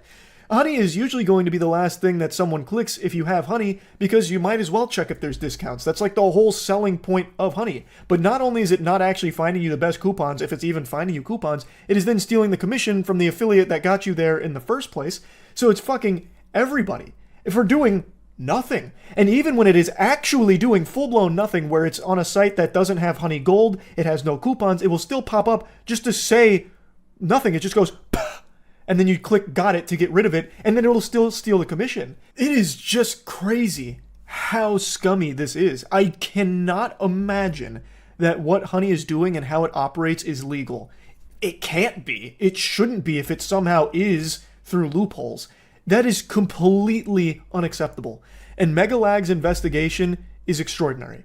A huge thanks to Megalag for bringing all of this information to light. It's an incredible video. Again, I highly recommend you check out the full thing. There's going to be a link to it in the description of this one. I didn't even cover all of it. He has done an immaculate job with this investigation. This is up there with CoffeeZilla's best work. This is incredible. So huge thanks to Megalag for doing this. So yeah, that's really about it. See ya. Today I wanted to finally clear the air about exactly what accounts I have across what platforms, because I keep getting emails about me doing like YouTube giveaways or some shit that are scams, or asking for money on Instagram, or asking for nudes on Twitter and shit like that. So I want to make sure everyone knows those accounts aren't me, and you probably shouldn't be giving away your titty pictures and micro dick pictures to random accounts that pretend to be my account on those platforms, or giving your credit card information or your mom's credit card information away to accounts that pretend that they're mine. So let's go ahead and show you all of my accounts so we can, finally put that to bed. And before we get into that, I'd like to thank today's sponsor, Long Hair. I'm still not fucking cutting it. It's not a phase, though I do recognize that it's getting to that length where it looks like I jot down Pierce the Veil lyrics into a dark diary every night before bed. But I'm still letting it grow. It's gonna grow for a while. I'm gonna let it ride. See how it looks. So let's start with YouTube. The only YouTube account I have is this one right here, the one that you are on jerking off to right now. This is my only YouTube account. One thing I get in emails is that I'm doing fake giveaways, and they'll send me a screenshot, and it's a very blatant scam. It's like, hey, Stinkmeister, I've chosen your special smell to enter my $100 Amazon gift card giveaway. Click here for more information. Obviously a scam. I shouldn't even have to tell you that's a scam, but some people, I guess if they're new to the internet, I suppose, wouldn't know it's a scam. And the dead giveaway is that the account name isn't even my account name. It looks kind of similar, but it has some very clear spelling differences. And another dead giveaway is anyone using the YouTube messaging system in 2019. Are you fucking kidding me? Are you a caveman? You some type of fucking troglodyte using the YouTube messaging system? Stop. You asking to get scammed by using that primitive messaging system. It's horrible. So I would never use the fucking YouTube Messenger. That should just be an immediate red flag if you get a message from me on YouTube. It's not from me. I'll tell you that right now. On Twitter, this is my only Twitter account, Moist Critical. There's actually quite a few fake accounts on Twitter, I noticed. There's one that's like Penguinz0, there's Critical, and then different variations of those two. Those aren't mine. And it should be pretty clear that they're not mine because of the shit that they post on it. They post like excerpts or quotes from videos I've made. Why would I do that? Why would I post my own quotes or excerpts from my video on my shit? I'm not some type of loser narcissist posting my own memes from my own content. That's so fucking low. Those are not my accounts, so I'm not asking for nudes and credit cards on those Twitter accounts if you're getting those type of creepy DMs from them. Not me. On Twitch, my only Twitch account is twitch.tv/moistcritical, and every single one of you should go follow and hang out around there. I'd love to see your beautiful faces when I stream there, and I stream daily. Hope to see you there. Snapchat. Haven't gone on Snapchat in 2.5 years, so if you're talking or flirting with someone on Snapchat, it is not me. I don't use Snapchat. The update from 2 years ago fucking killed it. It's dead to me. It's a rancid pile of shit that I haven't touched and I don't want to touch. Let's move on to Instagram. Big Moist Critical. This right here is my only Instagram account. There's a really popular impersonating Instagram account that even a rap artist that I like follows called Zillakami, and it's this Instagram right here. This is not me. Again, this is just excerpts from my videos. Why the fuck would I post my own excerpts on an Instagram account? I'm not that shameless. I don't sink that low. I post some fucking bangers on Instagram, such as pictures with my dogs, and that's about it, really. Let's move on to Pornhub. My only Pornhub account is The Biggest Moist. I have 2 videos on it, which was the Second Life one that I made, and then the How Bud Light is made. Those are the only 2 things I have on there. I did, however, stay logged in during a porn binge one time, so there's a lot of different lesbian porn that I have on my saved in there. So, I mean, those are the only things you're going to find there. That's my only Pornhub account. I'm not going around commenting on videos saying, hey, who's this actress and what's the diameter of her butthole? Couldn't tell. What's the hypotenuse from her titty to her butthole? Couldn't tell. I'm not commenting that shit. I don't really use that Pornhub account anymore. I only use it to post a couple of things, and that's about it. Now, moving on to merch. The only merch I have, and I don't like calling it that because I think merch fucking sucks because it's just like inside jokes, yeehaw, it's something I want to wear around that like maybe 3 people would get out in public and it doesn't look good. The only merch I have is wetware, which I'll link to again, and that is the only merch I have. All of the other shit you see with, you know, words on it or quotes from videos are not mine. That's not my shit. You're just buying someone else's shit, and that's fine if you like it. I don't mind that people do that. It's really not that big a deal to me if people like that kind of shit. I mean, by all means. But the only one that I actually have is the wetware. And last but not least, the last one I can think of is TikTok. And I'm genuinely insulted that some of you thought I used TikTok. I don't have a fucking TikTok account. I'm not a child predator going on TikTok. I don't use that platform. I don't know who does that's older than 15 except for goddamn criminals. So no, I don't have a TikTok account. It's not me that's flexing my chocolate starfish in a TikTok video set to some fucking pop song. I don't use it. I don't go on TikTok. So I hope all of you have now learned what accounts I have and do not have. Do with that information what you will. You know, you can go follow me on all that shit if you'd like or not. I'm not your dad. I'm not going to hold you hostage to go follow me on twitch.tv/moistcritical, though you should. So don't get scammed. Don't fall for like gift card giveaways or asking for weird shit in DMs. Now you know what accounts I have, so please don't fall for that kind of shit anymore, because it's goddamn dangerous on the internet. And not just with people impersonating me. I'm a fucking Z-list internet loser. And there's a lot of other big ones out there. I know Mr. Beast had quite a few that were scamming his people. So just be careful. Do a little research first, see where the shit's coming from, and don't fall victim to some type of shit like that. Be careful. And thanks, everyone. My hair's going to keep growing long. I'm not going to cut it yet, and I hope you know that. So yeah. I've never been someone that believes in demons or possession or anything paranormal for that matter until today. I took a look at Drake's upcoming album, Certified Lover Boy, as well as his merch that he just dropped, and I am convinced Drake is possessed by the spirit of a 9-year-old girl. It's called Certified Lover Boy, which is already a pretty fucking cool title, and I can assure you, you're not ready for how embarrassing the stuff he's released is, so get your butt plug in, because this is a Certified Lover Boy moment. Did you see Damien Hirst did this shitty Drake album art? No way. No fuck. That is the most pretentious thing I've ever heard. Damien Hirst did Drake's album art? Certified Lover Boy album art designed by Damien Hirst. Is this the album? Oh my god, tell me this is the album.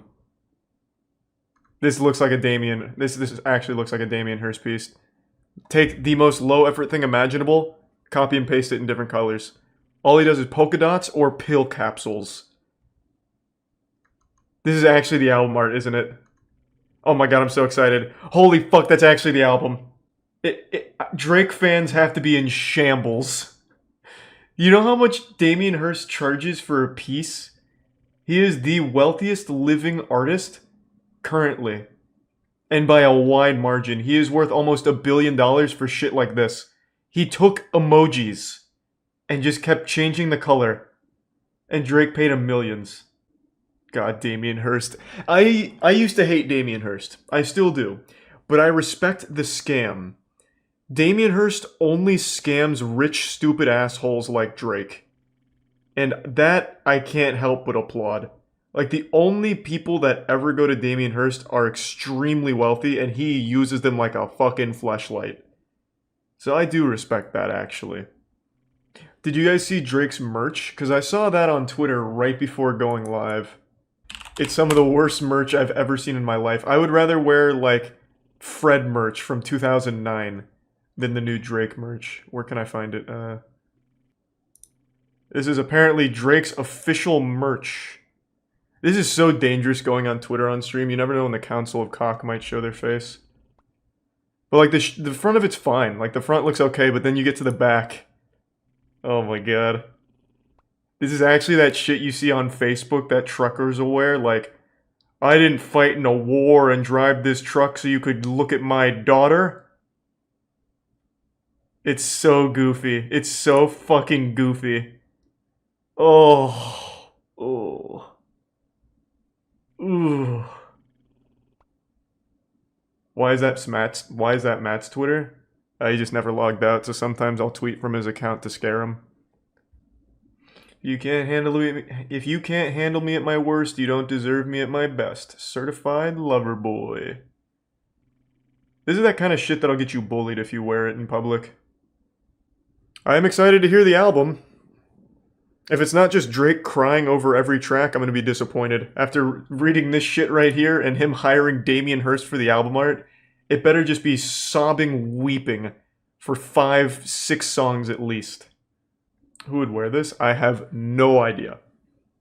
I have absolutely no idea. It is a rough... Like, the front's fine. Like, I actually like this logo here, that Nike swoosh with the flowers and shit coming off. That looks good. But you'd have to walk around like Flats the Flounder from SpongeBob. Don't let anyone see the back of it because, my God, they're going to start shooting spitballs at you. It's so disgustingly awful. I have no doubt he consulted like a 9-year-old girl to make it for him. And the good thing is this hasn't dropped yet, so there's still time for him to change it, or make it worse, even.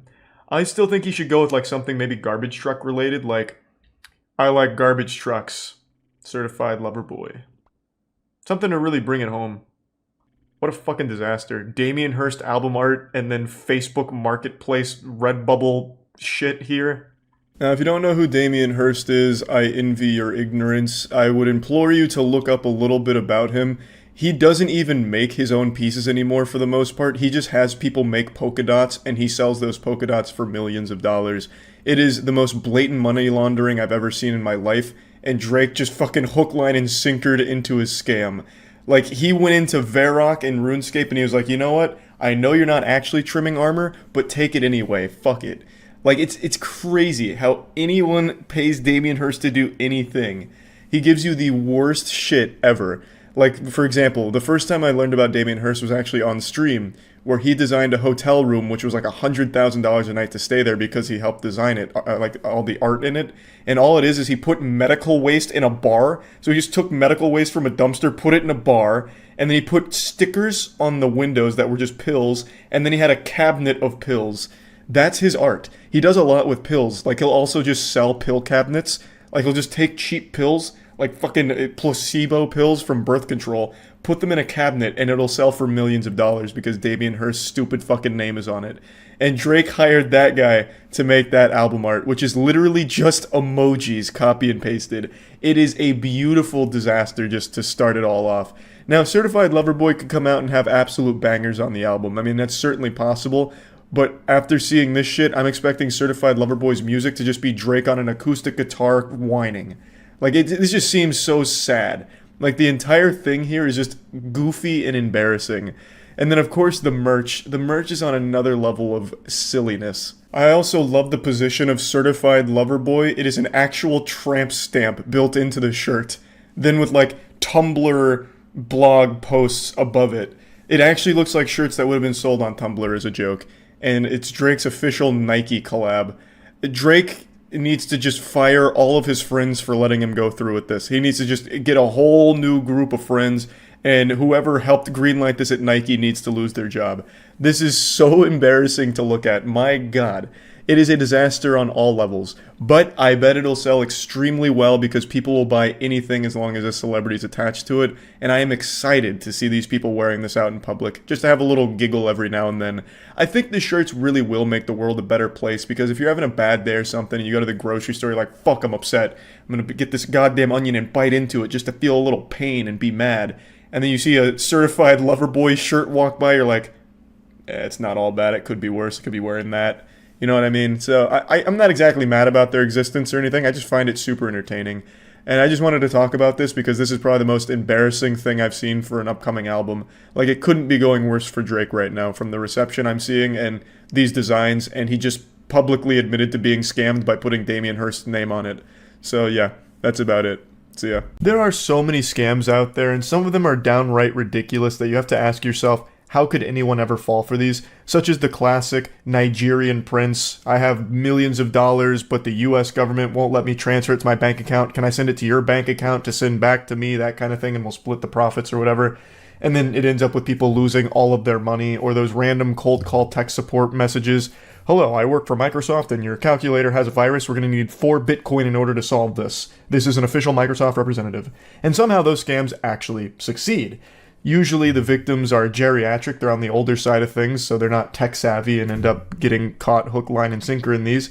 But there are oftentimes scams that do hit a younger generation, like crypto scams or RuneScape, God rest all of the souls that fell victim for the free armor trimming or money duping scams. I myself, even well into my adulthood, have fallen for RuneScape scams.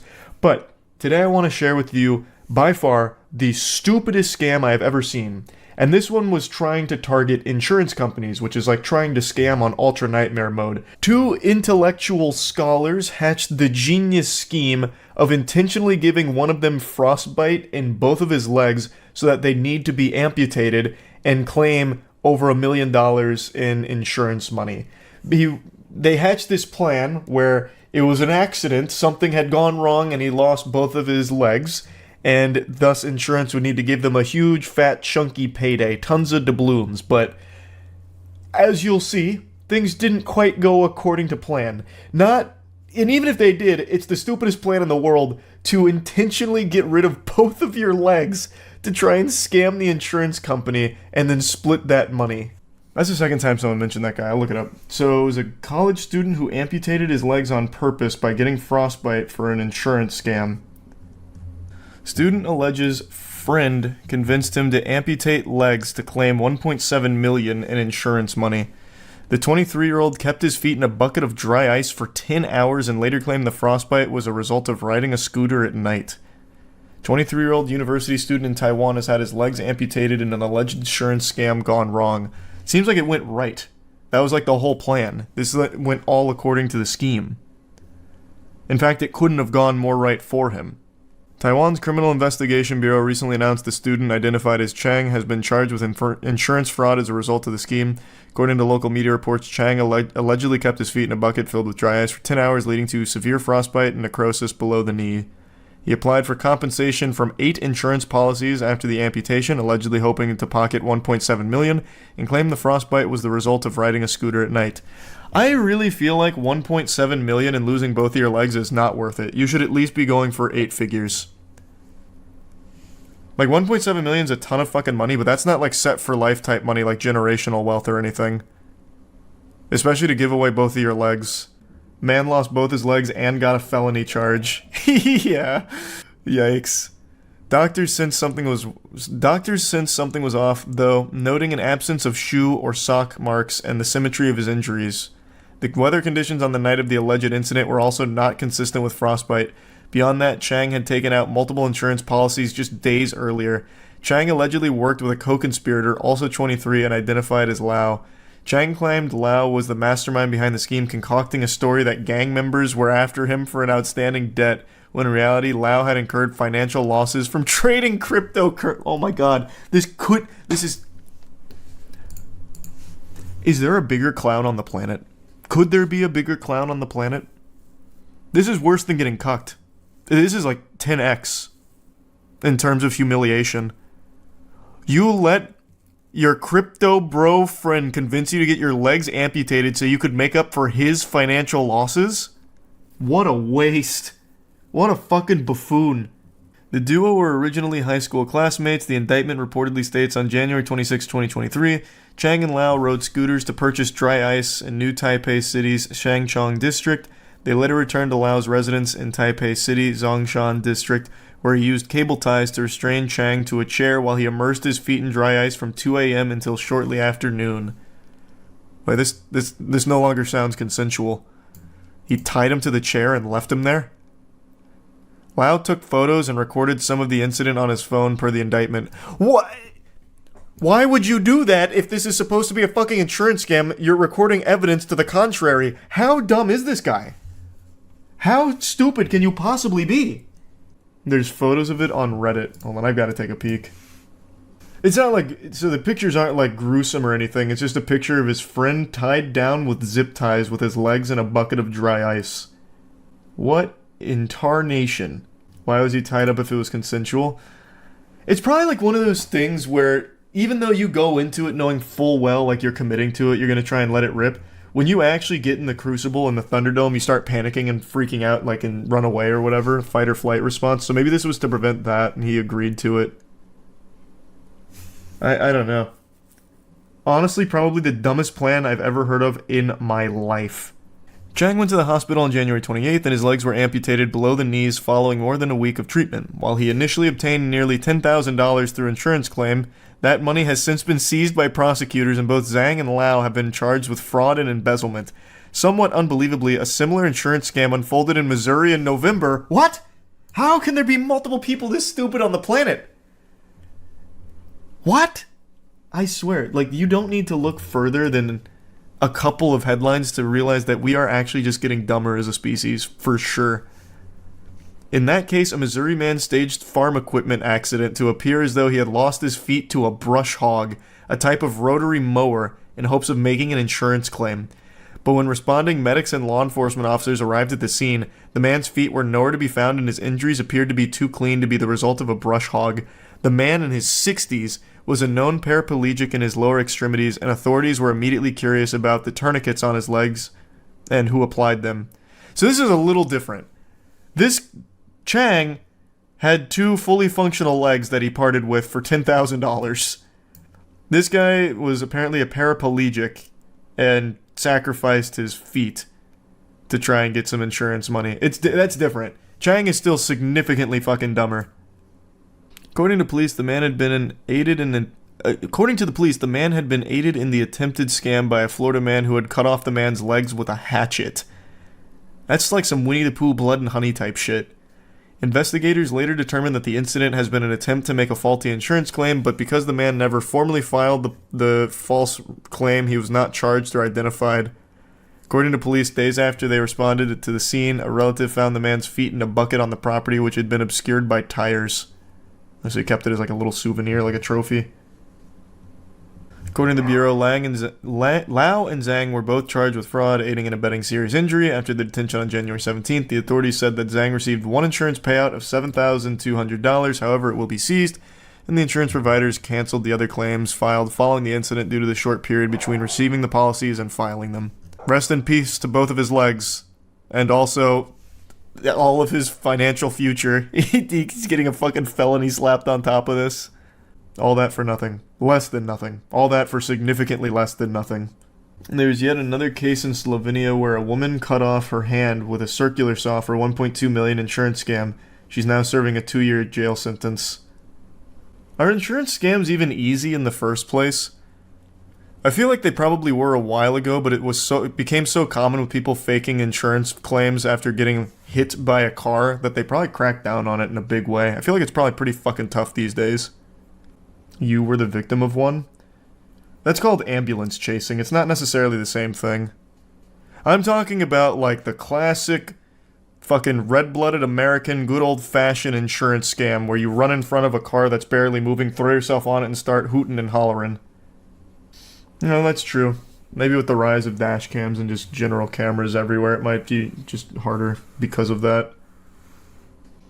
Back in 2001, there was a guy who charged people $20 to watch him cut off his own legs with a guillotine. Look up "Cut Off My Feet" if you want to read about it.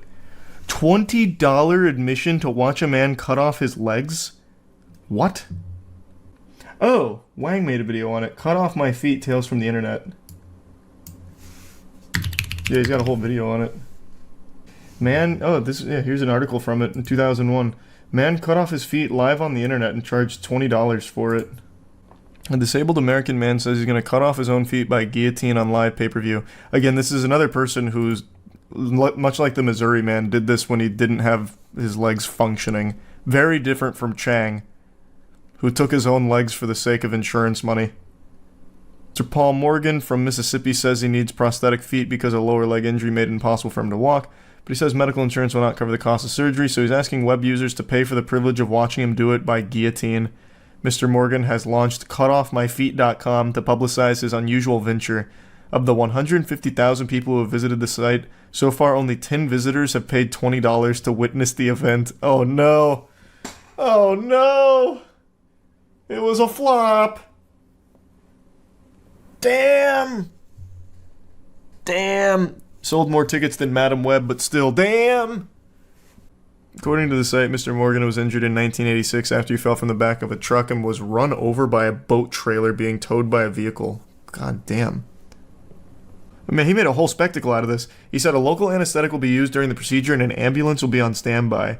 When asked if he was looking forward to pushing the button on the guillotine, he said, yes, the sooner this is done, the sooner it's over and new feet come. This man turned this into like a fucking creator clash level event. We got the anesthetic and the ambulance on standby. We've also got this truss put up with some lights above it, so it'll be like a WWE match. It seems like he was going to do it one way or the other, because insurance wouldn't cover it. So I imagine he did it. Boo! Quick jump scare. I just want to quickly shout out Starforge Systems, the best PCs in the universe. It's a company I've been a part of since the start, and recently I guess a lot of people are waking up and opening their third eye to the beauty of PC gaming, because I've been getting asked a lot about where to start when it comes to PC gaming. So I just want to quickly talk about Starforge because we have the best PCs available. If you're someone who's just starting to dabble with PC gaming, we have a line called the Horizon series, which is just perfect for the everyday gamer. Or if you're someone looking for top-of-the-line equipment, top-notch, looking to upgrade to the best available, we have an entire line called the Voyager series. At Starforge, we have several different PCs at different price points, so you can always find the PC that's right for you and your needs. It's premium quality, impeccable attention to detail, white glove service at an accessible price point, and each computer comes with a full 2-year parts and labor warranty. Also, the logo is a hammer, not a penis. So yeah, if you're looking to upgrade your current PC or looking to get started with PC gaming, I highly recommend Starforge. I'll put a link in the description below. It's time we have an important discussion. It's something that I feel I need to publicly address. Stop trying to scam me. 5 days ago, I posted this video saying that I will give $25,000 to anyone who could find some videos I deleted from 2007 to 2010. As I mentioned, I believe it to be an impossible task, but on my Twitch streams, people convinced me that it might be possible, so I figured I'd make it a fun lost media challenge. Since posting that video, I have been inundated by low-effort scammers trying their best to deceive me. Like some real dog shit things like, Charlie, I'll double your Bitcoin and find your videos. Just send the $25K first. You know, just like really dog shit garbage attempts to take the money from the challenge without doing any of the work. I started playing RuneScape in 2005. I have been scammed more times than a rich old lady who always answers a telemarketer's phone call. I have been used like a fucking fleshlight by scammers since I was a kid. I was baptized in the flames of scams. I understand scams, how to recognize them, and I'm not that gullible. I don't usually fall for scams anymore. However, the scammers are getting more creative and clever. I was almost fooled by one the other night, and I'll go over that in just a little bit. But first, let me just go ahead and talk a little bit about this Lost Media Challenge. I've received so many emails and messages from people saying that I owe them money because they found my first Gears of War sniper montage, a video that is currently still on my channel. People are literally just going to my channel and sorting by oldest and then saying I owe them money for finding those videos. You think I would pay $25,000 for someone to click 2 buttons on my channel? You think I haven't done that? Again, the challenge was finding the 500 or so videos I deleted from 2007 to 2010. And I'd mentioned I'd pay money per video that was found. And because of this, people have just been sending me random links to old videos that are still on YouTube. All people are doing is typing in the name Critical or Mabo Insano on YouTube and sorting by upload date and going backwards, and they're sending me links to things like my Torquebow Ricochet montage, my Gears of War 2 mini-tage, Bull Talk montage, videos that still exist on YouTube on other people's channels because I sent them there. I never deleted those videos, I sent them there because those were montage hubs back in the day, so obviously I know about them. Those were never lost videos. And what makes this pretty upsetting is in the initial video where I talked about this bounty, I even talked about that. I pulled up the Torquebow Ricochet montage saying, I know this is where people would immediately go to, you know, thinking that it's a lost video, but it isn't. And it makes it very clear that most people didn't watch the whole video or even watch half of it, because I even pulled up Gearsopedia content saying this is not lost videos, so please don't send it. And I have gotten hundreds upon hundreds of people sending me those videos and demanding that I pay them for that. It's fucking sickening. It is swamping up my ass real hard. those aren't any deleted videos. You're not, hacking into the mainframe and finding these by just searching critical and going backwards on YouTube. It's like when I posted that video, I lobotomized all these investigators. Like, they just turned their brain off and scrambled to find anything to try and get money out of it. Obviously, I would have looked up critical or Mabo Insano and sorted by upload date, or looked at old entries on other forums by Googling it. You can't find them like that, which is why I put such a high amount on being able to recover any of these videos. So please, stop just sending me links to YouTube videos that have been up for like 13, 14 years. I clearly know about them because they still show up when you search for them. Another thing people keep sending me is the archive.org dump, which has a lot of videos from my channel on it, and they're saying, look, Charlie, I found all your old videos, so where's my money? But what they didn't even bother to do is looking at those titles to see if those videos are deleted. The answer is no, they're not. In that entire archive.org dump from my channel, all of those videos are still on my channel, except for a couple that got blocked from old copyright stuff.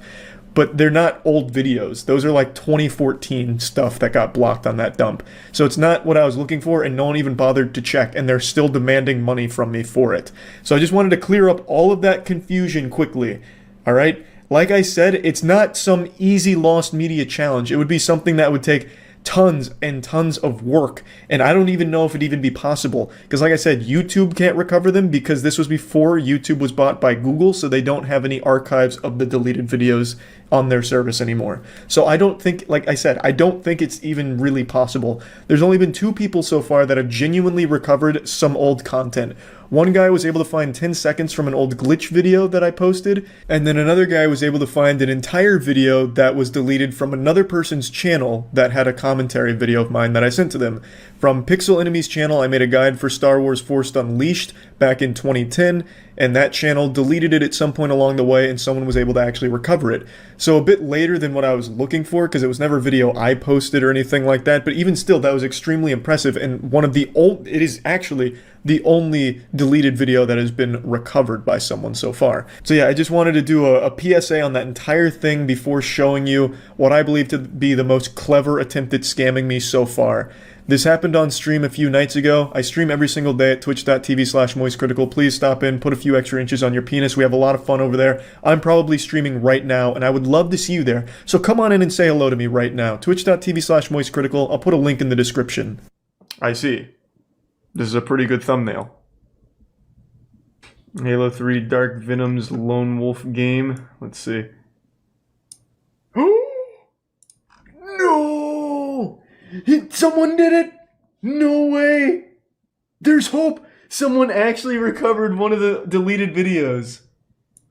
Let's fucking go. Is there audio? Hold on, I have it muted. No fucking way! Wait, how? Yeah, send me either an email or a DM or something. And tell me what kind of work went into this. I'm pretty optimistic now. That's fucking big.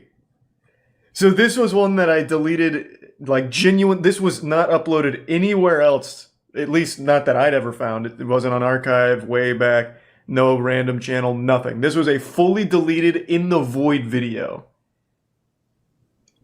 So Mabo Insano Hunter. Make sure to DM me or email me. Which one? Who put that in the chat? Let me see. And I need to make sure you're like the actual one that did this and didn't just take someone else's work. But yeah, I'll pay for this one. It's 25 grand for the entire bounty, like if you find every single one of them, but I'll go video by video. But I want to know what kind of work went into this. How are you sure this is your video? Because I absolutely remember this. This is the right map. This is the right song. It's the right length. I never went above like 4 minutes. Also back then, you couldn't go above 9 minutes. 9 minutes was the limit, so I kept everything super short. Let me see. Let me see if they show the Dark Venom name. Because maybe you're right. Maybe they did just somehow... It'd take a lot of knowledge to be able to recreate it like this, though. Oh, you might be right. I don't see Dark Venom there. Oh, fuck, you might be right. But how? How would they... Wait, this is very deep now. Everything about this was right, but there is no Dark Venom here. As far as I remember, he didn't have another gamer tag. Because you mentioned the song in your YouTube Bounty Hunter video. That is true, I did mention the song, but I never mentioned the map. I don't think. I don't think I ever mentioned the map. I can't really rely on like my memories of how the match looked, because that's not very reliable. Yeah, you're right, Ashy360 did post it first. Huh, that is very odd. There is no Dark Venom here. Thank you, Twitch chat, for looking out. So Ashy was first, for sure. Comment your name down here, or your email or something, so I can get in touch. They could have found the map on one of the stills from your video. True. That's true. I also, but this again, I can't really rely too much on like my memory of the game itself. I don't think he even won the game. From what I recall, I don't remember him winning. I just remember him dropping a decent amount of kills, because like I said, we weren't good. We were never good. So him just doing well was like crazy to us. If you Google Lil John Paul 11, the guy's original channel pops up. Okay, let me see. The murder of John Paul I. That turned up nothing. You were right. That changed everything. I don't know what to believe, man. This has gotten very complicated. That means it's not recreated. That, again, that's why I'm saying it's very interesting. But if this was the Dark Venom game and he was, like, this is all genuine, his name wasn't John Paul. His name was Nelson. Not to throw the guy under, but I have good memory. I remember Dark Venom's name. His real name was Nelson. It wasn't John Paul. So I don't know why I'd have a Lil John Paul name. And I don't think he ever had another one, because I only ever played with him as Dark Venom.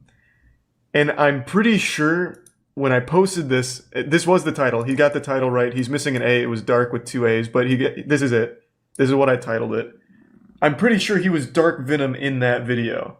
I don't recall him being on the Lil John Paul account. What this also could be is someone just found an old gameplay free-for-all on this map and then set it to the song that I used back in the day, since I did mention the song.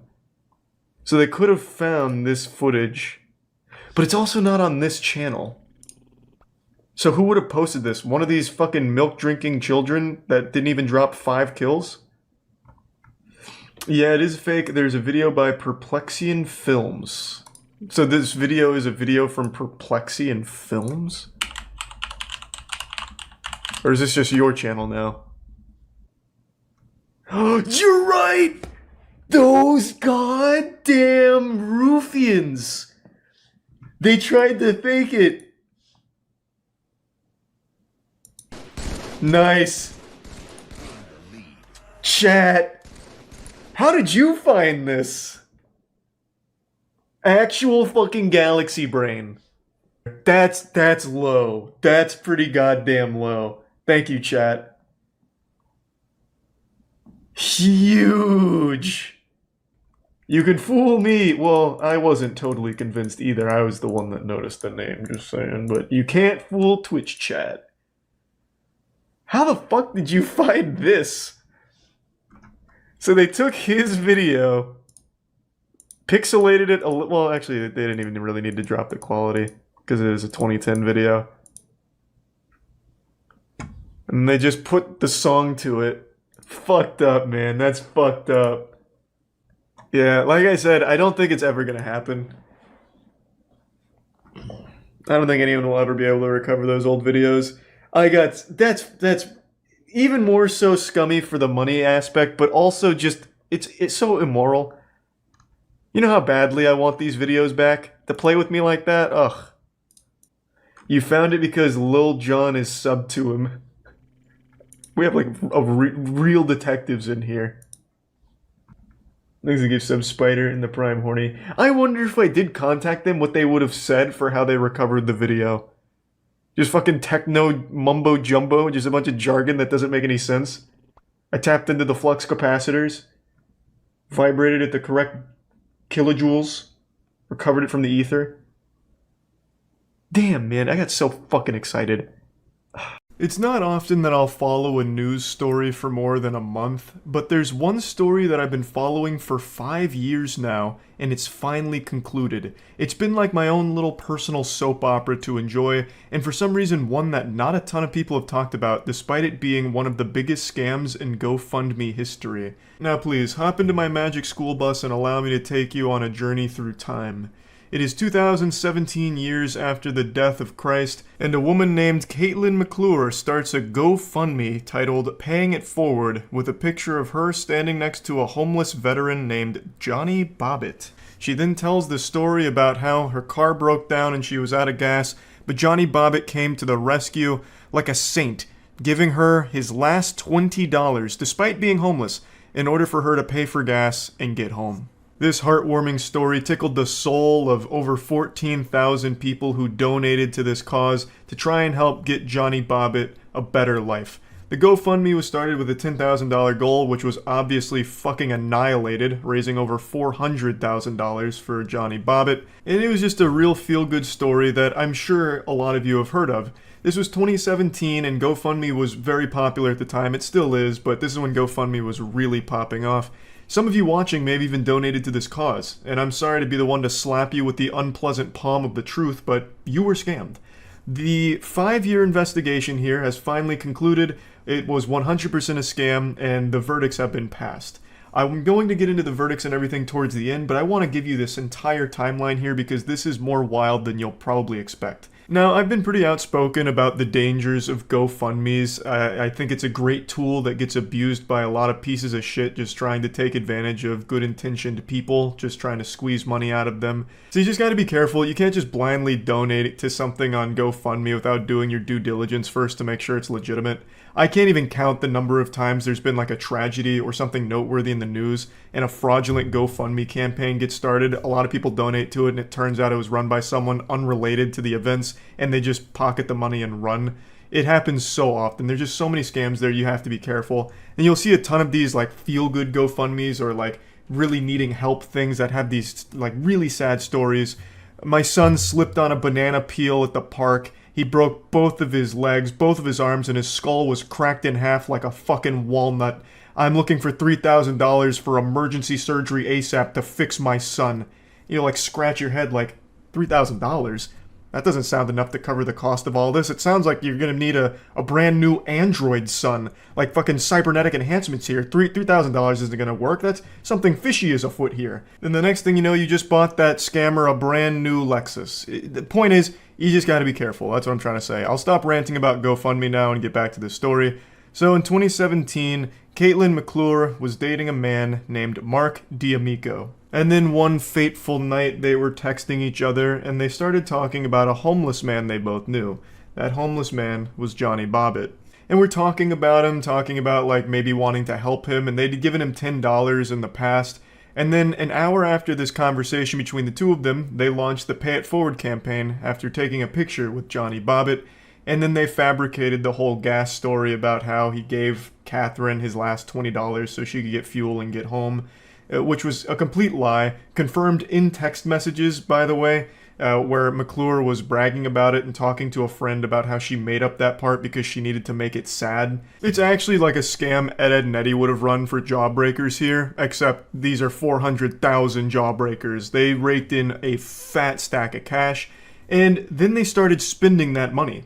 They bought a BMW, a New Year's Eve trip to Las Vegas, helicopter ride over the Grand Canyon, Louis Vuitton handbags, a whole bunch of shit from these GoFundMe donations. They were just spending the fuck out of the money on all kinds of luxury items. And from reading some of the text messages, I do think this started with them just having a normal conversation about like maybe wanting to help that homeless guy. But when they saw how much money was coming in, they eventually just got completely corrupted by it and just decided to turn this into a cash cow for all three of them to milk together. But I could be wrong. Maybe I'm putting too much faith into assholes here, and this never had good intentions even from the get-go. But anyway, in 2018, Johnny Bobbitt shocked the world when he sued Kate McClure and Mark D'Amico, claiming that they were withholding most of the GoFundMe funds.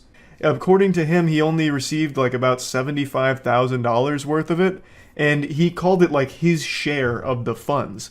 And from this lawsuit, it got investigators really interested in exactly what the fuck was going on here.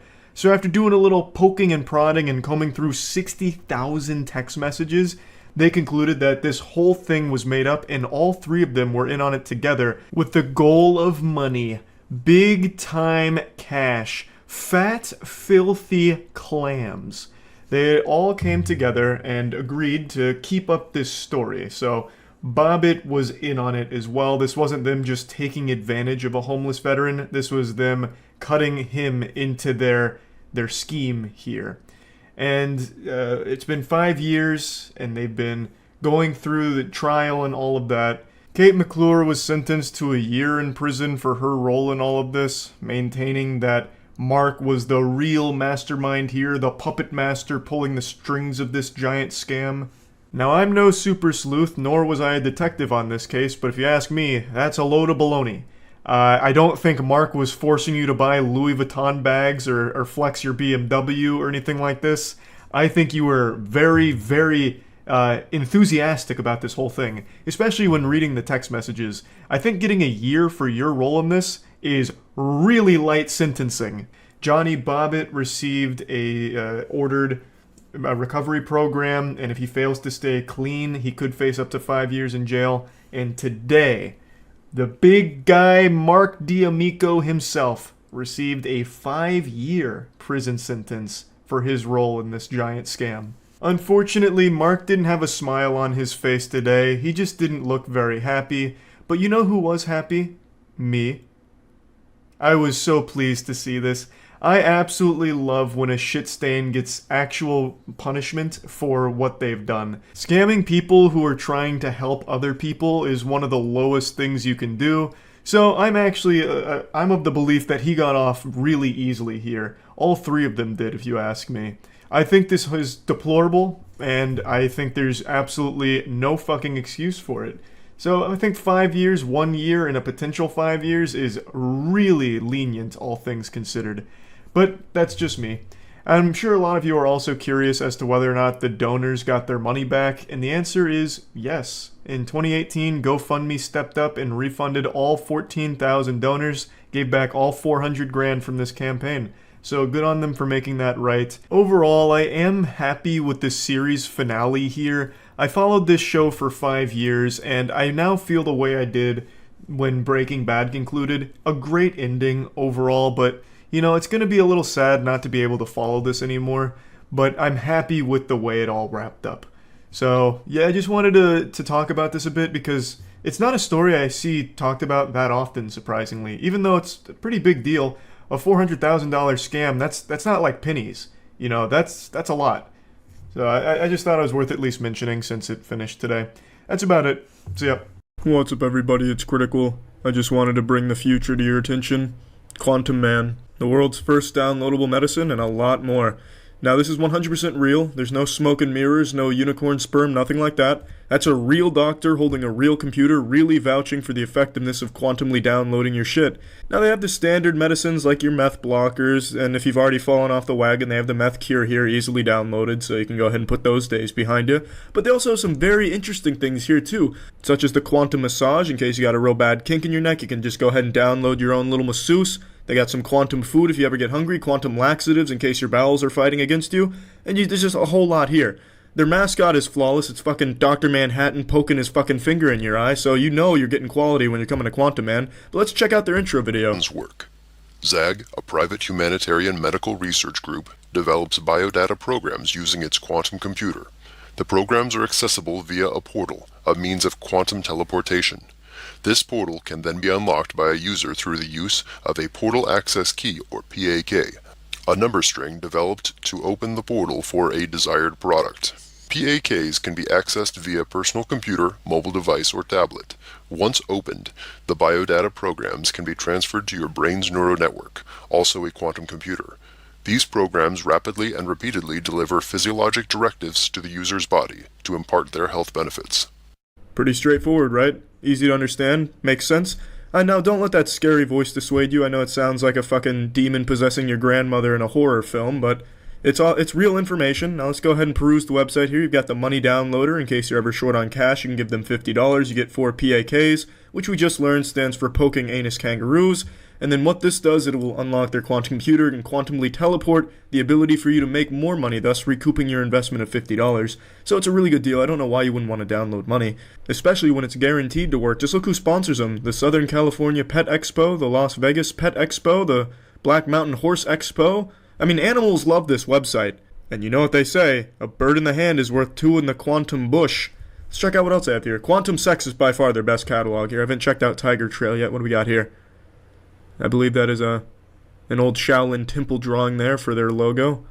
Oh, 2 tigers fucking. I don't know what else I was expecting. It's great.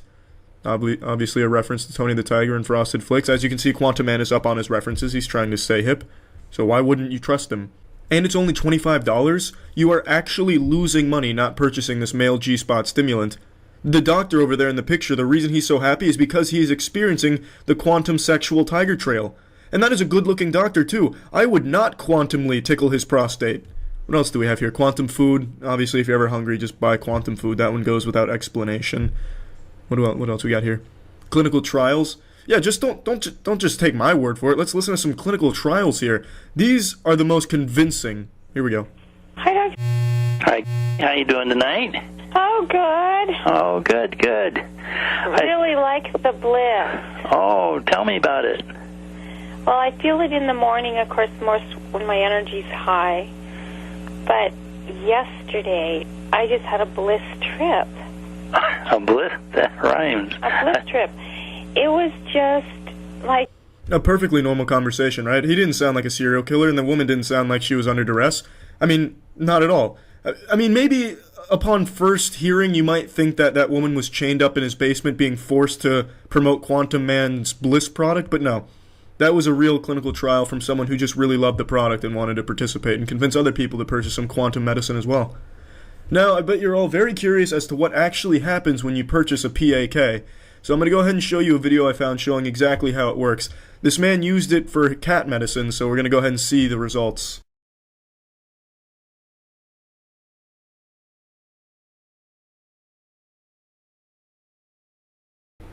And then his cat's gangrene was cured. Thanks, Quantum Man. So yeah, this is the future. No reason to really ever leave the house for anything. You can just go ahead, sit at your computer, download food, download money. Really, it's all right at your fingertips. Now I'm going to go ahead and quantumly fuck myself, because this is a real thing that people actually do buy from sometimes, which is kind of sad to hear. But, yeah, as the old saying goes, when you mess with the quantum bull, you get the real wiener. And, as the Smashing Pumpkins song goes, despite all my rage, I'm still just a quantum man in a cage. But yeah, that's it. See ya. What's up, everybody? It's Critical, and you're getting fucked. Some of you may know it, some of you may not. You might be watching this video and think you're a virgin, but I promise you, you're not. You have been, and are still currently, getting fucked by college textbook prices. Some of you may not be in college yet, or decided not to go to college. Doesn't matter, you are still getting the cock and cooter or keister treatment by college textbook prices. Now, I'd really like to go in depth on this college textbook pricing scam. Now, I'm a recent graduate. I graduated less than a month ago, actually. And the whole time, I wanted to talk about this, but I just couldn't find the right words. And now that I've graduated and matured a bit, I've found them. College textbooks can gobble my fucking scrotum. They can take all of my nuts right in their mouth. It's absolutely fucking absurd. Now, I've done a ton of research on this throughout the 4 years I was there, and I think I've kind of compiled a lot of information here that I'd like to share with all of you and talk about.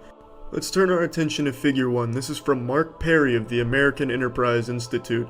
He looked at the price of various things from 1978 to 2013, one of them being the price of college textbooks, and he found an increase in college textbook price of 812%.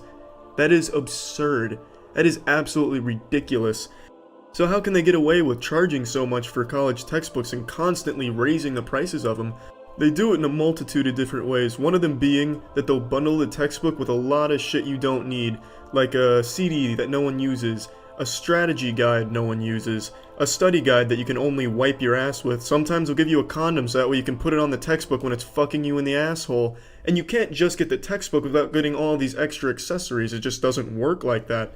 Now, speaking economically, what you would expect to happen with all these price raises is people would stop buying the textbook because it's too expensive. It doesn't make sense to keep spending all of this money on the textbooks. But the problem is, in a sense, it's an inelastic good, meaning you have to have that textbook for the class. For instance, my university, the University of Tampa, required every class to have a mandatory textbook, and it had to be the latest edition. You couldn't use older editions for whatever reason. I'll get into that in a minute. But my point is here that you are a hostage to the curriculum, the syllabus. You have to have what they tell you need, and you have to pay for it. It doesn't matter the price. You need it, so you're going to have to buy it. So they don't have to worry about losing customers because you need the textbook. Now, that's not an absolute. You can get by without getting the textbook. For instance, I went through the sophomore year to my senior year of college without ever buying or renting a textbook. I did in my freshman year because I just didn't understand that it was a huge scam, so fell victim to that and lost like $1,000. Oh yeah, speaking of which, the estimated cost for a college student per semester on textbooks is anywhere from $655 to $700 on top of the tuitions. That's a lot of extra money for absolutely no reason. Now, I know I'm kind of jumbling all my points here because there's just a lot I want to say, and I'm just kind of verbally shitting it all out at once. But the next thing I really want to talk about is the editions. They make you get the newest editions and won't let you use older ones, effectively destroying the used book market because it would have been cheaper to get an older edition. But my university, for instance, wouldn't let you do that. You needed the most up-to-date version, which cost more. And if you got it from the bookstore, you were just putting a fist in your anus because they jacked that shit up so much more than anything else. And the reason for that is because a portion of textbook profits that are sold in a university store go right to the university, so they get a larger cut if they sell it from their store, which is why it's a lot more expensive. But let me go back to the editions thing. Last semester, for my kinesiology class, I needed the 19th edition of this book right here. But I like I said, I kind of got by without textbooks, but I wanted to see something. So I went online and I found the 18th edition completely for free, and I decided to scrub through it and compare the two editions, and I found that there's so minimal differences between the two editions. The only difference I could even spot were a few chapters were a little out of order. They were ordered a little bit differently, but that's it. There was no new information, there was no big revisions, nothing at all. So you would pay $100 more just to get the same fucking shit slapped in your face for no reason. It's just absolutely ridiculous. And according to a lot of other people who study this, the frequent edition updating is absolutely unnecessary because year by year there's not any huge breakthroughs every single year. So what's the point in going back and trying to reorder it to sell it for more? It's just to make more money off it and to keep profits flowing. And that's not some big conspiracy bullshit, that's actually what it's for. They keep revising this because you're gonna keep buying the newest edition for more money for no reason. And they know that, so they can do that. They can get away with that. Now, another thing you'd expect from an economical standpoint is that competition would make it impossible for them to keep succeeding and thriving in this industry, especially since it rakes in $14 billion annually. So you would think some other people would try and get in on that profit, but the problem is, there's only 5 corporations that control the majority of college textbooks. Reed Elsevier, Taylor and Francis, Wiley Blackwell, Springer, and Sage. Those are the only 5 real players in this industry. So these nippleless troglodytes can do whatever the fuck they want and not have to worry about profits. They could start selling you sandpaper fleshlights and put it as part of the university's curriculum, and you would still be buying that for $300 a pop. Now let's look at how they get so rich off of these textbooks. So, of every dollar spent on textbooks, 77 cents goes right to the publishers, the rest goes to the university that sold it. Now, of the 77 cents, 18 cents is pure profit for the publishers, whereas the author of the textbook gets 12 cents. Now, and then the rest of that is just on the marketing and the cost to actually put it all together, such as paper and shit. So that's a lot of profit. That's on every dollar. Those textbooks are hundreds of dollars. That is a lot of pure profit right there. Now, I know a lot of you who are in college right now probably use things like Chegg or get it on Amazon because it's cheaper. Well, yeah, it is cheaper, but it's still a lot more expensive than it should be, no matter where you get it from. And plus, not everyone's doing that. Some people do go to the university bookstore because it's more convenient and it's just easier that way. And some universities require you to buy a specific edition for that university. That's right. Some textbooks actually have custom editions for the university, so that destroys its resellability. So you're stuck with that shit for life. And it also just makes it so you can't get it anywhere else except from the university. Now let's think about this logically. How can there logically be a custom edition made for the University of Tampa, let's say? I don't think UT has any specific editions, but for the sake of this example, let's say they do. Let's say kinesiology has a specific UT edition. How is that okay? Let's say the editions really are necessary, and maybe my experience was just an anomaly and that the editions really are totally different from one another.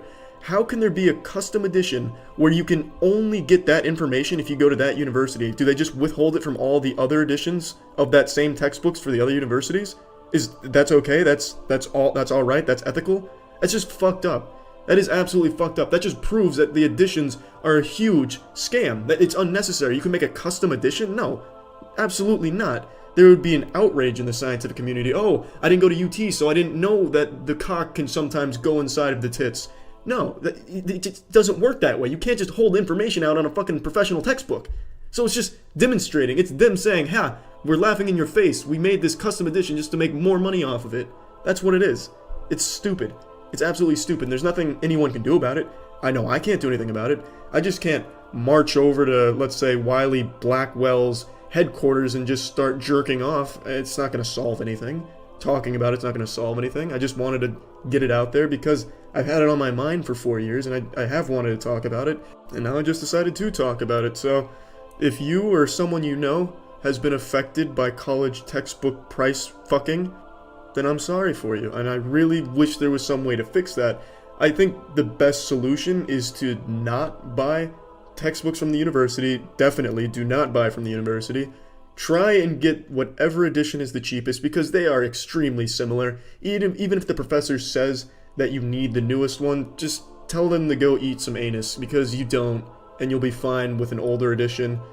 And in my case, I did get docked a lot of points for not having the textbooks, but I just decided to take that hit because I would rather have my grades a little lower than they could be just because I didn't fall for this scam. I was more okay with that than spending all this extra money on something I didn't need. But obviously not everyone's going to want to do something like that. So just get whatever's cheapest. If you have to get the newest edition, just don't go to the university. So yeah, that's about it.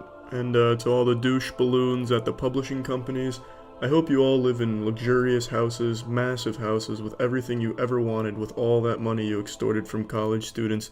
And I hope that every night you toss and turn, wondering to yourself why you still feel so hollow and unfulfilled, and you sit there teary-eyed reflecting on the marriage that you've created that's falling apart. Your kids don't respect you, they don't love you, they're embarrassed to say what their parents do for a living when they're asked by their peers or their teachers. And this empire of anus that you've created has led you down this path where you have all of this money but no happiness. So yeah, that's about it. Fuck you at the publisher companies. And yeah, see ya. I just saw a very interesting video from Scott Schaefer breaking down an emerging scam that's apparently popping off and very successful that seems to dust off an old method that was popularized on Reddit a long time ago.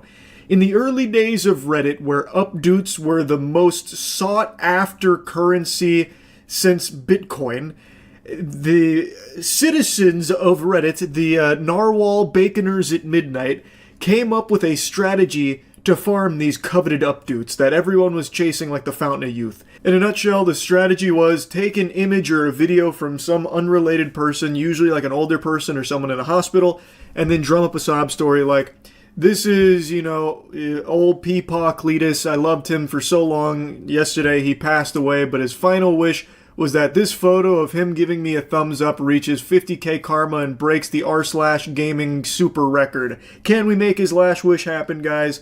And then naturally people are like, oh, I'll support that, and then they all did. Well, now that exact same strategy is being used to sell drop-shipped items from Temu on TikTok, and it is blowing up. I became aware of this scam not from TikTok, but a YouTube channel called Force Orbs. This channel is originally a TikTok account with the same name that moved all their videos to YouTube Shorts to try and scam more people. The page is all about promoting their custom Star Wars art, all made by one old man. People said that you would destroy this shit, not join them! Bring balance to the Force, not leave it in darkness!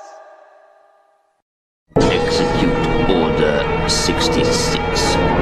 I'm not gonna lie, it's actually kind of nostalgic to see this scam again. I thought for sure this was a menace long since forgotten. I really cannot even picture the person that would see this video and think for 1 second that this is real. Like, I don't know who sees this and is like, oh man, this is heartbreaking.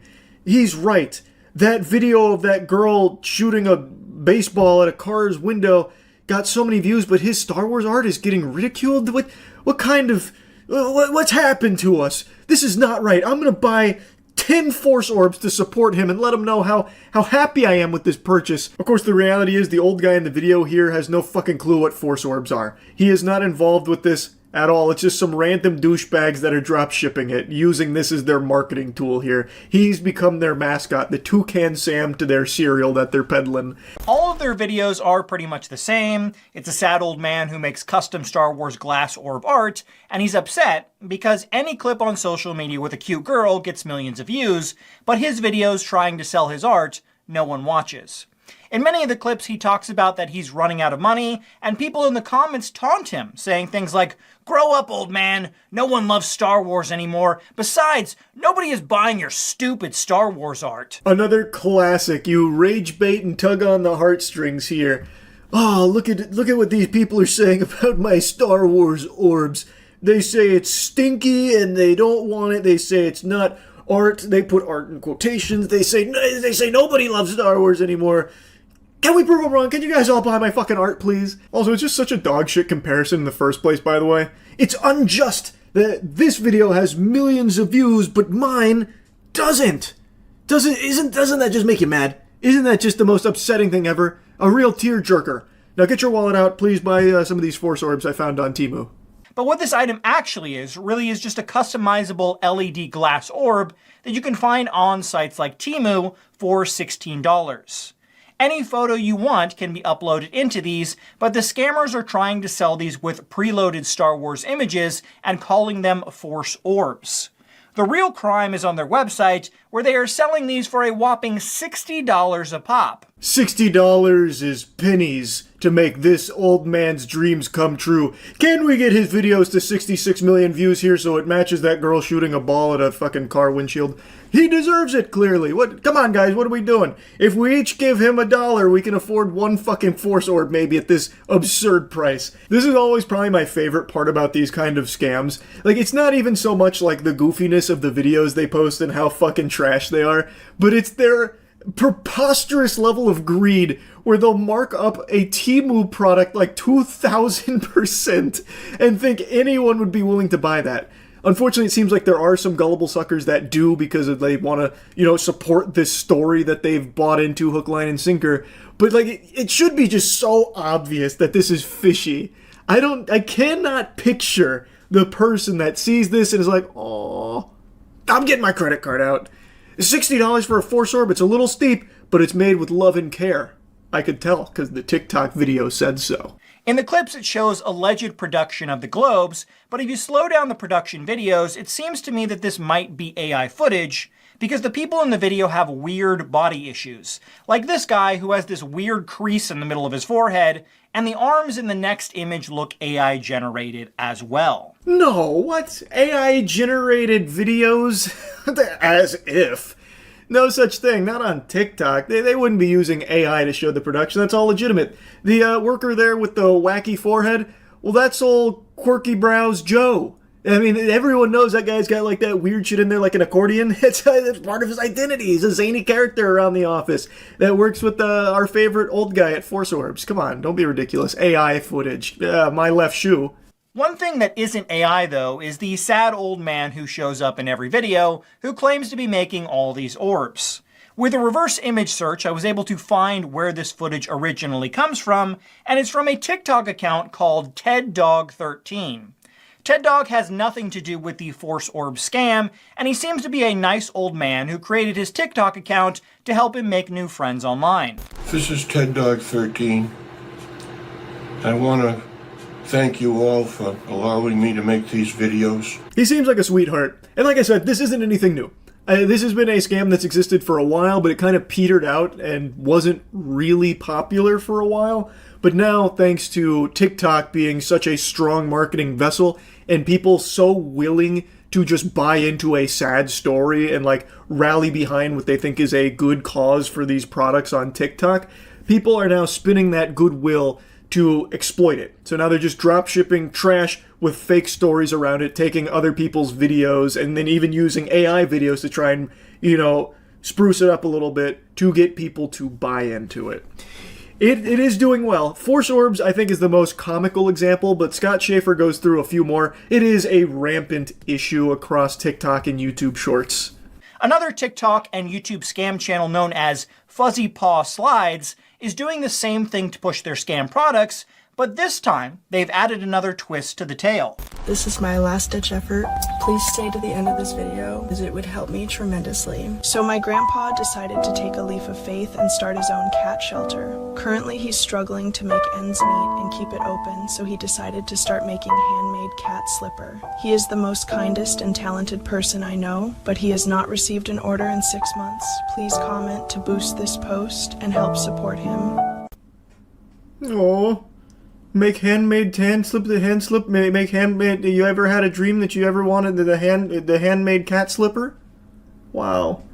That's so sweet. He opened his own cat sanctuary, but hasn't had an order for 6 months for his handmade cat slipper.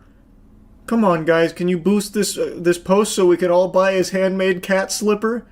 Wow, that's such a good story. What a story, Mark. Sure enough, you can find slippers just like this on Alibaba, going anywhere from $1 to $3 for a pair, but the website for the scam is selling them marked down from $50 for the low price of only $30. Fuck!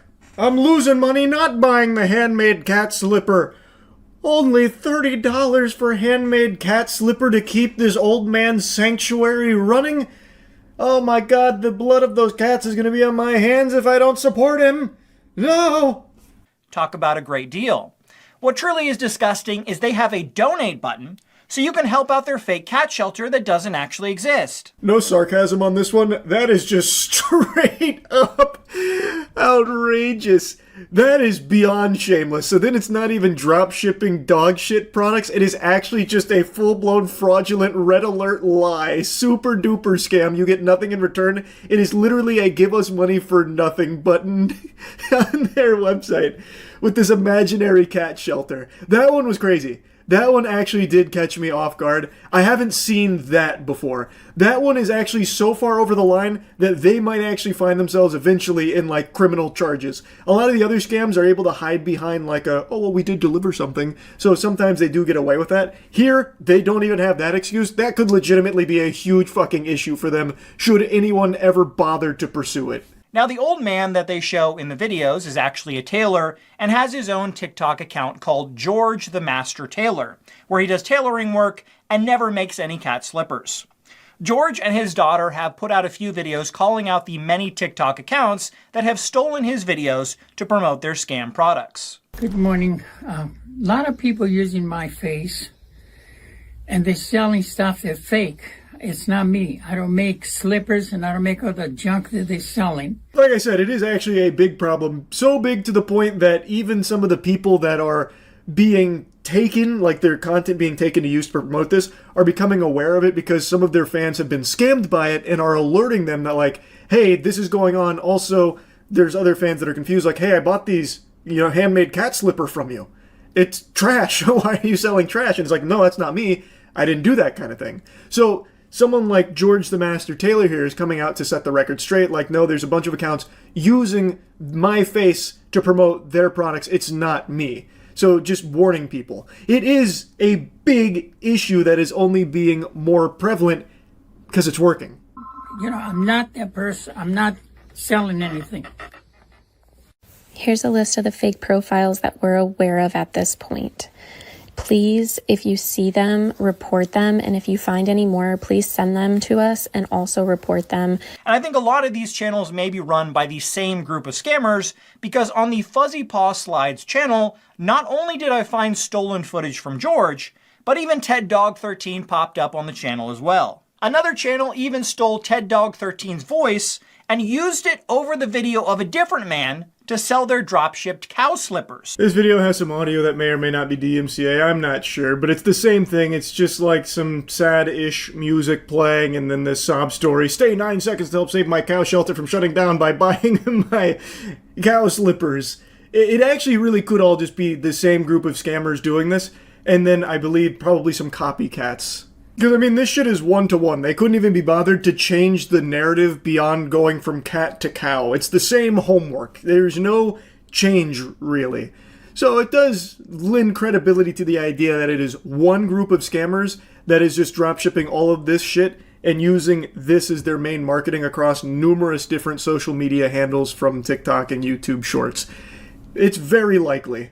But I do think that there is definitely others outside of that group doing the same thing, just emulating their procedure, like their process, because it's working. Anyway, I'll stop yapping about it, but I do recommend you check out the rest of Scott Schaefer's video on this subject, because he does go into others as well. It's very interesting.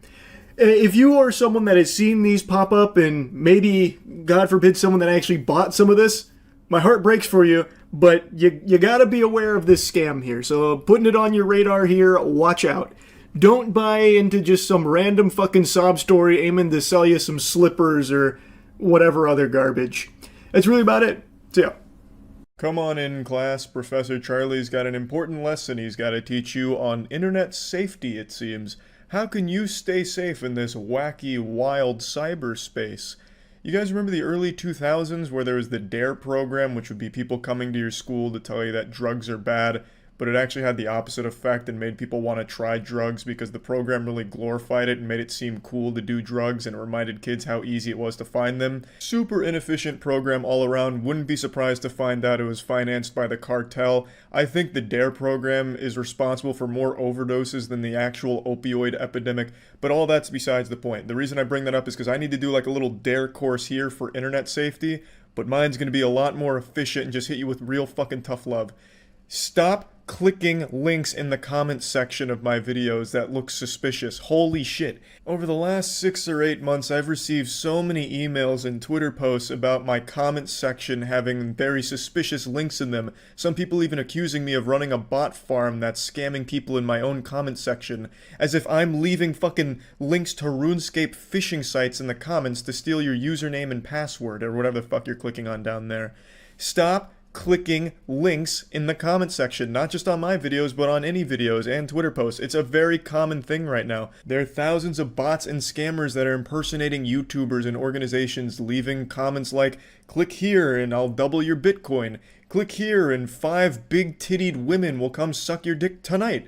And then for some reason, people are actually clicking these things and then getting mad at me for it, as if I'm your fucking dad that's supposed to come over there and slap the mouse out of your hand before you make a bad decision, or put like a parental block on your computer. That's not my responsibility. I think it's common sense not to click that shit. There are systems in place to remove these things, which of course are all turned on, but these bots and scammers aren't stupid. There's easily ways to circumvent these measures, so of course some of them still float around. But it should be obvious not to click dumb shit like that. Like, I can't even believe it needs to be said, but I keep getting these emails. By far the worst ones are the people that are convinced that I'm the raid boss behind it all. It's actually raining out right now all of a sudden because the fucking heavens are sad that this even needs to be said. No lie, I've received emails that read like shitty fanfic from Tumblr before. People say things like, I'm so disappointed in you, Charlie. I saw the comment you left on the video, and I clicked that link, but I never got the gift card you promised me. I can't believe you'd lie to me like this. They'll say, like, you know, you asked for my credit card information, and I trusted you, so I gave it to the site in order to win the gift card. And now I just don't think I can support you anymore. It's been months. I still haven't received the gift card. It's crazy to me. Like, how could you possibly do that? You should not have a credit card in a situation like this if you're going to make a decision like that. Like, it's unreal. Let's just break this down like a second grade math problem. Just really strip this down to its bare fucking butt cheeks here and analyze this in even the most simple way. Why the fuck would I be leaving comments in my own comment section on an alt account asking for your credit card information? Those wacky numbers on there. Why would I do that? And why would I be doing a gift card giveaway down there when it wasn't ever mentioned in a video or anything? Just ask yourself the simple question of why? And then you should draw the conclusion that maybe it's not real. There are tons and tons of fake accounts that spam dangerous links in order to get your information and scam you, and they impersonate YouTubers and organizations, and it should be pretty obvious when that's the case. There's a lot of ways to identify when the account is fake. Easiest being like a verified check mark if that's applicable, but even if it's not, you can usually pick up on it based on what they say. Why would Mr. Beast say something like, "Look at the honkin' milkers on this woman, and she's waiting to fuck you, click here"? You know, like, that doesn't sound like something Jimmy would say. I mean, you know, call me crazy, but I don't think I've ever heard him say anything like that. So why would he all of a sudden, out of nowhere, drop a link like that, you know? Just, it should be without explanation. Like, I shouldn't have to sit here and try and tell you to stop clicking links in the comment sections of videos. I really think it should be a given. But I keep getting these emails, so I wanted to make a whole video educating you on it. Don't be a dumb fucking loser that's desperately clicking on links in the comment section of videos in the hopes that they're gonna get laid or somehow double their Bitcoin. It's not gonna happen. So all in all, stop fucking clicking dumb links in YouTube comments. It's that easy. And Twitter comments by extension. That's it. See ya. Just like fiber in my colon, the YouTube algorithm works in mysterious ways, and today it plopped out a little something special onto my homepage. A beautiful little nugget that highlighted a scam that I would have never even imagined as a possibility. A YouTuber named Falfin, whom hasn't uploaded in 6 years, came out of nowhere from the top turnbuckle and delivered a smackdown onto a nutrition brand that had a protein powder that they were hawking that isn't quite what it seems. Now, if you read the title of this video, it says this company sold cake batter as protein powder. That title is admittedly a little misleading, because cake batter is probably more nutritious than what they were parading around as protein powder and selling. It is a homemade label, and in that little screenshot there I showed you, the keen observers out there, the astute viewers, may have noticed that there's a bit of a big typo on that nutrition label. Instead of dietary fiber, it's dietati fiber. So this is not like a real label, and it actually gives me similar vibes to like the OG pink sauce shenanigans. So it turns out, we're going to go through this video together, that this nutrition brand had this protein powder that was not as advertised, and it certainly didn't have the macros that it was pretending that it did. If you're into fitness and live in Northern California, there's a decent chance you've heard of Holmes Nutrition. Anyone that has tried Holmes Nutrition protein powder would say the following 2 things about it. 1, that it's the most delicious protein powder they've ever had, and 2, that it tastes just like cake batter. The powder itself even advertises how it's great for baking.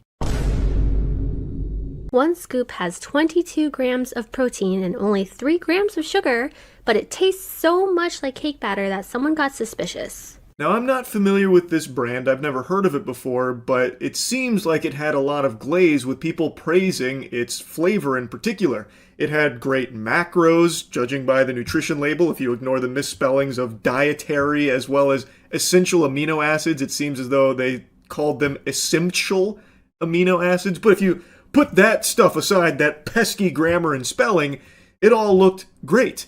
Now, real quick, why you should never ignore something like that on a label is these are extremely important pieces of information to get right. And if there are spelling errors in there, that showcases that something's a bit fishy, something's gone awry. Smells stinky. If a label isn't correctly, accurately describing what the contents are in this product that's being consumed, that can be the difference of someone getting sick. People make their decisions on things based on these kind of labels, especially when it comes to people with dietary restrictions. So, if the label can't be trusted, that could be legitimately dangerous for some individuals. This is something you don't fuck with. So, with this in consideration, so many people talking about how closely resembling cake batter the flavor profile was for this brand and how low the sugar was, there was someone on Reddit who, just like my boy George, got a bit curious and decided to send this out to a lab for further testing just to confirm, like, does this actually have the macros that it says it does? Is this actually what the label is telling me it is? This Redditor sent in 3 different flavors of Holmes Nutrition to a lab. They sent samples of chocolate cake, lemon cake, and cinnamon crumb cake to this lab, Certified Laboratories, and all 3 powders came back with the same results. Instead of 22 grams of protein, this protein powder had 21 grams of carbs instead and only 3.4 grams of protein per scoop. Boy, howdy, that's quite a bit different than what the label says is contained in that product. It's a far cry from what's advertised with this protein powder. 3 grams of protein is shockingly low. I could fart into your mouth and you get more protein from my ass than you would from this powder. For comparison, let's take a peek at Betty Crocker, just the most popular packaged cake mix.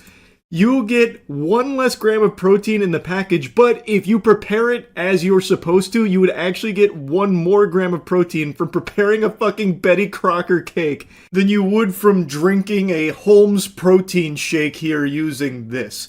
It's like the LaCroix of protein powder, where it's the idea of protein. It's so weird. Like, I cannot believe how little protein there appears to be in this product based on the lab results here. 3 grams is actually shockingly low. I know I've already said that, but I am stunned because I would think, like, even if you were trying to make some, like, misleading product here, you would think that there'd be a little more protein in that, just even accidentally. Somehow, it's like they went in there and intentionally removed all of the protein they could possibly find. Like, you could eat a handful of grass and probably get more nutrition out of that. When I went back to the original Reddit post, it seems like this was a very popular brand of protein powder, at least in the local area. For years, Holmes Nutrition has been a well-known local name, someone everyone preached about as being legit because he's friends with so many people, but recent lab results show that the product has been severely mislabeled, sold under the appearance of a higher quality protein powder than it actually contains. I personally have been buying Holmes Nutrition for over 4 years, believing I was getting a high-quality product. People I know have even picked up their protein directly from his house, trusting they were buying from someone who cared about his customers. Instead, they were handed a product that didn't come close to meeting its advertised nutrition claims. And in the comment section, both here, on the YouTube video, and even in other places like on Facebook and stuff, and other like Instagram and things, there were tons of people talking about how long they've been purchasing this product. They've been loyal to this brand for years. And when you are trying to better your health and fitness, one thing you do is keep track of things like macros.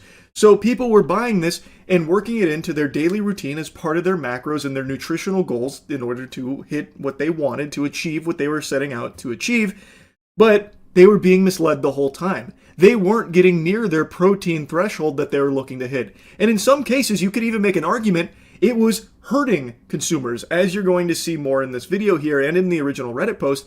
Because this is incorrectly labeled, there are people buying this product that probably shouldn't have because of like blood sugar spiking and stuff like that. This is why these labels are extremely important, because someone who's like diabetic needs this information. They rely on this information so that way they don't end up putting themselves in a dangerous position by consuming something that they shouldn't. So when this product gets tested in a lab and turns out it's not even close to what's being advertised with it and the label doesn't reflect what's actually in there at all, it becomes a huge problem, and I wouldn't be surprised to see this brand sued. Honestly, huge W to the Redditor here who decided to take it upon themselves to send this out to labs to confirm if this really is what Holmes Nutrition says it is. I think that was a very important thing to do. I've been absolutely obsessed with getting buff and working out. I was lifting at the gym 5 days a week, and of course, I was hitting my protein macros each and every day. Or so I thought. So you can imagine my absolute despair and nausea when I found out that my favorite protein powder that I had been using for years was not even protein powder at all, just a sweet batter mixed with trace amounts of protein. An egg, a single egg, has double the amount of protein than my protein powder had. The protein powder I was spending $75 per bag on. Oof. Yeah, protein powder's not cheap. So it seems like, based on the available information here, Holmes Nutrition was like the cheapest fucking cake batter type mix you could find, and packaged and then charged a fucking arm and a leg for it. She's right. A single egg is double what you were getting from the fucking Holmes protein powder. I'm giggling, but it's actually diabolical. She has been working out for a long time and believing to be hitting her protein goals thanks to the assistance of something like this protein powder, but turns out this entire time she wasn't, because she wasn't getting the protein she thought she was, because this is complete fucking phony baloney. She'd been schmeckeldorfed by Holmes Nutrition here. If I found out the protein powders I'd been using for the last decade were actually just, pixie dust or something and dirt and sawdust, I would be pissed. I would be extremely upset. And I saw a lot of other comments from people, even outside of like the potential dangers of someone like consuming this and having like a blood sugar spike or something like that because they didn't know or anything like that. Even outside of that, people were taking this and then wondering why they were plateauing or not like seeing any improvements when they were hitting the macro goals that they set out to and what should be leading to improvements, thus causing tons of confusion and wondering, well, what's going wrong, without ever suspecting that their protein powder they were relying on was actually the real culprit. It's such a fucking mess. So, first of all, Holmes Nutrition Protein Powder is not sold in big box stores or on Amazon. It's a company created by Sacramento-based bodybuilder Bobby Holmes and his wife. It's only available on its website, holmesnutrition.com. So, how did I even find out about this protein powder in the first place? Well, the smoothies that my gym made were fantastic. So one day I peeped at the protein powder they use and I wrote it down and then went home and started buying some. Her story is one that I saw shared by many others. Apparently, a lot of people found out about Holmes Nutrition through their local gyms that were making protein smoothies there using that powder, and people were just blown away by how great it tasted that they also wanted to find out what the fuck was this protein powder? It tasted just like cake batter, but for only 4 grams of carbs, 3 grams of sugar, 22 grams of protein. Holy shit, $75, I'm losing money not buying it. So people were then buying Holmes Nutrition protein powder. This was the gateway drug here. They believed that they had stumbled across something that was truly unlike the rest. It tasted incredible, and for only 4 grams of carbs, 3 grams of sugar, 22 grams of protein, they were losing money not giving Bobby Holmes 75 clams. Their body was withering away, shrinking and shriveling from atrophy without being fed this holy elixir that tasted just like cake batter, when really the whole time they were deceived. So for me, I'm one of the lucky ones because this just affects my gains, but for others, this is a major health issue. The Redditor included in their post that they even saw a comment on Bobby's Instagram from someone saying their blood sugar shot up despite the label claiming low sugar and carbs. To make matters worse, in the comments, people were buying this protein for their diabetic family members that have been having issues with their glucose while taking this. And this commenter had real-time data that this protein powder was causing sugar spikes. Now, these are just Reddit comments, so this could be as real as, my dad works at Bungie and he's gonna have you banned off Minecraft or something. But this is something that is very testable. You can monitor blood sugar spikes. And there are so many people reporting it, I'm willing to believe that that is probably accurate. The lab results are pretty conclusive. There's not a lot of wiggle room for that to be in error. And since we now know, based on that, we can't trust the label, since the label is very inaccurate, we can assume that the ingredients are not properly reflected in what is on that label. So they probably weren't able to achieve this flavor with being low sugar. We know it's not low carb. It advertised 4 grams of carbs. It's actually over 20. The sugar content is also probably higher, which she is about to dive into in just a moment. So I do think that it's probably legitimate claims here that people that were using this product were probably experiencing fluctuations in their blood sugar levels as a result of it because they were taking it under a false pretense. They were misled thinking that it was low carb, low sugar.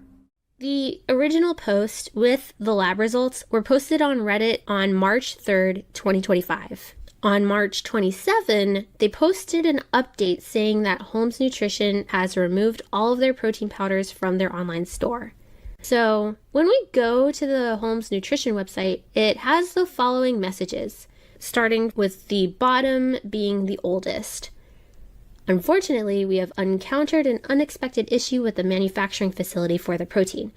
Due to the large increase in demand, the current facility was having issues. The message is still on the site to this day. It's been like this for many months now, and actually, a lot of customers of Holmes Nutrition found out about the potential fraud because they were Googling, where is Holmes Nutrition protein powder? And in Googling that, a lot of people found this Reddit post. So people unintentionally stumbled into this knowledge that their protein powder was severely mislabeled because they were trying to buy more of it. Now, Holmes Nutrition doesn't appear to be acknowledging it in any way, shape, or form. They're kind of plugging their ears to it, putting their head down and just saying, oh, it's temporarily off the shelves because we got to find a manufacturer. You guys just love it so fucking much that we've got to stop selling it online for now while we look for another manufacturer. That's the only reason it's not here right now. I imagine the reason for that is probably obvious. If they did say, like, whoops-a-daisy, you got us, well, we're going to have to start changing our label around to be accurate. Sorry about the inconvenience. They would be sued into fucking oblivion like that. It would be instantaneous. So their only card to play is just ignore it and hope people don't try and, like, pursue further action against them. I don't believe the story that they have to find another manufacturer now. That just seems like a convenient excuse. I don't put any stock into that being truthful. You can't trust their label and you can't trust their word, it seems.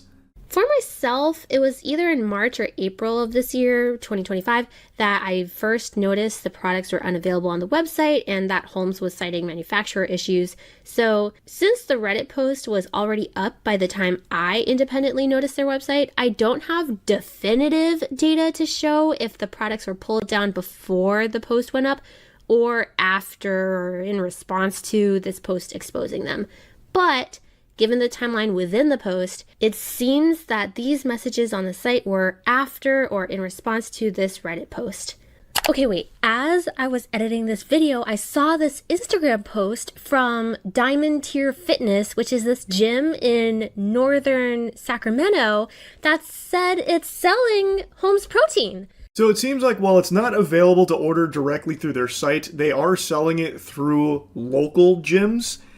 And the reason for that, at least in my opinion, is that they probably have recognized that people online are a little more privy to the potential falsified nutrition label here, and thus they believe selling their inventory that they have left, which I imagine is probably sizable, they probably have quite a lot in stock that they want to offload. They found the best way to do that would be locally doing it at these gyms where people aren't just going to stand there and start like Googling it right then and there. They'll just be like, oh, this, I'll trust the label. Since we have all been led to believe that labels are accurate, they are supposed to be 100% representative of what is actually the contents of that product.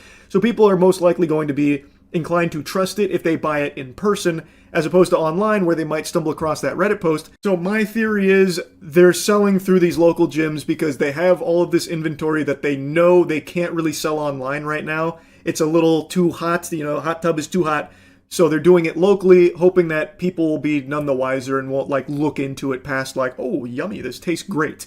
And that's what I think, at least. While I was writing out this video and looking at my bag of protein powder, I noticed that the dietary and dietary fiber on the bag is spelled wrong. So this indicates that Bobby and his wife created this nutrition label themselves, which is allowed by the FDA, but does open the door for extreme inaccuracy and lack of trustworthiness in what's claimed on the label.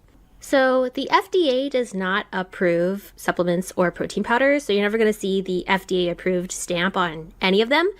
But that doesn't mean they are exempt from the FDA's labeling regulations. they still have to follow the FDA labeling laws. That was fascinating to me because I didn't know that you could just make your own labels for the product. I knew protein powders weren't FDA approved. I think most people in the fitness space do recognize that. But I didn't know you could still just make your own fucking labels and just pull numbers out of your ass here. I mean, you can't, as you mentioned, you still have to follow, like, the labeling laws. But I still thought you couldn't even just do that as, like, you know, some goober sitting at your home computer and typing it all out. I still thought it would have to go through something a little more official for something like that. In addition, it includes non-dairy creamer as an ingredient, but pursuant to the Code of Federal Regulations, Title 21, Section 101.4b, if an ingredient is made from 2 or more ingredients, it must declare the established common or usual name of the ingredient, followed by a parenthetical listing of all ingredients that that ingredient is made of. So, this has more ingredients that make up that non-dairy creamer, like vegetable oil or possibly even dipotassium phosphate, which are common ingredients in non-dairy creamer that are just not listed in the ingredients list. Additionally, it says cane sugar as an ingredient, so we know there are added sugars, but it just lists sugars, 3 grams.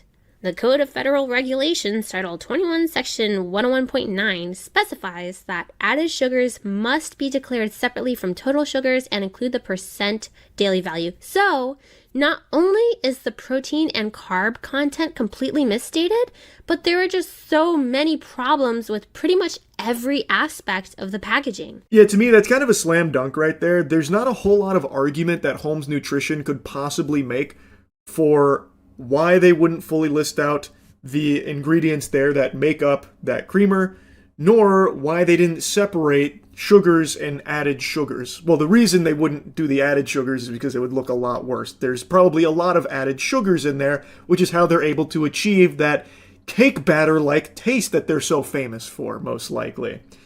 So, her looking at the ingredients there and showcasing how it's not exactly compliant with the established protocol, I think is a very strong piece of evidence that this is all fucking bogus. That what Holmes Nutrition has done here is just reprehensible.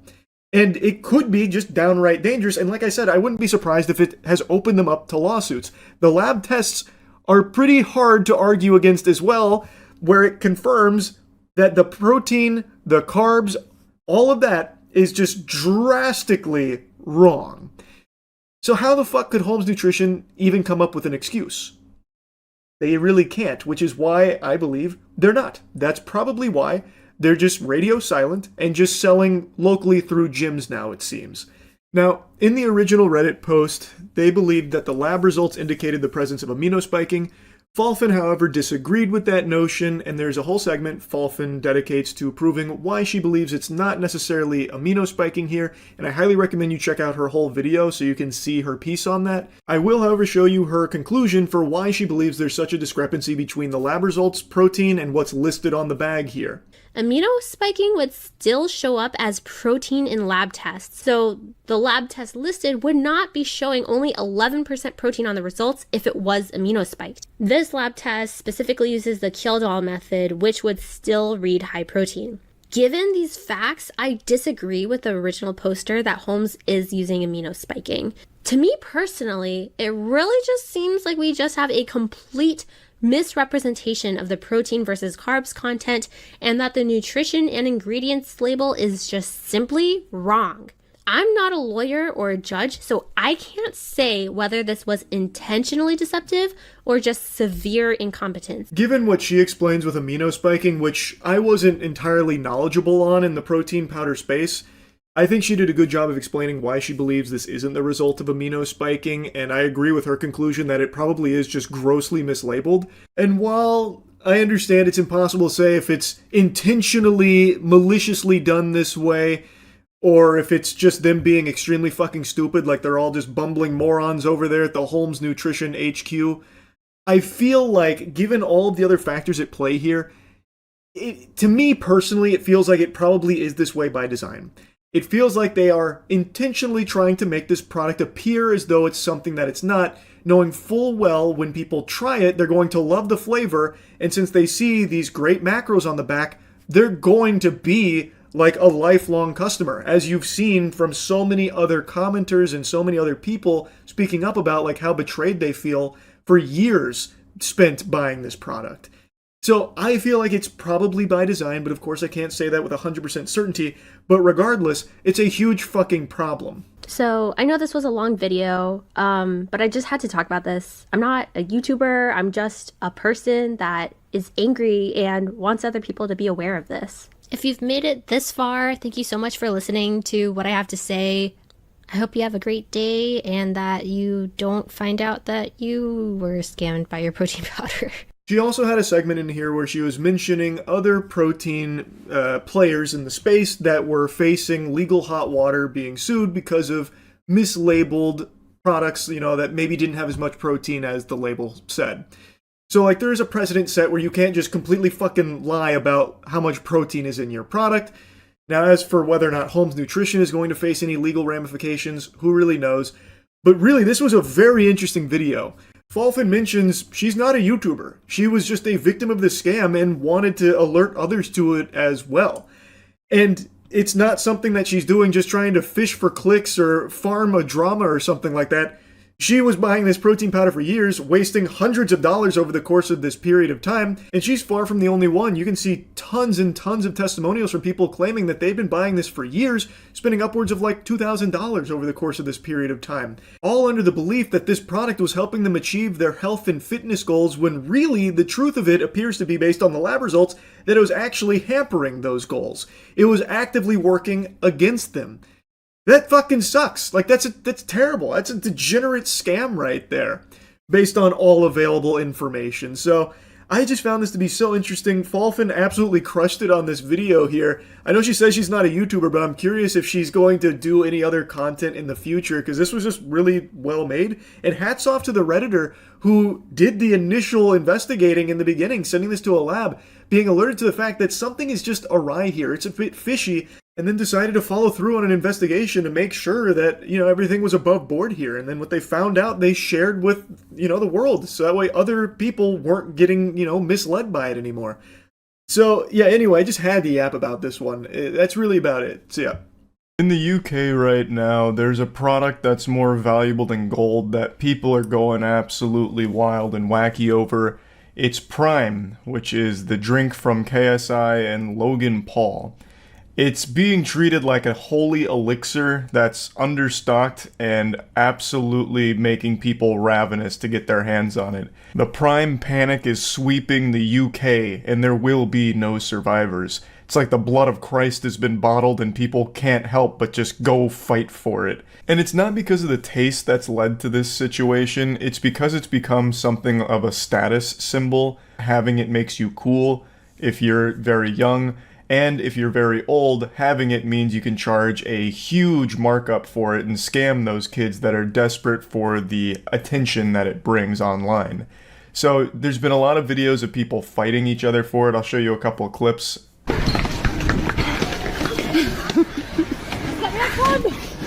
Oh my god!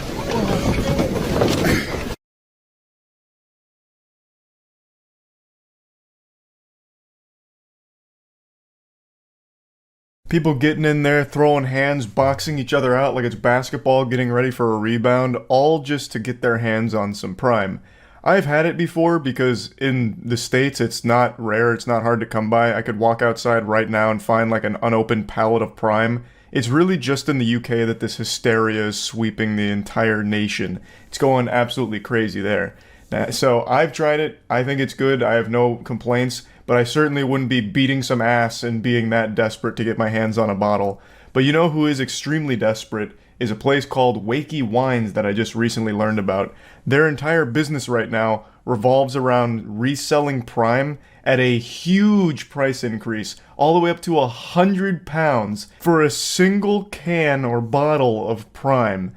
Usually a bottle will be about £2, but Wakey Wines is treating it like it's the fountain of youth juice here, selling it at 100 bottles, or £100 per bottle in some cases, and they're still successfully making sales. They've actually become extremely popular for this. A lot of people are buying it from them. That's how outrageous this whole thing is. Now I want to show you a great video that breaks it all down. This comes from a channel named Fat Memer, and I learned everything there is to learn about Wakey Wines here. You hear the Wakey Wines people made their own drink. What's special about Wakey Wines? They price gouge everything they sell. How are they successful then? Oh, here's a whole thing on it. Let me see. Mohammed and Abdul, aka the Wolves of Wakefield, have been hitting national headlines over the... The Wolves of Wakefield. I don't know anything about these guys. They seem like some real goofballs. I promise you, no one is calling them the Wolves of Wakefield besides them. They absolutely gave themselves that name. No shot anyone actually gives that much thought to them aside from like, wow, what a joke. The last few weeks for reselling Prime at extortionate prices and their viral videos. Ironically, they haven't become known for selling wine, but Prime. Now, of course, because KSI and Logan Paul, I'm assuming they sell more than that, though. They know that kids are willing to do anything to get their hands on this drink. For months. But why? But like, actually, why? I still don't see why people are fighting themselves over Prime in the UK. It is abundant in the States. I can go anywhere that sells drinks and they have, like, Prime filled to the fucking brim, literally leaking out of their toilets. It's everywhere. There's not that same chaos here. Why do kids in the UK want to fight each other for Prime? Even if it's from their favorite YouTubers, I don't really get it. Because you just drink it once and then you're done. Expensive and therefore cool. I guess... That's kind of become like a pretty common thing. Like if something costs a lot, it's like a status symbol to have it. But it's not like you collect Prime. What, are they putting it in like an acrylic box and stacking it on their bookshelf? I doubt it. They probably get it, drink it for the sake of a TikTok, and then they're done. €100 down the shitter. They collect the bottles to flex on TikTok? Well, you can just order empty bottles though. The flex is they drink it. But it just seems like such a huge price for one TikTok of drinking Prime.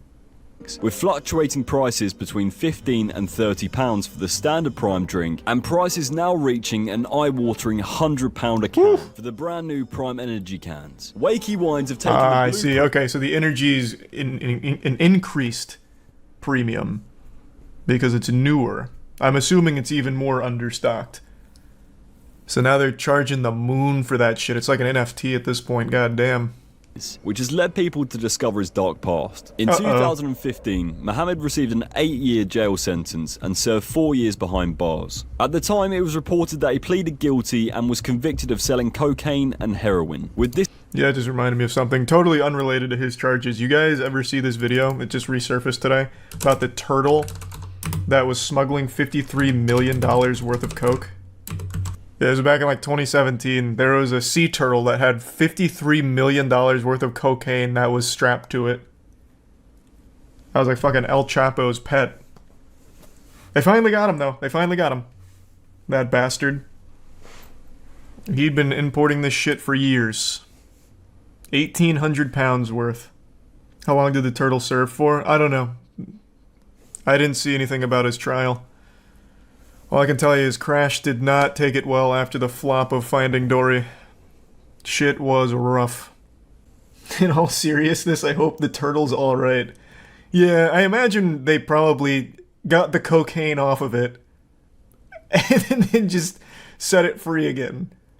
Like, I don't think they actually threw it in cuffs or anything. I don't think it's currently sitting in, county. Thanks, Reset Panda. Did I get the name of the turtle from Finding Nemo wrong? Isn't it Crash? It's Crash and Squirt, right? Why are you saying it's Crush? Oh my god, it is Crush. Oh, I'm such a fucking idiot. For my money now, I've got a shop. My dad bought me a shop, and I work hard, and I don't sell drugs now. So I just thought I put it out there rather than everybody else saying Azza's doing this, Azza's doing that, and I'm a changed person. I'm reformed. Thank you very much. Yeah, I see no reason to doubt him. He served his time. I think he doesn't even need to deal drugs anymore. He's selling something far more addictive, and that's clout.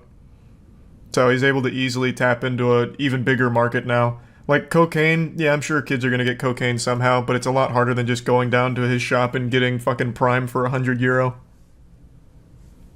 So it's I believe he probably doesn't deal drugs anymore. Amounts and high values. It shouldn't be worth £100 for a can of Prime, or 10, 15, 20 pounds for a bottle of prime hydration. It's absolutely ridiculous and I hate it. To the owner of Wakey Wines, I mean, what you're doing is just unfair. And it's challenge him to a boxing match, beat his ass. It's not ethical, it's not nice. Although to KSI drops the gauntlet. If you can beat me in boxing, you can actually double the price and I'll endorse it. But you lose, you shut down the shop. Make some high stakes out of it. Scalpers are dicks. Yep, no one likes scalpers, literally. I don't know how they're in business, to be honest. They must just be very lucky that some people are so starved for the clout of that TikTok flex of drinking the prime that they'll pay the £100. But, yeah, no one likes them. Literally no one likes them. I think scalpers are probably like one of the only unanimously hated career paths in the world. Like even a drug dealer, you can make some arguments for like a good drug dealer. He's peddling escapism. Well, he's doing it because he has to feed his family at home. With a scalper, no one's making those arguments. Scalpers just fucking suck across the board. I just checked, it's like 120 American dollars. Yeah, if you convert it to freedom units, it's over $100. It is outrageous. I mean, that's scalping in a nutshell, though.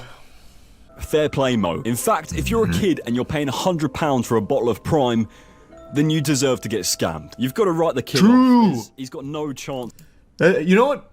I'll make an argument in defense of Wakey Wines. He's teaching kids an important lesson about getting scammed early. And hopefully, it'll be something that stays with them for the rest of their life. Like, wow, what a fucking idiot I was paying £100 for this bottle of Prime. Never doing that again. It's a low-level scam. It's very expensive for a kid. Very expensive in general.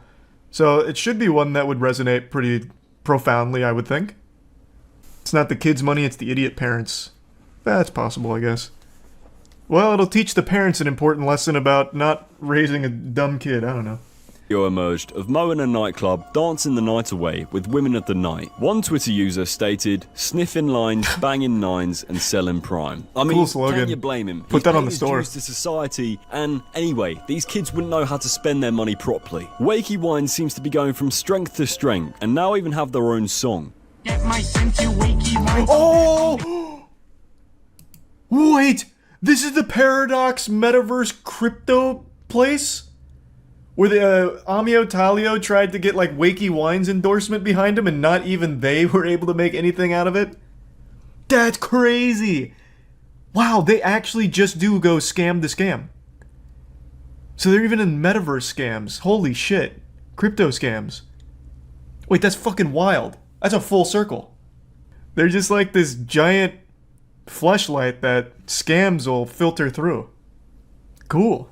Thank you so much for watching this video. Make sure to follow me on all of my socials. This is a great breakdown of it. I didn't know shit about them. Subscribe and comment below what you want to see next.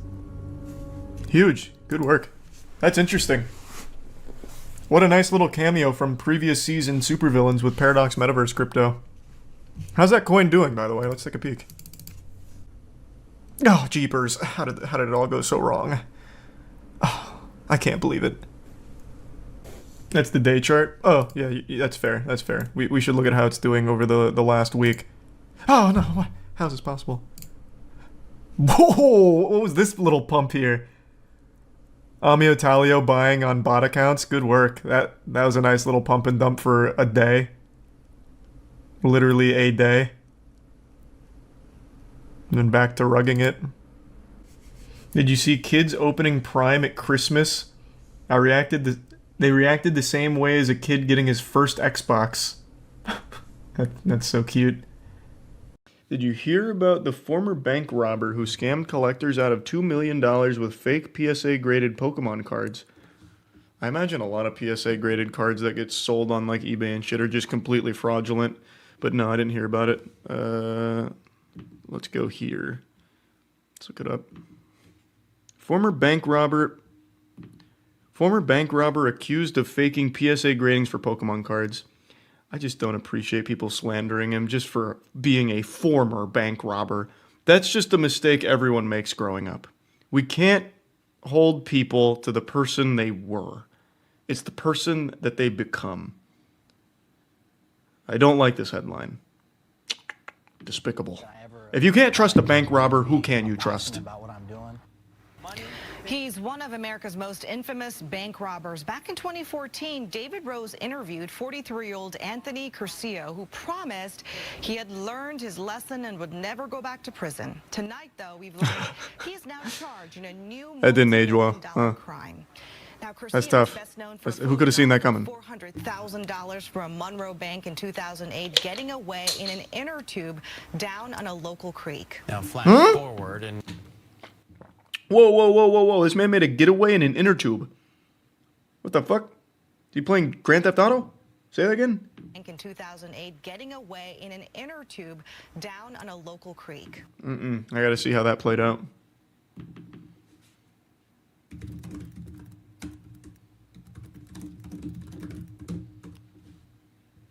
Bizarre bank robbery uses inner tube and Craigslist. 2008.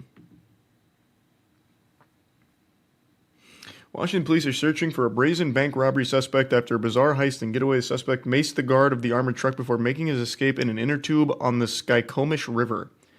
Even more startlingly, he placed a Craigslist ad recruiting unsuspecting decoys to serve as diversion. Kind of big brain. The inner tube, though, surely there was a more efficient way. It's very cartoonish. People used to pull off the crime, didn't even know they were part of it till it was too late. He was wearing a dust mask, a particle mask. At first, I thought it might be a surgical mask. I still didn't think anything was wrong, just unusual. Then I noticed he had a pump sprayer. This reminds me of how Kim Jong-un killed his brother. You guys remember that story? Kim Jong-un hired... I don't remember who. He hired like just two random people, or it might have been one random person. Now I'm a little foggy on the details, to walk up and touch his brother on the neck with a poison-laced glove that pretty much killed him immediately. No, it was his brother. It wasn't his uncle. I'm almost positive it was his brother. That fact I don't think I got mixed up. But they had this whole plot, which was, I mean, it worked. They had this crazy nerve toxin, I think it was a nerve toxin, a neurotoxin, something. They put it on this glove. They had the person wear it, and they had him go up and like brush against his brother. He immediately knew he got poisoned, tried getting help as quickly as he could, but died too fast. Yeah. Kim Jong-nam, the older half-brother of dictator Kim Jong-un, was assassinated at the airport in Malaysia. No, he fed his uncle to starving dogs. Yeah, see, that's super different. This is far more civilized. He learned from killing his uncle how to do it like a YouTube prankster way. With gloves and a tiny little slap to the back of his brother's neck, I think it was. Oh, he also killed one of his other uncles with an anti-aircraft missile.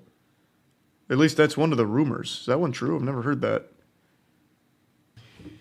Kim Jong-nam death suspect thought she was in a TV prank. So this guy just pulled a page out of Kim Jong-un's playbook here, and it worked for him. Actually, Kim Jong-un copied him. He was riding his coattails, because this was 2008, and the assassination of his brother was in 2017. So, this guy is kind of the progenitor of the tactic.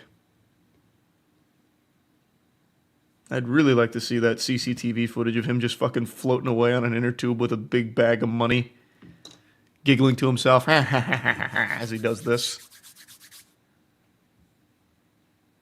Curcio's past and spoke to people who helped build this case. Money, things are not the most important in this world. I promise you that. Anthony What is? Curcio, the former high school and college athlete, convicted of pepper spraying an armored truck driver and stealing nearly $500,000. For the last decade, Curcio has been on the up and up, speaking to kids about his mistakes, even authoring children's books. But now a huge difference to get a 10. In fact, according to the indictment, Bondarchuk and Curcio listed one of their cards, this '86 Michael Jordan, for more than $170,000. But the issue, investigators say, is Curcio and Bondarchuk were scamming buyers by creating counterfeit PSA grades. It was about 10 grand. Yeah. This guy's actually kind of famous on YouTube. He stars in a lot of videos like ex-bank robber attempts heist in GTA 5 and Kids meet a bank robber. What? Kids meet a bank robber? Why? That's so weird. That's so weird. What's the point? Why is that someone you want kids to meet? That's dumb. That's stupid. Like, you as a parent, like, all right, come on, back it up. We're gonna go introduce you to a bank robber. People like DJ and many others. So hold on. Wait, let me see that one more time.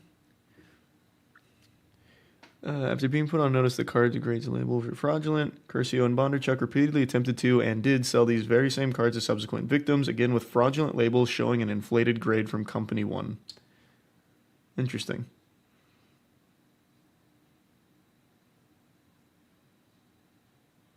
Man, they got this one place, Manhattan Marketplace, through approximately $225K in fraudulent sales to 8 buyers. Holy. People like DJ and many others across the country out of $2 million. Now, the two accused fraudsters face decades behind bars. Then I lost 5 years in prison. Well, what does he have to say about it? Curcio said he would never return to. I spoke to federal officials today who tell me that Curcio is out of custody. So I went to the home that is listed as his address to try to get a statement or a comment, but nobody answered. Reporting. Come on, that could have been another YouTube video for you, Anthony. Bank robber meets a reporter. That could have been another banger up there with the kids meet a bank robber video. It's a great sequel. What the fuck, man? You're not even thinking.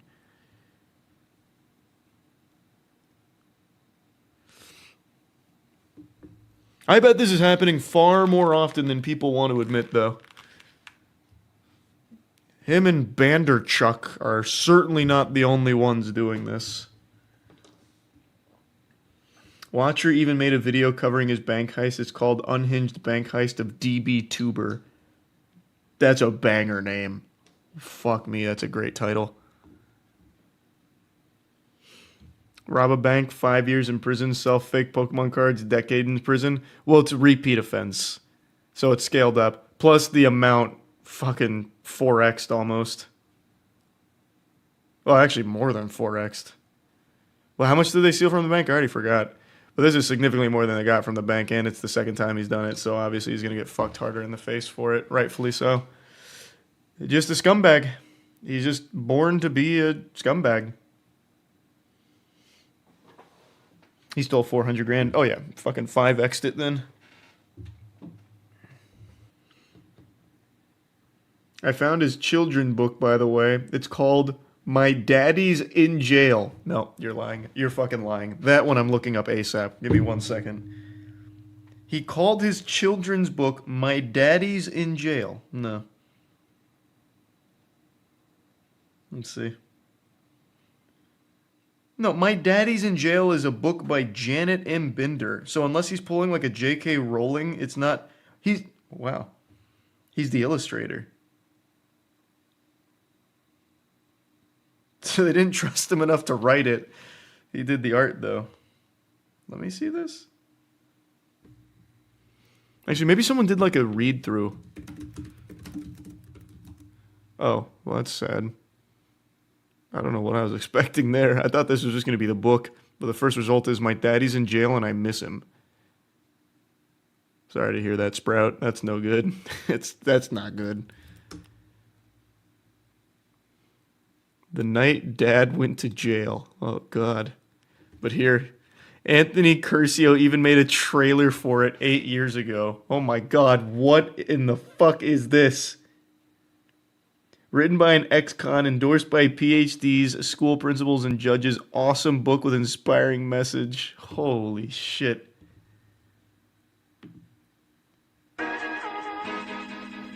Okay, that's going to get this shit DMCA'd real quick.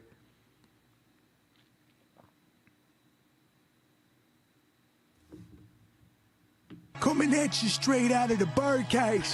It's tough in here, G, but me and the homies riding hard, and it's all good. We ballin'. Anthony. Oh my God. Oh my God.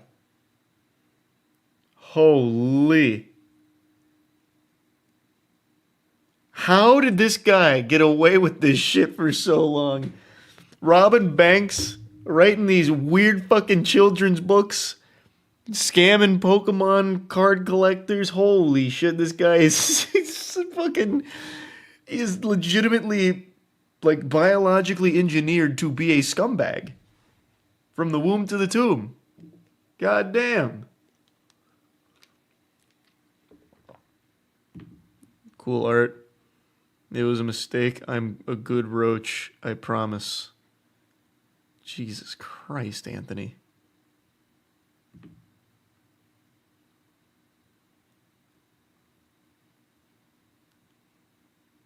Imagine he puts a quote from Chanderbuck on the back, or whatever his name was.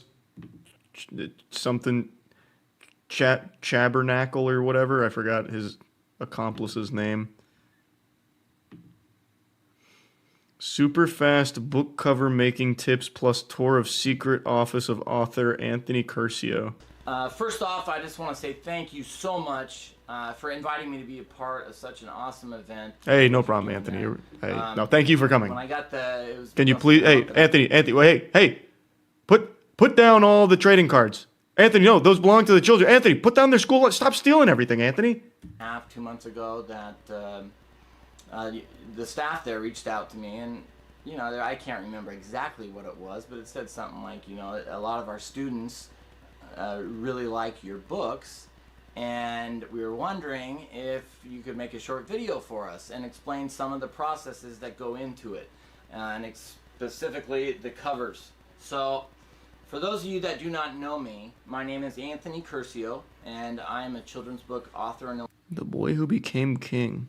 LeBron James. The children's book. Did he get the rights to make that book on LeBron James? The Boy Who Never Gave Up.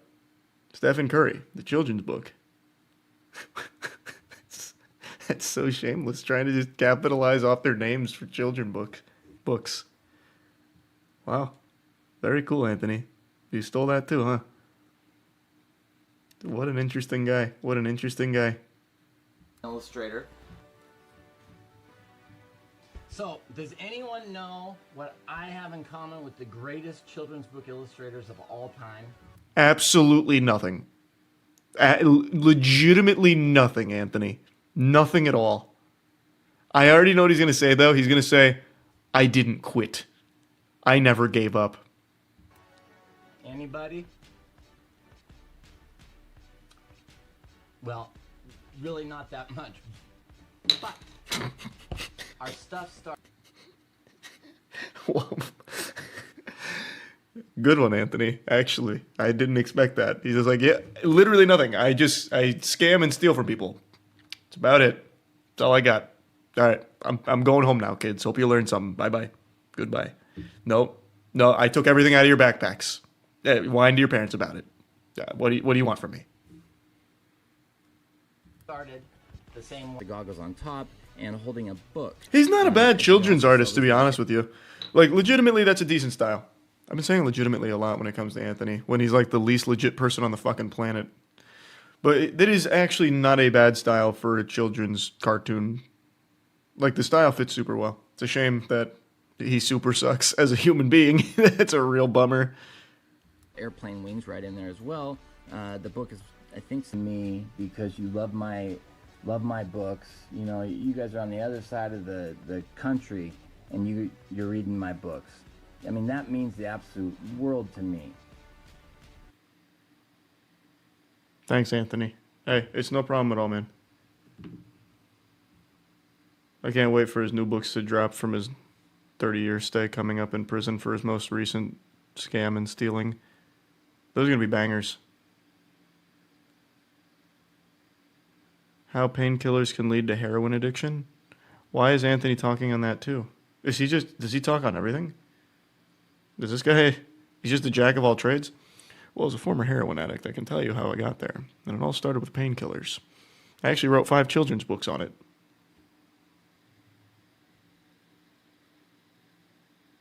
When we were kids, our parents taught us important lessons, one of the most important being don't accept candy from strangers, and if you see a big white van, just start screaming, because nothing good ever comes from a big white van.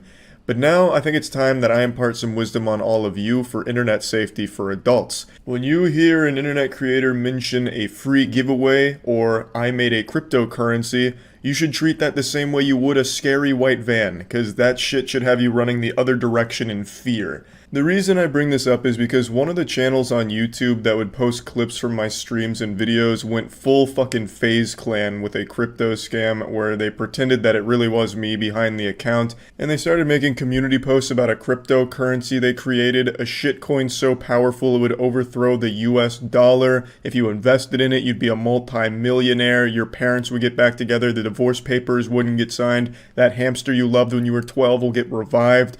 It just all of these wild fucking promises about this pumpy dumpy shit coin, obviously. And I don't know how many people actually believed it or bought into the coin, but I have to imagine at least a handful of people did, since people buy into literally anything these days. Just look at NFTs. People are still spending thousands of dollars for just a screenshot of a tweet, because it has the word blockchain associated with it. So I have no doubt some people put money into that shitcoin based off those community posts. Now that channel has been removed, but this whole experience taught me something. Like a very powerful Darman video, I learned something today. I've never had a problem with anyone re-uploading my content or trimming it up and creating a clips channel for themselves or monetizing my content. It doesn't matter to me. For me, the most important part about creating content is just seeing people enjoy it. If people are enjoying it, I'm happy. I don't care if I'm getting credit for it or anything like that. That's never bothered me. But what I never stop to consider is who runs those accounts. Who's the person actually behind it making those channels? Because it could be literally anyone. It could be some fucking criminals. It could be Harvey Weinstein behind one of the accounts. Dan Schneider, who then starts using it to solicit feet pics off the subscribers. Could be Drake Bell, who made a clips channel and then just starts using it to promote a upcoming tour across elementary schools around the nation. You know, I never stop to think that it could be a bad person who makes the channel and then starts using it for a really fucking sketchy reason. So that's what this taught me. Like I said, that channel's removed, but I don't want to take the chance of something like this happening again. So I've hopped in the driver's seat with Swamp Ass and decided to take control here. So I've created the only official channel for clips and short videos of my content. It's called Huge Charles. I'll put a link to it in the description below. So definitely subscribe if you're interested in that kind of content. It's not only going to be highlights and short clips from existing videos or streams of mine. I'm going to be posting exclusive content to it as well. And I'm just going to be pretty active and post pretty often over there, so if you're interested, definitely check it out. This isn't the only thing I wanted to talk about today, but this definitely was the main thing because Krampus came here and took a shit down the Christmas tree, and I still want to make it clear, I don't have any problems with people re-uploading my content or anything like that, but I don't want anyone to ever be misled into thinking that any channel other than this one and the Huge Charles channel actually belongs to me. I'm not associated with any of the full streams channels or the other like stream highlight clips moments channels. None of those belong to me. So if they ever send you a weird message, maybe asking for toe pics, it's not me doing it. And I know that's exactly what a toe pic fiend would say, but trust me, it's not. Now the next thing I want to talk about is going to be very brief. It's about Godslap. All of the posters and all of the Issue Zero comics have shipped out now. So all the teaser comics and posters are on their way to everyone that purchased them. It took a little longer than we would have liked it to, but we also weren't expecting the incredible amount of support behind it, so it just took a little bit longer for all of the shipping to go out. And you will be getting the posters first and then the comic books because that's just the way they had to ship them. So they will get the poster probably a day or two before the comic. I don't want anyone to be confused like, oh my god, the comic got lost, the post guy fucking stole it from my package, all I have is the poster now. No, it just went out like a day or two earlier. Also, I've been hearing about an issue some people are having where they're not getting tracking information emails. Some people have already got their poster and Issue Zero comic without ever having a tracking number, which is weird because all of that got sent out when the shipping went out. So either it got lost in people's emails or there's a glitch in the pipeline and there's some fucking cyber terrorist really putting the kibosh on the tracking emails. But either way, if you made a purchase, if you placed an order, you will get it, even if the tracking information email got lost somewhere along the way. So I just wanted to reassure everyone of that. And then just the last quick thing I wanted to mention, Moist Esports, the biggest name in professional gaming. We're 4-0, baby. 100% win rate. Cola has won all 4 of the tournaments he's entered since being part of Moist Esports. So Moist Esports stocks are through the fucking roof right now. Soon, we will be the next, yeah, I can't think of like the best gaming org ever. Besides Moist Esports, baby, let's go! Yeah, that's really just about it. So yeah. Okay, I'm just gonna watch the fucking breakdown video because the Reddit threads and reading the comments, they're starting to like compile into this multi-dimensional argument with different theories going on. Who made a video about Blue Box? I know Mudahar talked about it on Twitter. Oh, wait, literally as I'm making this video, I'm seeing this new tweet. Thanks for The patch is Vulcan now live. and Coin. Oh, he's gonna... Yeah, this is a good trailer. I just watched this with you guys. This was nuts. That's it. That's the whole freaking thing. Blue Box Games That Studios. walk cycle This is nutty, though. allegedly an indie game dev studio that has been embroiled in conspiracy as people suspect that their upcoming project Abandoned might actually be related to Silent Hill or Metal Gear or just something Kojima related. The creative director of the Abandoned project, his last name, translated from Turkish to Japanese, is Hideo, as both words mean hero, and so that one especially got... This is a big, flames for those that of don't know, this conspiracy is like a theory big going, scam not thing to that we're mention trying Blue to learn Box about. At one point tweeted out, while I sympathized with them at first, then they decided to release this tease, a tweet that reads, "Are you ready? We are," and you get the Abandoned logo here that uses a font that is damn near identical to the one used by Metal Gear Solid 2, Metal Gear Solid 3, Portable Ops, Peace Walker, and the Metal Gear Solid Legacy collection. And in the back, seems like a pretty blurry normal image font. of a man wearing how the marketing This of is this probably game just clearly one guy seems to fucking be with gamers. baiting that fan base. Though didn't in Sony order tweet to them out? So spread maybe these not. theories back in June 20th, it was announced that this trailer app that would allow people to watch a real-time rendering of their trailer instead of a video version of it. Why? Who Originally, it was cares? supposed to That's release super on dumb. June 22nd, It's a dumb idea for an app. 2021 until August. Then on July 11th, an exact release date was provided with a tweet that reads, "We're excited to announce that the Abandoned Trailers app will be available to preload free of charge for all Let's PS5 go! users on July 29th. And Jimmy Kimmel is Production available live! on August 10th, and Let's those go! plans have been derailed, which it asks you to... It shows the Blue Box Game Studios Whoa. logo. It asks you to pick a language, eventually.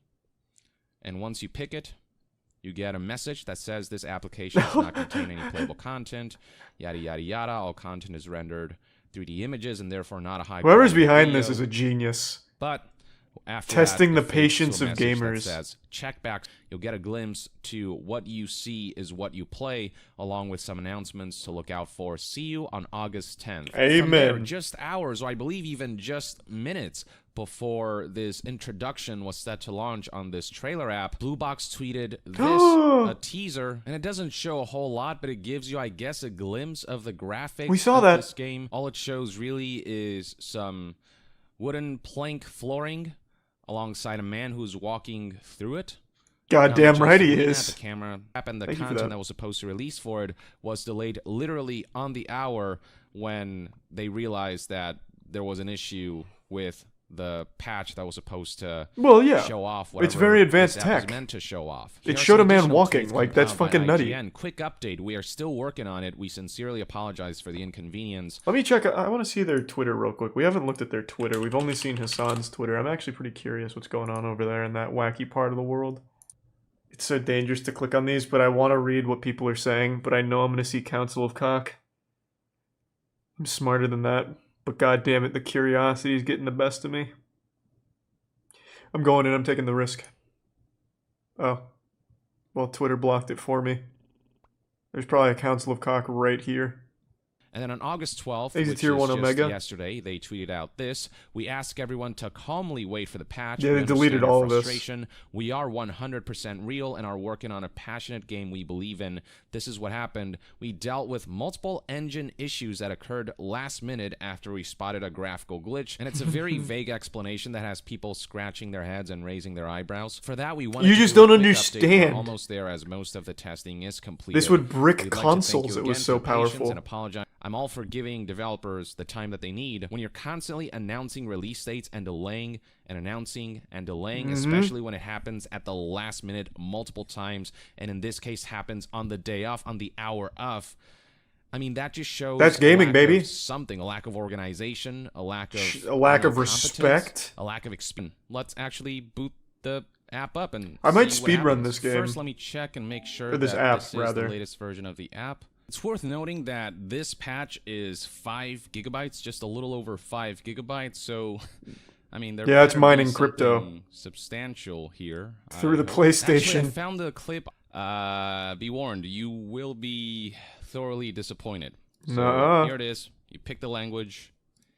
You get the message here before taken to this menu. Yes! We're shown that, yeah, I don't know what Blue Box is thinking anymore with this. It's clearly a company that just exists to troll. So it's not a real company. It is absolutely not a real company. So here it is. Welcome to the real-time experience. Their track record proves that. They just make games, get investor money, and then close down. We just looked at the timeline. They are not a real fucking company. It's even better the 4th time around. Let's go! Big walking. That's it. That's the whole freaking thing. It just feels like they're dragging us along at this point. It feels like they're trolling, to be honest. So that clip, that's what they're doing. I showed you, the one that they tweeted on August 10th, and I thought it might be just like a little piece. But it looks better in the PlayStation 5 engine, 10th, but it's in their literally app. The whole thing. So what's the point of the real-time trailer app and getting everyone hyped to see something that's already been tweeted? I'm so confused by this. It doesn't. Please tell me this is just someone memeing. There was a guy that streamed for 3 days straight only to see that 5-second clip. There's no fucking way you're being serious right now. No one. Nobody would do that. I have a very hard time wrapping my head around the idea that someone is that invested in anything they're not directly involved in. Let alone a game from a fucking non-existent studio that just pumps out wet farts to get investor money. That is so upsetting to hear. I feel so bad for that guy. But I have to wonder, why would they do that? So, before I continue, does he even talk about the timeline of the garbage Blue Box Studio has done since 2015? Because it seems like this is more focusing on their most recent blunder.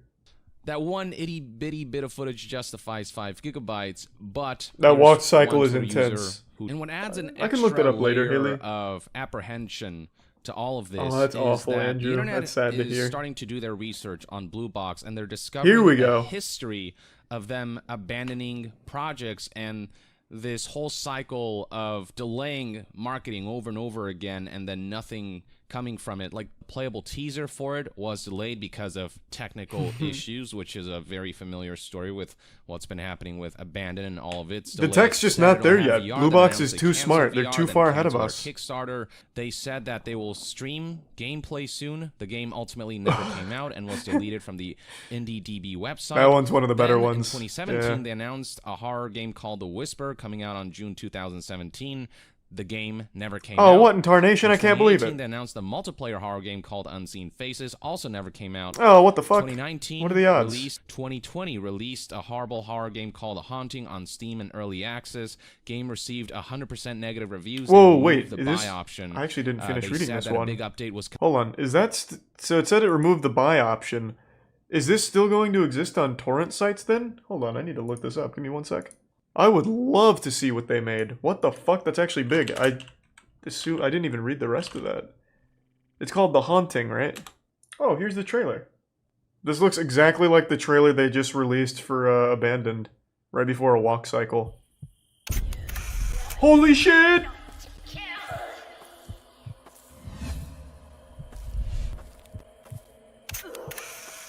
Wow!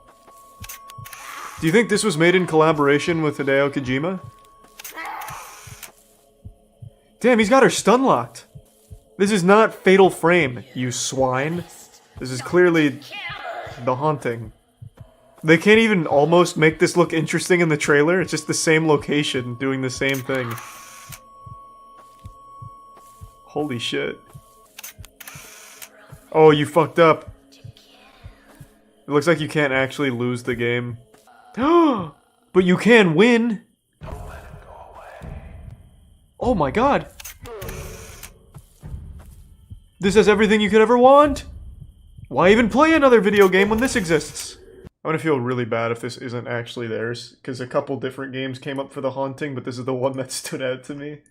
It's on Steam as Haunting Bloodwater Curse. Oh! Oh, let's go! Damn, they really did remove the buy option. Man, scams on Google aren't even... I don't think I can pull this up on stream. But some of these fucking websites, I can't imagine who falls for this.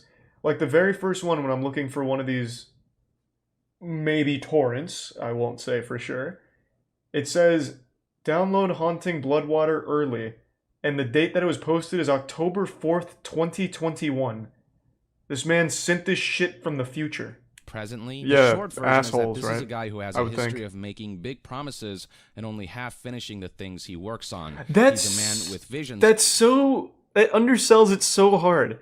If everything on the timeline is accurate, which it seems it is, considering it's been corroborated from multiple different sources, then he has not only completed half of his work, he's completed none of it.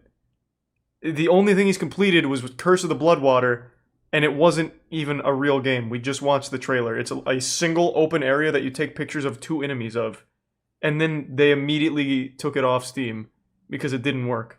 Like, it's not like he's got these big ambitions and he has this eye for quality. He just can't focus on it. It's like the guy from Jimmy Neutron that can never finish his sandwiches. It's not that case. It's a guy who is clearly exploiting these things. Like, for this, Hideo Kojima rumors. I don't know. It seems actually pretty fucked up to me. The more I read about, or the more I learn about the story. They have not released any product except The Haunting, and it was taken down shortly after because it didn't work, it wasn't complete, and it wasn't even really a game. So I just think that's a little misleading to say that. It paints him in a more positive light than I think he deserves. A track record of abandoned failure. projects They have a track that record of also absolute made failure big promises, and misinformation. It's hard not to get. I hope all of my suspicions I've looked into and it, Jake, negative but I haven't feelings played it. surrounding Blue Box and Abandon right now all turn out to be false, and that hopefully this is all just a hitch on the road of this project's journey. But this guy's so positive. The vague and unclear teasing, and he's very optimistic. I like that. What they're He's a good subhuman. But that's just one man's Every take. Let me know in subhuman. the comments below what your disposition is towards. Yeah, I would not give them that courtesy. Yeah, no, I think they fucked up. I think they have a history of misleading people. All of these are allegations, of course, but to me it seems like it's a company that exploits investors and capitalizes off fake generated hype. So, to me, it seems like a scam, allegedly. Luckily, no one's paid any money for any of their shit, so they're just being scammed out of time right now. Imagine this was like a 6-year plan. Hideo Kojima approached Hassan in 2015. He's like, look, I need you to make the shittiest game studio you can think of. We are gonna fuck things up for 6 years for a grand reveal. When people believe in us the least, then we'll release Silent Hills. Boogie2988 is not only the most manipulative YouTuber this platform's ever seen, but he's also among the stupidest as well. And this is actually one of his go-to bread and butter defense strategies anytime he finds himself in hot water. He'll always play the card of, oh, I'm not an evil person, I'm just a bumbling moron. I got zapped by an idiot beam. Timmy Turner made a wish that I'd be an imbecile and, well, that's out of my control now. I'm not a bad person. I'm just stupid, and you can't be mad at me for that. He uses this signature anime finishing move more often than Goku uses a Kamehameha to finish off an opponent. He is stupid, don't get me wrong, but he is also a bad person. Both of these things are true. And he's using this defense right now with his latest cryptocurrency scam.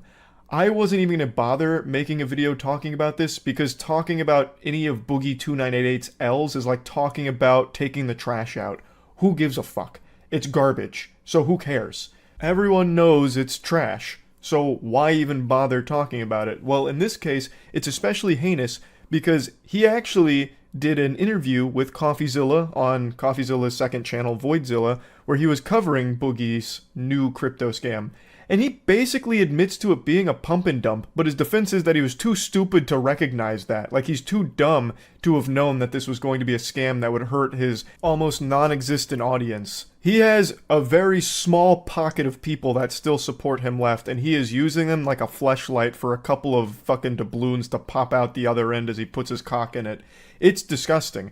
The Boogie298 fan club has less members than the goddamn Balan Wonderworld Enthusiast Society. Like, there's not many of them left, and now Boogie's running a cryptocurrency scam directly at them, yet denying that he's trying to scam his fans, saying that it's obviously just a joke for his fans to point and laugh at. This is mainly meant to target millionaire crypto bros who can kind of just get fucked. It's also worth mentioning that he was paid $10,000 to promote this fatty token meme coin by a very shady group. But I'm sure that's not important. I'm sure that 10,000 doubloons is all just part of the joke. It's all in good humor at the end of the day. I'm sure that had nothing to do with Boogie's involvement here. Now, I do believe that a lot of people that did put money into this were just hoping that they could dump the bag on even bigger idiots that bought into it trusting Boogie, because there are still people that do have faith in Boogie as a creator and as just a genuine person. I don't know how that still lingers after the documentary that's been dropped about him, where he did his absolute best to make himself look like an insufferable asshole, as well as the numerous other controversies he's found himself in, but there is definitely still a community that rallies behind him. And I have no doubt a lot of people that put money into this were hoping that that community would also put money in so they could dump it onto them. And maybe they were able to, maybe they weren't, but right now it looks like everybody, except for those on the inside, have lost money. You posted a video on your own channel called Fatty, because the name of his token, his scam shitcoin, is called Fatty. He posted the video on his channel. That's for your audience, Boogie. You posted it directly to them. Of course, some of them are going to buy into it because they still have some level of trust in you for whatever delusional reason that might be, but that's definitely broken by now, I imagine. He also just can't dedicate himself to just one excuse here, so he's trying to cover all of his bases so he doesn't look like an evil, manipulative piece of shit here. So he's constantly flip-flopping. So first he was kind of just on the nose about it, like posting tweets saying like he's fucked anyway, so might as well get some money out of it on the way out. You know, hashtag fatty, stuff like that. And then he's like, well, no, this was actually just for the crypto bros, and I'm not going to lose sleep over them losing money. I was upfront about you putting money into this, and you're probably going to lose it. That's the joke. So I don't care if you bought in. And his most outrageous one is where he tries to spin this as an actual useful, not scam service, where it's like, oh, this is actually just a really cheap way for the community to buy into my presence. It's going to be a community hub for all of us to kind of just like hang out. So you're kind of paying just to be a part of the community. Like, he's trying every possible excuse to avoid wrongdoing, even though he's fundamentally admitted that it's a pump and dump scheme that he's behind here, which is a crime. It's illegal. You can't do that. Maybe putting it into Magic the Gathering terms will help you understand it to wrap your fucking noodle around it. You're ignoring cards' mana costs, and in response, everyone hates you. You can't do that, Boogie. I watched a clip of a podcast Boogie's on once, and of course he always rants about how everyone's always out to get him. He's not a bad guy. Everyone else is evil for attacking him. He's not the bad guy. He's not the villain of the story. And my name got brought up. And he then went on to say that I want to see him dead. I'd rather see him buried 6 feet under than see him succeed, or something to that effect. Which is, of course, a load of horseradish, but it's a really interesting take, how Boogie perceives things. And I don't know if he truly believes this, or if it's just a classic Boogie drumming up sympathy kind of thing through lying. But I don't want to see you dead, Boogie, at all. I want to see you stop being a piece of shit scammer who manipulates his audience and constantly lies. That's what I want. That's what the majority of people would like to see.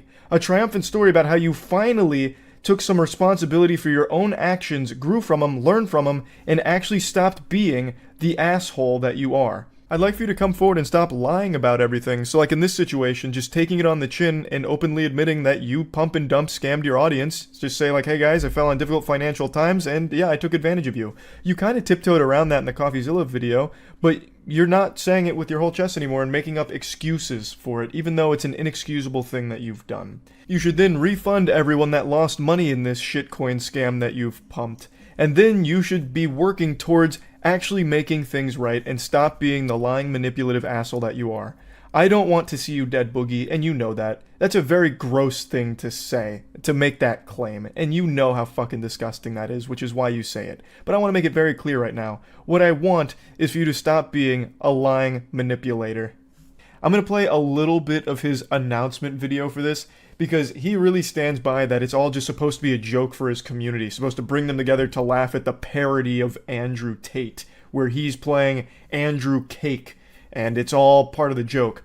But That excuse doesn't work, Boogie, when you actually launch a shitcoin alongside your satirical take on shitcoins for your audience to actually lose money on. You dumb buffoon. Fatty is a community for like-minded individuals that have broken free from the matrix. True happiness comes from a goldfish, from the same woman a couple of nights a month, and the occasional meme coin. Fatty for life. Fatty for life, yeah. Look at this graph. Looks like every other rug pull shitcoin that ever entered the market. But Fatty for life, yeah. Boogie's the champ. He's the king. Who cares how many of his audience lost money on this? He does his absolute best to deny that that's a possibility at all. I'll go ahead and go through his pinned tweet because he's been, of course, on Twitter, as he is known to do, having meltdowns, doing his best to justify indefensible actions that he takes. So here's his big manifesto on the Fatty debacle. An iconic Boogie intro here to the tweet. This is just so on brand for him. Classic. In the last few days, I have learned a lot about the internet, myself, and crypto. For those that don't know the Boogie lore, he also lost almost all of his money in crypto well before this, so even knowing just how dangerous it is to buy into this kind of shit, he still promotes it to his audience, even though he himself is the victim of losing tons and tons of money in crypto dog shit. But yeah, it doesn't matter to him. Since it's not him losing money this time, why would he care? My intent by launching a meme coin was to make people laugh and happy. I also wanted to give millionaires who like meme coins a new toy to play with. It doesn't have use, Boogie. The only thing they can play with is watching the graph go down. The only thing they're playing with is your balls as you teabag them with this scam. I also wanted to create a community among those people to interact with as I have through the LolCow Live community. To say I missed the mark is an understatement for sure. But some of the people that are angry for some weird reasons. This never targeted fans, in quotes. In the 90 seconds this was available on websites, a casual fan could not have created a Coinbase account, get verified, figure out how to buy Solana, which is a chore in itself, to then purchase a meme coin. It is literally impossible. That process takes hours, sometimes days. You are so unbelievably wrong, you know that. You are blatantly lying. I also don't understand why it's inconceivable for him to imagine that some of his fans already have Solana and have Coinbase accounts, because a lot of people do. Cryptocurrency isn't some like fringe unheard of thing anymore. It's a very mainstream thing people have been hearing about for fucking years, so a lot of them do have accounts and they could easily buy this in the 90 seconds it was available. This targeted my fans only to have them point and laugh at the absurdity of the character, the video, and the idea that anyone would trust me for crypto advice. If the whole idea behind it, Boogie, was to just provide an entertaining video, why actually launch the shitcoin? Why even give them the opportunity to buy into something that you yourself know is worthless? You're open about how worthless it is and that it's just a waste of money. One of his early tweets is about how you shouldn't invest money in it. That's the way that he's trying to hand wave his responsibility to his audience here by saying, well, he warned them not to put money into it, so it's kind of their fault. Why even give them the option? If the whole point was just to give them something to laugh at, why give them something to immediately lose money on, Boogie? That's so weird. That doesn't seem like it'd be a good part of the joke, having them lose money too. That seems to get rid of the joke. It's almost as if it wasn't a joke to begin with. And you're using that as a convenient excuse to try and make it seem like it was never the intention to make money off exploiting your fans. I did, however, want to target crypto bros who play with meme coins all day, every day. Looking at the wallets that bought and sold this coin, it's clear that is the only people who played with this coin. Many of them holding tens of millions of Ethereum and Bitcoin, they wouldn't miss the tens of dollars they might have lost, but many more made money than lost, it appears. What a hero. You're such a hero of the people, Boogie. Regardless, I still believe those same crypto guys might find value in this coining community, and I hope they do. For those holding, I plan to keep chatting with you guys and chilling with you for as long as you think it's fun. To the rest of the internet, I am not sorry for getting involved in a dumb shit meme coin.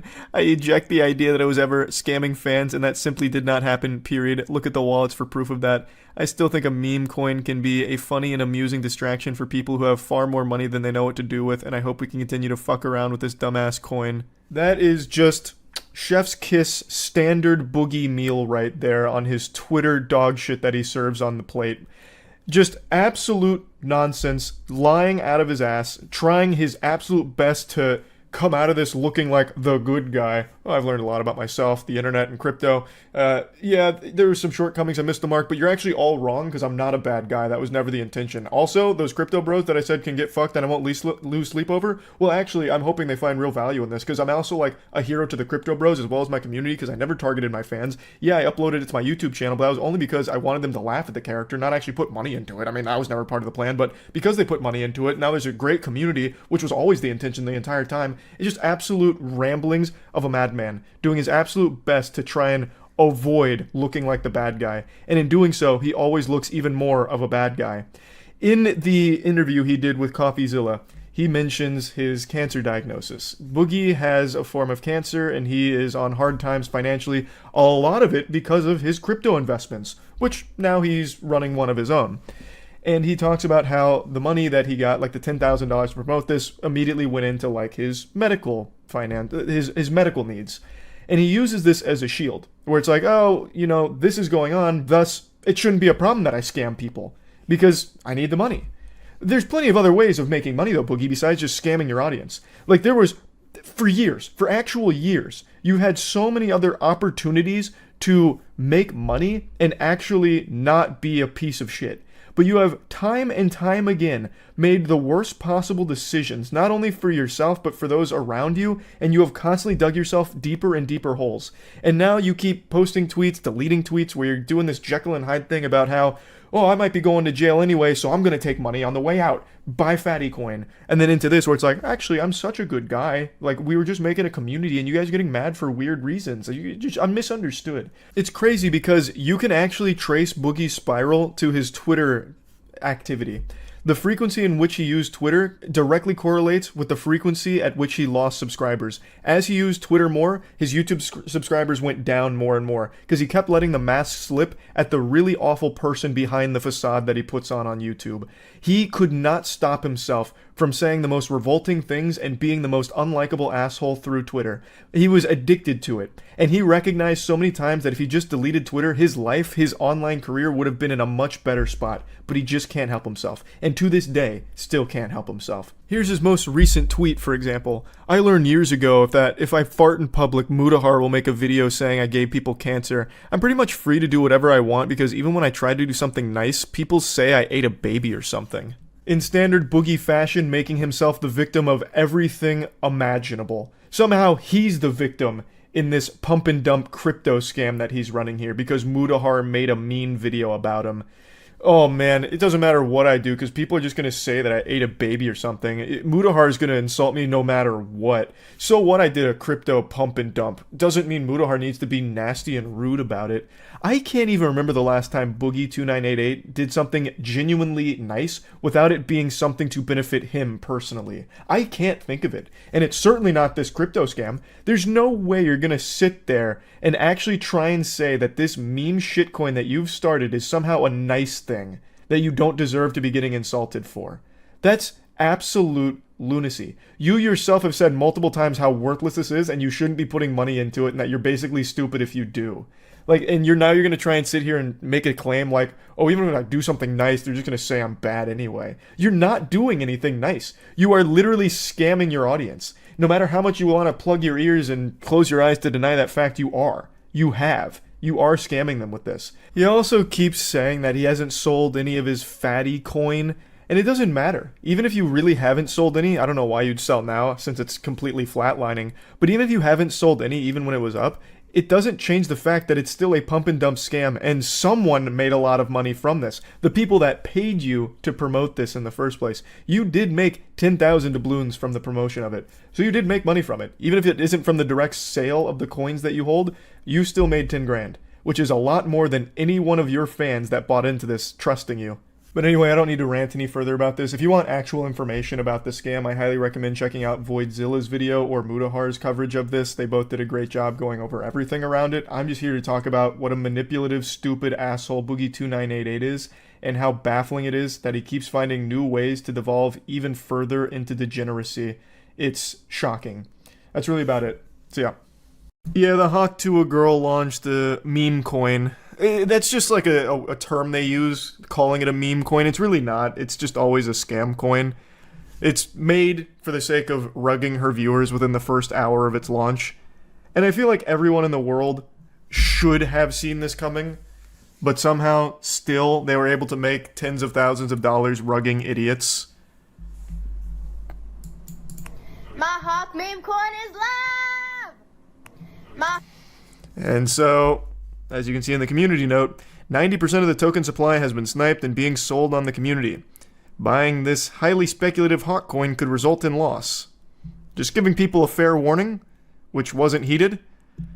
So what ended up happening is what everyone knew would happen. It got rugged. Instantly, pretty much, within the first 2 hours. So then Haley Welch's PR team made this post talking about the Hawkonomics, saying the team hasn't sold one token. Baloney. I'll call horseradish on that. We tried to stop snipers as best we could. Also, huge dirty barnacles on that claim too. And then once again a community note. The team and insiders have actually been selling their tokens since launch. Majority have never purchased anything and have only sold the token they were given. Haley is lying and will likely have to talk to a judge about this. Community note, just dropping a fucking pun on it. Cold turkey like that. Might as well. But yep. We live in a world where CoffeeZilla will now make a Hawk Tuah video. That's why this tab's open here. I'm just waiting for him to drop the, the Hawk Tuah video. I'm very excited for it. The idea behind goobers putting money into things like the Hawk Tuah coin is they know it's going to rug, but they really think that they'll be the ones to capitalize off the rug. They'll pull out at the perfect time. Completely oblivious to the fact that insiders are the ones that actually make the money. Not the idiots that buy in thinking that somehow they're smarter than the scammer. Like, you're not in on the scam, you are just another one of the pawns on the board. You are just another little dime into the piggy bank. You'll never beat the rug.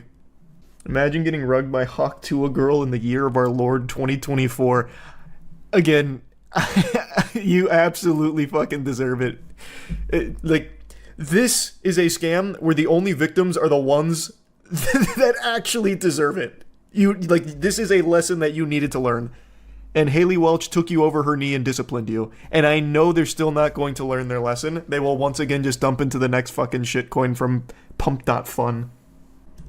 Why can't I find the graph again? Because it's like a beautiful rug graph. Like the most... Oh yeah, here. Someone even put it as a Christmas tree. It's just like the quintessential Solana rug graph. I know, man. People are actually begging to just be scammed over and over and over and over and over again. I guarantee if Jack Doherty went live on Twitter right now saying that he's doing another meme coin, people would buy in and he'd make another 20 grand off him. Easy. You see that the Rizzler got disrespected by Hawk Tuah girl? I know you're making like a meme off of the absurdity of like the names and the shit, like just the full culture around it. But you know what's crazy? Is if Hawk Tuah girl did disrespect the Rizzler, it's the worst thing she could do for her career. She can blatantly scam these idiots on her Twitter. They're not gonna care. They'll still tune in to Talk Tuah for whatever reason. Ironically, I guess. But if there was the story about how she disrespected the Rizzler, they'd all just leave her. A Rizzler level event would be the worst thing that could happen to her. But she can run these pump and dump scams till the fucking cows come home. It won't affect her. The Hawk Tuah fall off is crazy. No, what's crazy is that there isn't a Hawk Tuah fall off. She just had Mark Cuban on her podcast. Yep. It's disgusting. Actual industry plant that is thriving in the biggest possible way, and now just full goatsy scamming her fans, actually dropping trouser, shitting on them, and it's not gonna matter. CoffeeZilla is live with a Hawk Tuah girl in a Twitter space. Oh, he's already on the case? Let's go. I had his channel up earlier, waiting for when he'd hop in.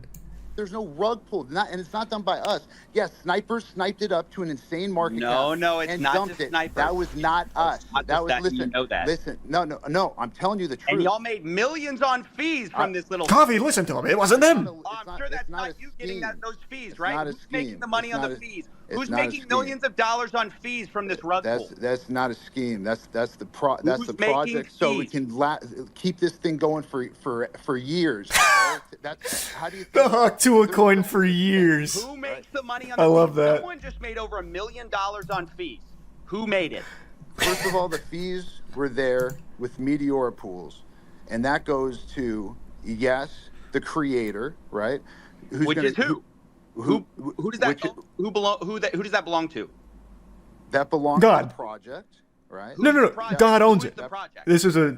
Well, the project is over here. Haley Welch, right? And How much does Haley Welch own? This is Haley Welch's project. So she owns all of it. Coffeezilla. Did she just make $1 million on fees on a rug? Do you know how much it costs for lawyer fees to create a foundation in the Cayman Islands, to hire directors? You think this stuff pays for itself, right? So y'all wanted to make the money on day one? I don't understand. I'm just asking. We're who here actually every single makes the day. millions of Day dollars one, in fees from the day rug. 2, day 3. This guy's really bad at avoiding How you questions. run a project forever. He's not even slipping out of it super effectively. And time and people that are on this project. Over here has around 18 people working on this right now as we speak. This is not a small time type of nothing. It is literally a nothing. And not just do it for one. It is actually a nothing. It's a hawk to a Who made coin. the money? You haven't answered the question. Who made the money? How much did Haley Welch make of that million? 1.8 million? It's a foundation that is running. Oh. How much does she own of it? It's a foundation. She owns 0 of the foundation. So y'all made the money? No, I don't own the foundation either. A foundation in the Cayman Islands. Who profited? Over $1 million was just I'm made. telling you, a foundation that pays people out. And by the way, Coffeezilla, I'm not. It's just is it a force of nature? Who owns it? That are It's so simple. Because we didn't pull a rug. I don't know what you're trying to say. No rug pull. Defamation. Doc, do the math. Do the math. It's like taking a shit and telling me there's no poop. 3%. You're defaming our character. Are you not going to let me talk? You just talk over me. You talk over me. I'm hearing bullshit. So why? No, you're not. He just denied it. Hold on, I'll pull this up again real You quick. guys released 3% to the Meteora pool, while you have 17% of the token allocation unlocked day one from your strategic allocation. Are you guys insane? What do you guys think exactly is going to happen when your insiders get sent their tokens? And by the way, who made the money from your 17% pre-sale while you're giving a tiny piece of the pie to the public? Like, what the hell? This is the worst tokenomics I've ever seen, and it is a scam.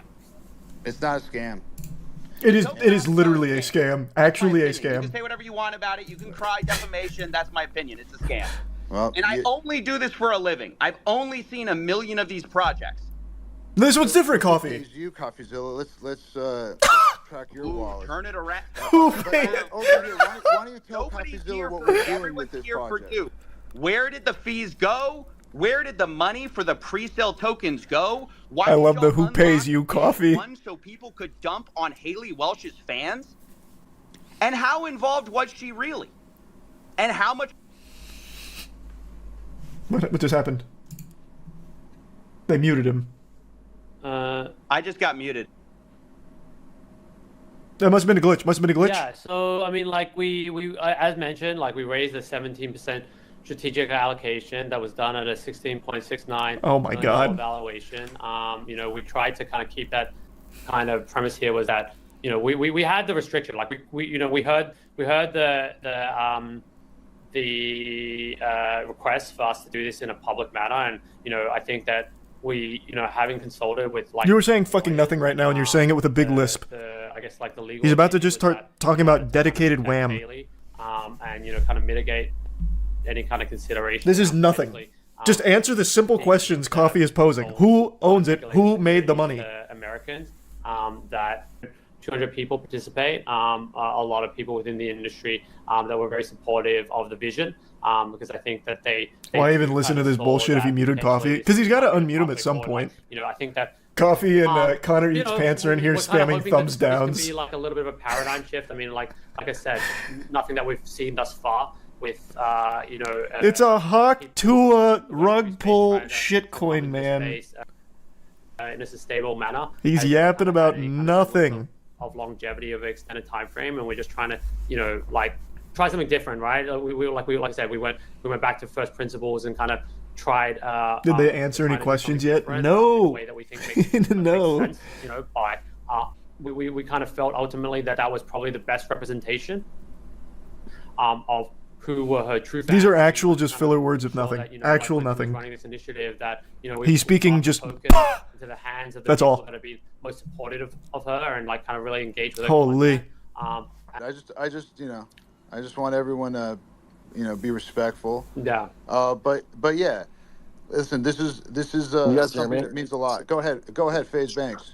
Appreciate it. I just heard this guy blab about pretty much nothing. And repeat the same shit that he said the first time around.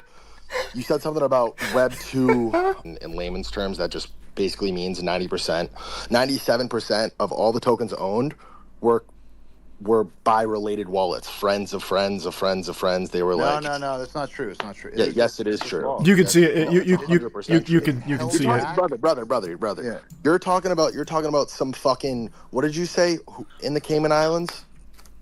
It's how you legally launch these types of things. It's a foundation. But listen, this isn't a bundled scam. This is and prove that they were not sold by us. So the bubble map stuff was totally false. It's not what happened. Oh, so this is all a lie. Over here, maybe you can. They're the trustworthy ones at the Hawkonomics. Allocations to these different wallets, and clear up a lot of this. These allegations that are just false. Yeah, I mean, like in terms of like. Oh God, not this guy. The different wallets and stuff like. Whoever guided you in this, or whoever directed you to do this, or gave you the advice to do this, you should fire them immediately. And yeah. Yeah, I just want to jump in here. Yeah, I'm doing the best I can. Thank you, FaZe. Was that a Looney Tunes sound clip? What was that? Ugly launch, cool. There's day 2, there's day 3, there's day 4. Bulletproof response. Bulletproof. That's how you handle it. Single day memeing. The key is to actually onboarding her real, true fans. This might not be for Sounded everybody. like Sandy Cheeks. It's not a big deal to us. We ain't going anywhere. Haley's not going anywhere. And the Hawk Tua meme is definitely not going anywhere. Yes, they were from the deployer wallet, but they're put into wallets for her true fans to claim.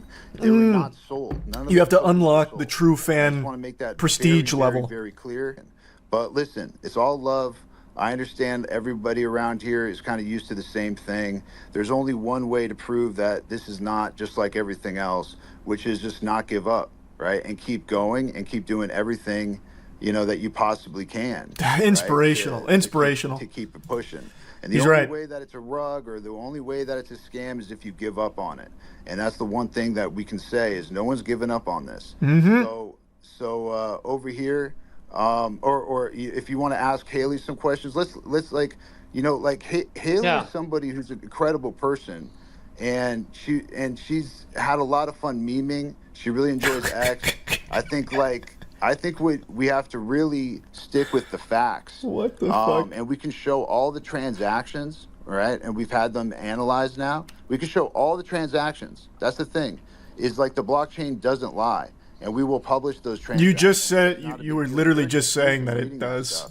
Sometimes when it makes you look bad. Yes, it got 90. Blockchain doesn't lie. It was 3% unless 97. It's doing something bad for us. That was held back. No, I mean, I just wanted to be like, obviously Haley's been through a journey, and this launch has obviously gone the way it's gone. But I think that maybe it'd be helpful for the community to kind of hear. Haley's story, because ultimately, they're trying so hard to push it onto Haley right now. Like the coin and stuff like Guys, that. we need to think about Haley's feelings. We only told her that she was going to make a ton of money from this. She didn't know it was going to be a rug pull. Haley, take it from here. We're going to leave. Everybody resonates with talk to her as a meme. It's like one of the most viral memes of all time.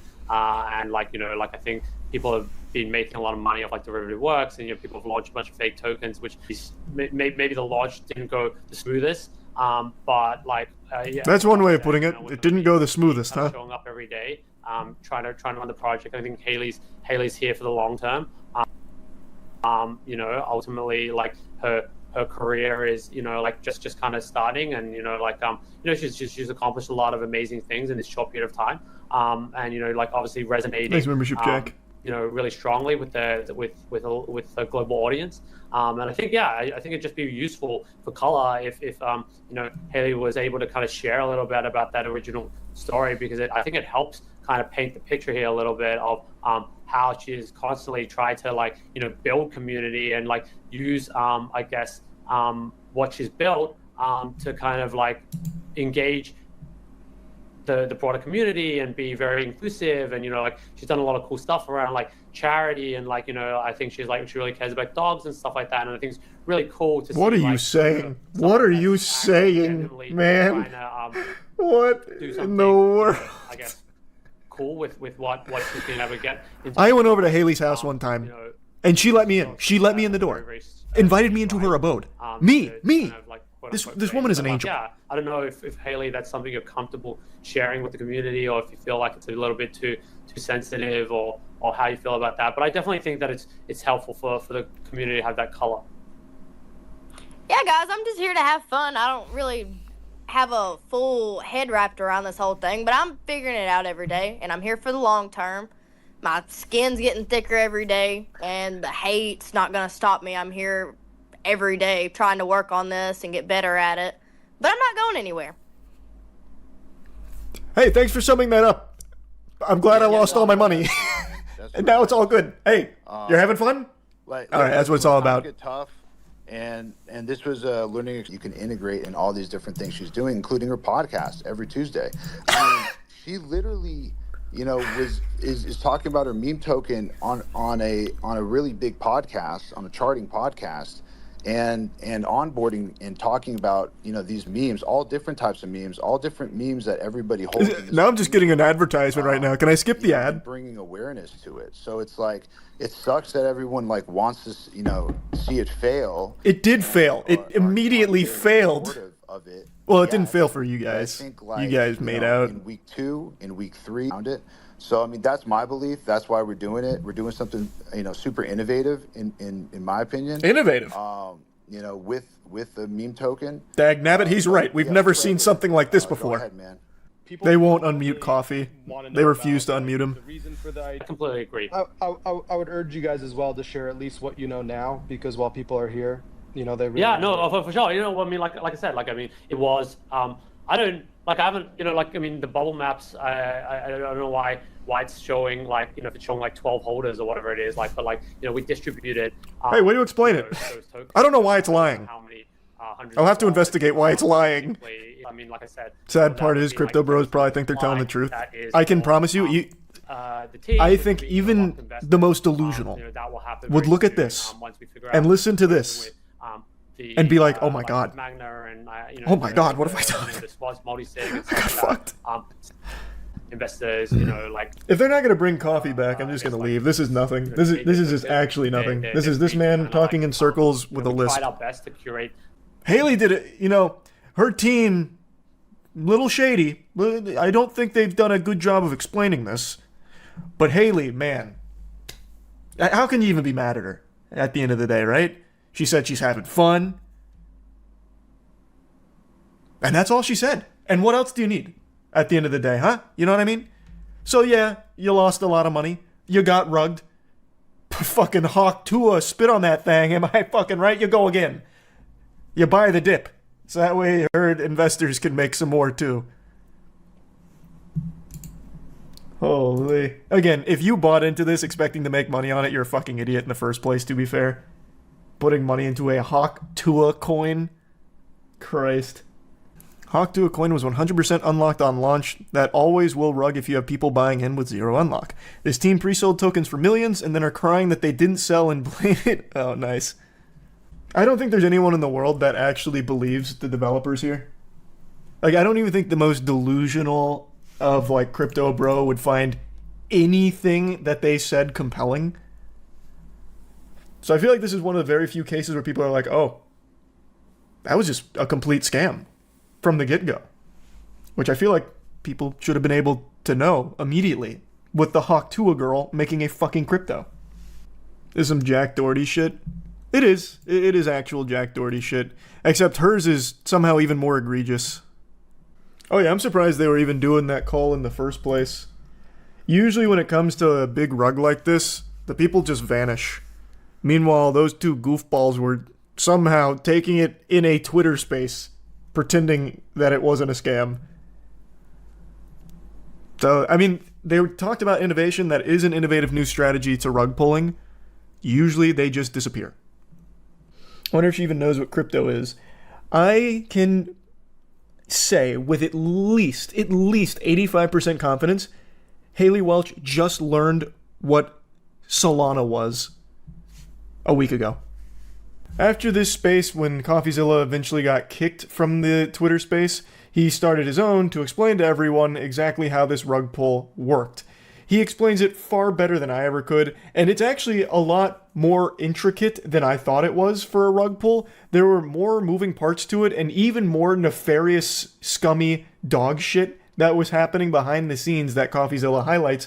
So it's more than just like the simple pump.fun rug pulls we've been seeing a lot, like with Jack Doherty. This was a full red alert, DEFCON, premeditated, malicious rug pull that aimed to scam the shit out of people. Now, I do believe most of the victims here were basically just people that gamble on things like this, like meme and shit coins.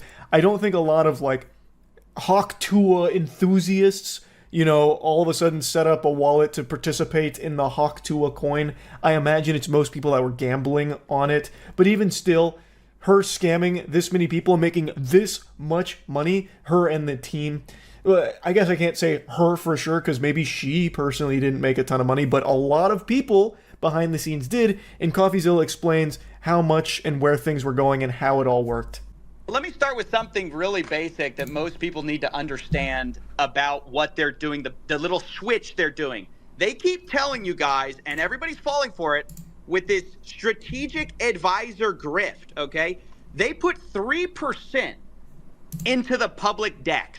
Meanwhile, they pre-sold in these SAFs at like, I think they said a over $10 million valuation. I'll have to have somebody correct me on that. But over a $10 million valuation. So they pre-sold these tokens. Why do you think people bought these tokens? They knew that they could rug because they told people, well, there's no unlock. So if there's no unlock for pre-sold tokens and you think it's going to launch because you got this girl who's going to use her brand and use her popularity to all of a sudden pump up this coin, there's no unlock, you're going to dump into this. So two things happen at the same time. There's a lot of confusion about it, but two things happen.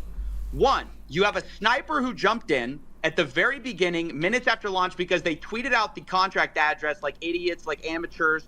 Actually, the dot guy said they knew it was going to get sniped, which is crazy. I think that would be criminal if it's true. If you know your thing's going to get sniped and you launch it anyways, but whatever. So they get sniped. That guy walks out with millions of dollars. But then they put fees on top of that. They put a 15% fee on the DEX. So guess who's raking in the money? Not Haley. I tried to ask. Can't be Haley. Haley said our foundation made it in the Cayman Islands. We wanted to obey the law, so we left the United States. We went to the Cayman Islands. Everyone knows that's how you obey the law. You go to the Cayman Islands. So they went to the Cayman Islands, and their 15% fee supposedly goes there. That's true. We did hear them say that. So they made millions of dollars right off the jump, even before they didn't even quote. They knew it was going to snipe. This sniper made millions. They made millions, and then they pre-sold for millions. Okay, everyone follow me so far? Then you have strategic advisors who are dumping on retail, and they're making millions. Who's making nothing? Well, it's everyone else. I'm sure you've at least heard by now that Logan Paul was caught with his pants down, exposed for one of the largest scams ever run by an influencer. This was all brought to light by the finest detective YouTube has ever had, a channel known as CoffeeZilla. I've talked about CoffeeZilla more than Amy Schumer's talked about her vagina. I can't get enough of his content, and I can't recommend his channel highly enough.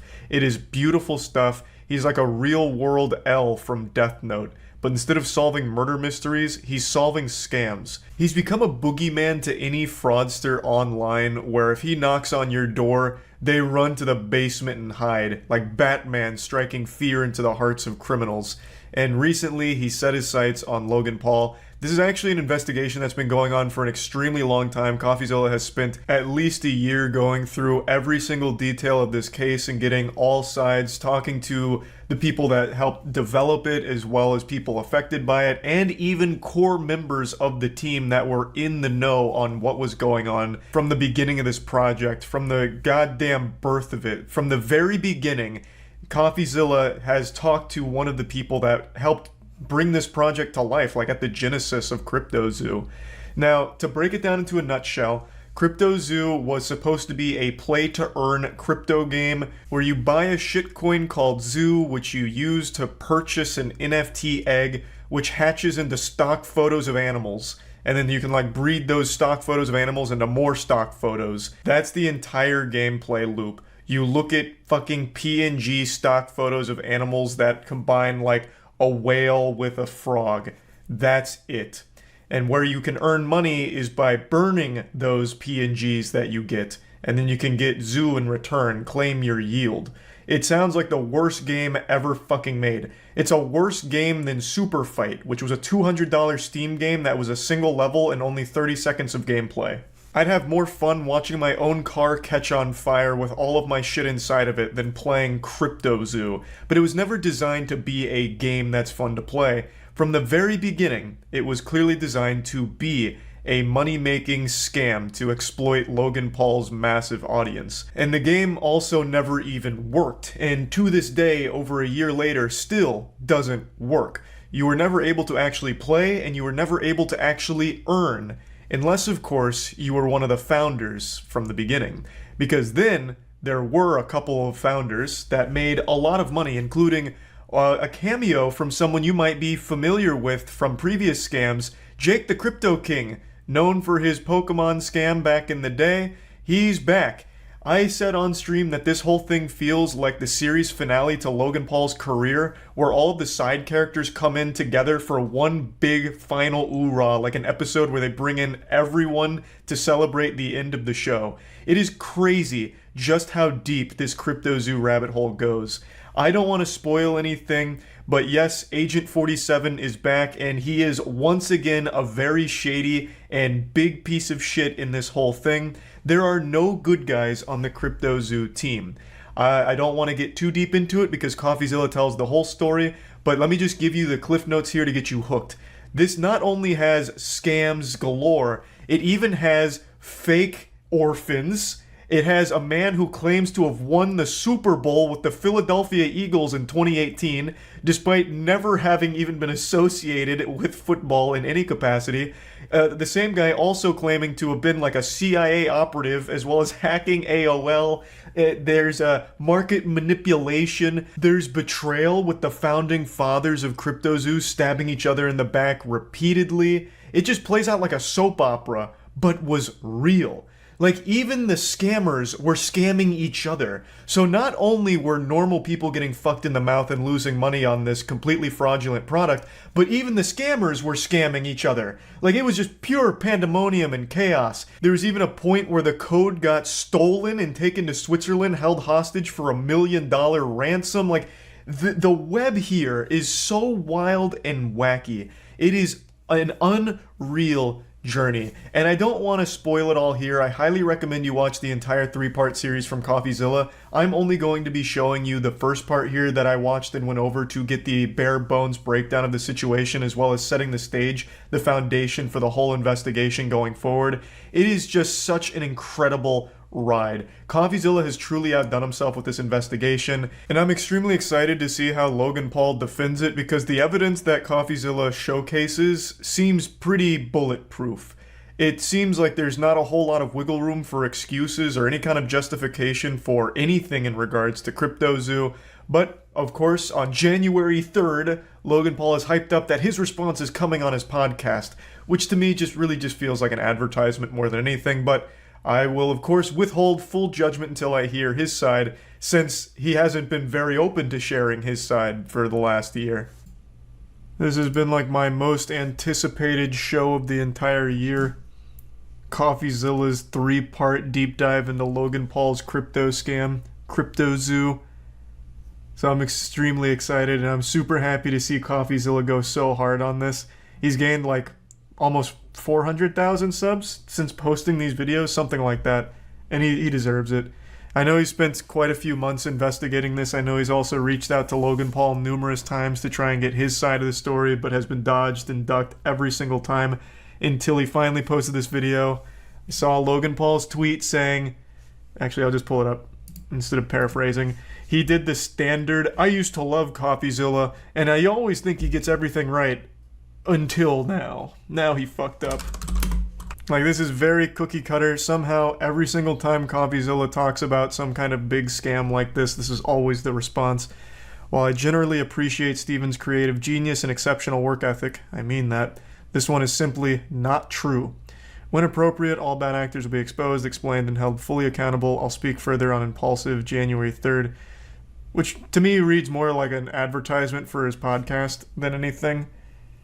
But I always just love this first line because this is boilerplate at this point. This is what everyone says when CoffeeZilla makes a video about them. A creative genius, one of the best in the business. Ace detective, like Benoit Blanc. But this time he fucked up, trust me. This time he's wrong. I lost $25,000. $120,000. This is absolutely shocking to me. These aren't children. You're telling me these adults watch Logan Paul? Or did they had to have just heard about this from like crypto subreddits, discords, all trying to like hype train the shit out of this? I refuse to believe that this is Logan Paul's audience. No fucking shot. $500,000 Australian, which is $500,000 in CryptoZoo. Shut up! Jesus Christ. Yeah, 500K. Oh, no. Today, we're investigating Logan Paul's Yikes. CryptoZoo, a blockchain game that made millions but never worked. And of course, at the center of it, we have Logan Paul himself, who has abandoned this WWE thing, superstar, baby. Of orphans in his wake. Wait a second. Thousands of victims in his wake. For the last 6 months, I've been working on my own NFT project. We have a massive team behind it. And real quick, you might be asking yourself, well, what experience does Logan Paul have with NFTs?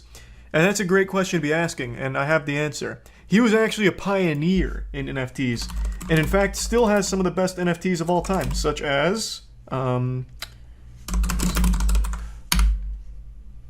these still up on OpenSea? Well, here's his NFT Pokemon cards. Beautiful stuff. Obviously, very high quality stuff, and I mean, only $10,000 for that, so I mean, reasonably priced as well. Where are his... He used to sell clips. So you could pay thousands of dollars to get an NFT clip of him boxing. Which was a fucking bargain. Honestly, just giving it away at that price. You get like 15-second Twitter clips of his boxing matches. Where are they? September 1st, CryptoZoo.co. We don't scam. That's I've fine. never scammed anyone before. Logan cares extremely deeply about his audience, loves his audience, loves his brand, doesn't have to scam to make money. True, but you make a lot of money doing it, I imagine, so... Welcome to part the cookie one, jar the was $1 too million appealing. mystery that began this whole story. For the last 6 months, I've been working on my own NFT project. I think there needs to be a fresh take, and this project that I have is that fresh take. Now look, at first, Yep, I was let's just as go. surprised at this pitch as anyone else because I just got finished roasting Logan for a different coin called Dink Doink, which is fans Dink Doink. lose money on. I'm a Dink Doink fan. And it wasn't even a project at all. It was a game that could earn you money. I'm excited to launch. Called Pay to You Earn. keep using and you Or, just did it Jesus, again. You keep Play to using a Earn. word there. Game. You're not using like a project. It's a game. It's a game. It's a really fun game that makes you money. You started by buying this crypto token called Zoo, which is their in-game currency, and you use Zoo coins to then buy egg NFTs, which you can then hatch to become animals. You then can breed those two animals to become hybrid animals. For example, if you breed a gorilla, What a fun-sounding game. you get a gore kitty. And the more rare the NFT, the I get to higher the breed daily animals? yield Sign of me zoo up. tokens that animal earns you every day. Theoretically, it works like almost like passive income. You can then burn your animal NFTs to release the zoo they earned back to you, and from there you can invest it into eggs or just cash out. Now, some of you of the Egyptian persuasion might notice some triangular qualities. No, that's a to this game coincidence. description. We handmade art for the past 6 months, bro. Approval, very specific notes, 10 different artists making art for our project. That doesn't I'll sound like a admit, lot of artists. This all sounds for that. very enticing. Handmade art, a Not fun really. game that can earn you Doesn't money. sound and enticing. one of the biggest influencers in the world backing it. It was Logan Paul at the end of the day. An internet personality that I actually trusted. That I actually Why? kind of What did? believed in. Well, I feel terrible that that happened to you, but what? What in the history of Logan Paul has earned anyone's trust ever? Like, I can't think of anything he's ever done that was honest. Like, I legitimately can't. Except for him saying that he made a repeated lapse in his judgment when he filmed a dead body. Like, that's like the only thing I can think of with like honesty associated with Logan Paul. But yeah, I mean, Prime did come out. I've tried it. I mean, it's a real drink. I wasn't instantly poisoned or anything. It was fine. I actually thought it was good. But I'm just going to chalk that up to KSI. I'm just going to say KSI did everything because I legitimately have no trust in Logan. But as the game got closer to release, the CryptoZoo team started releasing the first ever photos of these animals. And come to find out, this handmade art story wasn't really true. It was actually Adobe stock photos mashed together. This was the sort of first red flag of this project. Hey! And I made a video about it at the time, but it was kind Let's of go. surface level, and something what the didn't fuck? add up beneath the surface. Something where I just couldn't. And it's not handmade at all. It's not even original. It's what's called a fork, a copy of, some other code that exists out there. One of them is called Floki Shib X, which launched before it. So where'd this $1 million go? I didn't understand. There never was. Wait. Play that again. Did you hear that? There was no way to claim your yield. There never was. Hold on. I can't the core believe it. mechanic of crypto What? that you can make money with these stupid No. animals didn't even work on launch day, and still to this day, a year later, still does not work. So I acquired a bunch of eggs, and I actually want to play the game. I didn't acquire the eggs with the intent of keeping them. I actually wanted to hatch them and see what I got out of them and play in this ecosystem that's. I am sorry this happened to you, my friend. What compelled you to want to play this game? There is no game. The game is you buy an egg, and then we give you a stock photo of what this animal might look like with a goofy nose. What is the game? Like, the only reason anyone would have ever put money into this is off the hope that they're somehow able to make a payday out of it. Like, cash in their yield for some kind of profit. There is no, like, actual game mechanics. It is, here's a couple pictures you can look at. That's it. That's fucking it. Just the worst Pokemon. It's not even a Pokemon at all. Like, even, let's take a card game. Even a card game has game mechanics. You play against someone, there is a goal, there is something you do, there is an actual gameplay element to it. Here, the gameplay is you hatch an egg, and we combine this photo of a moose with a photo of my cat. And that's it. And now you have played our game, and now you can either choose to keep that picture and hope it appreciates in value, yield some more zoo, or you burn it to acquire your zoo. Those are your two options, neither of which constitute a game. Jesus Christ. It's never been up. Wait, you can't even hatch? No, I'm telling you, it's just a picture. There's nothing I could do with it. You're kidding! That's the whole game. It's just a picture. Even when you can hatch, it's just another picture. You can ask any of those community guys. It's basically worth nothing whatsoever. Wow. So on launch day, basically nothing worked, and a year later, that's still true. Now, after this was discovered, the price of Zoo fell 63% in just 24 hours. CryptoZoo already got millions in investments, but Logan only speaks in the Discord twice over the next year to say, quote, sober, currently shaking my head, and yo. That was his contribution to this project. Meanwhile, That's his pretty cool. community manager, Ben Roth, Because surely Logan Paul, who's got this billion-dollar hydration company and a WWE star, is got enough money. He doesn't need to rug us lot. And it's because of these false promises about marketing that these poor investors believed in CryptoZoo so long. They sat and watched every It actually Logan is Paul very episode. impressive how far you can get when people just believe that you're too wealthy to exploit them. Like, if someone just believes you have so much money, that for some reason makes you trustworthy. That's wild to me. Because I'd always think it's the fucking opposite. Too much of this is out, but he's been working on a massive project. And one of them will be the biggest thing I ever do. It's like my life and soul is put into this project, which is where most of my time these days goes. I'll tell you about this project when we get closer to launch. Yeah. This project of mine is going to be... Is that the thing with the egg? Like the zoo? No. Okay, that's this is going to be This is gonna be crazy. No, that shit sucks. That shit is garbage. I can't believe you guys bought that. If you're one of Holy these fuck, it was investors, awful. And Logan You Paul's brought up the egg? pitching this That was a new joke. secret project, and you're thinking it's CryptoZoo, and someone's like, "Oh, is it that thing with the eggs?" And he's like, "No, definitely not. That was the last project. This is the real project that I'm working on." Much going on behind the scenes. Like, Doug, I'm not the bad guy here. Yeah. There's some actual out there. Yeah. And it's not me. Like, I'm here to build. Oh, okay. This is a space now where that's a lot of people okay. Well, now I do believe see you. dollar signs. Like any burgeoning industry, if there's money to be made, there's going to be both good and bad people. Okay, well, at least we set the record straight. Space. I'm learning all of it. We had an issue. Took the code that he made, fled to Switzerland, and like held it hostage for $1 million. Like behind the scenes drama that took a stick and stuck it in the spokes of my wheels. Oh, well, that wasn't expected. There's a shady developer who held up Logan's code hostage in Switzerland. That's why this hasn't worked the whole time. He held it hostage for $1 million.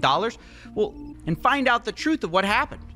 Why did he steal Logan's code for $1 million? However, that's what I really appreciate about CoffeeZilla. He's such a stronger man than I. That is like the most egregiously bullshit story ever.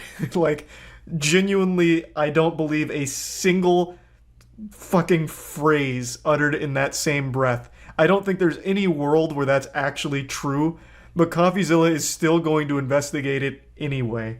I finally got a hold of him, and when I did, he It's admitted true? he took No the code way. hostage, but he says the reason for it was nothing like what Logan had said. What? Never paid me anything at all, ever. I never was paid. And, we got to a point when I was working on it where I just realized they were just going to try to steal all of my work and not pay me. And so I took all the source code private. 30 engineers. I'm burning $50,000 a week on building this thing. What? Building what? You take a picture and you have your stock photos that you mash together to make a new picture when it hatches. Where is $50,000 a week going? Where? How? Holy shit, this is outrageous.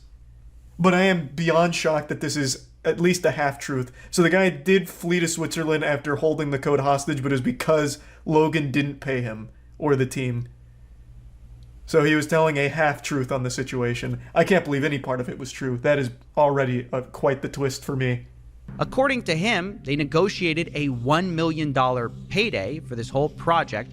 And from the second I heard that, I thought, oh, that's interesting, because Logan claims he spent $1 million on this whole thing. And this developer saying he's owed $1 million on this. We've been paid nothing. I would have loved to have Zoo, but I don't have any. So that's multiple sources working on the CryptoZoo team project who were not paid. Now, obviously, these are big accusations, which is why I wanted to confront Logan Paul on them. But unfortunately, we're not exactly on speaking terms. So I wonder, how could I speak to Logan without speaking to Logan? Logan Paul's manager, a guy named Jeff Levin. Oh, Jeff. He might be Fuck. just what we need Jeff, to no, settle this whole thing. So I gave him a call. Hello? Hey, Jeff. Hey, sorry to bother you. This is Steven with CoffeeZilla. I'm calling because I've heard reports that CryptoZoo hasn't paid their development team, and I'm just reaching out for comment before I do this story. I just want to follow up on that. I have no comment for it. Okay, Oh, well, fair enough. Are you guys Okay. denying it, or are you saying it's not true? Just no comment. I don't think that the information is true. You guys have a whole side to I know, your but story here. Your job as someone that is reporting news is to actually verify correct news. Well, That's why I'm calling you. I know, and that's legal grounds for that stuff. So I'm just telling you, legally, you have to report correct news with verifiable information. Right, that's why I'm calling you. As we've been advised always, is if anybody reports fake news, that's where we won't. Then set the record straight. call was- What? Is everyone around Logan just a fucking idiot? Like an actual bumbling buffoon? Huh? That is why he called you. You could have absolutely just, if it's not true, shut it down. Or tell him, yeah, it's not true, I wasn't aware of this, we can go ahead and get some material together to prove that it's all fake. Bang. Right then and there. You don't have to immediately tell CoffeeZilla all the evidence or anything. Just say like, hey, it's not true. If you can give us some time, we can get together all the material and send it your way to prove that they're being dishonest about the information. Simple. Jesus Christ, Logan, hire me as your manager. Jesus. Could have saved you a massive fucking headache if this is all fake. How can you be so dumb? A mess. Jeff, Logan's manager, seems to be implying that I'm not allowed to repeat allegations his own development team made, even though Logan can go on podcasts and publicly accuse those developers of stealing his code. Not only that, he's the one who refuses to provide any evidence, but seems to sort of be implying that maybe we'll sue you if you tell this to anyone, which he then denies doing when I ask him if that's what he's doing. Told you I have no comment to it. Telling you once again, from a legal standpoint, you have to report truth. If you do not is this an verify NPC? truth, Why does he keep saying this? Then you're just allegations, and those then will be handled the way that we want to handle it. Okay. I understand you may have graduated Arizona State with the business degree, but holy shit, that is not being put to good use here, Jeff. You must have fallen ass backwards into this position. He is calling you so that way you can defend against the allegations. You don't have to do it right now on the phone call. Just say they're not true, and we will defend them. And here's our evidence. We can eventually get you our evidence. It is that simple. Like, it is that fucking simple. How dumb is this guy? Like, oh my god. He is calling you because he is trying to verify it as a trustworthy source. He wants the whole story. And how the fuck else is he supposed to verify it without talking to you? The team, the people behind it, the ones who now have the allegations. You are the only ones that can verify the authenticity of the claims. He can't go to the Better Business Bureau, who's somehow going to be having all the fucking answers to this. This guy is so dumb. He is so unbelievably dumb. And then making that like a sly little threat about it. He's Logan Paul's actual punching bag. He has to just keep Jeff around just to take all of the flack. That's got to be the only reason. He's like a little public spittoon for Logan Paul. Oh, what? No, I would have absolutely denied these things. Oh, that's just Jeff. Jeff, man, he's so fucking dumb. Yeah, no, oh my god, I can't believe Jeff. What a silly guy. I have no comment on the situation. Mm-hmm. Good defense. Your job legally is to report facts. If you don't report facts on the information you're given, it is illegal. It's not. You can report allegations. That's the whole fucking point of an allegation. He's not saying it's the truth. He is saying they're allegations, and he wants to verify, are these allegations accurate, or are they inaccurate? You can absolutely talk about allegations. Who is he? Who is Eddie Ibanez? It's a made-up name. That's a made-up name, hi, isn't it? My name's Eddie Ibanez, lead developer here at CryptoZoo. Oh, This never mind. reporter said Damn, Eddie's thought it was gonna be a entire crazy story plot twist. is fake. Wait, what? It's been nearly 3 weeks since our world was flipped upside down in the wake of the catastrophic Hawk Tuah coin crypto scam from Haley Welch and her team of worms. We put our faith into the most trusted person we knew, Hawk Tuah Girl, to deliver a crypto that could replace the US dollar. And what happened next, no one could have seen coming. It wasn't on the Mayan calendar, and Baba Vanga didn't predict it. We were all caught by surprise when it turned out Hawk Coin was a rug pull scam.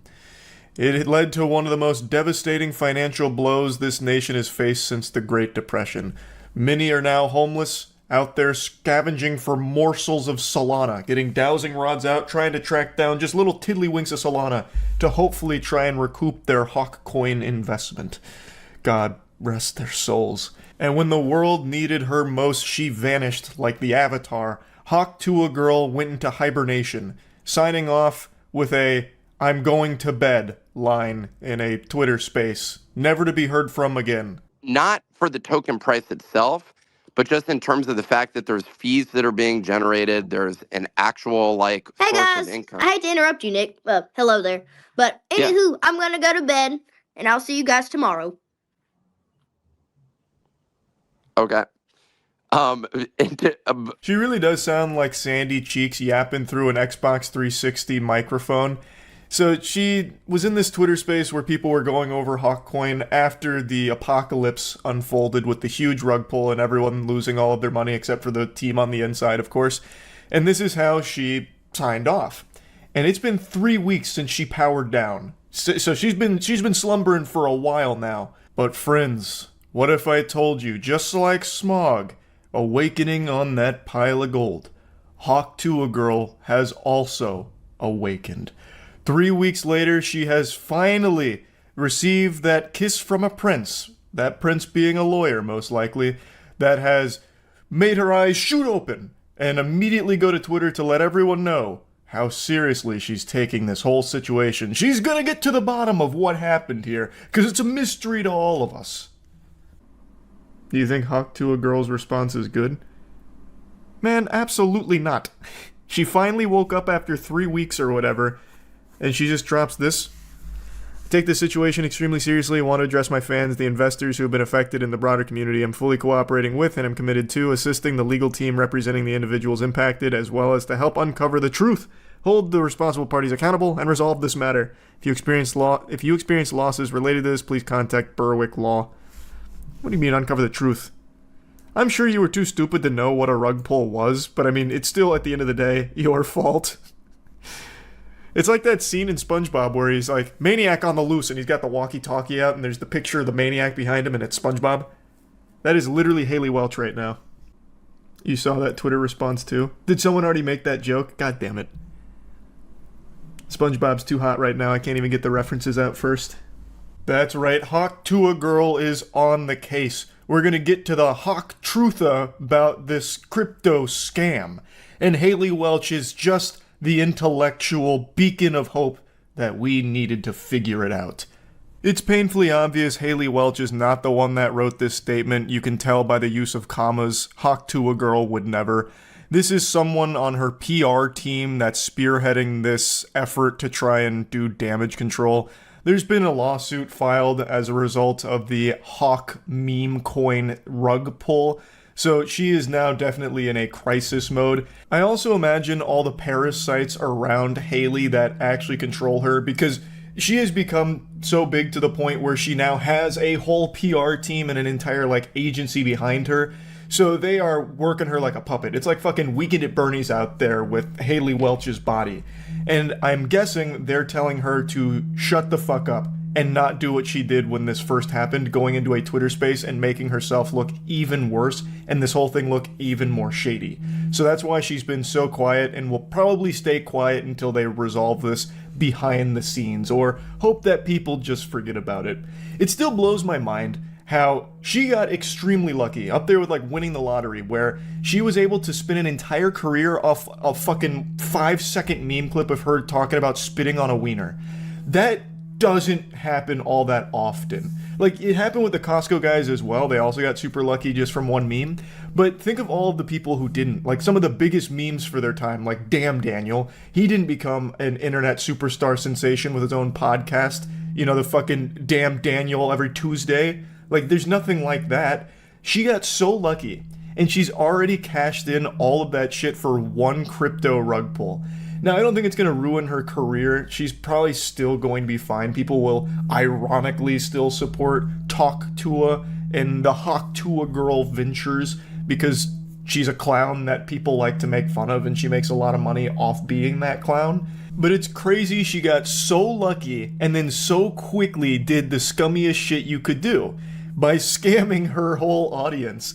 Now, most people saw this coming. But not everybody. There were some actual delusional idiots that put money into this that definitely deserve to have their money lost. I'll go ahead and say it. I've said it multiple times. If you actually put money into Hawk Coin thinking that it was somehow going to be a good financial investment, you definitely deserve to have her come out there and fucking spit on that thing. Imagine getting this lucky and having the easiest path in life laid out before you. You need only walk it, and you don't even have to walk it that hard.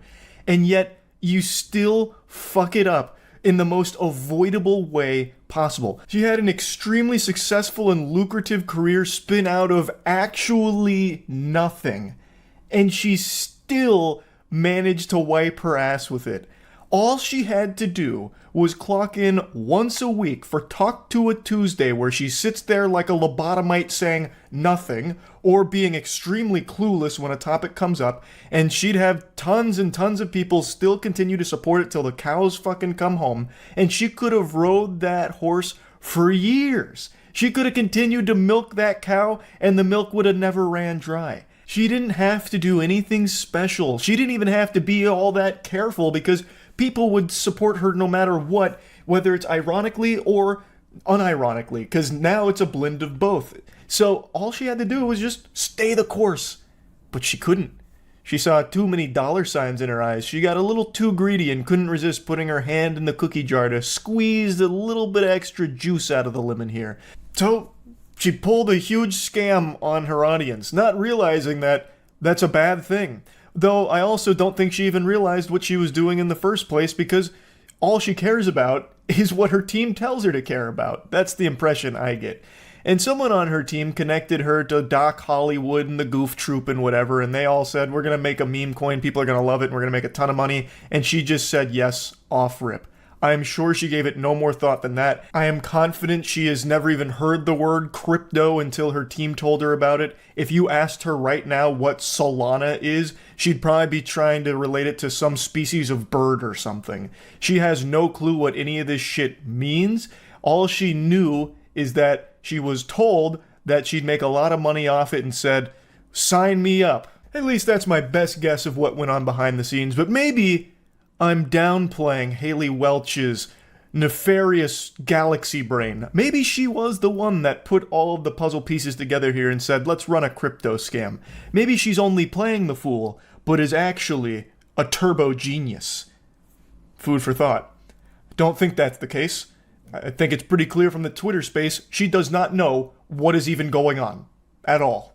Not even close. But it is her fault. And her team's fault. So, we'll see what happens here. Like I said, I don't think she's gonna go to jail or anything, because they don't actually prosecute for financial crimes like this in the crypto space.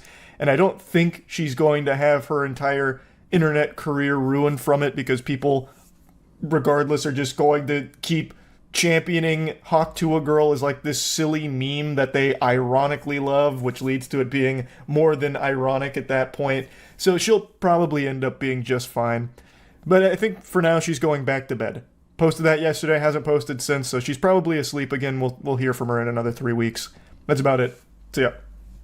I know I already made a video yesterday making fun of Hawk to a Girl and the team of parasites that surround her like locusts latching on, trying to just siphon as much money out of her meme as they can, like babies trying to suckle milk from a nipple. But I missed one of the most entertainingly embarrassing meltdowns I've seen in quite some time. So, Haley Welch has her goof troop that instructed her on this rug pull crypto scam that she pulled off yesterday. And last night, this unholy trio of buffoonery started a Twitter space to explain this giant rug pull and talk about how it's not actually a scam and everyone's wrong. And I missed a very important component, and thank God CoffeeZilla recorded all of it, because it is a masterpiece meltdown.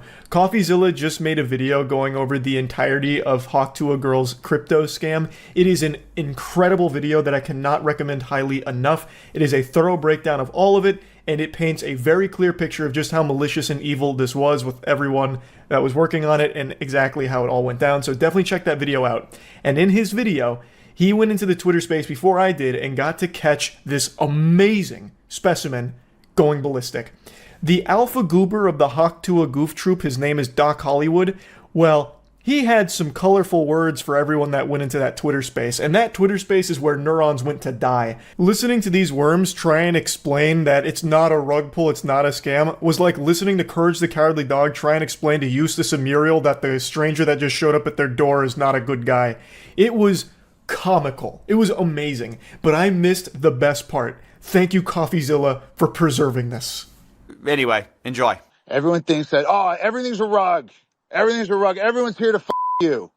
Nah, we're here to onboard real people outside of this spaces, right? The people here, you guys are already y'all are ahead every day thinking everything's a scam. And you know what? You guys are right. Everything is a scam, but not this. Everything is a scam. Your mom, your dad, your dog, they're all frauds. They're using you. You can't trust them. The only thing you can trust, the only thing on God's green earth that isn't a scam is Hawk Tuah coin. You know, the thing that rug pulled in less than 20 minutes and everyone lost all of their money, except for some people on the inside and some snipers. Yeah, that is the creme de la creme of real, legitimate business. If you can't trust Hawkonomics, what can you trust? And you know what? Let's say you wipe your ass with the Hawkonomics good reputation. You don't spit on that thang. You don't trust that thang. Well, how can you not trust this face?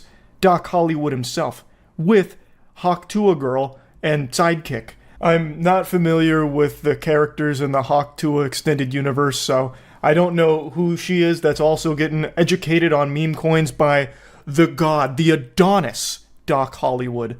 Even his name is badass. It's so cool. Doc Hollywood.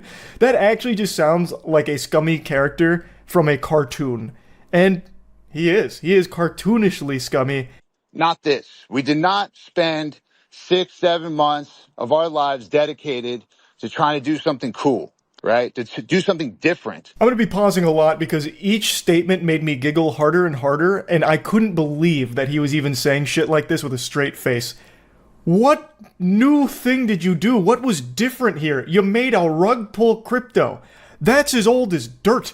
Cavemen were probably tossing that idea around before they found fire. It's that old. Like, people have seen this exact scam a million times. And the reason it's persisted is because it is still successful. Somehow, Palpatine returns, and they keep falling for it over and over and over again. How many times do I have to teach you this lesson, old man? It's unbelievable that people are still putting their ass in their asshole and just going hog wild, dumping money into a Hawk Tuah meme coin, thinking that somehow it's going to be a good financial decision. But you know what? Let's take a magic school bus ride into this guy's barren wasteland of a brain and just tinker around with the fairy tale that this wasn't supposed to be a rug pull.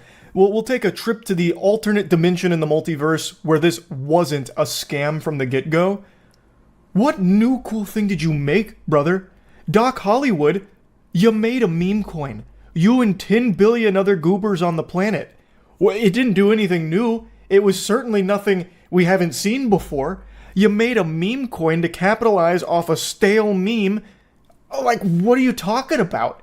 That's like me saying I reinvented water by putting it in this glass, as opposed to, like, whatever glass you might be using. It's the same goddamn thing everyone knows. It's like, what? Not dumping on you. Not bundle snipes. Not 100% of the liquidity or whatever was bundle sniped by the team and propped up charts. You guys are not the target audience. Sorry to say, right? This is not the target audience. Who's he talking to? The target audience, which is why I'm even doing this, which is what's cool about it, is it's not in this spaces. And listen, most of you, we don't want you in the community. Let's be real, right? You're not great people. I don't know y'all, right?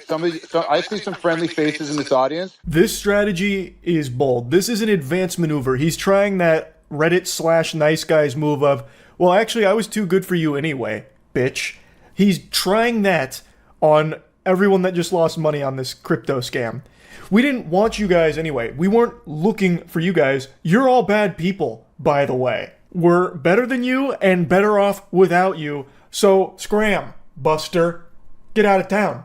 He's having a meltdown. You know, I'm going to say y'all, you guys, right? There's a lot of negativity in the space. I think crypto brings the mentally ill into this thing, right? If you guys are in crypto, you're most likely mentally ill. And I'm going to count myself as mentally ill for even being here right now. When I first heard that, I burst out laughing like Santa Claus if Mrs. St. Nicholas went over there and tickled his belly. I couldn't believe he said that shit. He's just like, all of you in here are mentally ill. And me, by the way, because I'm here in the loony bin with all of you. And you're all bad people, and you're mentally ill. Like, what the fuck? Nothing says trustworthy business quite like one of the main people behind it having this public temper tantrum and ordering some french fries in a wambulance to come pick him up because he can't stop drowning in his own tears in a Twitter space where he's trying his absolute best to somehow defend this by not defending it. He didn't answer any questions or provide any evidence or proof that somehow explains that this wasn't a scam. And I am still dumbfounded that Doc Poopsock Hollywood is even trying to defend all of this. Because typically crypto rug pullers will vanish. They will just disappear and you will never hear their name again. He is doing everything he can to go out of his way to be in the public eye here. That's the real innovation here. That is the only new thing that Cock Hollywood is doing. Just openly putting his name and face on a full-blown red alert scam. That is incredible. That is unheard of. I don't know why. Maybe that was part of the contract, the deal with Hawk Tuah Girl, that he would be the fall guy. He's got to be the sacrificial lamb for this whole thing. So now he's just playing his part, dancing on the stage. Stand back, Haley. I'll take it from here. Like he's some kind of superhero out of a comic book. I don't understand it, but I'm very entertained by it. We're trying to actually have fun. We're trying to do something cool. We're trying to give meme tokens away for free to people who have never had any crypto before, any meme token. What in tar nation? I gotta stand up and take a lap. What? How is that cool? What? He's making it sound like he's some kind of like saint for this act. That's like me saying, I just trimmed my pencil, so I'm going to do something great for all of humanity. I'm going to give some of this pencil shavings away for free to everyone around me. It's meaningless. No one wants it. It's worthless. How is giving away Hawk Tuah coin a benefit to anybody at all? That shit is a curse. That is walking around with a dunce cap on. In fact, it is literally a curse because once you get the Hawk Tuah, you might be susceptible to buying more Hawk Tuah and you would have lost all your money on it. Like, it is the worst possible thing you could give somebody. And it has no actual value. It's worthless. It's beyond worthless. And you guys should be kissing my ass because I'm trying to do something dope. An actual 10 out of 10 finale, a magnificent closing line. You all should be kissing my ass because I'm trying to do something dope. And he is. He is the dopest. He's doing kickflips on a skateboard. He's smoking cigarettes. He's looking at boobies. Like, this guy, I mean, he fucks. This is a man we're talking about here.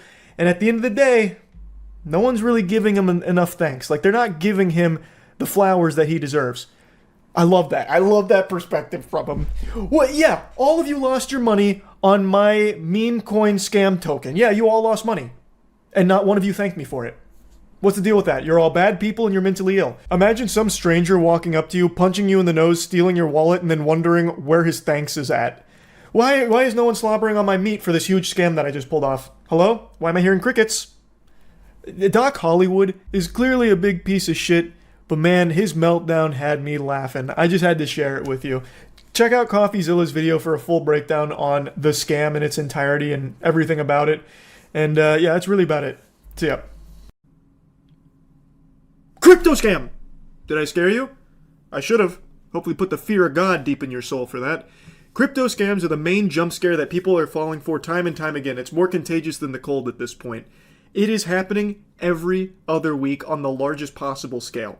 So, I'm sure I don't need to tell you what that is at this point. The word crypto has now just become synonymous with rug pull in the eyes of most people because you keep getting had. You're getting played like a fiddle time and time again with these meme coins that keep popping up. I just don't know how it keeps happening. Now, admittedly, I do get it in this case. What we're talking about today is one of the biggest rug pulls in history. The president of Argentina, Javier Milei, well, he endorsed a meme coin called Libra, and within hours of his endorsement, he deleted his tweet supporting it, and the coin completely crashed. And now over $100 million has mysteriously vanished. A song and dance we've heard time and time again. Crypto has become synonymous with scam in the eyes of many people because this keeps happening over and over and over again. It's a story more iconic than Dracula. Like, this is a story told more frequently than The Little Engine That Could. And I just want to go over it a little bit. I'm not going to pretend to be super knowledgeable on Argentina and everything going on over there, but what I am knowledgeable on are these fucking crypto scams because they keep happening in almost the exact same ways every single time. And for some reason, in the crypto space exclusively, people have this mentality that it's gambling. It's not. Buster, let me sit you down. I'm going to have an intervention. I'm going to get the fucking paddle out here and try and beat some sense into you. You're not gambling when it comes to something like this. Gambling implies there's a chance of winning, and when it comes to gambling, you're usually going up against the house. Well, when it comes to these shitcoins, you're not just going up against the house, you're going up against the house and all of its friends. You will never be faster than the insiders or the snipers. You are the piggy bank they are taking from. You are the reason they make so much money. You will never be the one to capitalize off it. I'm just going to hit you with the cold water. There's some fringe cases where just some average Joe Schmo does get lucky with, that happens. I get it. It will most likely never happen to you. But for some reason, no matter how many times Bikini Bottom beats your ass, it's a lesson that never gets through to you. How many times do we have to teach you this lesson, old man? It doesn't compute. It never dawns on the victims of these rug pulls. You know that expression, fool me once, shame on you, fool me twice, shame on me? Fool me 3 times, won't get fooled again? Well, in crypto, it's a little different. It's fool me once, I got unlucky. Fool me twice, got unlucky again. Fool me 3 times, I got unlucky. Fool me 4 times, can't believe I got unlucky again. Fool me 5 times, I'm out of money, but when I get more, I'm going to put into some more meme coins. They just keep coming back for more. Getting scammed time and time again, thinking that this next one is the one. This is the golden goose. It's not. Like, this is not your Moby Dick. You're never going to actually accomplish this. But I'm already way off track just going over this shit again. What happened in Argentina, the president endorsed this meme coin. It crashed. Completely collapsed. He is now facing impeachment for this. It is just a full-blown scam. It's unknown exactly how much he knew about this project before publicly endorsing it, but he bears so much responsibility because without him putting it on the map, tons of people wouldn't have lost tons of money. He is directly to blame for scamming the citizens of his country. Full stop. That's an immutable fact. That's the brass tacks of it. Again, it's unclear exactly how much he knew about this project before the endorsement, but it is his fault so many people bought into the scam. Let's just go ahead and take a look at this tweet. To astute observers, you'll notice that this is the same smell, the same aroma of bullshit that you get for all of these god-awful meme coins, but to people that don't know the space and all of the evils that come with it from time to time, well, from time to time, that's very generous, that come with it so often, they wouldn't know any better because you have your president who is now just publicly glazing this project. Liberal Argentina grows. This private project will be dedicated to encouraging the growth of Argentine economy by funding small Argentinian businesses and startups. The world wants to invest in Argentina. Then he links it. Then he drops the contract. Libra, long live freedom, damn it! Amen. May that freedom live long. And by long, we're speaking relatively. From the eyes of a mosquito, that's the perspective we're dealing with here. Because it wasn't very long, all things considered. The coin was only alive a little bit longer than ejaculate outside the human body. Your sperm can survive 30 to 45 minutes, even an hour at optimal conditions. And this coin, Libra, barely beat that. It made it 3 hours before it completely crashed with over 100 million just being wiped out of it. Going somewhere interesting. And where did it go? Who's to say for sure? However, CoffeeZilla just conducted an interview with a key player, Hayden Davis. I cannot recommend this interview enough. Hayden did not call Saul before agreeing to this interview. The admissions here are shocking. There was definitely no lawyer in his ear. He did not get a legal professional on the horn before agreeing to this. I highly recommend you listen to this interview because it is baffling. Hayden is more unlikable than an ingrown toenail. I'm not going to play you a ton of clips. I really encourage you to watch CoffeeZilla's interview. He did a great job with it. And I love that. I don't know what CoffeeZilla did to get him to just squeal like this. Maybe he injected him with like some kind of truth serum via Discord. But Hayden just admits to so many fucking things that I don't think he recognizes the severity of. I am going to leave you with just one little clip from it where he talks about insiders. It's a separate conversation. Retail traders. Unbelievably shitty. I do think that's unbelievably bad, and for everyone, except for the insiders, which is what I always say about meme coins. Is it disproportionately benefits insiders? So I think too, like my honest opinion is like I don't actually disagree, but I think like the vast majority of people betting on meme coins, right, especially at the beginning, and I think there's a separate conversation. Retail traders, like that is the game for everyone, and people that get mad are the people that aren't insiders.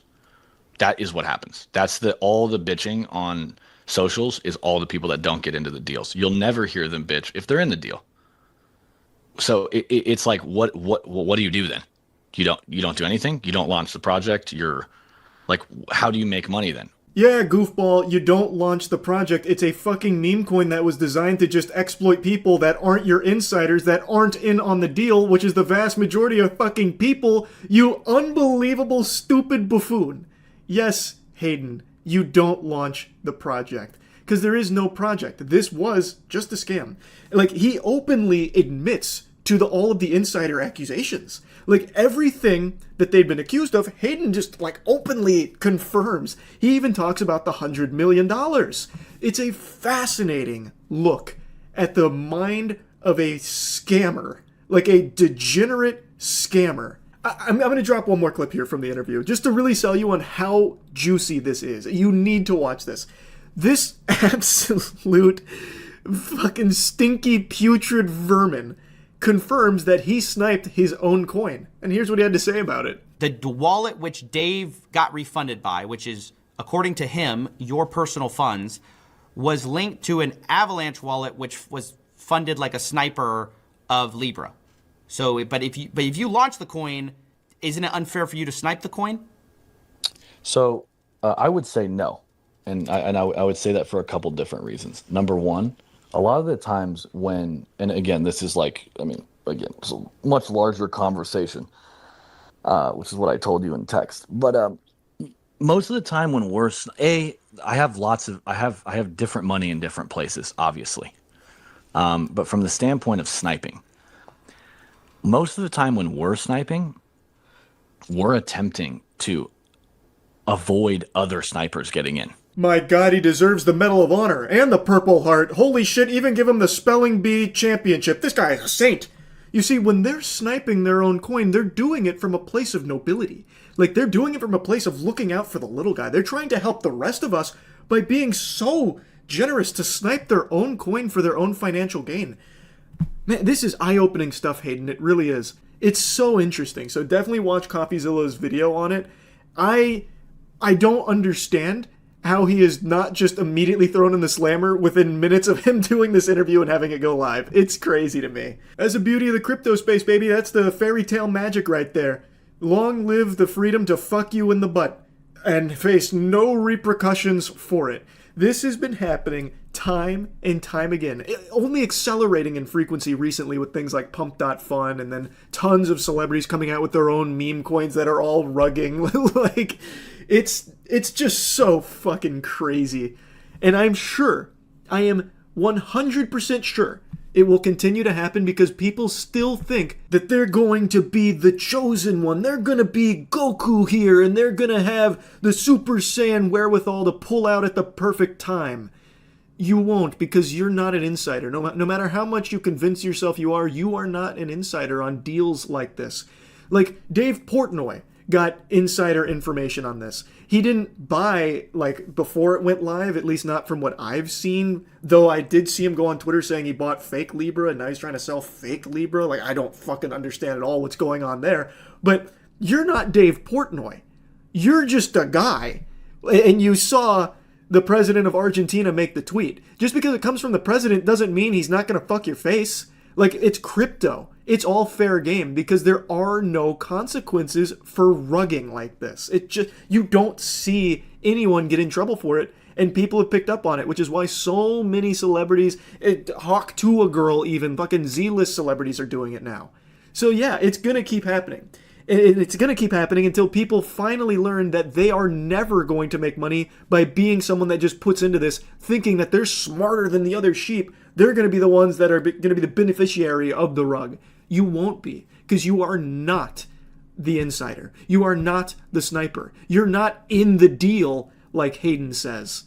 It's just so silly. And it's sad. It's fucking sad. Especially in a case like this, where I think this is one of those cases where a lot of people who lost money aren't your normal stupid crypto bros that are just YOLOing all of their cash, hoping for moonshots.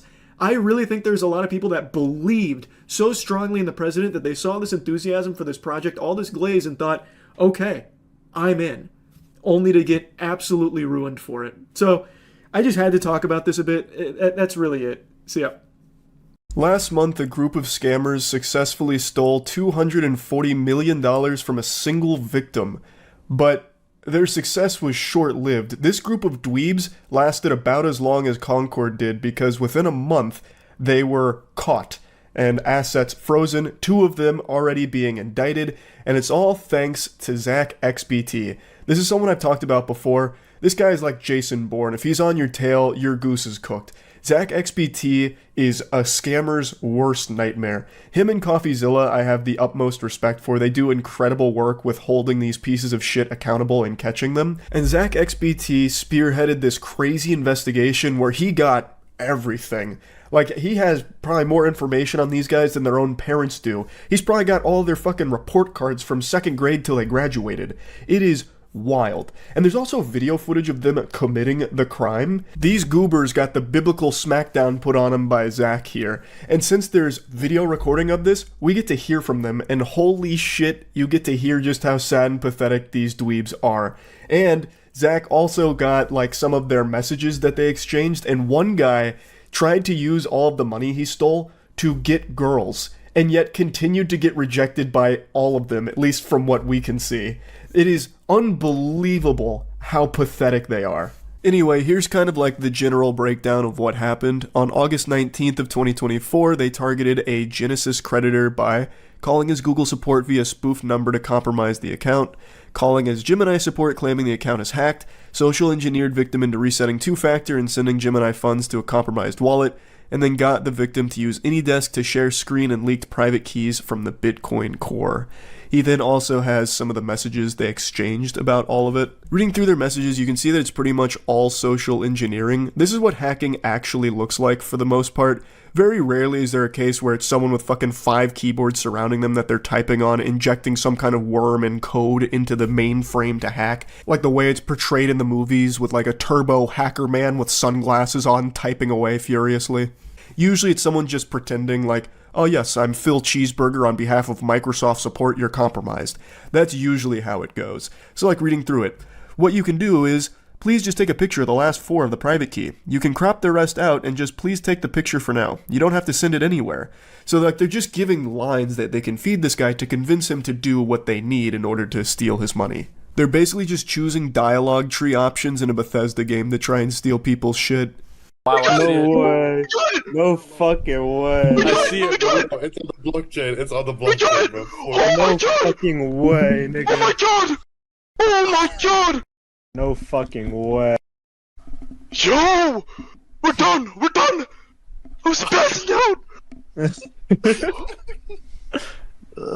Do you know how much money that is?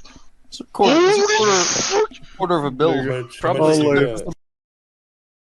Spent 3 ways or is it 4 ways? That's That's pretty penny. Pretty 10 pretty pennies. I'm gonna lose my shit! I can legitimately hear the Cheeto dust and fedora that the guy's wearing who keeps saying, probably a pretty penny. Probably like 10 pretty pennies. He sounds so fucking congested. Like I'm congested out the wazoo right now. But even I don't sound that bad, I don't think. Good lord, brother. Holy. Dude just sounds like a wedgie magnet. It's actually baffling to me that they pulled this off and then had all of this evidence that they themselves gathered against themselves. Like, this is a private recording of them.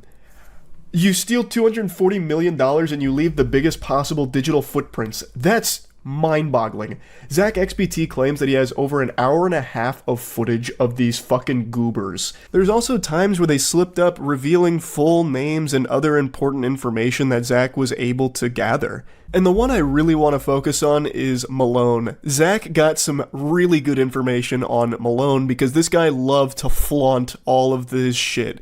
So he gets all this money and immediately starts spending $250 to $500K a night and giving out Birkin bags to random girls. There were girls on TikTok that were walking away from his parties just carrying Birkin bags, and I guarantee he didn't even get so much as a kiss on the cheek for it. This guy was blowing $500,000 a night to try and get laid, and I guarantee he's still a virgin. He even bought his crush a pink Lamborghini as well as 3 Birkin bags to try and lure her in and make her fall in love with him because of his money, and it doesn't work. He reaches out saying, "I got you a present, we'll call it an early birthday gift, a thank you gift, I appreciate you so much, heart." And all she says is, "I am taken once again," and he says, "I don't care." Malone, I know you care. Dude probably fell to his knees, crying into his hands, all this money, and he still cannot get a girl to be interested in him. Seems like he's using every doubloon that he stole to try and buy a girl's heart, and it is not working for him. She just shuts it down immediately, reminding him that she has a boyfriend. Like, that's so good. She doesn't even say thank you, by the way. This guy must actually be a huge nuisance, like a big piece of shit. She doesn't even bother to try and thank him. He must always try and use money as leverage on people or some shit, because she doesn't even entertain the idea for a second. That is so good. There is a part of me that hopes that she did at least still take the keys from him for the pink Lambo and then have the boyfriend reach out telling Malone thanks for the car. That would be the cherry on top. Now, Malone is one of the 2 that have already been indicted, so we get to take a look at this Casanova right here. This is the guy. We get to put a face to this pathetic douchebag. He was very public with all of his money and all of his spending too. So Zach XBT actually pulled up his Instagram and some of the photos on it where he'd flaunt the money that he stole and what he spent it on. Here's one from his Instagram page, which is unfortunately private now, so I can't peruse to see what other bangers might have been on there. But I love how even in this photo, Malone is like the least visible person there. His 2 friends are front and center and Malone is in the background. Even in his own Instagram post, he is not like the main focus. This guy must have just been like a perpetual fucking loser, even in his oown friend group. He gets hundreds of millions of dollars here, and still they don't respect him and don't care about him. They just use him for his money, and he is fine with that. That's the impression I get. Here's some more photos from his partying where he'd blow hundreds of thousands a night and buy girls Birkin bags. Anyway, though, let's talk about some of the others. So Zach XBT identified pretty much everybody here, so another one that also got indicted is Box. Now, Zach was able to find not only the information on these people, but also where all the funds were coming through, which led to a lot of the funds being frozen, as I understand it. I highly recommend you go to Zach XBT's actual Twitter page if you want like a full in-depth breakdown on how he did all of this. It's extremely impressive, and I'm too stupid to fully understand all the ways that he was able to pull this off. But what I do understand is that Zach fucked him. Like, he absolutely went wild on him. And now 2 of them have been indicted, and I think it's only a matter of time before the rest will also face justice too. Overall, though, after reading through it all, I'm pretty surprised at how effective this was from these snot-nosed weirdos. They didn't do anything particularly new with this.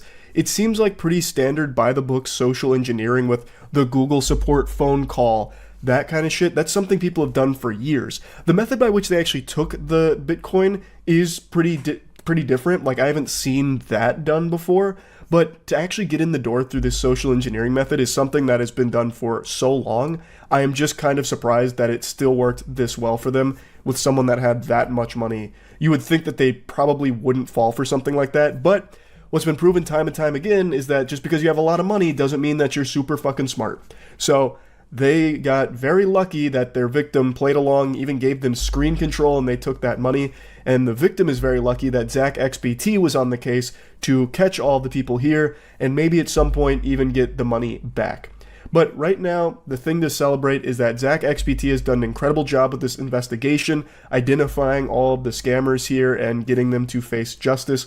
Hopefully the rest of them will face it as well, so they'll join Malone and Box. And yeah, that's really about it. So yeah. Occasionally there's moments where an entire community bands together to accomplish a single goal, collaboratively working towards something truly wholesome, positive, and special. And this just happened in the most unlikely space, crypto. Yesterday a story blew up about a man who has cancer who was streaming to raise money so he could pay for his treatment to fight against it. And while streaming to raise money for his cancer treatment, someone convinced him to download a game called Block Blaster. And when he did, he lost all of the money in his wallet. It made like my nuts and drained it. It, like that, took away all the money he had raised for cancer treatment, approximately $32,000 or so. It turns out the game was malware that was disguised as a game. It had a ton of fake reviews. It had like hundreds of fake positive reviews, so it looked legitimate. Plus, no one expects a Steam game to have this kind of vulnerability in there where it could have some kind of malicious things go on in the background, but unfortunately that's exactly what happened here. It is 100% confirmed. I made a video going deeper in this topic here if you want to see like the entirety of what happened, and that brings us to the latest chapter in this story here. Overnight, the community tirelessly worked to find those responsible and also prove that it was the game, because this is pretty unheard of for the most part. It was like fucking Batman trying to squeeze out the Riddler here. And they did. They confirmed beyond a shadow of a doubt the game was responsible. They even identified apparently 907 victims. And not only did they prove that the game was causing all of these people to lose all of their crypto, they even unmasked some of the people responsible for it. Which means there could be real consequences for these fucking sick assholes here. Like, we even have snippets of conversations, like this one from David. The context here is these two are apparently involved in the theft with very little remorse, and David says, "I will, sure. I didn't want to do that one, to be honest, but once I was done pin testing and sent it off, it was already done, and I figured he would make it back in a day." This is talking about Rostaland, the individual with stage 4 cancer who was raising money to try and get treatment to survive that they stole all of the money from through this game, Block Blasters. He said, "Bro, it's fucking huge. Life is fucked up, I know." And that's apparently referring to his tumor. Rostaland has a sarcoma. And he has posted some pictures of it because obviously being a pump.fun streamer, there's a lot of distrust. So he has done everything he can to prove the legitimacy.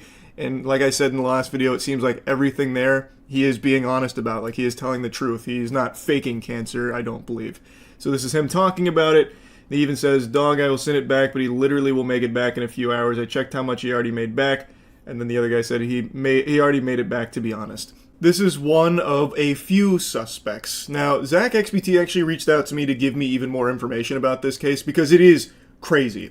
So real quick before getting into like more of the suspects, I would like to show you the evidence they compiled about all of the malicious files in Block Blasters that was leading to all of these people losing their money just from downloading a fucking Steam game. So if you check the Steam charts, it only ever had like a peak player count of 8, but it had 6.4 thousand downloads. So Steam charts are good to get a metric of like how alive a game is, but it doesn't tell you the whole story of how many people have played the game. And of that 6.4 thousand, it seems 907 victims were identified, people that maybe lost a lot of their crypto because they downloaded this. That's a lot of people. I really would wonder how much money they stole just from having this game on Steam. And mind you, this is not like a chart topper. This wasn't like a top seller game or anything like that. This was a pretty underground game. Like, even the name is as fucking generic and lame as it gets. Block Blasters? Sounds like one of those fake TV games where like the dad walks in and he says, "Hey son, what you playing there?" "Oh dad, it's just like the latest Block Blasters game." Like, oh my god, you're such a fucking fossil, dad. You don't know Block Blasters? Might as well just call it the pea that took a poop. Like, it's literally a nothing burger of a game, yet because of the fake reviews And because they were like spreading it around, I even saw evidence that they had like compromised Twitter accounts trying to do paid promotions to people to stream Block Blasters to get more people to download it. I'm unsure if anyone ever actually like took that bait or not, but they even tried to like get it exposed to more people like that, so that way more people would download it, they could steal more people's wallets. It is a crazy scheme that still had 6.4 thousand downloads. Imagine this on a bigger scale if this becomes a more widespread problem. They got 907 people, and we know in one case they got $32,000 from just one of those victims. This is a frightening prospect for like the future of Steam games if this is something that people have now identified an exploit for that they can use. It makes it very scary. This is a really insightful thread that kind of goes over all of the main stuff. So there was a batch-based stealer with a fizz install backdoor, steal C binary, various VBS scripts and zip archives, which had the password 121. Now, keep in mind, I am a fucking troglodyte when it comes to this kind of deep-level shit. I am a homunculus, so a lot of this falls on deaf ears for me, but it seems pretty irrefutable. Like, this evidence here seems pretty watertight. They also have the file paths, the files themselves. They literally have everything. It feels dead to rights. Like, this is a case closed. And if you want to see like a full breakdown of the files and how it works, there's a website called G-Data Software that posted a full write-up on everything. And actually, according to this site, there's been some other notable games that have had similar things happen. So, perhaps the most notable case is that of PirateFi, a free-to-play game that comes with an information-stealing malware. The most recent malware infection in a game was Kimia, an early access title on Steam which was compromised by a threat actor known as EncryptHub through the injection of malicious binaries. These threat actors bypassed initial security screenings from Valve, which allowed the deployment of malicious patches and infected multiple users of the platform. And then they talk about how they observed it with Block Blasters. So this was reported by G-Data Software, and I didn't know about the previous cases here. So it seems like this isn't an isolated incident. This just happens to be probably the biggest one so far. And this one, they actually did apparently unmask some of the main suspects. They stole from a person with cancer. It actually doesn't get lower to that. They're going straight to hell, 100%. And people were so outraged that they all worked together so they could try and bring justice and try and help him get his money back, which, as I reported in the last video, Rostaland did get reimbursed the money that was stolen from him, which I think is amazing. Someone named Alex Becker reached out and sent him the $32,000 back, which is great. It's really nice to see something positive happen in a community that's become synonymous with like dog shit and terrible things happening. But job's not finished here. We still haven't gotten the good ending here, the happily ever after. The people behind it aren't behind bars. They aren't sucking farts out of assholes or anything yet. But it looks like that might happen. It looks as though the people that have stolen from 907 victims, including someone with cancer, have been unmasked. Apparently, in their Telegram, which Telegram might even be worse than Pump.Fun when it comes to like nefarious activities.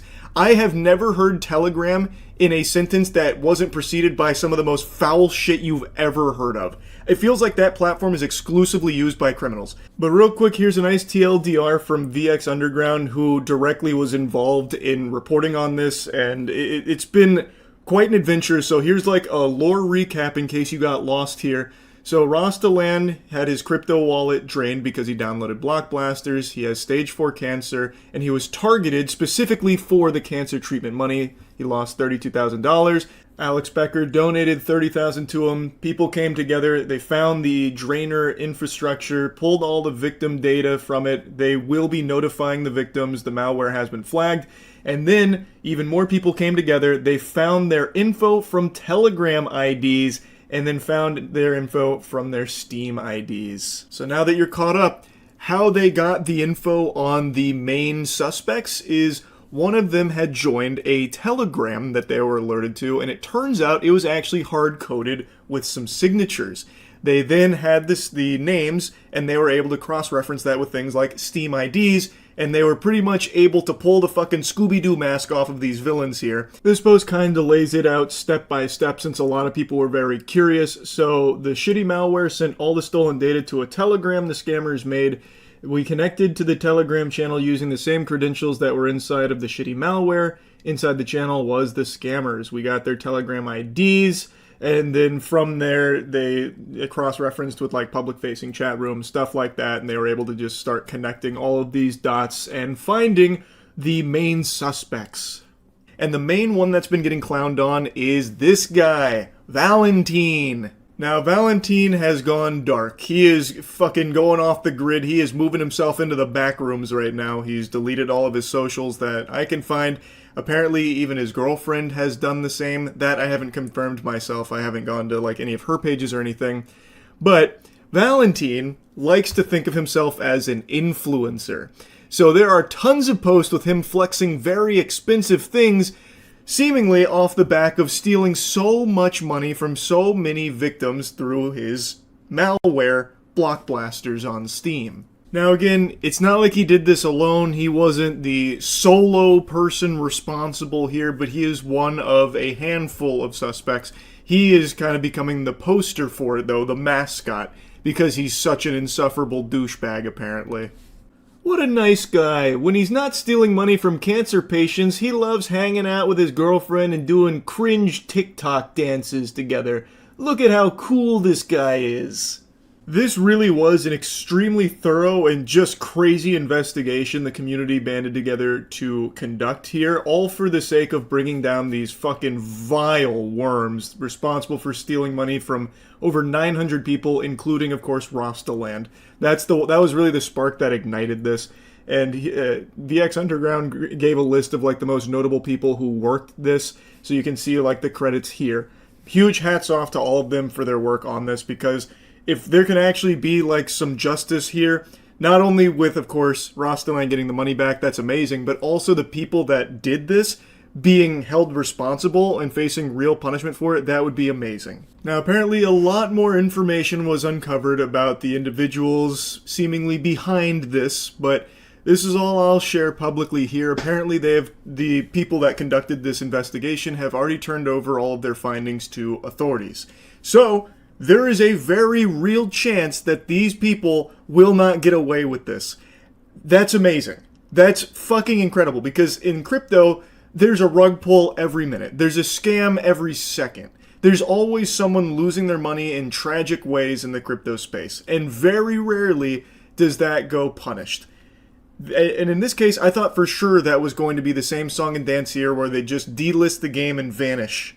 But the community did not let that happen. This is the result of a community motivated by a single goal of getting justice for someone that was wronged. They stooped to a level lower than you'll normally see, stealing from someone with cancer. It ignited a spark in the community where they worked together to catch these evil people. And I think that is great. I can only now hope that the authorities will do their job and actually deliver some consequences to those responsible for this attack. And hopefully all of the other victims will get their money back as well somehow. I don't exactly know what that'll look like, but I'm really hoping the other 906 people that downloaded this game and perhaps lost a lot of money because of it will be made whole again too. Anyway, I had to give you the follow-up here. This has just been nuts. And I do think that this maybe needs to be some kind of wake-up call to Steam, that there is something that needs to be changed, so that way this kind of thing can't happen again in the future. They need to like revamp their like screening protocols or something, and I understand that it's like just a complete open market where people can just dump their bowels on there willy-nilly, but having this kind of possibility on the table is very scary to anyone on the platform that might see a game from a small indie dev that looks interesting, they download it, all of a sudden they have some really harmful shit on their computer. That is something that needs to be explored and fixed. Hopefully this isn't like the first of many to come, and anyway, that's really about it. So yeah. You know that classic trope you'll see occasionally in TV shows where they have the character go to a therapist, the therapist will hold up ink blots and say, "How does this make you feel?" Well, I'm going to do that with you right now. Let's do this exercise together. I'm going to show you a picture, and I don't even need to ask how it makes you feel. I know exactly how this picture makes you feel. Disgusted. That right there, friends, is a picture of Jack No Sack Doherty. He's like this embarrassing cringe SCP that elicits a fight or flight response from everyone that looks at him, but no one ever chooses flight, they always choose fight, because everybody hates this guy and wants to fight him. I've made fun of him plenty of times. Everybody has. Mr. Rogers would bully Jack Doherty. He is just biologically engineered to be unlikable. From the decisions he makes to the things that he does to the way that he behaves, like everything about him is just yucky and makes people want to like lash out at him. Like it's actually impressive just how hard it is to find anything good about Jack Doherty.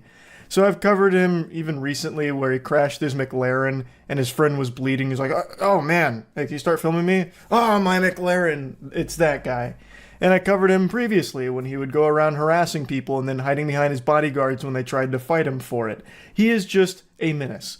And he's done plenty of other things too that I haven't bothered insulting him for, but I just can't resist the urge to insult him today as well, because now he's become so desperate after getting banned everywhere for all of the terrible shit that he does, that he's resorted to pump and dump crypto scamming the last remaining splinter of his audience.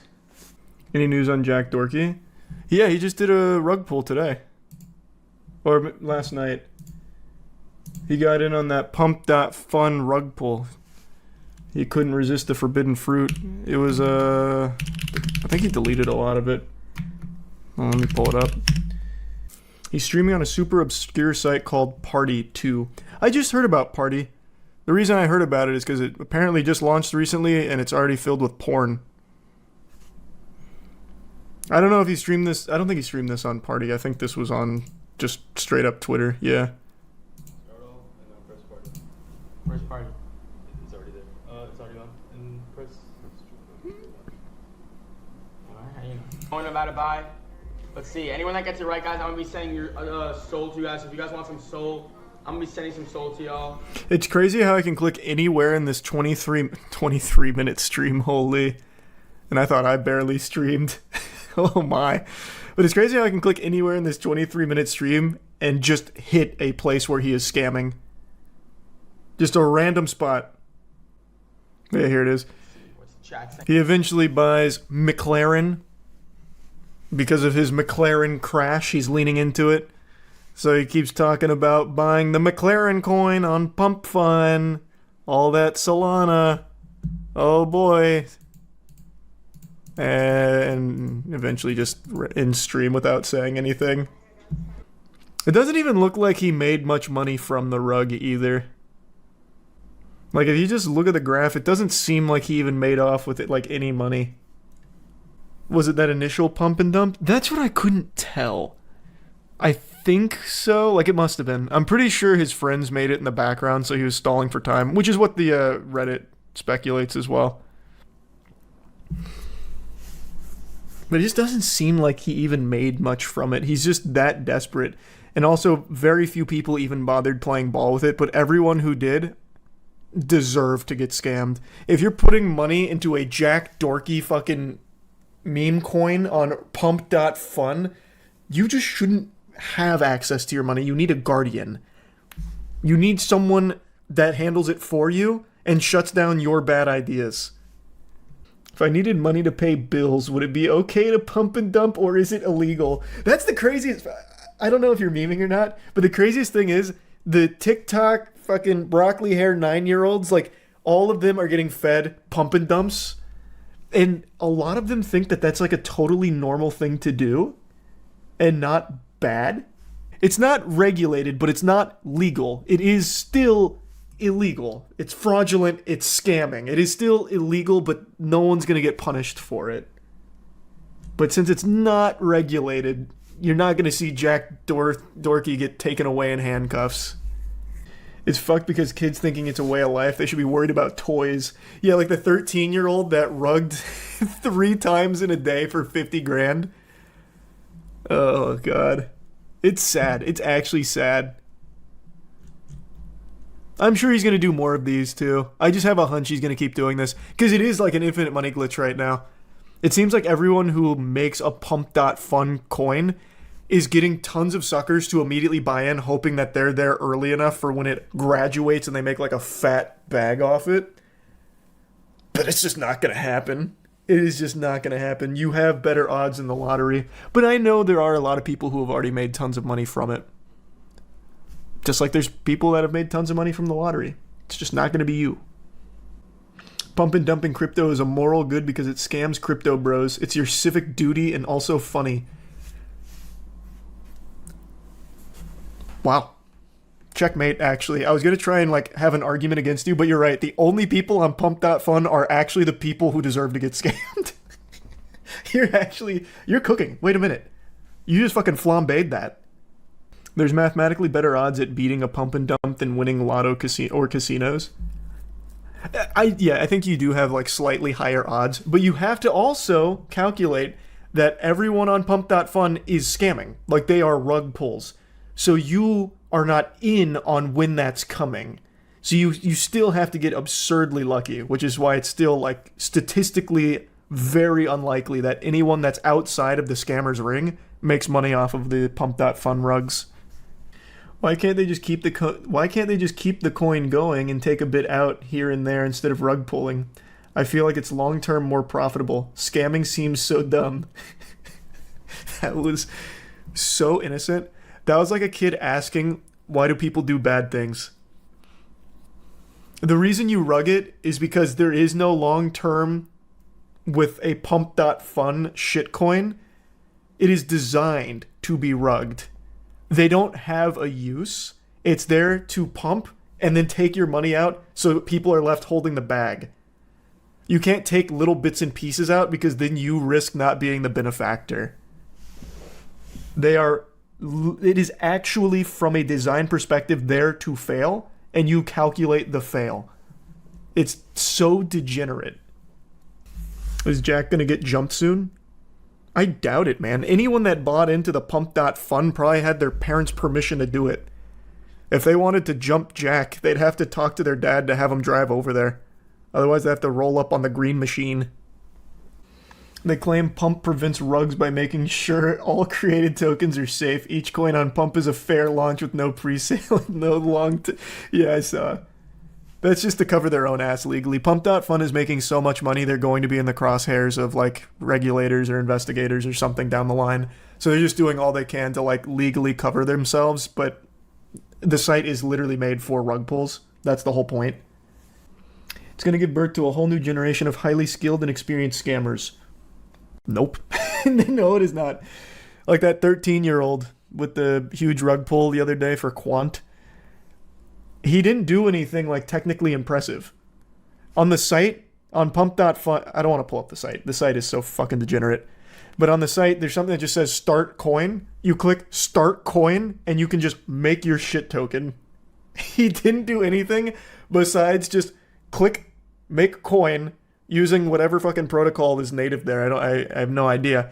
Launched it and then just streamed, and then people started putting money into it, and he said, thanks for the 20 bandos, left, and then came back with, I'm sorry, thanks for the 10 bandos, left, then came back for Lucy, another 10 bandos, idiots, and then left. The experience he gained is that people are fucking idiots. That was the experience he gained from it. He's not highly skilled. Crazy to think Quant Kid probably made 50K from scamming and probably still believes in Santa. Yeah, he's gonna try and buy one of the reindeer from Santa's sleigh. Not satisfied with just one pump and dump on his audience, Jack Dorkey did it again. Like King Neptune, he said, that was so good I want to try it a second time.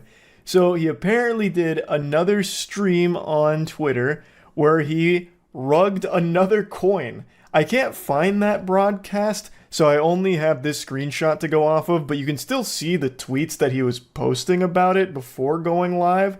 So he clearly was doing a meme coin stream, then deleted some of the tweets, and in the comment section you can see people being very upset that he rugged them again. The shitcoin this time around for Jack was hated. The lore being people hate Jack for good reason. So he immediately rugged it as soon as he could, Speedrunning financial crimes with a goofy smile on his face that not even his mother could love. And now, as an act of revenge, the people that got rugged are now driving the price of hated up really high. Same play that we saw from the playbook when that 13-year-old rugged people with Quant, and then after he was out, they drove the market cap through the goddamn roof. They fucking blasted that Insano style in order for the kid to feel bad because he made 30K when he could have made $1 million if he held. Though he would have never made $1 million because if he didn't rug them, it would have never had that market cap because people wouldn't have done that. It's a secondary scam. So what happened is people got rugged, then they start putting in more and more money to give the appearance like, hey, we need to get revenge, so we're going to drive this up. So then they drive it up in order to get some people to buy in, so that way the people that got rugged can get the fuck out without taking as much of a loss on it. So that's what they're trying again here with Jack Dorkey's meme coin. I can't believe people bought into his first shit coin with McLaren, let alone the second time. This is the exact same thing that just happened on the same site with the exact same formula here a couple days ago with Quant. And people are still falling victim to it. And Jack is going to keep doing this. Jack is probably going to do this every single day. And unfortunately, I think it's going to work every single time because for some reason, people keep thinking that they are the galaxy brain. They are the one who knocks. Yeah, it's a rug pull. We know Jack's going to rug it, but I'm going to be there when he does to capitalize off all the idiots, all the sheep that don't see between the lines like I do. Wake the fuck up, moron. Everybody knows that. Everyone's doing that same thing, which is why you keep getting rugged. That's the whole purpose of this. Like, it's going to keep happening. The only person that wins, well, two people, Jack and Pump.Fun. Pump.Fun's making 20 million plus a month off of this degeneracy. And Jack is able to just keep farming imbeciles, absolute buffoons. It actually blows my mind how willing people are to just get scammed, blatantly scammed, laughed at in their face, and keep coming back for more. It's nuts. So I expect Jack to be doing this every day until the fucking authorities show up and take him away in handcuffs, if that day ever comes. He is literally streaming himself committing financial crimes. But because it's in the crypto sector, it's not something they actively pursue all that hard. But maybe they will at some point, and he'll face the piper then. Anyway, though, that's really about it. So, yeah. This is just actually unhinged. This is crazy. I don't know what I'm going to call this video yet. I have no idea what to title this. It is just so bizarre. So to give you the cliff notes, today I was researching about a huge crypto rug pull that Stream Chat made me aware of last night. And I know crypto rug pulls are the most common thing on the planet, more common than a sneeze. Did the sun rise somewhere in the world? If the answer to that question is yes, then that means fucking 50,000 people lost tons and tons of money in a crypto scam, probably on Pump.Fun. That's the main hub for it, the main cesspool. And last night, Stream was telling me that there was a disabled man who was doing a crypto coin on Pump.Fun called 120 hours, because he claimed he had 120 hours to live. And when it reached about a $500,000 market cap, he rugged it and went offline and hasn't been seen since. Now, it doesn't seem like he was faking the disability based on all the available evidence that does seem to be true, but there's no way of knowing if he really had 120 hours left to live and this was his final oorah of just stealing a ton of money from a ton of people, or if that was all just fucking phony baloney like half of the other scams on Pump.Fun. Regardless, the fact is tons of people got rugged, left with their dick in their hand there. And while I was researching for this topic, I stumbled across another huge story in the crypto space, also on Pump.Fun, but this one bucks the trend of a rug pull, and it is something far more sinister that I have not seen before that implicates Steam. So, if you've been around the channel for a while, you might recall I made a video years ago about a really odd Steam game that I downloaded while dumpster diving, because it's something I like to do on Steam, just looking through like absolute dog shit that no one's ever heard of. And I found a game that I downloaded, and it didn't have the executable file. Like, it didn't even have the game. It had like ancillary files around it, and it was really suspicious. So I thought there was a chance that I had downloaded something very harmful, but I was assured that that's not possible through Steam. And Steam has also kind of position themselves as like a safe place to get your games. I've never really heard of a story of someone downloading something that like literally ruined their lives or like stole from them. There's been like some suspicious games on there that have done like some weird things in the background, but never like stealing from users as far as I know, until today. There is a Pump.Fun streamer, his handle is Rostaland, who is battling stage 4 cancer, and he streams on Pump.Fun to raise money for his treatment. Now, I know what a lot of people are thinking, already raising an eyebrow, that this must be the scam. He must be faking cancer to try and scam people. Based on everything I can find, that is not the case. It seems he really does have cancer, and this is his way of generating funds to try and survive. It seems very legitimate. And while streaming, he was doing some gaming. And a chatter, apparently, had convinced him to download a game called Block Blasters. And when he did, he had all of his crypto stolen from him. Approximately like $30,000 was drained from him. And now people have been looking at the game and finding a weird set of files in there that seems to scan the user's device to look for crypto credentials, which is how they must have stolen this money from him. It's very peculiar, and at first I was kind of wary of it. I thought this could just be an elaborate scheme where like he pretended that it was the game he downloaded that drained his money, but really it was all just a ruse so he could make off with the cash. That does not seem to be the case. It seems like the game actually is stealing from people. He is not the first victim. Now, here's when it happened on stream. It happened live. No, no, no, no, no, no. No. No. That happened in the crypto. For you, I understand this can be very difficult because that money normally can help you for a lot of things in your life. But it's not the end, okay?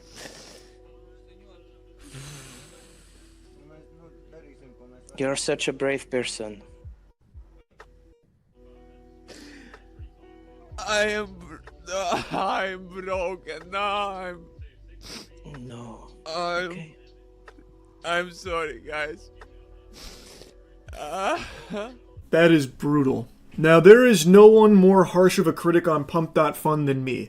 I shoot spitballs at that platform all night and day because it is 99.9% scams. I would have said 100% scams if not for this story.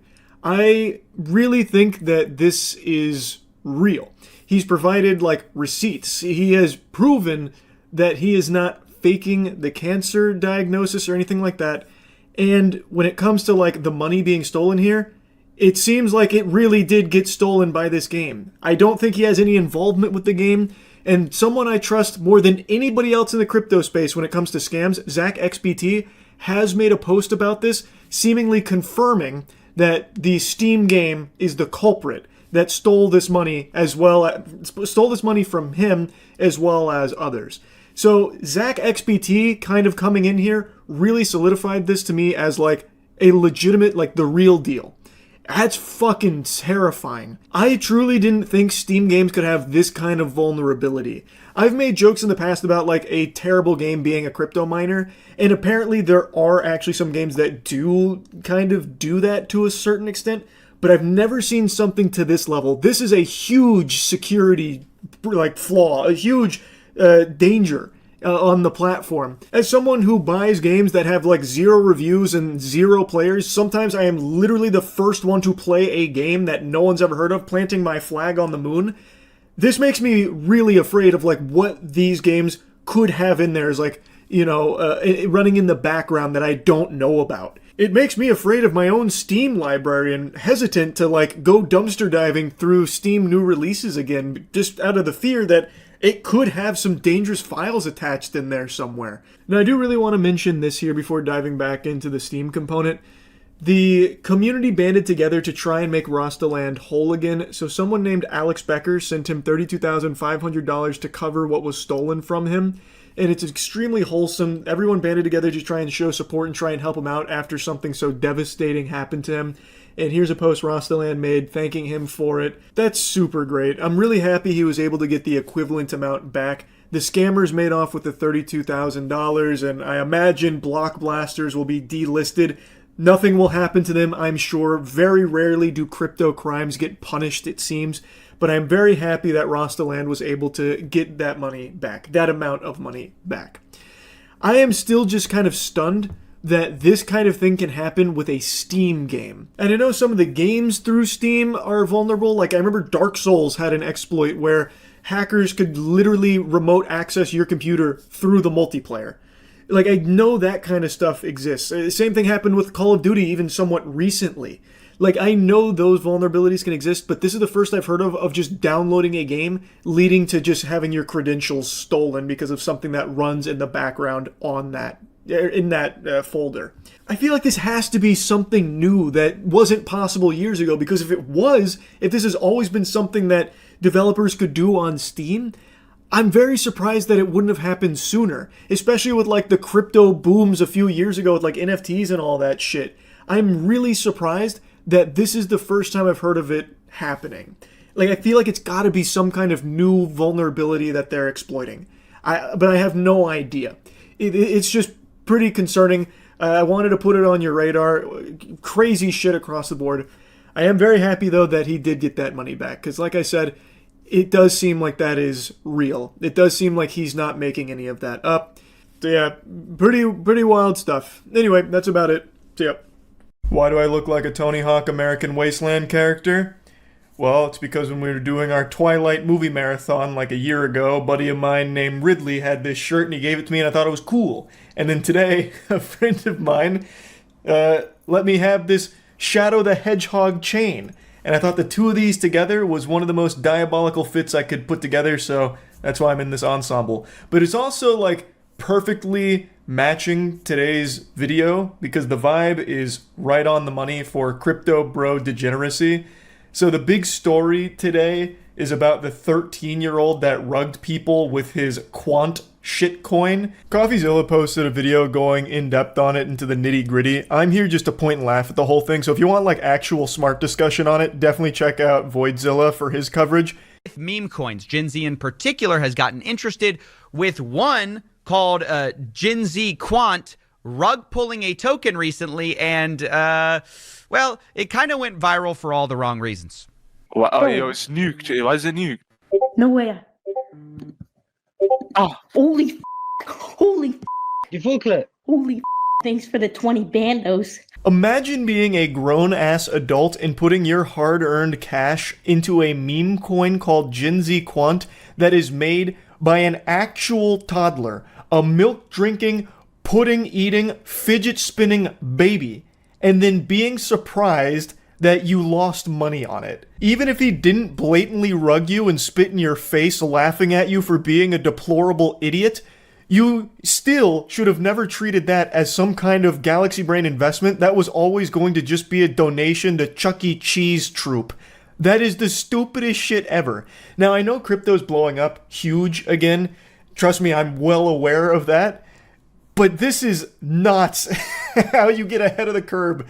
Like, I know FOMO is huge, you know, fear of missing out, so everyone's just putting as much money as they can, throwing all their clams into every shitcoin imaginable, hoping for these moonshots. But this is just a new level. This is turbo moron shit that not even Patrick Starr would recommend. You would have had a better chance of making money if you took $1,000 and just asked a random person on the street to double it for you. It's so incomprehensibly stupid, and it only gets worse, by the way. So look, I don't know. There's so much here, from pretending you aren't selling. Wait, what? He said, wait, Wait, what? I'm so confused. To like, what's going on? To the double middle fingers, you know, to the thanks for the 20 bands. Thanks for the 20 bandos. Now, in total, he made about $30,000 on this coin. He then launched another coin called I'm Sorry, where he rug pulled that for about $10,000, and then launched another coin about his dog, which he also rug pulled for another $10,000. The kid said, you know what's better than scamming dummies once? Twice. And you know what's better than 2 times? 3. This man went for the back-to-back-to-back triple heat scammerooski. And every time people kept putting money into it and he kept rugging them. He made 50 grand off people putting money into his shitcoins. So he rugged them the first time with Quant. Then you've got all of the investors hitting their whippets and feeling really sorry for themselves. So the kid comes back with the I'm sorry coin, and they're like, okay, maybe this is the redemption arc. I'll put money into this one. Surely it won't happen again. Bang. It happens again. And then fool me once, shame on me. Fool me twice, shame on me. Fool me 3 times, I need to check myself into the Arkham Asylum, a mental institution. I need to be fucking locked up because somehow they went back again. Not just for seconds, for thirds. They bought into another shitcoin from the kid, which he rugged immediately too. He rugged the same people 3 times for a profit of $50,000. Holy shit. This wasn't taking candy from a baby. This was a baby taking candy from you. You can see that all here. Here's his $30,000 rug pull. Then he does the sorry rug pull for $13,000, I guess. And then finally, his dog Lucy rugs for $11,000. And I got to say, the third time, maybe you could have said the first time, he caught you. The second time, he got you. He said sorry, you thought it was real. The third time, you deserve that one. Actually, if you bought into this, you probably deserved all 3. It's very... it's embarrassing that this is like a popular thing. CoffeeZilla pins the tail on the donkey. You deserve all 3. 100%. It is beyond embarrassing. Being an adult with money and investing in a 13-year-old's meme coin on a fucking service called Pump.Fun, which, by the way, CoffeeZilla brings it up in his video, so I recommend you check that out if you want more insight on it. Pump.Fun is the one that makes all of the money from these, and your odds of actually making money from it are unbelievably low, to the point where you almost have the same odds of just winning the lottery straight up. Like, people go in there with the assumption that, oh, I'm here early, yes, it's probably a scam, but I will be the one that capitalizes off the scam. The data actually suggests, and CoffeeZilla goes over it, that is so rare because you fail to take into account the insider trading. You're not the one that's in on the scam, you are the victim no matter how much you think you're not. So, you will likely never be the one that benefits from the rug that inevitably comes with these shitcoins.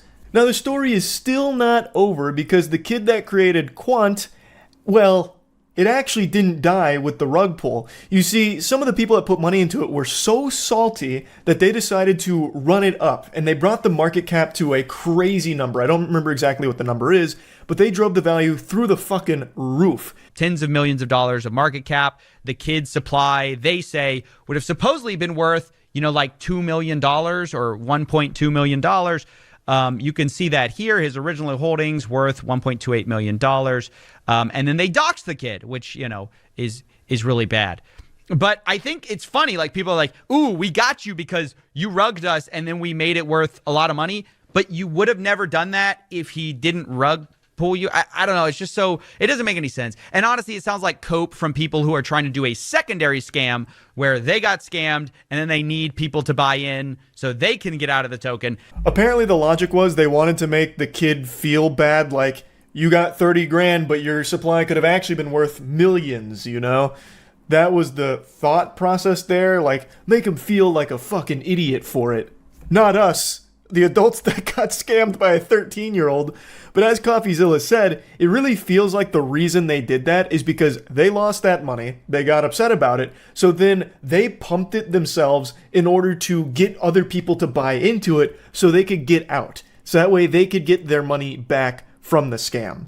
So the whole thing is a fucking mess. It is degeneracy from top to bottom here. And they doxed the 13-year-old as well. It's just craziness that grown adults that are capable of using a computer are not capable of recognizing that giving money to a 13-year-old's shitcoin is a bad idea. And then not only that, they do it again. And then they do it again. That is literally putting your hand on a hot stove 3 times before you realize that it's hot. And in fact, I don't even know if they came to that conclusion because he stopped at 3 shitcoins as far as I could tell. If he launched a 4th shitcoin, he could have probably kept doing this and continuously farming them forever. An infinite money glitch off of the same people that he initially scammed. Like, that's mind-boggling. So yeah, I just had to talk about this because holy shit. That's really about it. See ya. Almost 2 days ago now, the silliest scam I've ever seen succeeded in draining $7 million from the pockets of Squid Game enthusiasts. This shit was so stupid it makes armor trimming in RuneScape sound like a genius scheme. Basically what it was a group of people set up a cryptocurrency called Squid Game token. And it blew up, and it turns out it was a rug pull, meaning the developers took all of the money out of the Squid Game token, completely crashing its value and cashing out $7 million for themselves. I'll go into it a little bit deeper, but that's the summary in a nutshell. I swear to God, I've said this at least 100 times over the last 6 months, but people love to get scammed. They go out of their way to find the dumbest shit in the world to lose money on, especially when it comes to cryptocurrency. All you have to do to make $1 million with a crypto scam is just say that Elon Musk is going to start talking about it soon, and people lose their fucking mind. It turns them into like feral animals, just desperate to throw their wallet towards the computer screen at your crypto scam. It doesn't even matter what it's called. It could be Leaky Queef Coin or something like yucky, and people will still invest in it just because Elon Musk's name is anywhere near it, even though there's obviously no chance Elon Musk starts talking about fucking poopy diaper moon coin or whatever. But for some reason, all they have to do is see Elon Musk and they go like full fucking Winter Soldier episode and they're like, I need to invest. So they put all of their money into it and then get shocked when it turns out to be a scam. I myself actually put money into shitcoins earlier this year. I was under the impression like, okay, 9 out of 10 of these are going to be rug pulls, but maybe there's going to be that one that does what Doge did or something similar. And you know what happened? Almost 10 out of 10 of the shitcoins I put money into were rug pulls. And I learned my lesson. I don't put money into shitcoins anymore, but for some reason, fucking 6 months later, people are still doing that. So now, let's talk about Squid Game token. Unfortunately, a lot of information about it is gone now, purged from the internet after they made their $7 million exit. They took a bow and left the stage and took everything with them, but luckily, Mudahar was able to preserve some of it. So in his video, he goes over the Squid Game tokens white paper. For those that don't know, all these crypto coins have a white paper, which is basically just an explanation about the coin and the tokenomics around it and just a general write-up about everything regarding it. However, none of these people that invest in this shit ever read the white paper. More people read the terms of service agreement when signing up to iTunes than they do the white paper for these fucking shit coins. And then they're shocked like, oh my god, it was such a good coin from everything I read from their Twitter account. But if you actually read the white paper here, like Mudahar does, within the first 2 sentences, it is a blatantly obvious scam. I don't think there's a single person currently alive that would read the first paragraph of the Squid Game token white paper and be like, yeah, sounds like a reasonable place to put my money. This seems like a safe investment. In fact, I'm going to be a multi-billionaire off of Squid Game token, baby. Straight to fucking Mars. You know, that I don't think anyone would get that impression after reading even the first paragraph here. So obviously what people were doing were just blindly throwing money at this because they saw headlines like this. And there's a lot of responsibility that falls on these fucking journalists that were hyping this coin up. Maybe they were working on it at the top level or something too, because they were really pumping this Squid Game token narrative. So these kind of headlines drew a lot of people into this crypto scam. And at the absolute peak of Squid Game token, it was worth $2,800 per token. As of right now, it is worth almost 1/40th of a penny. That is a pretty colossal drop. It all got pulled at one time by the developers who even gave like a little sign off on Telegram. They're like, hey guys, sorry for the inconvenience, but we're fucking out ski. And then they dipped. Then of course everything crashed.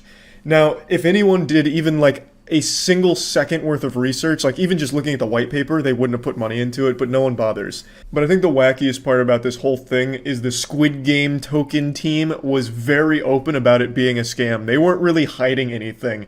Like on their website, they had a million things like, this is coming soon, maybe. A video game coming soon, probably developed by Bethesda Games. You know, maybe the Squid Game token will be appearing in Elder Scrolls 6. Like all kinds of dumb promises, all with coming soon. And they also just made it super clear to everyone that they weren't going to let you sell your coin anyway. Basically, the Squid Game token team was this clown that asked you to pull their finger, and people were surprised when they pulled their finger and he farted. Like, it's so silly. There was an actual thing in their fucking paper where you weren't allowed to sell your Squid Game token coin anyway. They called it like an innovative anti-dumping measure. So basically, you'd have all of these Squid Game token coins that you put thousands into, and then as the price begins to climb, you won't be able to sell it. They wouldn't let you sell it. So no one was able to get out at peak except for developers.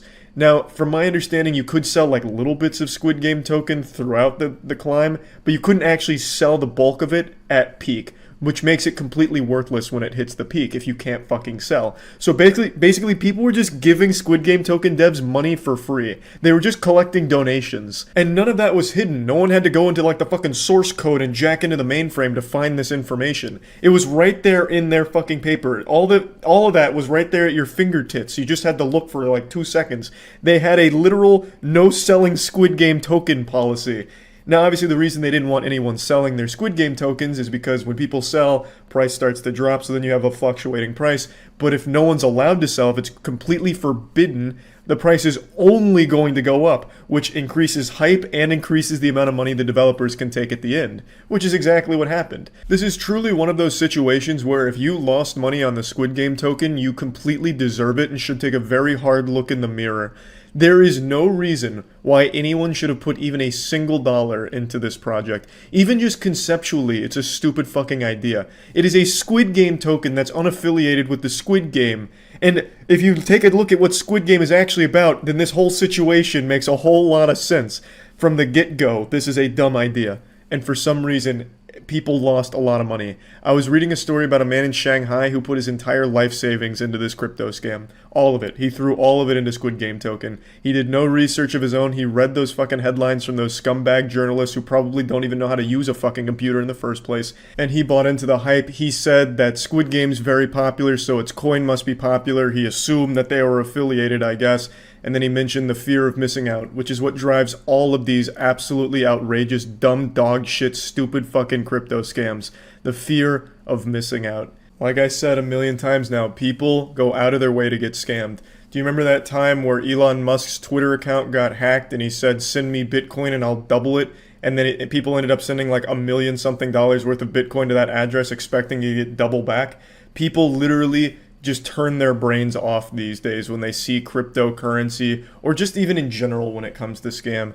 I don't know. I don't know what's going on and why so many people are so susceptible to this kind of shit. It's crazy to me. It takes literal seconds of just looking or thinking about something to realize when it's completely fraudulent, like in the case of the Squid Game token. As I said earlier, I also put money into shitcoins, but I went in knowing most of them were going to be scams. I was just banking on maybe one or two of them being legitimate that blow up.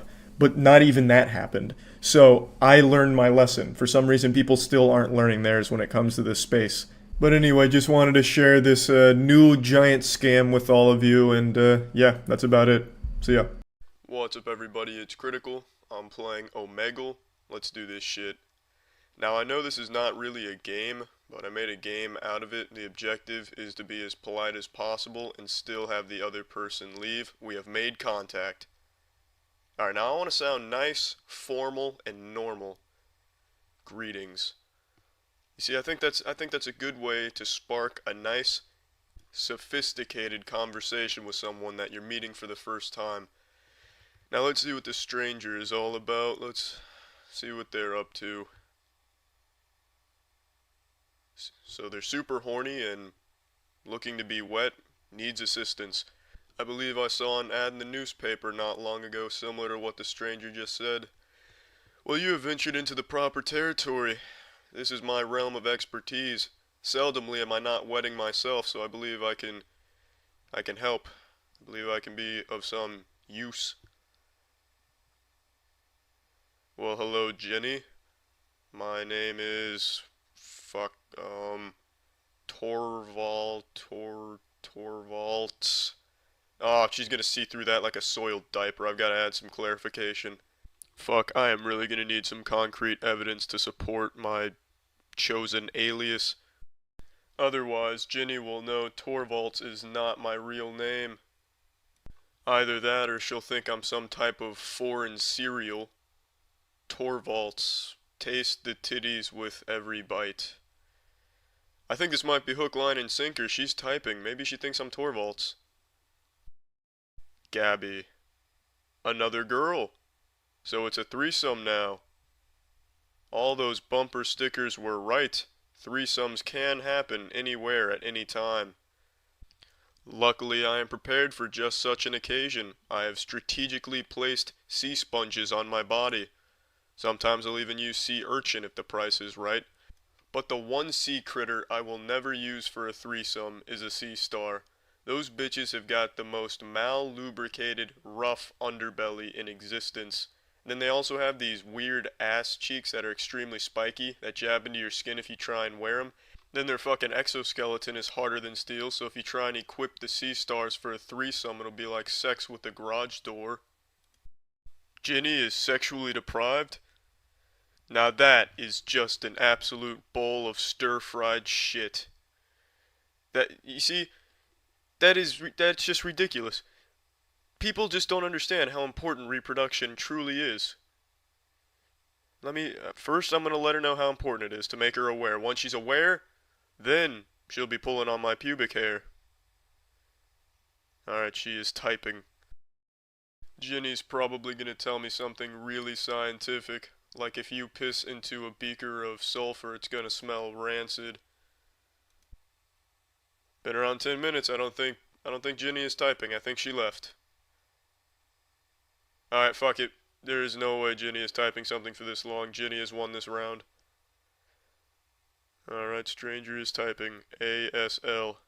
Well, fuck you, not even exchanging pleasantries? I will retain some degree of civilization. And what the fuck does ASL stand for? Asparagus? Sex? Live? If that's the case, why is it a question? Am I being asked if I want to watch asparagus have sex live? And since when are vegetables even in the pornography industry? Age, male or female, location. Yeah, let me just go ahead giving all that information out. You want me to slide in my social security? Fucking weirdo.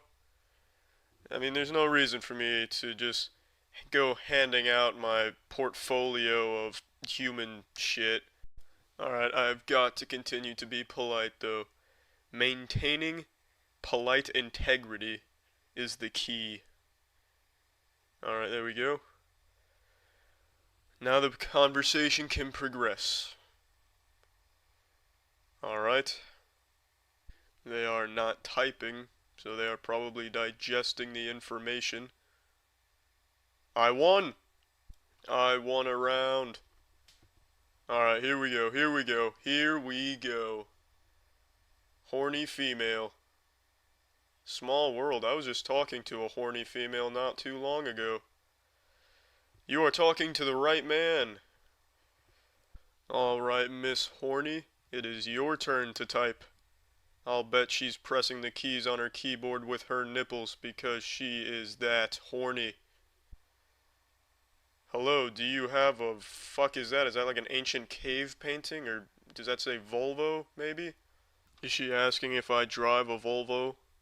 I don't drive a Volvo. And, no, fuck it. I'm not even gonna apologize for not driving a Volvo. I don't want to drive a Volvo. I like my car.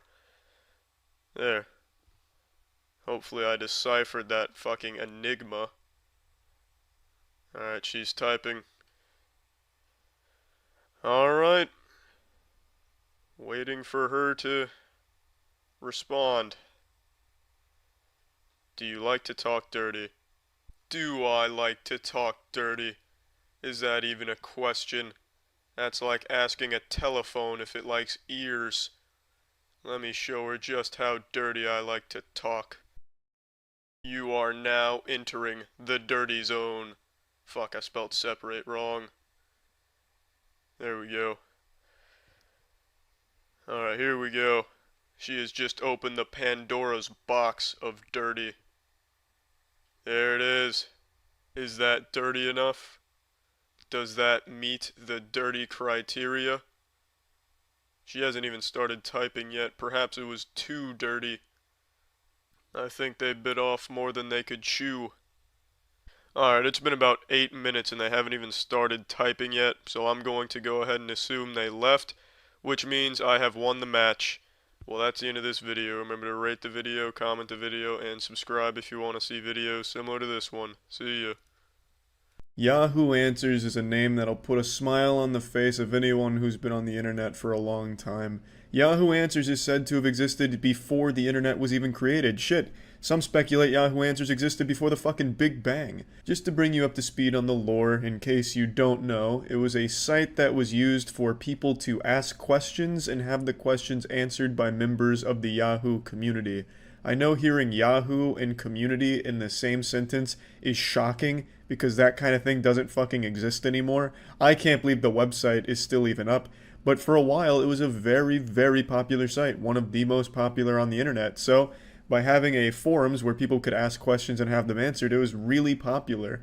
But it was also the most inefficient place to get answers ever. You would get nothing but the worst answers from the most unqualified people to answer your problems. It was the most unhelpful website ever created. I know these days Reddit has the reputation for giving shit advice on the internet, but it will never be as bad as Yahoo Answers was in that department. There was a time not too long ago where any question you typed into Google would bring up Yahoo Answers first, and you just roll your eyes and puke because the answers you would get were so remarkably awful that it just ruined your day. It's as if the only people who ever answered questions on that site were on the verge of an overdose, like they just popped 50 Xanax, cracked their knuckles. Alright, time to help somebody out. Go on there and just slam their fucking head on the keyboard, passing out, and then that'd be their response to the question. I've made videos going through Yahoo Answers shit before, as well as other viral videos that popped off covering these questions, such as like, how is Perginant formed in Curse of the Weggy board, which was people misspelling Ouija and misspelling pregnant. It's just like this horrible, not just misspelling those words, but the questions were some of the dumbest shit of all time. So the website's always been well known, and unfortunately on May 4th, they're shutting the site down for good. They're pulling the plug on it. They're taking it behind the barn and putting it down.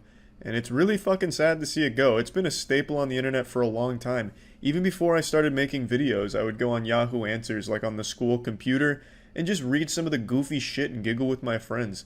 It's always been a website that's been near and dear to my boners. Like, it's sad. Where are the people going to go to get answers to the important questions such as, I made Jesus-shaped pancakes and burnt them. Am I going to hell? The answer is obviously yes. This man has been condemned to hell for an eternal damnation. But this is a question he can't ask anywhere else. If he asks this on Reddit, he's just going to be hit by wubba lubba dub dubs. Like, this is the only place that this troubled young man can get an answer to this question and have that peace of mind to know that, yes, he's going straight to hell. It's just a shame because there are still people that use this site. In fact, I was on it just a moment ago and people are still asking some brain busters and asking some really important questions to help better their life. Is it okay to date a woman with a high IQ, 120 plus, if my IQ is around 80? The answer is no. You're too stupid for her. You're a fucking idiot compared to her and you should not even be near her. You shouldn't even look at her, in fact. You probably make her sick. Your IQ is too low. How do I get rich? The answer: find something you are good at. Get the education/training necessary to perfect your skills. Work at it 60 to 80 hours a week for decades and you will be rich. Everything in life has some sort of price tag. If you're willing to pay that price, you get the reward, whether it is money or love. Classic Yahoo Answers with the absolute dog shit advice. You want to get rich? You start selling pictures of your feet on OnlyFans. How do you promote your OnlyFans feety pics? You post about it on Twitter. And how do you get traction on your Twitter? You try and capitalize on some outrage that's going on. It's a foolproof strategy to put money in your pocket. Today I got rejected 11 times at the mall. Why is this always me? Well, first of all, asking out 11 different people in a single mall outing, you're doing everything right. So it's not you, it's them. Clearly, society has trained the people that you're trying to ask out to not like a nice guy. So my advice to you would be, A, pump up those numbers. Asking out only 11 people, it's not enough. You're going to need to at least double, maybe even triple that in order to increase your chances. And you're going to want to change your entire persona. Stop being such a nice guy. Start smoking cigarettes, wear a leather jacket, maybe some studded boots and a studded belt and bracelets, and you should be good to go. After that, I think you're going to be finding a lot of success. You see, the more I go on the site today, the more I realize just how important this site is to people. There's people that need these answers. And goddammit, where are they going to find them once it goes down for good? I understand there's plenty of other places to get it, but nothing is reliable as Yahoo Answers. I mean, that's where you get the truth of things, you know? So it's fucking sad to see the site go. I'm probably going to be on there quite a bit, just trying to collect as many good questions as I can and just stockpile them somewhere so that way they're never lost to time. Yahoo Answers was truly something special, and it always will be. So yeah, I just wanted to just give a nice little goodbye to Yahoo Answers today, and thank you for your time on the internet. Thank you, Yahoo Answers, for everything you've given us. And that's about it. See ya. What's up, everybody? It's Critical, and it's that time again. That special time where glory hole operator Charlie hits Yahoo Answers again and tries to help people out. This time I'm going to the family and relationship section to see what helpful advice I can offer. How to get better at sucking dick. I'll just go ahead and leave my phone number in the comments on this one. How to help my wife stop choking on my cock when she performs oral. It sounds like she needs a smaller cock to suck on, so I'll go ahead and leave my phone number on the comments of this one as well. Should I have sex with all of my 20-year-old daughter's friends?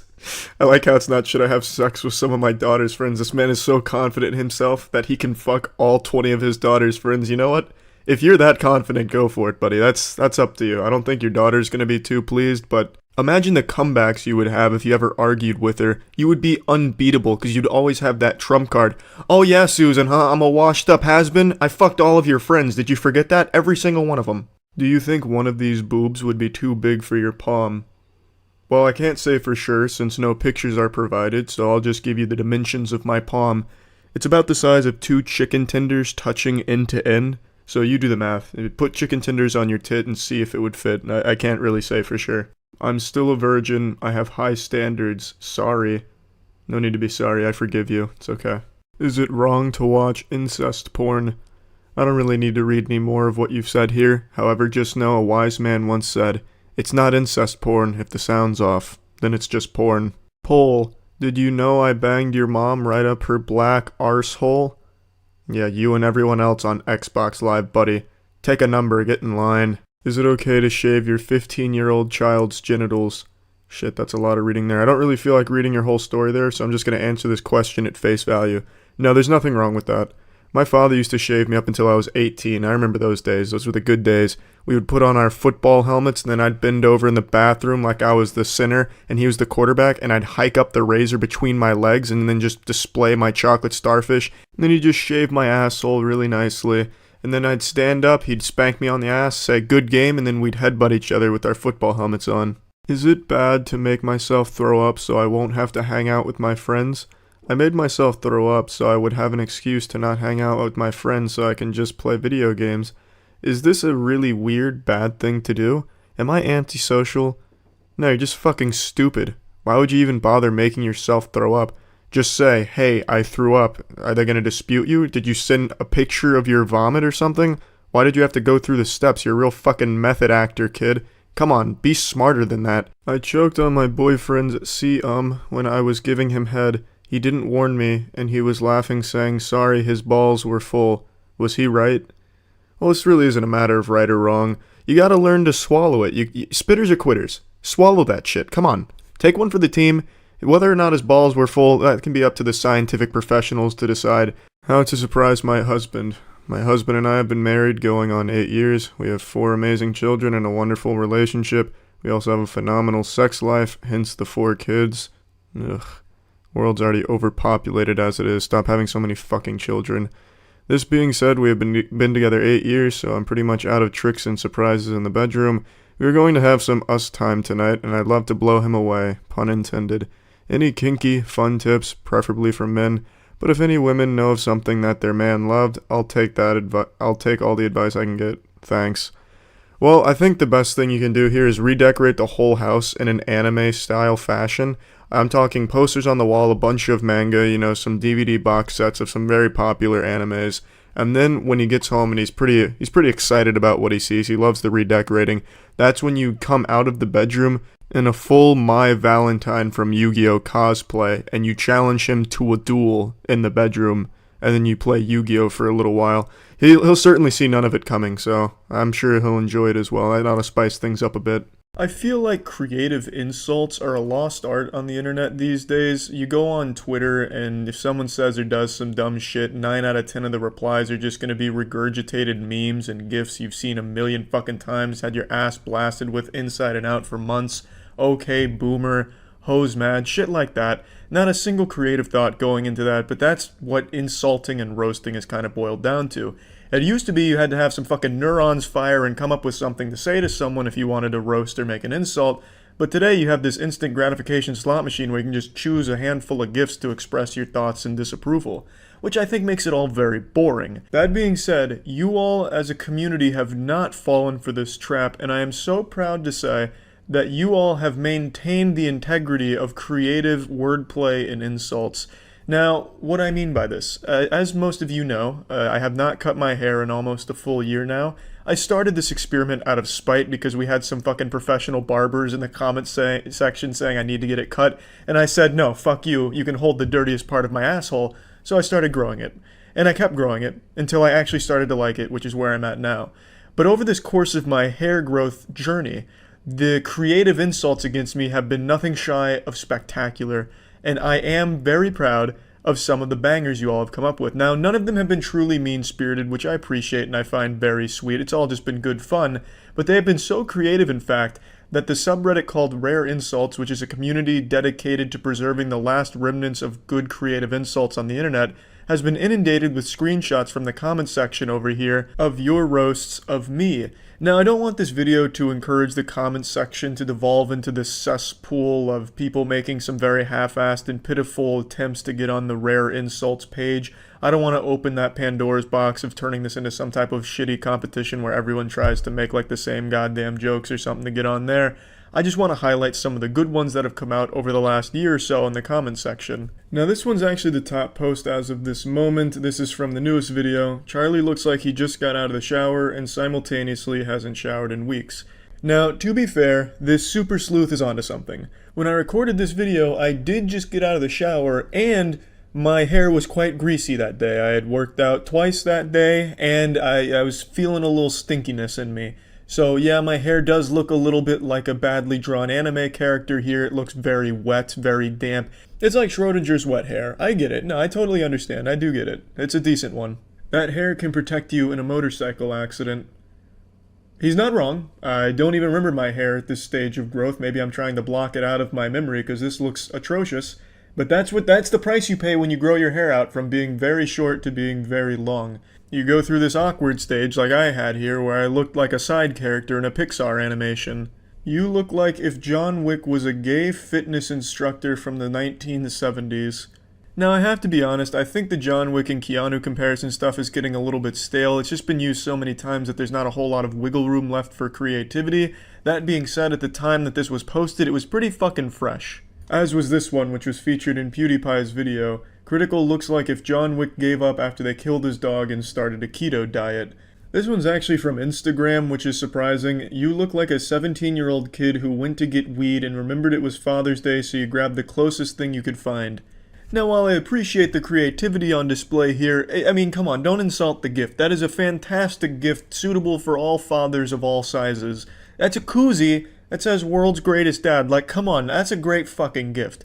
And my dad likes koozies. He's not exactly what you'd consider a collector or anything, but that's a quality koozie. I was pretty proud of that gift. Especially considering the normal gift you give someone is money, so that way they can buy what they want instead of what you think they want, which is just far more efficient. I thought it was a much more personal gift this time, though. Charlie is starting to look like someone tried to draw Keanu Reeves from memory. Yes, I know it says sometime, but I'm pretty sure they meant someone, and it sounds a lot better with someone there. I think that's pretty much the best Keanu Reeves comparison, creative, rare insult there is. I really liked this one. I thought that one was extremely clever and very cute. Charlie's starting to look like the mop I threw away 20 years ago. And this still image that they have from the video here is not doing me any favors. I look like Billy the Exterminator's more emo cousin. When it comes to Twitter, I'll usually read a tweet, get a frown on my face, and then forget about it 2 or 3 minutes later because Twitter is just a constant stream of the dumbest shit all the time. It's just an actual cesspool of diarrhea constantly flowing through it. But occasionally there are tweets that just stick with me. And there's one that's just been living rent-free in my ass for the last 2 weeks, and I just want to talk about it today. It comes from Seth Rogen. I'm sure you already know what tweets I'm about to mention, because I'm super late to this one, but I don't care. Just like puking while having a bad hangover, I've got to get it out of my system to feel better. So our story starts just like every other fairy tale, with a robbery in LA. Casey Neistat makes a tweet. So our cars got robbed this morning because Los Angeles is a crime-riddled third world shithole of a city, but tremendous appreciation and gratitude to the hardworking officers at the LAPD West LA, who not only arrested the motherfucker, but they got all our stolen goods back.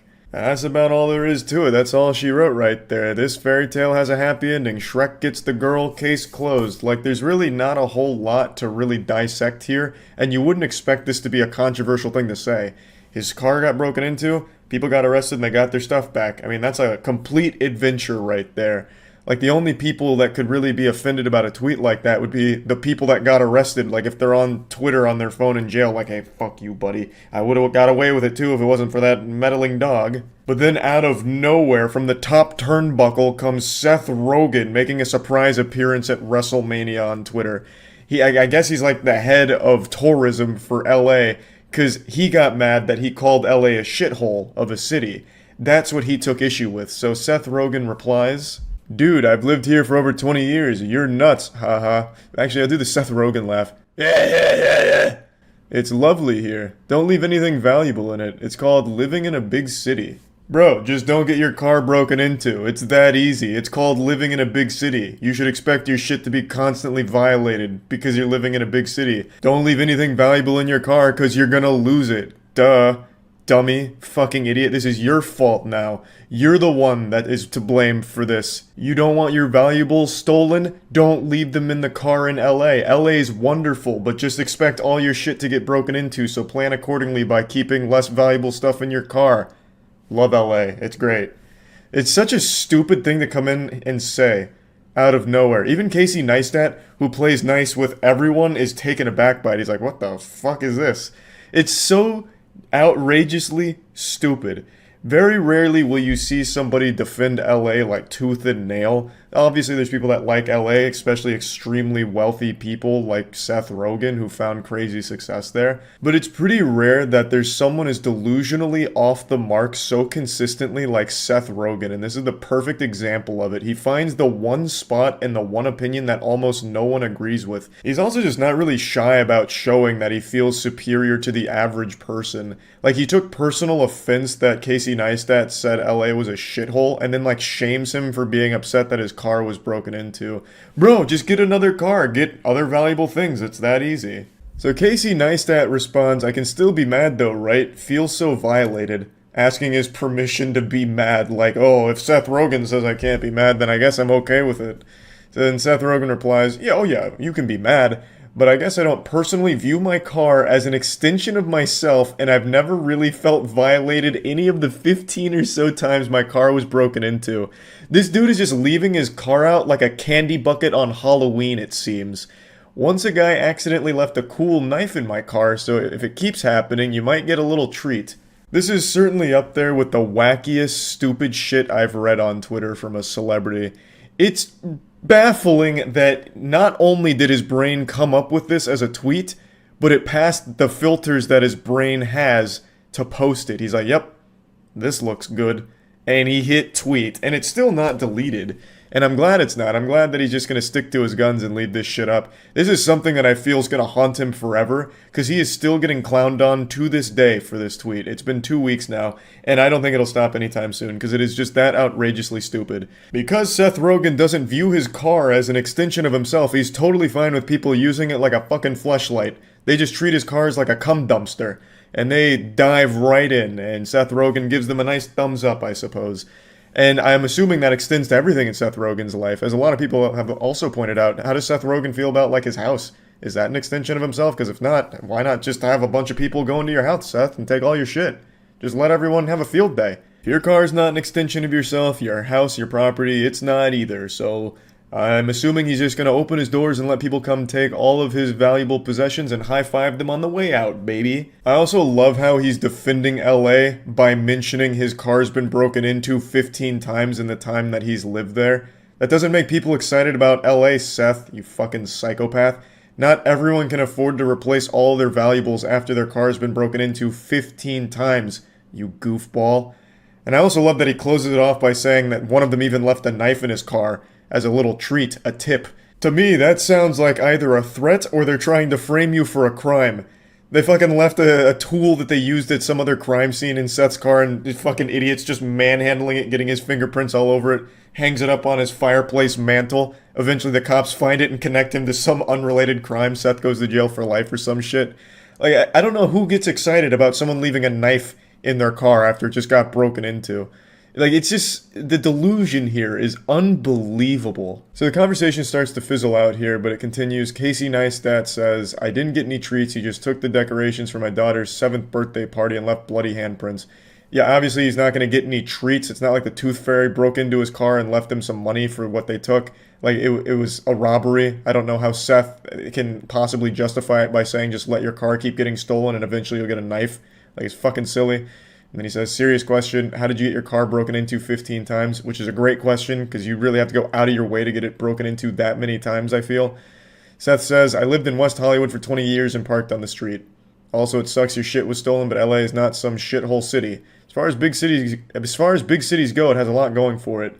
Yeah, especially if you're a burglar who knows what kind of car Seth Rogen drives, because apparently you can just go in there and take all that shit with no consequence, because Seth doesn't give a fuck. His car's getting broken into almost once a year at this rate. This is where the interaction stops, and you just have to wonder, what was Seth Rogen thinking? Like, who did he think this appealed to besides, like, the extremely rich Hollywood elites? Like, there's no normal person that's gonna read that and be like, wow, how noble of Seth, just giving away his shit like that and accepting that beautiful knife.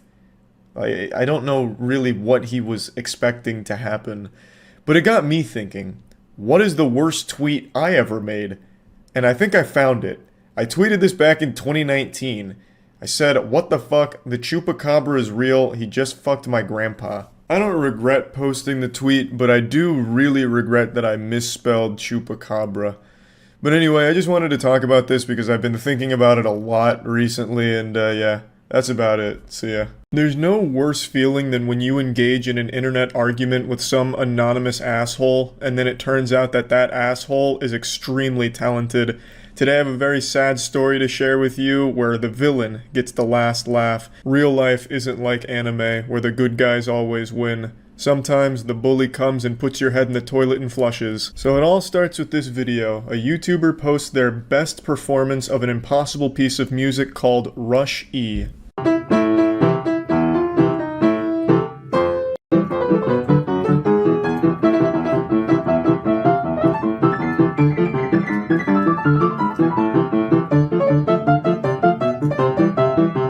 Now, obviously, I'm a fucking Neanderthal when it comes to piano. I don't know anything about any major pieces except from, like, your big ones like Mozart and Bach. So I had never heard of Rush E before, so I did a little research. Rush E was actually a song created as a meme that is quite literally impossible for any human being to play. And I don't mean that as like it's extremely difficult, I mean it is genuinely impossible. You would need 15 fucking arms, and even then you would struggle.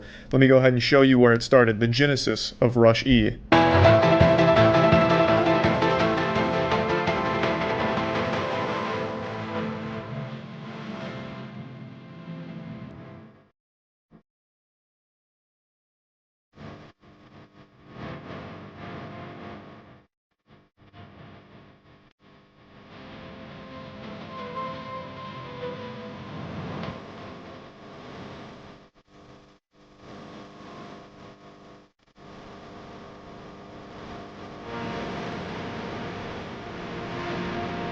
If any human being actually performed this song as written here, it would probably end the world on the spot, or bring about the heat death of the entire universe.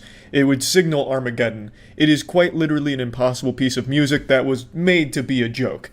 However, some piano players on YouTube tried their best to kind of change it around a little bit, mess with the arrangement in order to make it almost possible to play on the piano, which is the video I just showed you there, which is giving a very spirited attempt at making it happen. And I thought it was very good. Of course, I'm not a piano expert by any means, but most people that watched it also agreed that it was extremely impressive what he was able to do. And this spawned an argument in the YouTube comments. YouTube comments are the cesspool of the internet. It is absolutely fucking deplorable down there very often. But in this comment section, it was overwhelmingly positive. But just like everywhere on the internet, there has to be that douchebag that comes in and shits on everyone's fun, just ruins the entire positive atmosphere of everything. They drop their pants and goatsy themselves and just makes everyone feel worse. Their presence making everything more negative. Keep in mind, this piece is literally impossible to play. You saw it. It looked like a Toho bullet hell game. But that didn't stop some enlightened Redditor from demanding perfection. It actually comes from this comment, which is a very nice comment from a guy named Just a Guy Who Likes Hentai. He says, "How can you dislike this? I don't see anyone else actually playing this."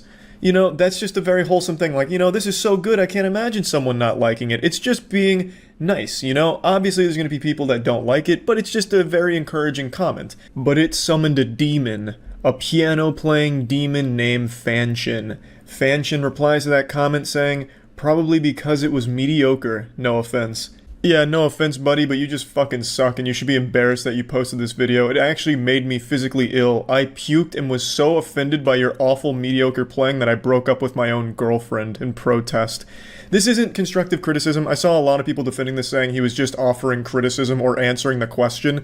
No, he's just being an asshole. There's nothing constructive about this. You just saying that it's not good without saying like where they could improve isn't really constructive criticism. It's just you being a douchebag. And obviously he wasn't genuinely answering the question in the comments of how can anyone dislike this, because it wasn't a real question. It was just an encouraging statement. It's like when you get told a story like, "Can you believe my parents got divorced?" And then your friend responds with, "Yeah, I can, because your parents are fucking selfish sluts." It's like, well, I wasn't actually asking you if you can believe it, you know? It's not like a real question. It was just a supportive comment. So there's really no justifying being a douchebag here other than just being a dick. So then the guy responds saying, "Was it? I'd like to see you try. So come on, give us an awe-inspiring performance." Spoiler alert, he would soon regret issuing this challenge. Fanshin responds, "Oh boy, you will embarrass yourself. I'll show you what a good performance of this piece sounds like." To which the hentai fan says, "Then do it, stop talking, and do it." Now, 10 times out of 10 on the internet, when some anonymous asshole makes statements like this, you don't expect them to follow through on it, and even less often you will expect them to be good at anything. But this is the exception. This is the anomaly. This is probably the first time in history someone has actually followed through on a statement like this and actually been good at it. Fanshin responds saying, "Maybe you can pay me, then I'll be motivated, LMFAO. He's pretty arrogant and pompous," to which Hentai responds, "So being known as a jealous, contrarian liar until you post your own rendition isn't a good enough motivation for you? Sorry, but that's all you're gonna get." And then Fanshin again, he's twirling that cartoonishly evil mustache and says, "Haha, sure, why not? Fun summer project. Maybe I'll get more views."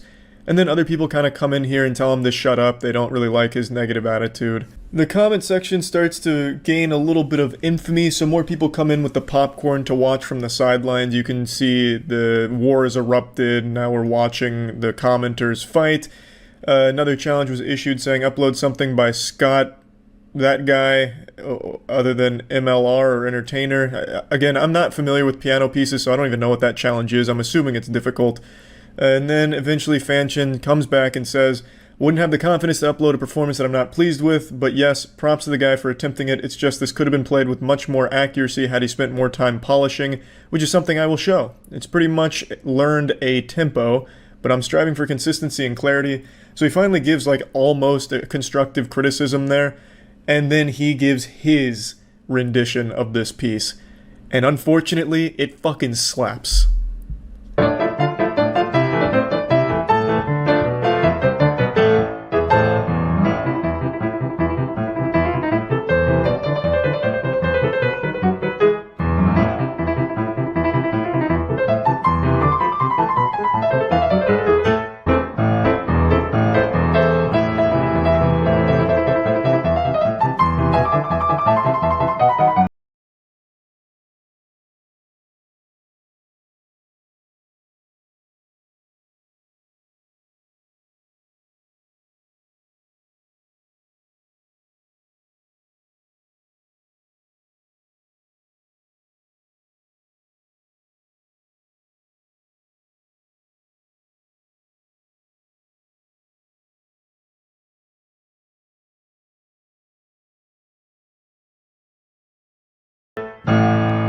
Yeah, I wouldn't be surprised if the hentai guy deleted his channel after that. I mean, it's unlucky that the guy that he was arguing with was the only person on the internet who happens to talk shit anonymously and be able to back it up with real talent.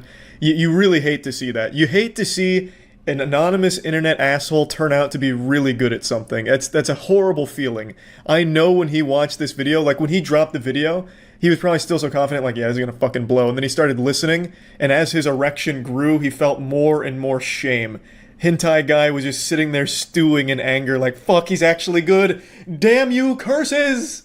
Because, I mean, that's how I felt, and I wasn't even involved in the argument. But I think this also illustrates an extremely important point. No matter how talented you are, it can be overshadowed by a shitty attitude. A lot of the comments here, and even in the Reddit thread, were just kind of saying the same meme of pretty mediocre, no offense. Like, not even respecting his very clear talent, because they don't like him. If you're insufferable and unlikable, people aren't going to respect your skill. And I think that's... Now, granted, it's not everyone, because the video is still overwhelmingly liked, but it could have been a truly positive experience had he just gone about it in a much better way. Like, you know, this wasn't the best rendition of the song, but I do appreciate the effort that went into it, and in fact, it inspired me to want to learn it myself. And then he drops this video, and then, you know, that's a lot better, I think, and you'd have more people on your side, as opposed to just people brushing off your extreme level of talent here because you were an asshole in the comments to someone that was just proud of their own rendition of the piece. Like, his arrangement of this is like a custom arrangement, obviously, because you can't play it as written. His arrangement is extremely solid, and his performance is unreal. Like, absolutely unreal. And to have that just thrown to the side because he was super unlikable is a real shame, I think. So, I mean, this was a pretty wild experience because I've never seen this before. Like I said, 10 times out of 10, when you're arguing with someone on the internet anonymously, that person behind the keyboard's usually a coward that doesn't really have a lot going for them. But in this really rare instance, that anonymous guy was a fucking piano prodigy. So yeah, I just wanted to share this with you all. That's about it. See ya. Hi, I'm Charlie, better known by my alias Genghis Swan, world-renowned author and poet. Today I'm going undercover to answer your questions. It's actually me. Reddit.com. Fuck. I hate this goddamn elementary school thinking exercise. I don't want to be a part of this corrupt system, a slave to the neural network here training the AI, but I have no choice.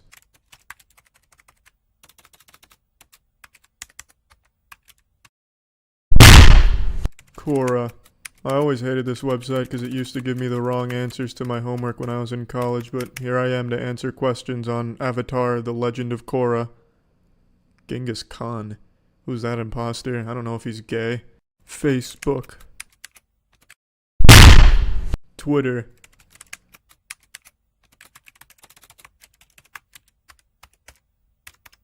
All I Want for Christmas is The Man Who Forgot How to Poop by world-renowned author and poet Genghis Swan.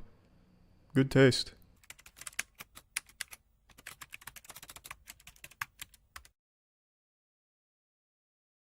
Boy oh boy, this was a lot of fun. This is Genghis Swan and this is actually me. What's up everybody, it's Critical. I'm feeling extremely horny, so I think I'm gonna hop on my premier source for meat-beaten materials, fanfiction.net, but this time I'm gonna mix it up. No more going to the mummy section and just reading the poorly written fanfiction there.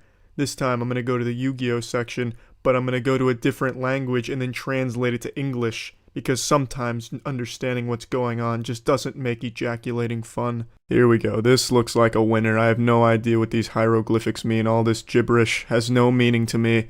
In the spirit of Yu-Gi-Oh, it's time to decrypt this shit. Morbid night swimming. Alright, here we go. Let there be light. I can understand it now. Yugi, get off the net. It is in the spirit of true night swimming. Well, I'm not sure whether I want to see naked Kaiba. For God's sake, it's not as if I want to see your nakedness. Well, for God's sake, let's just no one took off goal. We solved the problem. But it is not in the spirit of true night swimming. I respect Tay here, she really wants to keep the spirit of true night swimming intact, she really values it. If you so desire. But I still do not want to see naked Yugija. The fuck is Yugija? Is that Yu-Gi-Oh! Godzilla? So you do not have to look at me. It's not as if I will stare at your thing. Okay, but if I see you looking at me, drown you. If you have agreed, we can then finally go swimming. And then they took all nice and entered the water where Yugi accidentally saw Kaiban thing. Oh no, he accidentally caught a glimpse of the Kaiban thing. I'll drown you, idiot. Yugi was troubled and began to swim towards Tei. You cannot escape me. I'll get you and drown you. Do not kill me. I have not seen it on purpose. It was an accident. I do not believe you, since you know you're looking at my pants. Why is he wearing pants if he's in the spirit of true night swimming? That definitely goes against those values. But you saw my... I regret it. Why? It's so beautiful. Never mind the beauty of our things. I was going to drown, and I will. Wow, that just... Come on, Kaiba, don't kill yourself like that, please. You have so much to live for, don't drown yourself. Kaiba, do not you think you are not serious? Partially.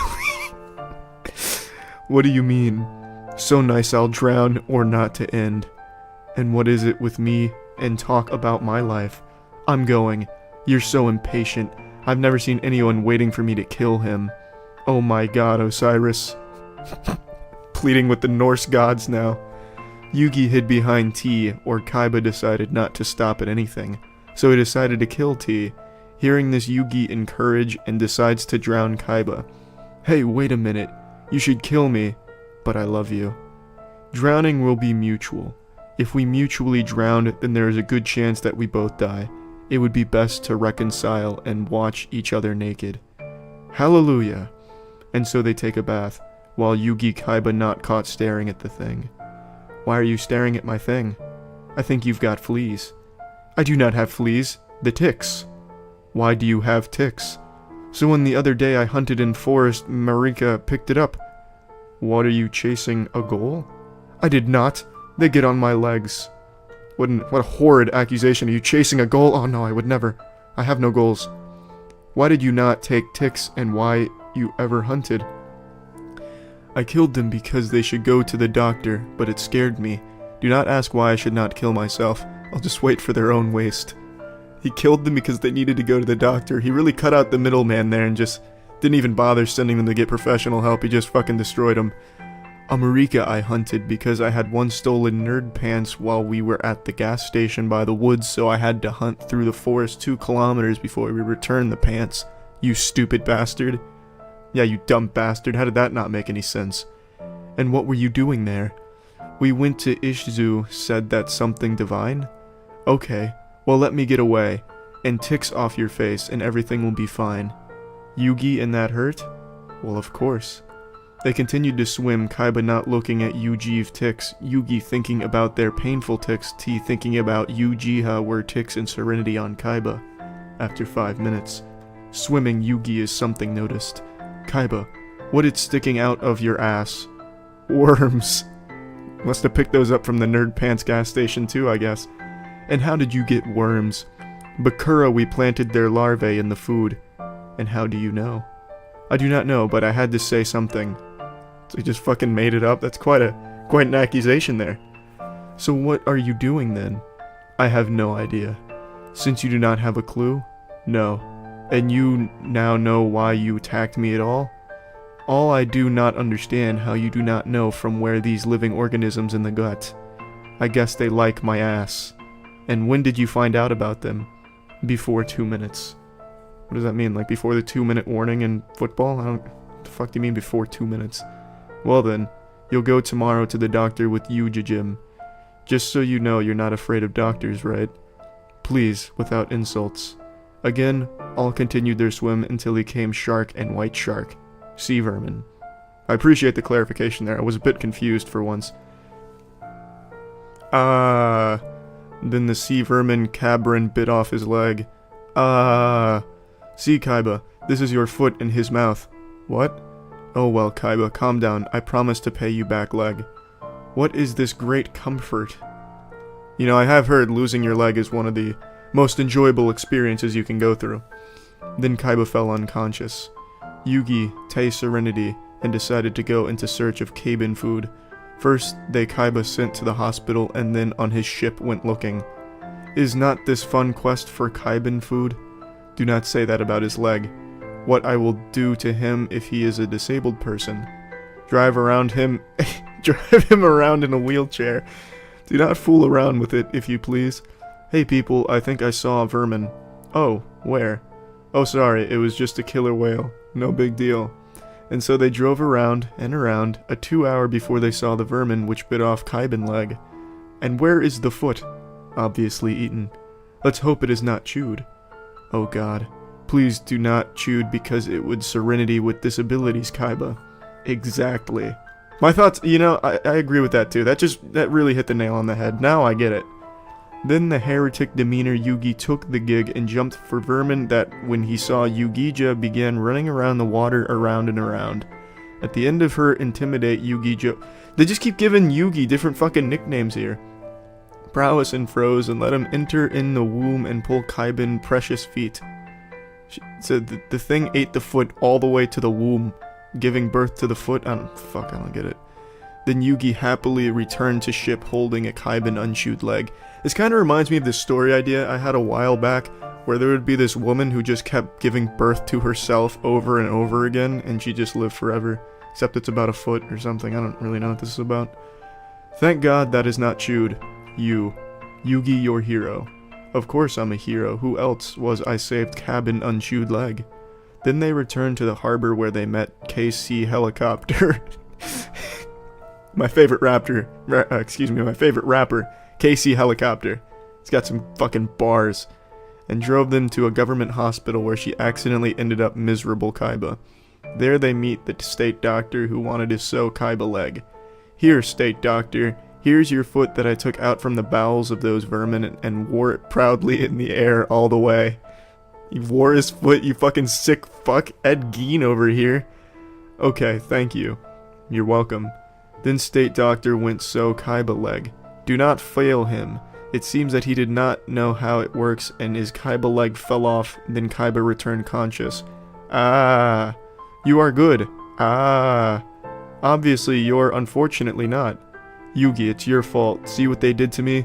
Immediately leads me to my private hospital with my private doctor. Then Kaiba fell unconscious and Yugi summoned his helicopter was still on the roof of the hospital to take him to Hospital KC. All are eagerly awaiting the arrival of Kaibanog, private doctor. The fuck is Kaibanog? Oh, it's my favorite Christmas beverage. Move over, eggnog. Here comes Kaibanog. So where is that stupid Kaiben family doctor? Will, from a distance. Ah, from way downtown. Obviously, it's not good. We'll wait a little longer. 2 hours later, Kaiben private doctor. People, Kaiben is fine, leg happily sewn up. Will be able to go home in about 2 years after rehabilitation and all other crap. It may initially be grouchy because his leg was in the belly of the sea vermin. Oh, do not worry, he is always grumpy. 2 years later, Kaiben big day. After coming out of your damn private hospitals. After getting out of your damn private hospital, he. And are you happy now? What, you do not notice my strong laughing? Who would notice? You are laughing at me? What do you think? By the way, what about your worms? Shit, I forgot about them. How could you forget the worms? Hello, man, but I was busy rehabilitation. For 2 years, during rehabilitation, he didn't once think about the worms in his asshole? Come on, Kaiba. But you've been in rehab 2 years. In the name of heaven, did you not see that these worms in the ass? That's pretty much what I said, Yugi. He's echoing my thoughts. We're on the same wavelength now. I did not, and now what? Nothing. I'm just a little bit strange. 2 months later, finally they all returned to the crime scene. Kaiba no longer had worms because it is Yugi month, bothered about it, and had to Kaiba decide to solve. Oh yes, before I forget, Yugi to their ticks also solved their even 2 years ago in 1 month and 29 days. Serenity was happy because Kaiba is not invalid, so it will not have to push a wheelchair. Ateya was happy to be with Yugi Jim, and so they all stood at the scene and thought of the past 2 years, watching the sea vermin that eat other people's feet. Fuck. Now that's a classic. That should be a children's book right there. That's some solid shit right there. So who else ejaculated during that? I came on here for masturbatory purposes, and I definitely got what I came for. That was good fan fiction, easily a 10 out of 10 there. Good reads would definitely give that a perfect score as well. Alright, well, that's it. See ya. What's up, everybody? It's Critical. I think I have laryngitis, or maybe I've been poisoned by Bud Light for giving away their secret ingredient, which is urine. But either way, I figured I might as well strike while the iron is hot and read a weird fan fiction story and play the part of a man going through puberty while reading it. So I chose the Jurassic Park fan fiction known as Root Her by Michael Collins. Robert Muldoon was not a man to be trifled with. For years, he had plied his trade as a big game hunter in Kenya, utilizing every scrap of his savage cunning and imposing physical frame, as well as his arsenal of highly explosive weaponry to outsmart, outmaneuver, wow, butchered that word there, holy shit, and out-explode some of the mightiest and most dangerous creatures known to man. I'm gonna skip around. I haven't read this yet, but that's a very boring start, except for out-exploding the fucking dinosaurs, whatever that means. The velociraptor had parted her jaws and looked about to strike, but suddenly she stopped as if unsure of herself. Joffrey was confused. Why hadn't this hot Cretaceous babe mauled him like the filthy descendant of a wretched shoe-like thing that he was? Why was he not being lovingly absorbed by the digestive system of this perfect, carrion-scented Aphrodite? Almost as if he dared not speculate, he glanced up at her, still expecting the final strike that would end his sexually confused mammalian existence, and saw at once that it would not come.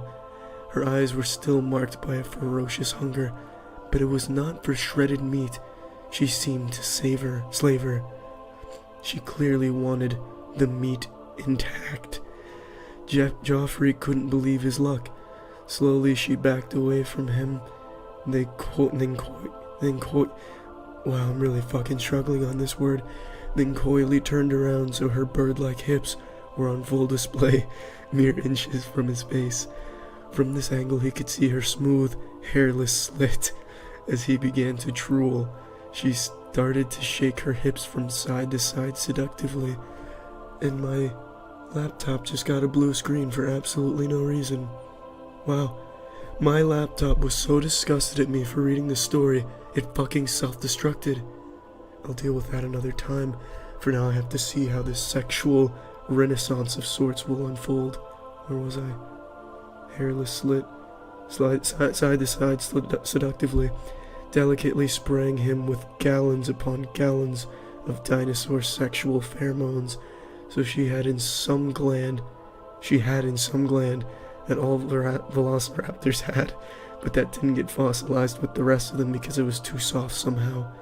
Cautiously at first, lest he somehow alarm her or turn her off, Joffrey began to lightly rub the area around her velocigina. Wow, what an incredible word.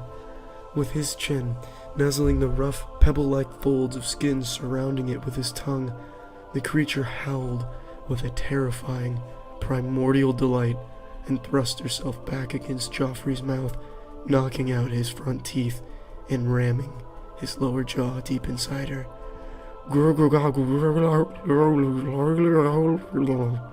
Joffrey whispered seductively as he continued to work his magic on her with his mouth parts, delicately teasing her harsh, sandpaper-like clitoris as he did so. That's the exact same noise I make during sex, that just in the height of my climax, just really when I'm in the zone, just really in the mood and feeling it. It's a really good strategy. I'd recommend implementing it into your coitus adventures. The velociraptor continued to bellow and howl and echo her savage, predatorial joy across the construction site as Joffrey brought her halfway to climax. With one exaggerated movement, she threw her hips violently to one side, dislodging Joffrey's lower jaw from her deep hot minge and hammering against the side of the cage. Winded, he collapsed to the floor, his face a brutal-looking mess of blood, bone, flesh, dinosaur sex pheromones, and primeval vaginal juices. The velociraptor was a merciless predator, but she was not a selfish lover. It was time to reciprocate. As Joffrey lay battered on the cage floor, barely able to move, she approached him and lightly rested her perfectly shaped foot on his crotch. Even though his dislocated muscle, she could feel the bulge. She grinned, as all velociraptors are pretty much forced to do because of their bone structure, and with one deft flick of her curved toe claw, she tore through the lining of his pants and exposed his engorged, throbbing member. Joffrey mumbled with ecstasy through his maimed features as the creature appraised him.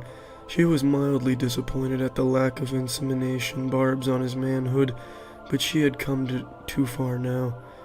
Invested too much time to stop the process this close to completion. It's like some type of fucking ritual. Man, sex with dinosaurs must be some type of ceremonial adventure. Wrapping her tail around his waist, she pulled him to his feet and slammed herself against his erect cock, moaning wickedly as it pushed apart the sides of her opening and entered her.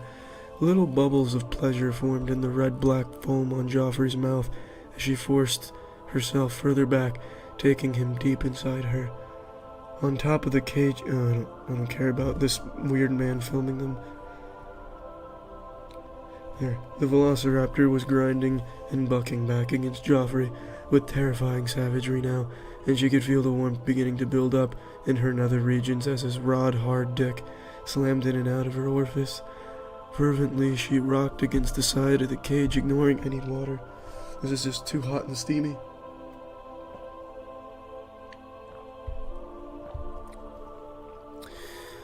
Fervently, she rocked against the side of the cage, ignoring Joffrey's impassioned, gurgling noises as she brought herself closer and closer to a meteoric climax. Finally, the raptor could take it no more, squealing as if she intended to drown out all the sounds that had ever been made by anything in the history of ever.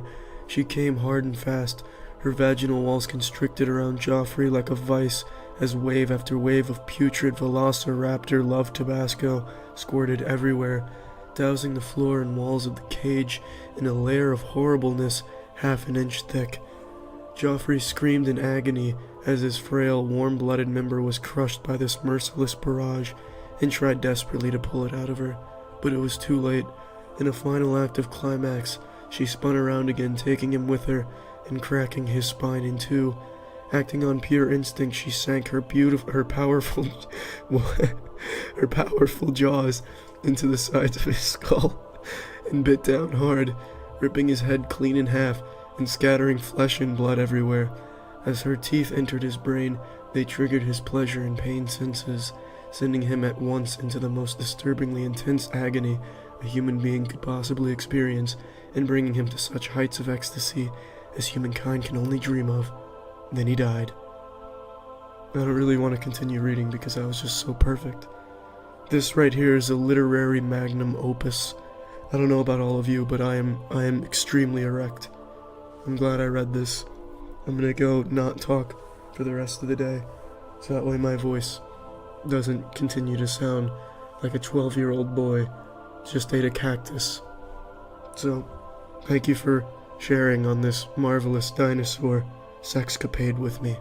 And I hope all of our cum will be ever putrid, prehistoric, and savage. Alright, see ya.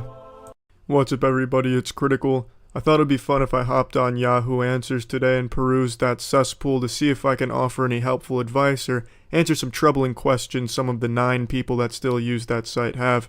So let's just dive right in. Pregnancy and parenting, that's my bread and butter, that's my specialty. I'm not an expert in a lot of fields, but when it comes to pregnancy and parenting, I'm a fucking connoisseur. I wrote the book on how to be a good parent and a good pregnant person. So let's see what we got here. Let's see if I can diarrhea out my cornucopia of knowledge in this subject and help some people. Also, I need to make it clear I don't have a Yahoo account because I'm not stupid. I don't want to just have all of my personal information leaked because of Yahoo. So I'm just going to answer these questions in this video and hope the people that ask the questions find this video. There we go, perfect. This seems easy enough. Don't tell anyone I cried today, okay? Okay, you got it. That'll be our little secret. What's it mean if as a man is touching your body, he is able to know that you are on your period? He didn't feel a pad, just from my legs, etc. It means you found a superhero. Probably not one of Stan Lee's best creations. I don't really see the benefit of a superhero that could know when a girl's on her period. Not exactly something that would help fight crime. This actually sounds like some type of lame party trick a college student would use. Ah, hello ladies, gather around. I can tell which one of you is on your period and which one isn't by just grabbing your ass cheeks. Please, I have 50% accuracy with this. I'm pretty good. Have you ideas for keeping teenagers from being a nuisance on the streets? Update. Our local kids hang out near the local McDonald's, but they have been banned. They need something to do that is inexpensive, keeps them safe, and reasonably warm in the winter. The fuck? Is he just kicking them out onto the streets or something? I'm very confused right now.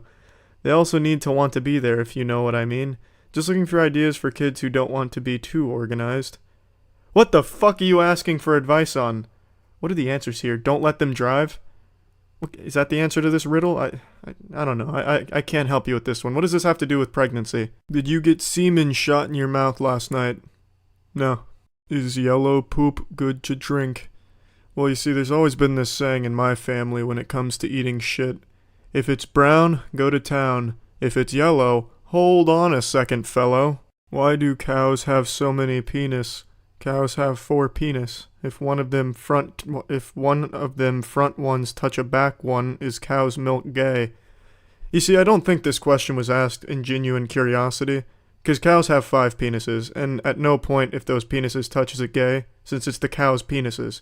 If I had 2 dicks, I'd slap them together like those thunder sticks you hear at hockey games. It's not gay if it's your dicks. The sheer amount of people asking the same question here. Did I lose my virginity? Did I get her pregnant? I was moving wiener close to vagina, touched vagina, went inside a vagina fully. I came inside vagina. Did I lose virginity? Are we pregnant? Fuck. I've seen so many of these. I want some good questions, damn it. My son calls himself Jizzle. He's 22. Is this normal? Yeah, it's perfectly normal behavior. I'm 22 and I'll sometimes call myself Turbozal. Are you disqualified from a farting contest if you poop yourself? Unfortunately, I haven't really brushed up on farting contest rules in quite a while. However, I don't think that would be grounds for disqualification, more or less just a redo, perhaps a mulligan even. I assume it's just an accident that can happen in the line of duty here. Just part of playing the sport, part of the risk involved. Never know when you might gamble on the fart and lose. But, I think I've helped a lot of people here today on Yahoo Answers. Hopefully these people see this video and have their questions answered. Yeah, that's it. See ya. What's up, everybody? It's Critical. I decided to go on TripAdvisor.com and look at foreign restaurant reviews and translate them into English. Let's do this shit. Eat a representative, professor of Uzbek cuisine. Damn, I've been waiting my whole life to eat a representative of Uzbekistan cuisine. Whether the power is insufficient, but was a meal in dim, we had a truly delicious professor. But it is inconvenient is a little place, because the civilians are the normal taxi. Instead, in Uzbek is good to use. That's quite a place. You're eating professors and you're using civilians as taxi, so I guess they just give each other piggyback rides from restaurant to restaurant. That's the kind of shit I can fuck with. Seen the place to make the national dish Professor of Uzbekistan. This is a reoccurring dish throughout most of Uzbekistan restaurants, I'm noticing. That must just be extremely common, like a peanut butter and jelly sandwich, except a professor that you eat. You can see where you are making the professor has lined up a big pot or some outside of the cafeteria. The taste is delicious, but is a sheep entering? That's a question I ask myself every day. Man, it's a lovely day outside, but is a sheep entering? Not good people would be better to be careful. In addition, we were able toppings such as boiled eggs in addition to professor. Since the place where locals gather, it was good to be seen every day. It is good to be seen every day. But I'll tell you, the taste is as good as a sheep entering. I'm booking my fucking flight right now. I need to try Professor of Uzbekistan. A culinary experience, writes the New York Times. We chose the 5-course dinner with drinks in Icelandic. It was super, baby. However, on the pricey side, but we found it good value for money. That certainly does sound super, baby. Both was good food atmosphere. By that do not take reservations, and waited about 30 minutes in the full house. Very friendly, and have been cut and fill brisk 2 people of the uncle of the serving. The cuisine is the dessert was delicious. It is recommended. This reads like it was written by a fucking serial killer. Oh yeah, don't worry, I'm just gonna cut you and fill 2 other people with your entrails. And even if you say uncle, I'm not stopping. I mean, I'm not too sure I'm sold on this atmosphere, to be honest with you. If I'm going somewhere for food and I'm ending up getting cut, I'm giving that probably a 2 stars. This one just says whale meat. Someone was very excited about that. I went in that shop where whale meat is eaten. There was a little smell. We had delicious. I'll give you that delicious. I guess this TripAdvisor member is just looking for a place to stay while giving a review of this restaurant. Ray Kabir, large in the city. The owner is very kind, and Adam. I ate like a cod dish, a little small quantities. It came out as potatoes, was delicious. Chinese world here too. The locals scoping miraculously Asians. I don't even know what to make of this one. From the sound of it, he ordered a cod dish that came out as potatoes but was still delicious. And then miraculously, Asians. Reasonable price, tasty meals. At least once during a 4-night stay in Rakhajakvik is Sepuena. Reported a decent restaurant. Restaurant Spring, probable select Siropapadam murderous prices paid in Iceland. Well, that was a dark segue into the underground hitman ring where people are paying hitmen to murder people at restaurants. It was cooked cod and lamb cooked with red wine, especially cod dishes, was very satisfied. Open for dinner from 6 p.m., notwithstanding, gone on Monday. Unable to get a table if you do not book in advance. We recommend that you visit Huangahisio. Please reserve ahead of time the day before. Sounds like a quality place. Wolfgang Puck gives that one 2 ass cheeks way up. It is Iceland price, but delicious. If you hello there, of course in the fact that Iceland price will be a pretty price, but it is somehow, if only the main. Photo of salmon was delicious, but it was expensive and 3,400 ISK. Well, this confused food critic ate the fucking picture of the meal that he wanted to eat. This man just got the menu and just ate the picture of the salmon. Hats off to this guy. He saw what he wanted and didn't even wait for the actual food. He just ate the fucking picture and was satisfied. Gave it 4 stars. What's up, everybody? It's Critical, professional reptile psychologist, and it's time I take my expertise right back to Yahoo Answers and see how many people I can help out here today. Alright, so my original intention was to go to the beauty and style section and help out in that aspect. However, going there is nothing but people posting pictures of their titties, pussies, and wieners and asking us to rate them, so I'm just going to explore a lot of different categories this time around. Do you have big, beautiful T-ides? I don't know if he's referring to some type of ancient philosopher in this question, T-ides, or if he's just asking if I have big breasts. Would it be easier to walk on 1 leg or 3 legs? I'm sick of having 2 legs and was wondering if I should get rid of a leg or add a leg to my body. I didn't know Mr. Potato Head posted on the Yahoo Answers forum here. Man could just fucking snap off a leg or put one on. Honestly, I think it'd probably be easier with 3 legs. I don't know, you'd look like some type of weird spore creation, but it probably would be easier. Can I shove a football into my butt? You can shove anything into your butt, as long as you're committed to the art. I don't know if you've been practicing any anus stretching activities, but I'd recommend working your way up to the football. Start with something small like a strawberry, and then gradually increase on the scale, go up to pineapples, and then dabble in footballs and other types of large objects. Now this question's pretty innocent enough. I've asked this question a lot. I used to talk to my parents about this one. But for some reason, one Yahoo Answers poster, this was a straw that broke the camel's back here. They just fucking exploded. Fuck you, Yahoo Answers. I hope you puke your stomach inside out and die from choking on this piece of shit site. This must have brought up some bad memories for this person. They came on here for some real questions where they could offer some real knowledge and help real people, not come on here and talk about footballs and assholes. Did Jesus ever suck dick for meth or food stamps?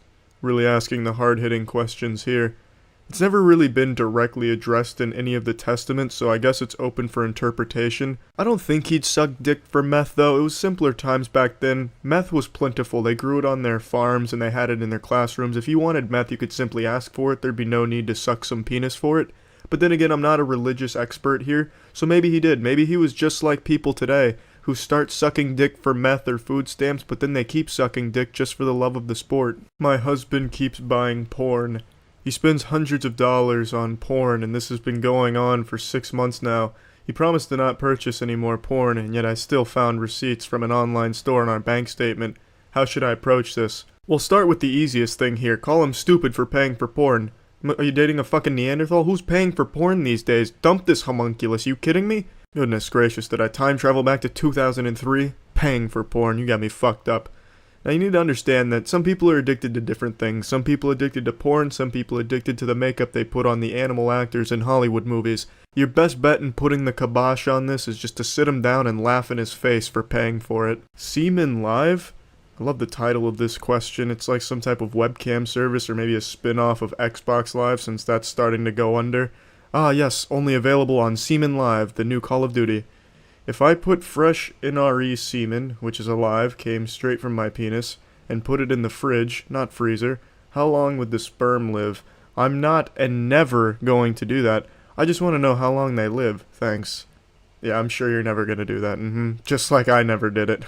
Truthfully, I don't know how long they'll live. It's not like it's a food you'd buy at a grocery store with a Best Buy date. I guess you just have to eyeball it and see. I think I've given enough helpful advice on here today. This is Professional Motorcycle Masseuse Critical checking out. That's it. See ya. No one, not even Nostradamus, could have predicted the 2018 season of YouTube drama unfolding the way it has. The Logan Paul drama has transcended just YouTube drama and become actual news, actual drama, which is incredibly surprising. There's petitions being signed by hundreds of thousands of people to get Logan Paul kicked off YouTube. Let me just tell you right now, that's not gonna fucking happen. He makes YouTube far too much money. Your signature on the petition is about as effective as signing your name on some used toilet paper and mailing it to YouTube. It doesn't mean shit, petitions don't do anything, but I do respect the sentiment, and everyone's saying how this whole thing's gonna end Logan Paul's career. Well, I'll argue the contrary because he's been gaining more subscribers and views now than he has in a very long time. So he's not exactly suffering, but you know who is suffering? The booger-eating children that are vehemently defending their god Logan Paul in the comment section from all of the evil adults that are shitting on him. And these poor heroes are suffering from carpal tunnel and muscle strain and puberty as they fight in the comments for their hero. So let's go ahead, and that's what I wanted to do today, and go through my favorite Low Gang Knights comments on my Logan Paul video I made recently, because reading these comments from these brainwashed cult fart huffers has been fucking amazing and has given me a real hoot, so let's go over the best ones. Well, I had a ton of pictures of my favorite comments from the prepubescent zombie Low Gang members that were defending him, but unfortunately, they're not here anymore. So instead, we'll just go over my favorite comments from the last day. You shouldn't criticize Logan. How would you react to a dead body? And you should take down your YouTube channel. Your voice sounds like a dead whale trying to speak. P.S. Logan's hair is beautiful and Logan rules. Fuck you.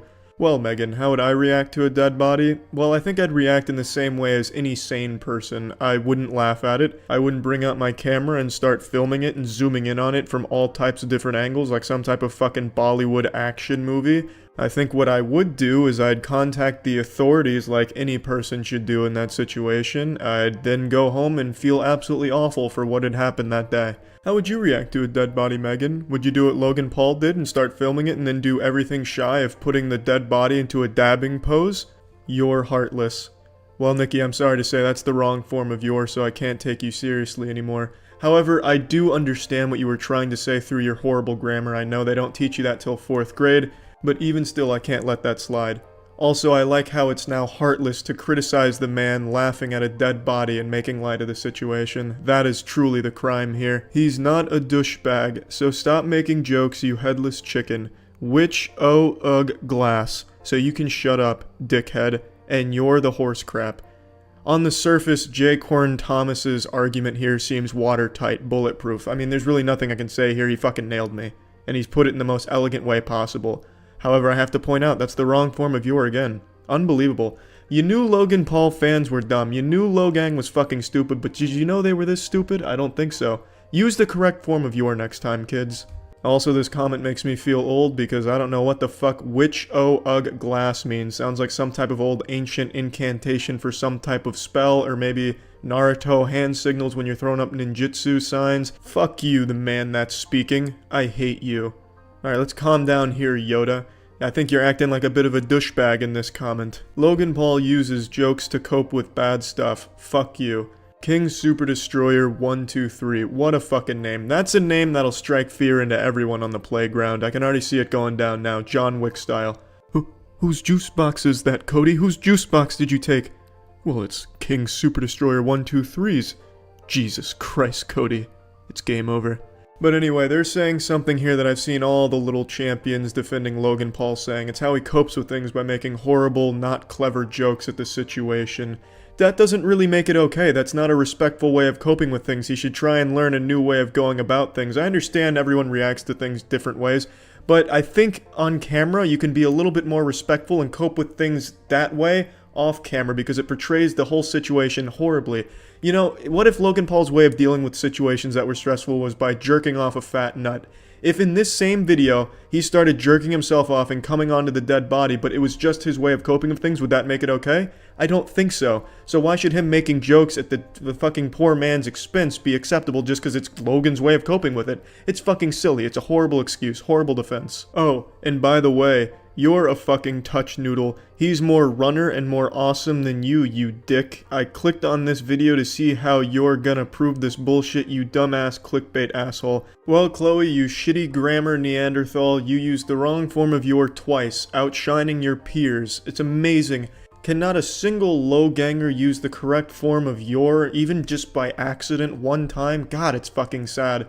But anyway, I don't know what a touch noodle is. I also don't know why she thinks Logan Paul is a better runner than I am. I think I can probably outrun Logan Paul. In fact, I'm challenging Logan Paul to a race right now. If you don't take me up on it, Logan Paul, you're a fucking pussy. I will outrun this shit out of you. And not only do I think your grammar is objectively shitty and the spelling mistakes make this damn near incomprehensible, I also think you are just dumb by not understanding what half the words you say mean, because the video is not clickbait. The title is Logan Paul laughing at a dead body. If you click on that video, you will see Logan Paul laughing at a dead body. No clickbait there. Hey, you can suck my fucking dick. Fuck you. I will beat the shit out of you. Douchebag McGee. Well, now I have to sleep with one eye open because Justin said boss track sass, whatever the fuck that name is coming for me. Yikes. You heartless stupid piece of crap on the street, Logan Paul. How hypercritical can you be? Well, shit. I initially thought this was about me, but reading it back, I think he might be talking to Logan Paul. I don't know why people are trying to have a conversation with Logan Paul in the comments of my video here. But when I first saw this, I thought he was talking about me. But now upon reading it out loud, I'm not too sure. It's really impossible to tell what half of the low gang people are trying to say in the comments because they're all damn near illiterate. But anyway, I like hypercritical here. I thought that word was great. Now I decided to save the only one that actually had thought put into it for last, so let's read Gavin's here. Dude, STFU, IDKYPPL wanna bring him down. Can you guys just leave him alone and forgive him? And I promise you that he will never ever do that again. I guess this is his mother speaking. He's talking about Logan like he's a dog. I will promise you that Ruffles will never shit on the floor again. This has absolutely kissed me the fuck off. Please stop kissing Gavin off. Can you guys just lecture him and get over it? He won't do it again. If you tell him what he did wrong in the right way, not just fucking call him stupid ass names and hate on him. I'm just saying that if you are going to try and make him realize what he did wrong, then do it in a non-bitch ass way. BCS saying shot about him ain't gonna do anything but make him angry and sad. Maybe if all this hate gets to him and he will kill himself, BCS of depression, ever fucking think of that dumbass bitch? Well, Gavin, can't say I did think of that, because a person like Logan Paul, he will never ever feel anything. He's a sociopath, Gavin, I'm sorry to tell you. But please stop talking about Logan like he's some type of animal you own. You don't know him. You're not his best friend. To Logan, you are just a number on his view count. So anyway, I wanted to show a lot more and a lot better comments that I had been saving images of over the last couple of days, but unfortunately, like I said, I don't have them anymore. So I thought just over the last 24 hours would still be fun. So yeah, that's it. See ya. Now, I've seen a lot of people say that I look and sound like a Redditor, which is one of the most insulting things you can ever say about another human being. But what if I force-fed you a hard truth? What if I told you I don't really use Reddit? My narwhal doesn't bacon at midnight. I'll occasionally go on there just to see if there's any breaking news that I might be unaware of, but it's very infrequent. And I never, go into the swamp of a comment section on the platform. Until today. I don't know what possessed me to do this. It must have been some kind of divine moment that just grabbed me by the shoulders and possessed me, told me that I needed to read some comments today, and I am so thankful I did. I stumbled upon true beauty with an argument that could only ever happen on Reddit, that perfectly encapsulates the quintessential Reddit user. In this moment, I am euphoric, thanks to finding this fucking angry Redditor and everyone who engaged with him on this day. It started in the most unsuspecting location, but then again, that's where all good fairy tales begin, in the place you least expect them. So, it was a clip posted from this podcast.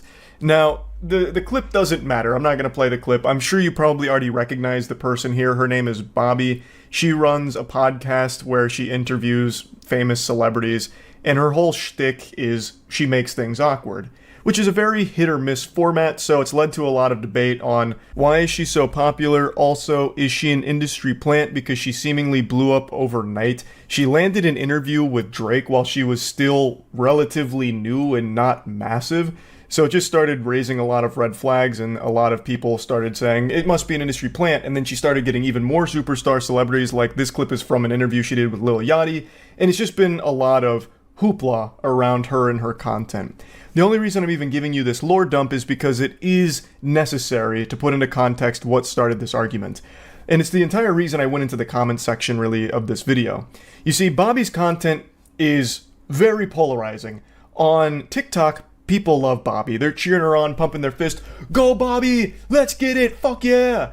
And then on Twitter, it's boo! Oh brother, she stinks! Get out of town, scram, this is garbage. So two very different responses to her content on two different platforms, but I've never really seen Reddit's opinion on it. I've never seen them weigh in, and curiosity got the best of me. I marched into Mordor, went to the comments in order to get an answer to the question, and most of the comments were pretty negative towards the interview, but there was one comment that spawned a whole series of dominoes to fall.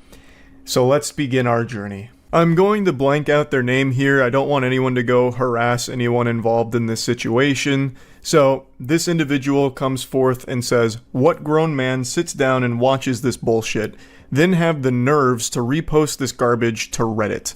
Now this comment received a lot of love, over 400 upvotes, which is nothing to scoff at. That's a lot of high quality karma. Unfortunately, no Reddit Gold, Reddit Platinum, or Reddit Silver was gifted to it, so we weren't blessed with the edit "thanks for the gold, stranger," or anything like that, but still, the community responded very positively to this comment, and most of the comment section here echoed the same sentiment that they didn't really understand the appeal of the clip. Now, all of this doesn't matter. You can wipe your ass with all of this now, because going forward, this comment spiraled into something that had nothing to do with the original post anymore, and it went fucking insano style. Now we're introduced to our primary antagonist of Season 1. So, from out of nowhere, our main character gets challenged. Someone steps in and says, "Lol, you're on the Hot Wheels sub, dude. Weird to take shots at what grown men should be into when your interests include Hot Wheels. Different people like different things. Leave it be." So he goes into the post history of this individual and notices that they are a frequent poster on the Hot Wheels subreddit, and he's using it to take some shots at him to try and showcase, like, hey man, you say grown men shouldn't be into that, but I could also say grown men shouldn't be into Hot Wheels. You see how that works? And he's not wrong. He's coming for the throat here. You could absolutely say the same thing. What grown men would be so into Hot Wheels that they'd go on to Reddit and talk about it all the time? I personally have no problem with that at all, and I don't think this poster does either. He's just using it to make a point. I think whatever hobby you're into, whatever you collect, I think it's great. I think that shit slaps. Having something that you're passionate about that you would collect it, I think is a cool thing. I mean, I have fucking cards framed on my wall from Yu-Gi-Oh! And Pokemon, right? Like, I get it. But this really struck a nerve with this guy. He responded by saying, "Grown man liking cars? Who would have thought? I see you ignored all the other subs. Maybe I should waste my time on rap and movie subs like all the other low IQ Redditors across the pond." And if you're an astute observer, you'll notice that he's no longer enjoying the luxury of some updoots. The subreddit has turned against him, thrown him to the wolves. He is now being flooded with downvotes. And a downvote is a fate worse than death to a Redditor. It's kryptonite to Superman. The downvotes start hitting him, over 100 downvotes.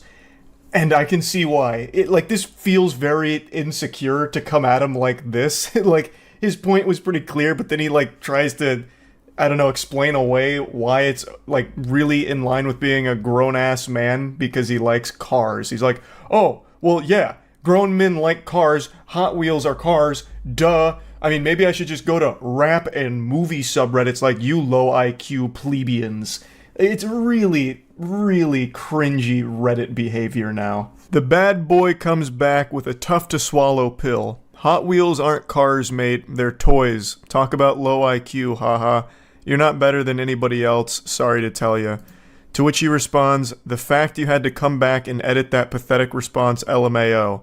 And then he just says, go play with your vroom vrooms. His collection of downvotes is starting to eclipse his collection of Hot Wheels cars at this point. They just keep pouring in. As you can see, most people are rallying behind the other guy who's just saying, brother, they're toys, not real cars. And he's right. He is fluent in facts. He is spittin'. They are not real cars. They are toys. There's nothing wrong with collecting them or liking them, but I don't understand why this goofball is talking about it as if they are real vehicles. He's like, you know, got this bravado going on, like this machismo, like, oh yeah, grown men liking cars, who would have thought? It's Hot Wheels, man. They're still collectible toys that you can play with, and they are made for kids, but there's nothing wrong with liking them or collecting them as an adult. Fucking Pokemon cards are made for kids too. I collect them. Like, there's no shame in it, but you're acting so insecure about it and, like, pretending that it's something that it's not. And he does the classic Reddit 101 when it comes to argument, where he doesn't actually address what was said. He just says, LMAO, edited your pathetic response, big L, basically. Like, his response wasn't pathetic, it was totally fine. You didn't counter it or anything at all. He just made you look foolish, and you continue to make yourself look like even more of a clown here. In response to the vroom vroom comment, he says, I'm changing spark plugs on my 700 horsepower F-150 right now. I will when I get done, though. And now, here enters the sidekick to our main supervillain here, who chimes in and says, you're trying too hard. To which this guy responds, actually, I'm low on boost. If I was trying too hard, I'd be at 950 horsepower range. It doesn't get more Redditor than that. Oh my fucking god, I could feel the fedora tip through the computer screen here. Milady, my horsepower is quite low, actually. It's just, shit, it hurts to read, it really does. The guy's absolutely right. He is trying so hard. I half expected him to go into, like, the Navy SEALs copy pasta. What'd you say to me, you little bitch? I've got 500 confirmed Hot Wheels with 6,000 horsepower and 400 RPM turbo booster NOS accelerators. Like, brother, it's Reddit. You're not Dominic Toretto. You're talking about Hot Wheels. It's not that deep. Even if he was being honest and was changing the spark plugs in his F-150, why would you say that? It just makes you look like such a fucking loser to say that during your heated little scuffle online. It's so cringy.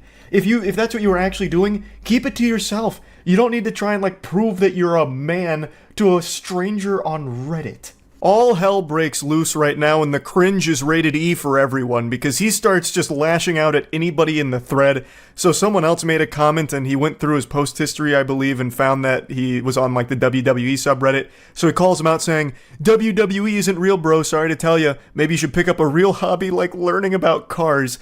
To which they respond, toys. A slam dunk, he's right. It's all fucking about Hot Wheels so far. So then he comes back and says, yes, I'm not delusional like you, Mr. SmackDown vs. Raw. That's not even an insult. The WWE is extraordinarily popular. Hot Wheels Henry is just really scrapping for any morsel, any crumb of an insult that he can, slap together. And it's not working. It's not. He's fighting like 16 different battles from all fronts here on this comment thread, and he's losing every single one of them. Our boy then goes full armchair psychologist. You actually are ashamed deep down. That's the whole reason you chimed in on my comment. You felt attacked when I said, what grown man watches this? It brought back traumatic memories of you being bullied for liking WWE in this day and age. And he's like, no, I commented just because of the toxicity. To which he says, I'd rather have a Hot Wheels collection in my garage next to my turbo truck than have Rey Mysterio and Triple H posters all over my wall. I don't know who's getting bullied for liking the WWE in this day and age. It's extraordinarily popular. Maybe like 10 years ago, but today, no shot. I think he's fighting ghosts with that one. You're much more likely to get bullied for collecting Hot Wheels cars as a grown-ass man. Case in point. Though, he's not actually getting bullied for that because no one really has a problem with what you collect as a hobby.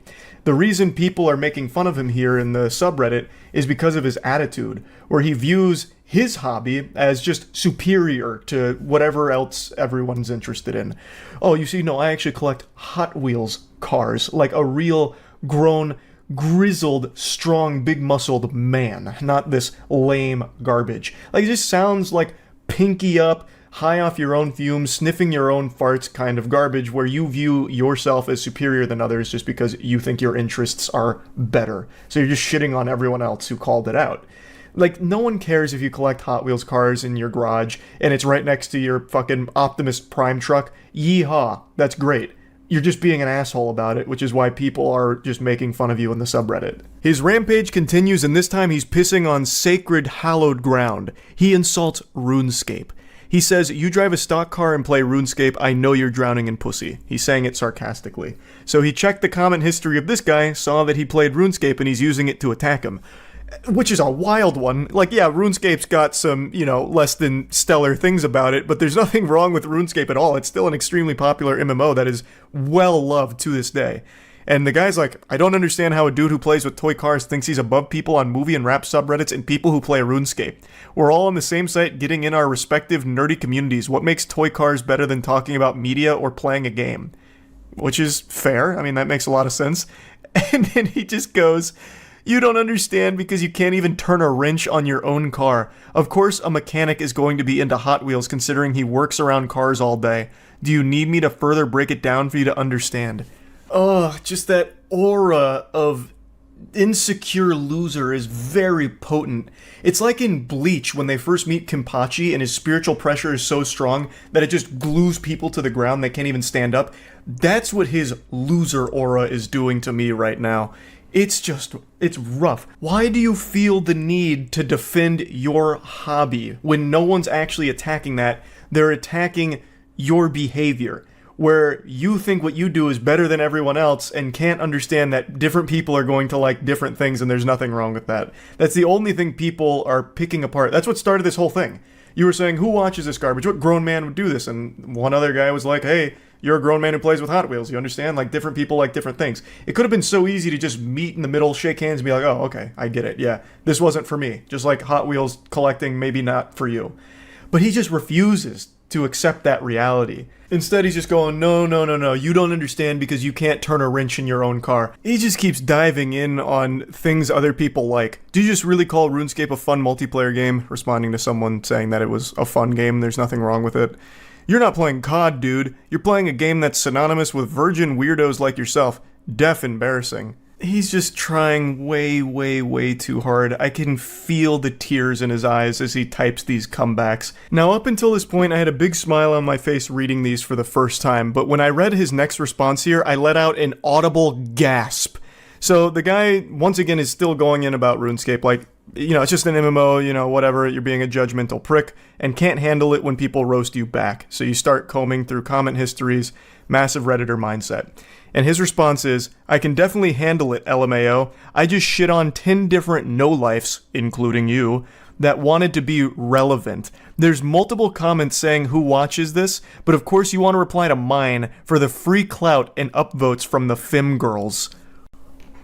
I don't even know what fantasy land this guy's in. He just went into Narnia, and he's not coming back, I guess. We've lost him for good in delusion. Farming the free clout from a Reddit comment section? What clout? And where did the Fem girls come from? And I don't understand. There's so many layers to this onion, I don't even know where to begin with picking it apart. So, first of all, he can't handle anyone roasting him back. He has showcased that very beautifully. He's had a full-blown conniption over this. He did not shit on 10 different people. He just made a fool of himself in response to 10 different people. And he says that they just wanted to be relevant. So I'm guessing this guy has a huge ego, and he thinks that he's some kind of Reddit power user, perhaps? Like, his karma speaks for itself, right? Like, this is a big guy. And you guys are only responding to him because they're trying to suckle some clout from his teats, his big, ample bosom of relevancy. It's wild. It's so wild to me. So I went to his account because I did a double take. Is this like a big Reddit user? No, he's not. Like, I don't know what like the highest upper echelon of Reddit karma farming is, like the biggest karma accounts, but his is not very high. Like, I don't know where this is coming from. But even if it was, if he's the #1 Reddit poster, there is no such thing as Reddit clout for commenters. That doesn't exist. Like, Reddit is the only social media platform where if you're extremely active, the #1 account on Reddit, it doesn't do dick for you. It does less than nothing for you. If you get Twitter famous, you can at least turn that into some kind of like sponsorship revenue or lead people to other platforms to maybe follow you. Now you can even make direct ad revenue from engagement, I guess. TikTok, obviously, you can make a whole career out of. Even Facebook, obviously, YouTube, Twitch, every other social media platform, if you are a power user of it and get like a big audience on there, you can make a whole career out of it. Reddit, if you dedicate your life to being a Reddit power user, all you do is get laughed at. That's your big reward. You get insulted for wasting your time. It is the only social media platform where you cannot make a career out of being a power user of it. So even if he was the #1 user on here, it wouldn't matter. And there's no clout that anyone would be able to get from this exchange. This was just one of the most bafflingly out of touch comments I think I've ever read on that platform. Now, another Redditor came in and said, "No way you just said free clout when referring to Reddit comments," also stunned by the statement, and he double responds here saying, "Your plan worked, dude. You got all the femboys wanting to suck you off. And since we're on Reddit, I'll just go ahead and do it. You use the wrong form of your, actually." And then his next response is, "Y'all should become friends and play together. Y'all would fit in perfectly with the rest of the RuneScape community." I'm at a loss for words. This is kind of where the whole thing ends. And man, what a banger of an exchange it was. It's just such an adventure. All starting from someone mentioning his Hot Wheels hobby. And look at where we ended up, huh? Look at us now. Who would have thought? This is a wacky argument. Probably my favorite Reddit argument that I've got to actually find for myself. I got to come into this in the wild. I didn't get linked to this. No one told me about this. I just happened to be perusing the comment section and then saw this argument unfold. And I got to go on an unexpected journey with it. And I really just had to share it. I had to. So yeah, that's really about it. So yeah. This is the most hostile comment section on YouTube, and I feel like I can say with a high degree of certainty that this is the longest argument ever in a YouTube comment section, lasting an entire year and spanning roughly 500 some replies. Now, with this kind of anger, you would expect the video to be some kind of politically charged video, or maybe somebody said anime should be illegal or that lollies are a crime, something that really puts a hate boner where someone's flaccid cock once was. But what if I told you that the video that all of this is taking place on, the most aggressive comment thread on YouTube, was actually on a Paper Mario song? I'm going to take you on a journey through this war zone here. We're not going to read every reply just because there is so many. This thing's longer than the fucking Bible, honestly. But we're going to go through the big parts, the big moments here in the manga, make sure we get the gist of what's going on, because this may be one of the greatest stories ever told. It's got it all. It's got a little something for everyone. A story of betrayal, violence, love, terrorism, action, drama, mystery, and most of all, Mario. Chapter 1, The Catalyst. This is where it all begins. This is ground zero. Lunar1314 leaves a comment saying, "I don't care if I get hate because of this opinion, but this is my favorite Paper Mario final boss song." A bold and brave hot take. Someone didn't tell Lunar that opinions are illegal on the internet. It's not the most controversial thing to say, it's simply a matter of liking a song. But this is the internet, and you can't like something that somebody else doesn't like. A lesson our boy Lunar here is about to learn the hard way. Enter the villain, Arumaru 1837, because you're like 9, haven't even played the other games, I guarantee you. And now, just like the Powerpuff Girls when the hotline rings, our hero rolls in. Dave Matthew. These are our primary characters. Of course, we get introduced to other important side characters throughout the season here. The lore gets very deep, trust me. But this is basically the Batman and the Joker, Dave and Aramaru. Dave sweeps in defense of Lunar. How about we agree that you are a jerk? Everyone can have their own opinion, and that is the internet, so no one cares about your opinion to begin with. Also, instead of throwing insults at me, why don't you try to get me to see things from your perspective? It would be a lot more time efficient and, unlike insults, actually accomplishes something in the long run. Or you can continue to assume that I am a mere child that does not know of the 5 other Paper Mario games, or was it 4? Or has even played them, both opinions being completely wrong. But as I said, it's the internet. We can go in circles all day and night and neither of us would get anywhere. So let's not, okay? Dave trying to get out ahead here and squash the beef, giving a fair warning to Aramaru that you do not want to fuck with Dave, but, spoiler alert, Aramaru pokes the sleeping bear. You never gave your side, dumb fuck. All you did was come on here talking about some damn opinions or some shit. Pretty clear you didn't intend to accomplish anything. Also, you haven't played any other game, have you? It's not hard to know how many Paper Mario games there are, kid. 64, Thousand Year Door, Super Paper Mario, this garbage, and Color Splash, which was actually not bad, but was too weird gameplay-wise to be called a Paper Mario game. And it's this comment right here that makes a good boy go bad. You do not question Dave Matthews' understanding of the Paper Mario franchise, and you do not do it on a public forum like this, and be an asshole about it. The opinion haver that started all of this comes back in here, kicks open the doors to the Church of Paper Mario with tears in his eyes like he just watched his parents having a fight, saying, "All I said was, this is my favorite final boss song in the Paper Mario series, but it turned into a huge fight and I don't understand that." And then Aramaru hits him with a hard dose of reality. You said you don't care if you get hate, so obviously you do understand, dumb fuck. Unfortunately, Lunar just doesn't understand that his initial comment was like the assassination of Franz Ferdinand, and now he's started a massive war. And in war, Lunar, there's casualties. I know you can say whatever you want, but please, can you please calm down and make a nice comment to people? Like I said, please not say about 1,000 cuss words with this reply, please. It's not hurting you to read a quick fuck. Look, I'm understanding everything you're saying. I'm just here to calm you down. Not everything in the world is solved by anger. Jedi Brooklyn Green comes in here and tries to reason with Sith Lord Aramaru here about how anger's not the key, but it's all for nothing because Aramaru has already been consumed by his anger.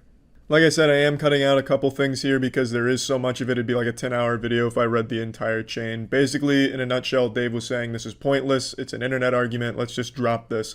And he concludes his monologue with, well, since we both agree that this whole thing is pointless, let us just agree to disagree and be on our way then.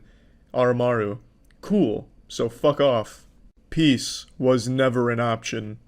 Nah, seeing your pointless insults because you can't come up with an actual comeback to my remarks is rather funny to me. Heh, I thrive off your pointless rage. Thought it was done. Why you still here, idiot? As I said, I thrive off your rage and anger. You want me to stop? Stop being angry. Easy. Dave Matthews is slowly accumulating power like a spirit bomb fueled by Aramaru's rage. He is laughing in the face of Aramaru's anger. Not angry, dumb fuck. Piss off. See? Angry. Not angry, dumb fuck. Piss off. I see that you're running out of comebacks. I can give you a few if you need them. Dave, of course, being one of the world's leading comeback dealers.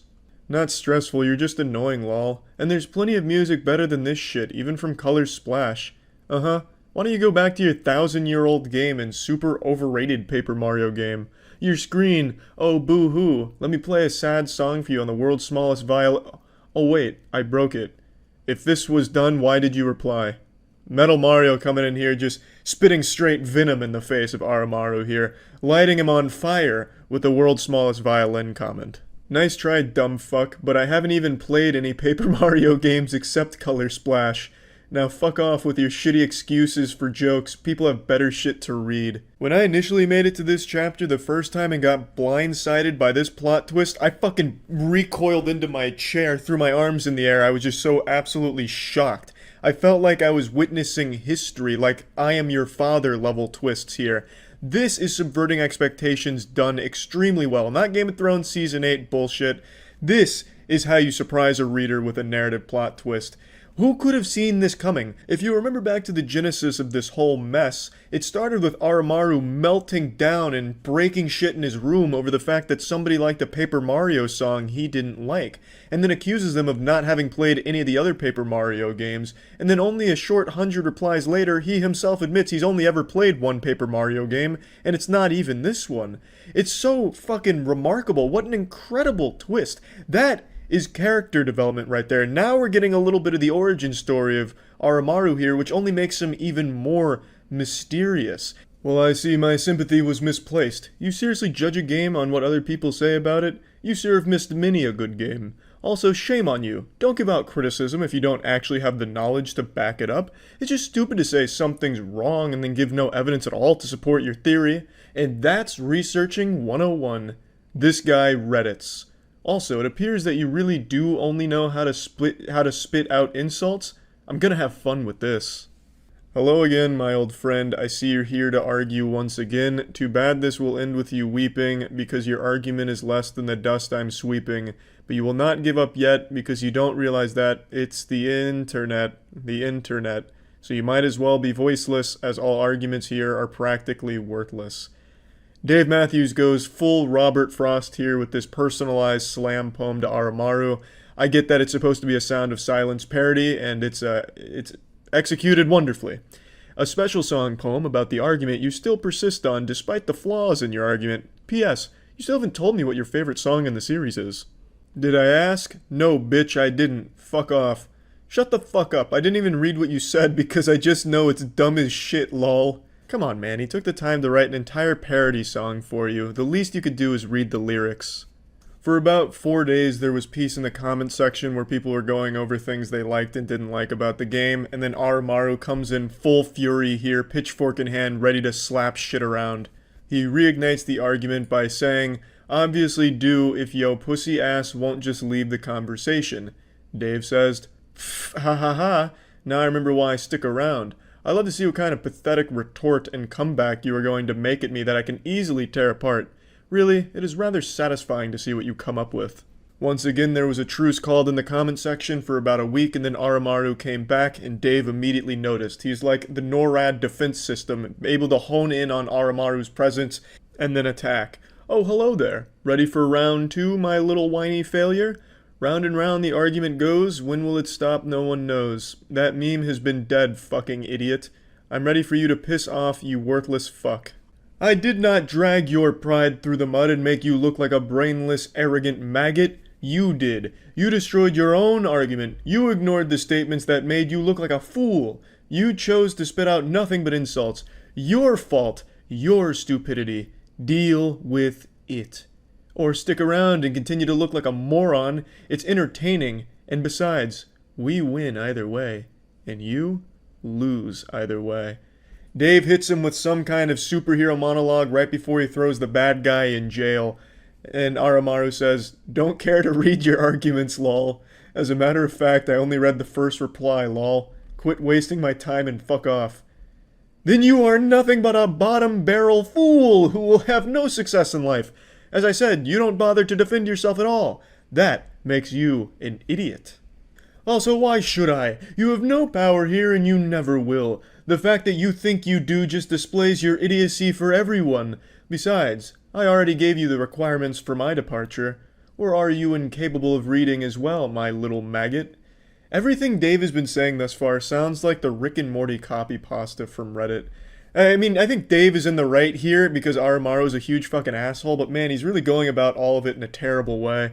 A month goes by. Is he finally gone? Yeah, he is gone. Is he gone if your dumbass would just quit replying? I didn't even read shit you said. I told you that I would only leave if you either apologized for being rude, or if you went 10 comments without swearing. You're not good at remembering things, are you, my little maggot? Hello, little maggot. Just letting you know that I am still in this comment chain, just in case you thought you were rid of me or that you actually won this argument. Okay, bye now. This was after a month of him not replying, so Dave just really wants to continue this, and nothing makes me more uncomfortable than reading Dave keep calling someone my little maggot. Like, this must be how it feels for some girls when they hear the word moist. Every time I read him saying my little maggot, I just get like tingly and uncomfortable and break out into like a little profuse sweat. It's just yucky. I feel like I'm reading some old woman's fanfic where she's describing some weird sexual intercourse she had at a biker bar or something, and it's just making me uncomfortable. I don't know why he keeps calling this guy my little maggot. I don't give a fuck where you are, dumb bitch. Just like no one cares about you, my little maggot. This will be the last time you see Dave with this kind of confidence, because he's about to meet the actual muscle here. Mr. Hater. If Oromaru was a supervillain, then Mr. Hater is a fucking turbo villain. He's a galactic villain, a universal threat, a divine being of villainy. I don't even know what to call him, a fucking raid boss of villainy. Because he comes in here and just starts slapping shit around. He's a big asshole as well, of course. But he brings Dave to his knees here. This is like when you're reading a comic book and the hero's in trouble. So Mr. Hater comes in here with a full chub, full erection, red alert. He calls out Dave in front of the entire classroom. I see you have a superiority complex and are very self-centered. How very hypocritical. You're no better than him. Guess I gotta clean house and deal with little keyboard warriors like you myself. That is honestly like some Marvel's Thanos shit right there. Dave is still riding the high after he seemingly defeated Oromaru, so he replies to Mr. Hater with a large amount of confidence and a bit of arrogance, saying, "Heh, you poor naive fool. When did I ever claim that I was better than little maggot? That I'm better than you? Oh, to live in your little fantasy. Can you not see what I am doing? Or are you just as blind as he is? Of course I can tell you're cut from the same cloth as my little maggot, so I'll humor your attempts at insulting me and everyone else present. Let's see how long you last." Dave's still under the impression that he's the king of this Thunderdome, but what he hasn't realized yet is Mr. Hater's not locked in here with Dave. Dave is locked in here with Mr. Hater. Oh, I know your intentions very well, and I intend to stop it. I mean, what the hell is wrong with you? Just look at your comment, you poor naive fool, to live in your little fantasy? These are things that a narcissistic, self-centered man-child would say. How am I or anyone with half a brain cell supposed to take you seriously? There's a reason the other guy left. You won't last long, Dave. You won't last long because underneath all that bravado, you're just a sad little boy with delusions of grandeur, who, by the way, can't talk for shit. So here's a piece of friendly advice. Turn away now and stop wasting Oromaru's time, because if you don't, by the time this is over, you'll be my little maggot. No response. Guess I must have hit one of your soft spots, Winky. So you actually have some bite, do you? Good. Let's see what you've got. I will compliment you on your use of insults, as well as how you get straight to the point. Dave is immediately showing that Mr. Hater has hurt him. You can't do that, Dave. You can never show weakness to a man like Mr. Hater. He can smell blood in the water. He can smell cum in a bathtub. He will pounce, and you can't let him find any amount of scrapes on your armor. Dave, he showed a weakness, and Mr. Hater exploited it, unfortunately. Heh. Of course you didn't realize. I wasn't talking about Lunar. I was talking about you and me. We don't care what others think of our opinion. We just say whether we agree or disagree with someone's opinion. In that way, we are alike, you and I. Don't you agree? I love this exchange here. This is like the season finale here when the two characters are monologuing at each other before they start beating each other with like a stick or something. Ah, I see you're trying to get on my good side. As you know what they say, if you can't beat them, join them. How about this, Dave? Write a full paragraph apologizing to Oromaru, and I might consider agreeing with you. And, by the way, it has to be real nice, so no calling him my little maggot. Otherwise, I might just start calling you that myself. That would require me to have a single shred of respect towards little maggot. And in case you did not read the whole conversation, I did apologize to him. He threw it back in my face and used it to insult me without responding to it whatsoever. You, on the other hand, are actually participating in a discussion, while my little maggot only responds with the same insults like he's a broken fax machine. You, I respect, little wasp. I forgot to click read more for the screenshot, but it said, I do not respect little maggot. So now Dave, for some reason, is calling Mr. Hater little wasp. I don't understand where he's getting this from. Maybe like from old 60s movies or something where it was cool, and then he references a fax machine which hasn't been in use for the last 30 years, so I just don't know what's really going on here. Maybe Dave is caught in a time vortex and he's communicating with us from the past, and he's only able to communicate through the comment section of Paper Mario Final Boss Song. But yeah, just really fucking love this part here. This feels like the climax of the entire argument. Dave going with the whole, we're not so different, you and I. We're one of the same. It's like some shit you'd see in Naruto Sasuke right before their final fight. It's fucking wonderful. You make a fair point. I shall apologize to him, but do not expect a paragraph. You make sound arguments, Mr. Wasp. I'm not one to call someone by childish names, but you are very hypocritical after all, so I expect nothing less. Anyway, do go ahead. Where's the apology? I don't see it. Mr. Hater's trying to rush this. It hasn't even been a full day at this point. Mr. Hater, he wants that apology ASAP. So now you can see Mr. Hater has assumed control of this entire argument. The entire tone has shifted here, and now Dave is at the mercy of Mr. Hater, and he wants his homework. Do not rush me. It's been 2 days now, so no excuses. You aren't gonna apologize, are you? I figured as much. If you wish to continue arguing, then be my guest, kid. Dave is starting to panic a little bit. He doesn't want to write this apology because he does not respect Aramaru, but he is afraid of Mr. Hater, so he's caught in between a rock and a hard place here, and he's treading water in the comment section. 1, I have a life at the moment. 2, you need a little bit of patience. 1 word. College. You don't go to college, David. Then you clearly set your expectations of me far too low. A shame, really. I thought you would be smart enough to not do what little maggot did. Stop lying to yourself, David. How about you tell me what's actually going on? College, as I said before. Do you not listen, or are you refusing to believe that I have a life outside of this? Now, if you excuse me, I have a music class to attend. I really don't understand why Dave even feels compelled to keep answering at this point. He doesn't want to write the apology. He shouldn't write an apology, honestly. He just doesn't have to reply to Mr. Hater. He can just wash his hands of this whole thing and still come out as the victor. But for some reason, he keeps engaging with Mr. Hater in here, and Mr. Hater's pressure is somehow like leaking into Dave's real world, it seems, because it feels like he's stressing about this apology, which he shouldn't write in the first place. Mr. Hater goes in on Dave, starts poking holes into his claims about college because 4 months ago it was still coronavirus shutdown, so classes weren't going on, so Dave feels the need to defend himself again. And then he kind of just explains he just doesn't want to fucking apologize, which he shouldn't. I'm glad he doesn't. Dave says, 1, truthfully, I don't want to apologize to Armu because I know for a fact it would not be genuine, and no matter how much I hate a person, I'm not going to insult them by giving them a mocking, half-assed apology. And 2, online classes are a thing that exists, and I'm not doing just a music class.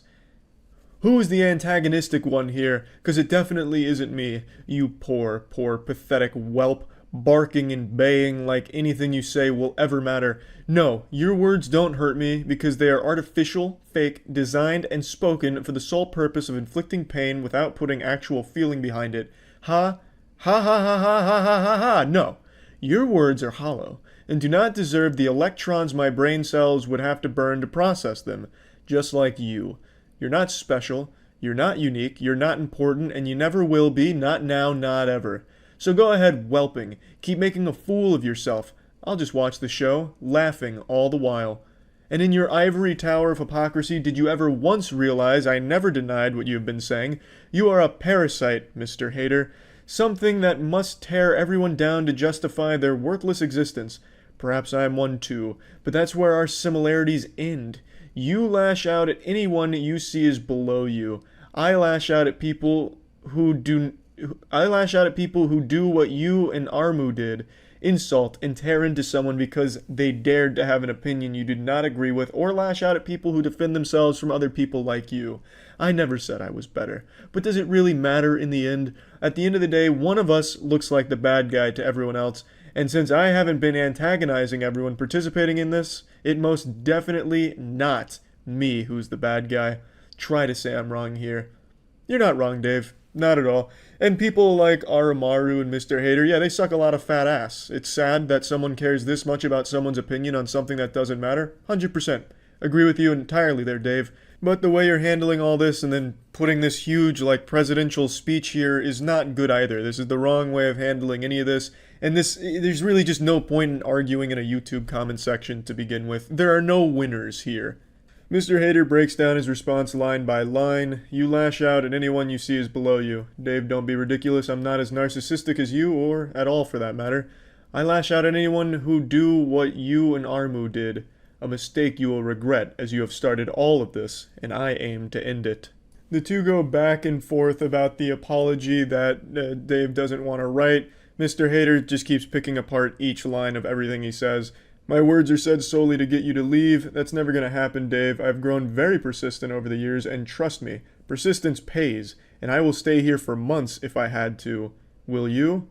Yeah, big guy, I'm sure your persistence pays, living in a fucking comment chain for months. How productive and incredible. There are just some people who live their life to argue online, and it's sad as shit.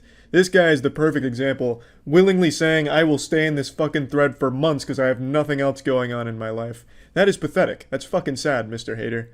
Apology seems unlikely. Then you will perish here eventually with me, as it's either you apologize to Aramaru now and we'll be on our way, or we're going to be staying here for a long, long time. So, with that being said, let's just start all over on a positive note. We aren't going to start all over on a more positive note until you start apologizing, Dave. Are you going to apologize for your own hostility? Short answer, no. Unlike you, I did nothing wrong, Dave. So it's either you apologize to Aramaru and behave, or you slowly perish with me for months. Either way, I consider it a win-win. And this is where the story stops. I mean, it goes on a little bit further, but nothing is more pathetic than this mic drop from Mr. Hater. These are the people you argue with online, people that have actually nothing better to do. He considers it a win-win if someone is perishing, wasting their time in a comment section with him. That's so fucking sad. He considers it successful if he wastes somebody else's time and wastes his own time because he's already miserable in the first place. Oh, actually, I almost forgot. 3 months after all of this went down, as the dust was starting to settle, Mr. Hater and Dave just stopped communicating with each other, and there was just momentary bliss as everyone read through the thread.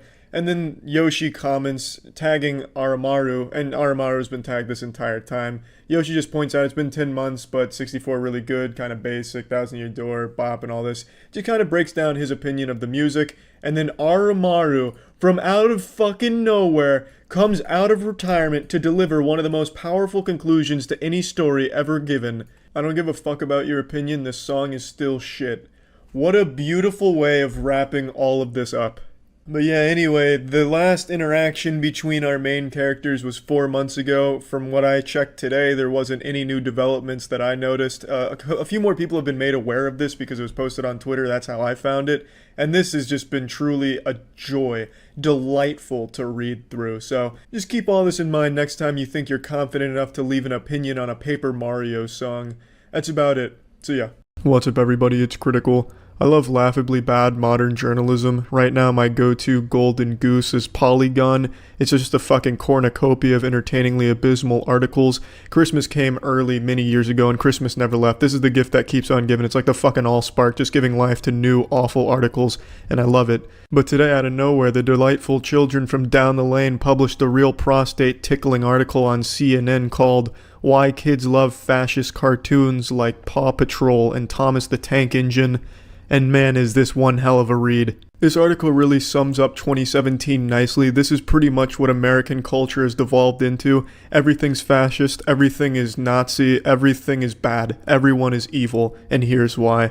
This article is the perfect representation of what 2017 was all about. Let's dive right the fuck in. And I'm not going to read this whole thing to you verbatim like it's a fucking bedtime story. I'm sure all of you out there have at least a 3rd grade reading level and can understand author Alyssa Strauss's writing here. It's not very complex, it's not Shakespearean, it's not even good writing. It's a shitty fucking article and I'm sure you can read it just fine.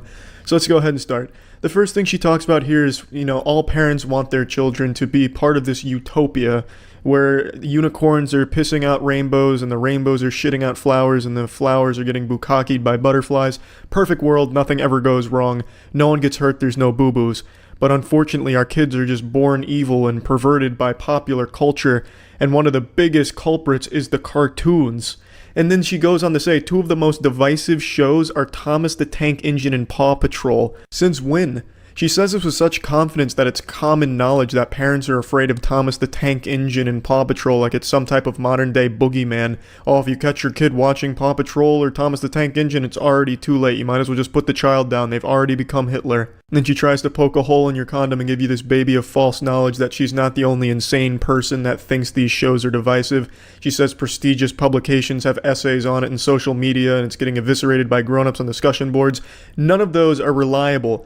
The prestigious publication essay she's talking about comes from fucking BuzzFeed. It's not like BuzzFeed is the holy grail of good journalism. They're not like this fucking Excalibur cutting through the bullshit and saving the world of modern journalism and bringing up grown-ups on discussion boards. Yeah, that's reliable. Let me just go ahead and hop on Yahoo Answers and see what Smegma Sailor Steve has to say about fascism in cartoons. Alyssa's lunacy knows no bounds as she goes on to try and explain why these shows are causing kids to gas their pets and poop on sidewalks. The first target in this maniac's crosshairs is Thomas, as she links equally horrible articles that explain how it's classist, sexist, imperialist, anti-environmentalist, racist, and it makes me want to fist myself. It's so fucking dumb. Then she goes on to Paw Patrol and says it's equally as polarizing. Well, I don't exactly think it's polarizing to rational people. Then here comes BuzzFeed, where it's once again cited as proof that it is a bad show made by bad people and turns children into bad people. And she continues her plummet in insanity by saying the main character is a megalomaniac with an unstoppable god complex.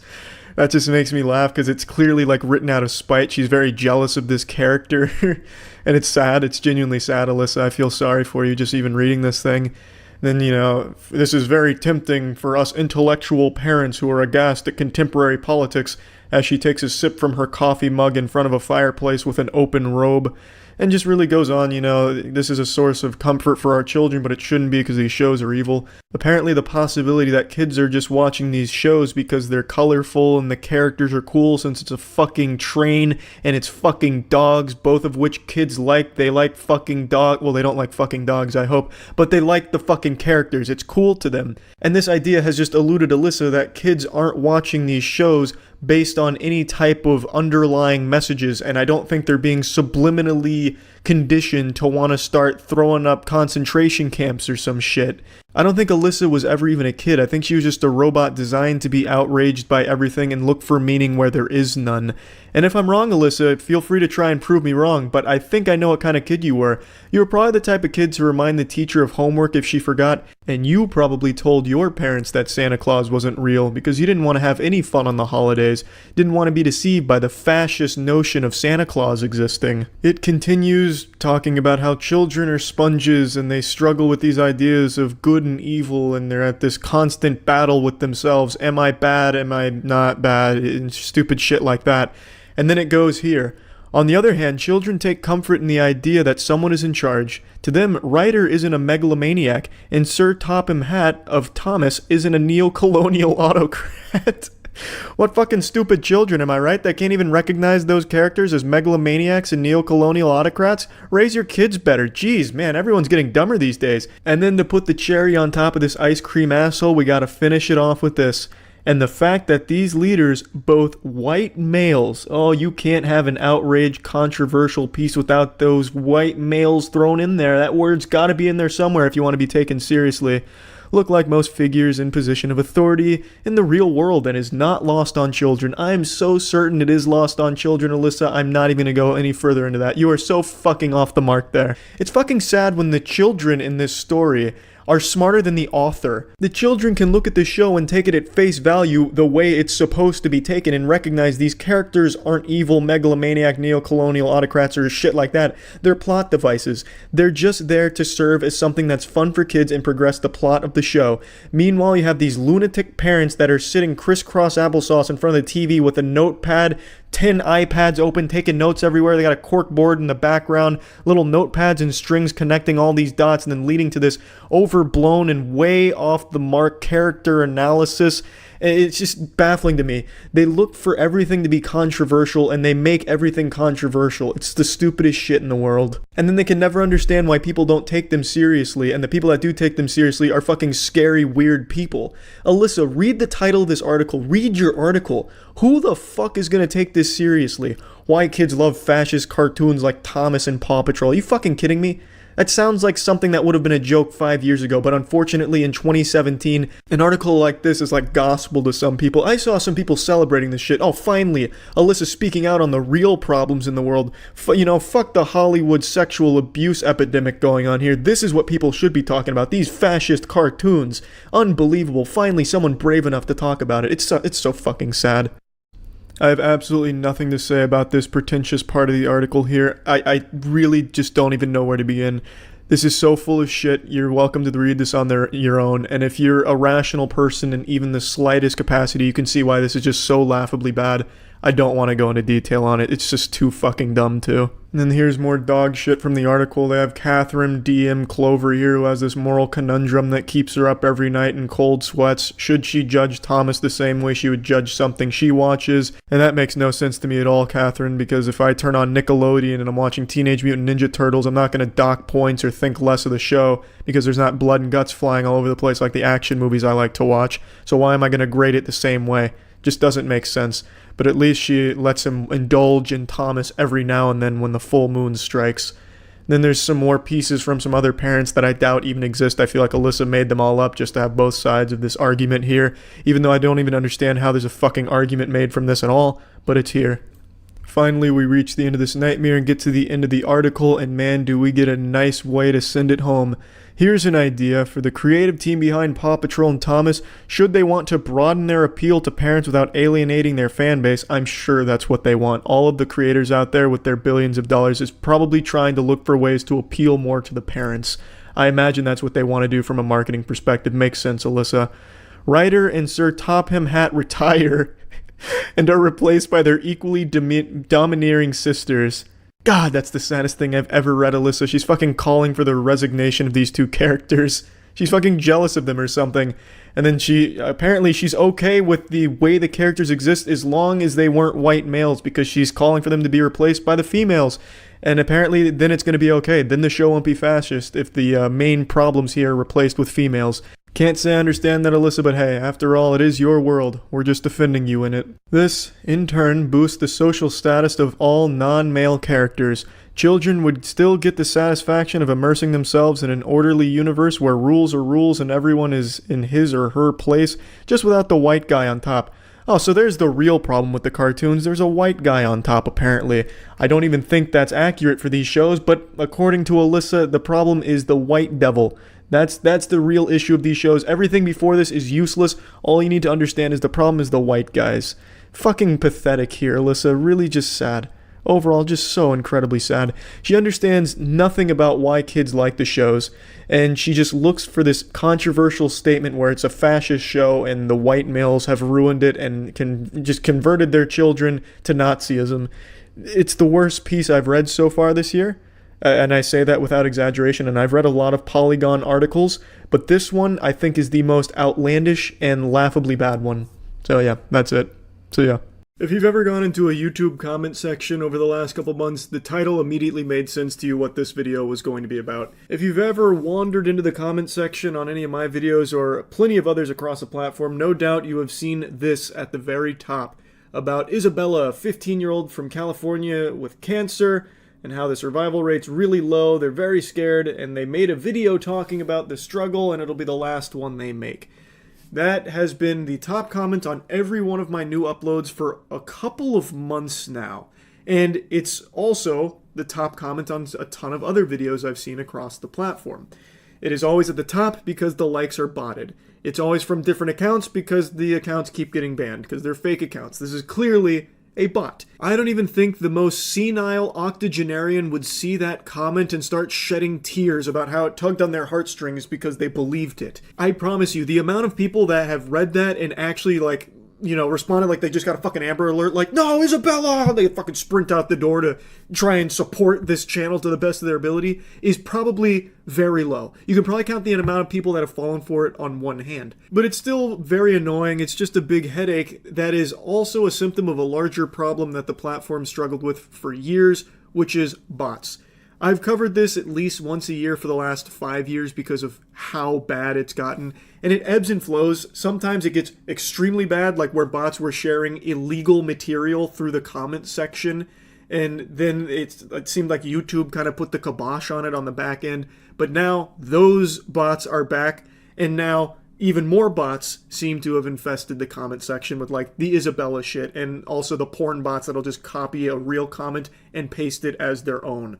Like, it is a huge issue, and every single time, like clockwork, that it starts to get really bad, flares up, people blame the YouTuber. So right now, people for a while have been saying I've done nothing about the bots in the comments, talking about how I'm just letting it rot down there, even leading to people putting their words in my ass about how I'm doing it on purpose. Well, you see, Charles is doing this because it helps boost the amount of comments, which is good for the algorithm. So he's clearly okay with these bots down there because it helps the video. He's totally fine with letting it go to the birds because it helps boost the comment numbers, which is a crazy take, but it's spoken with so much authority and confidence from people that are so wrong that I almost can't help but be impressed by the hubris.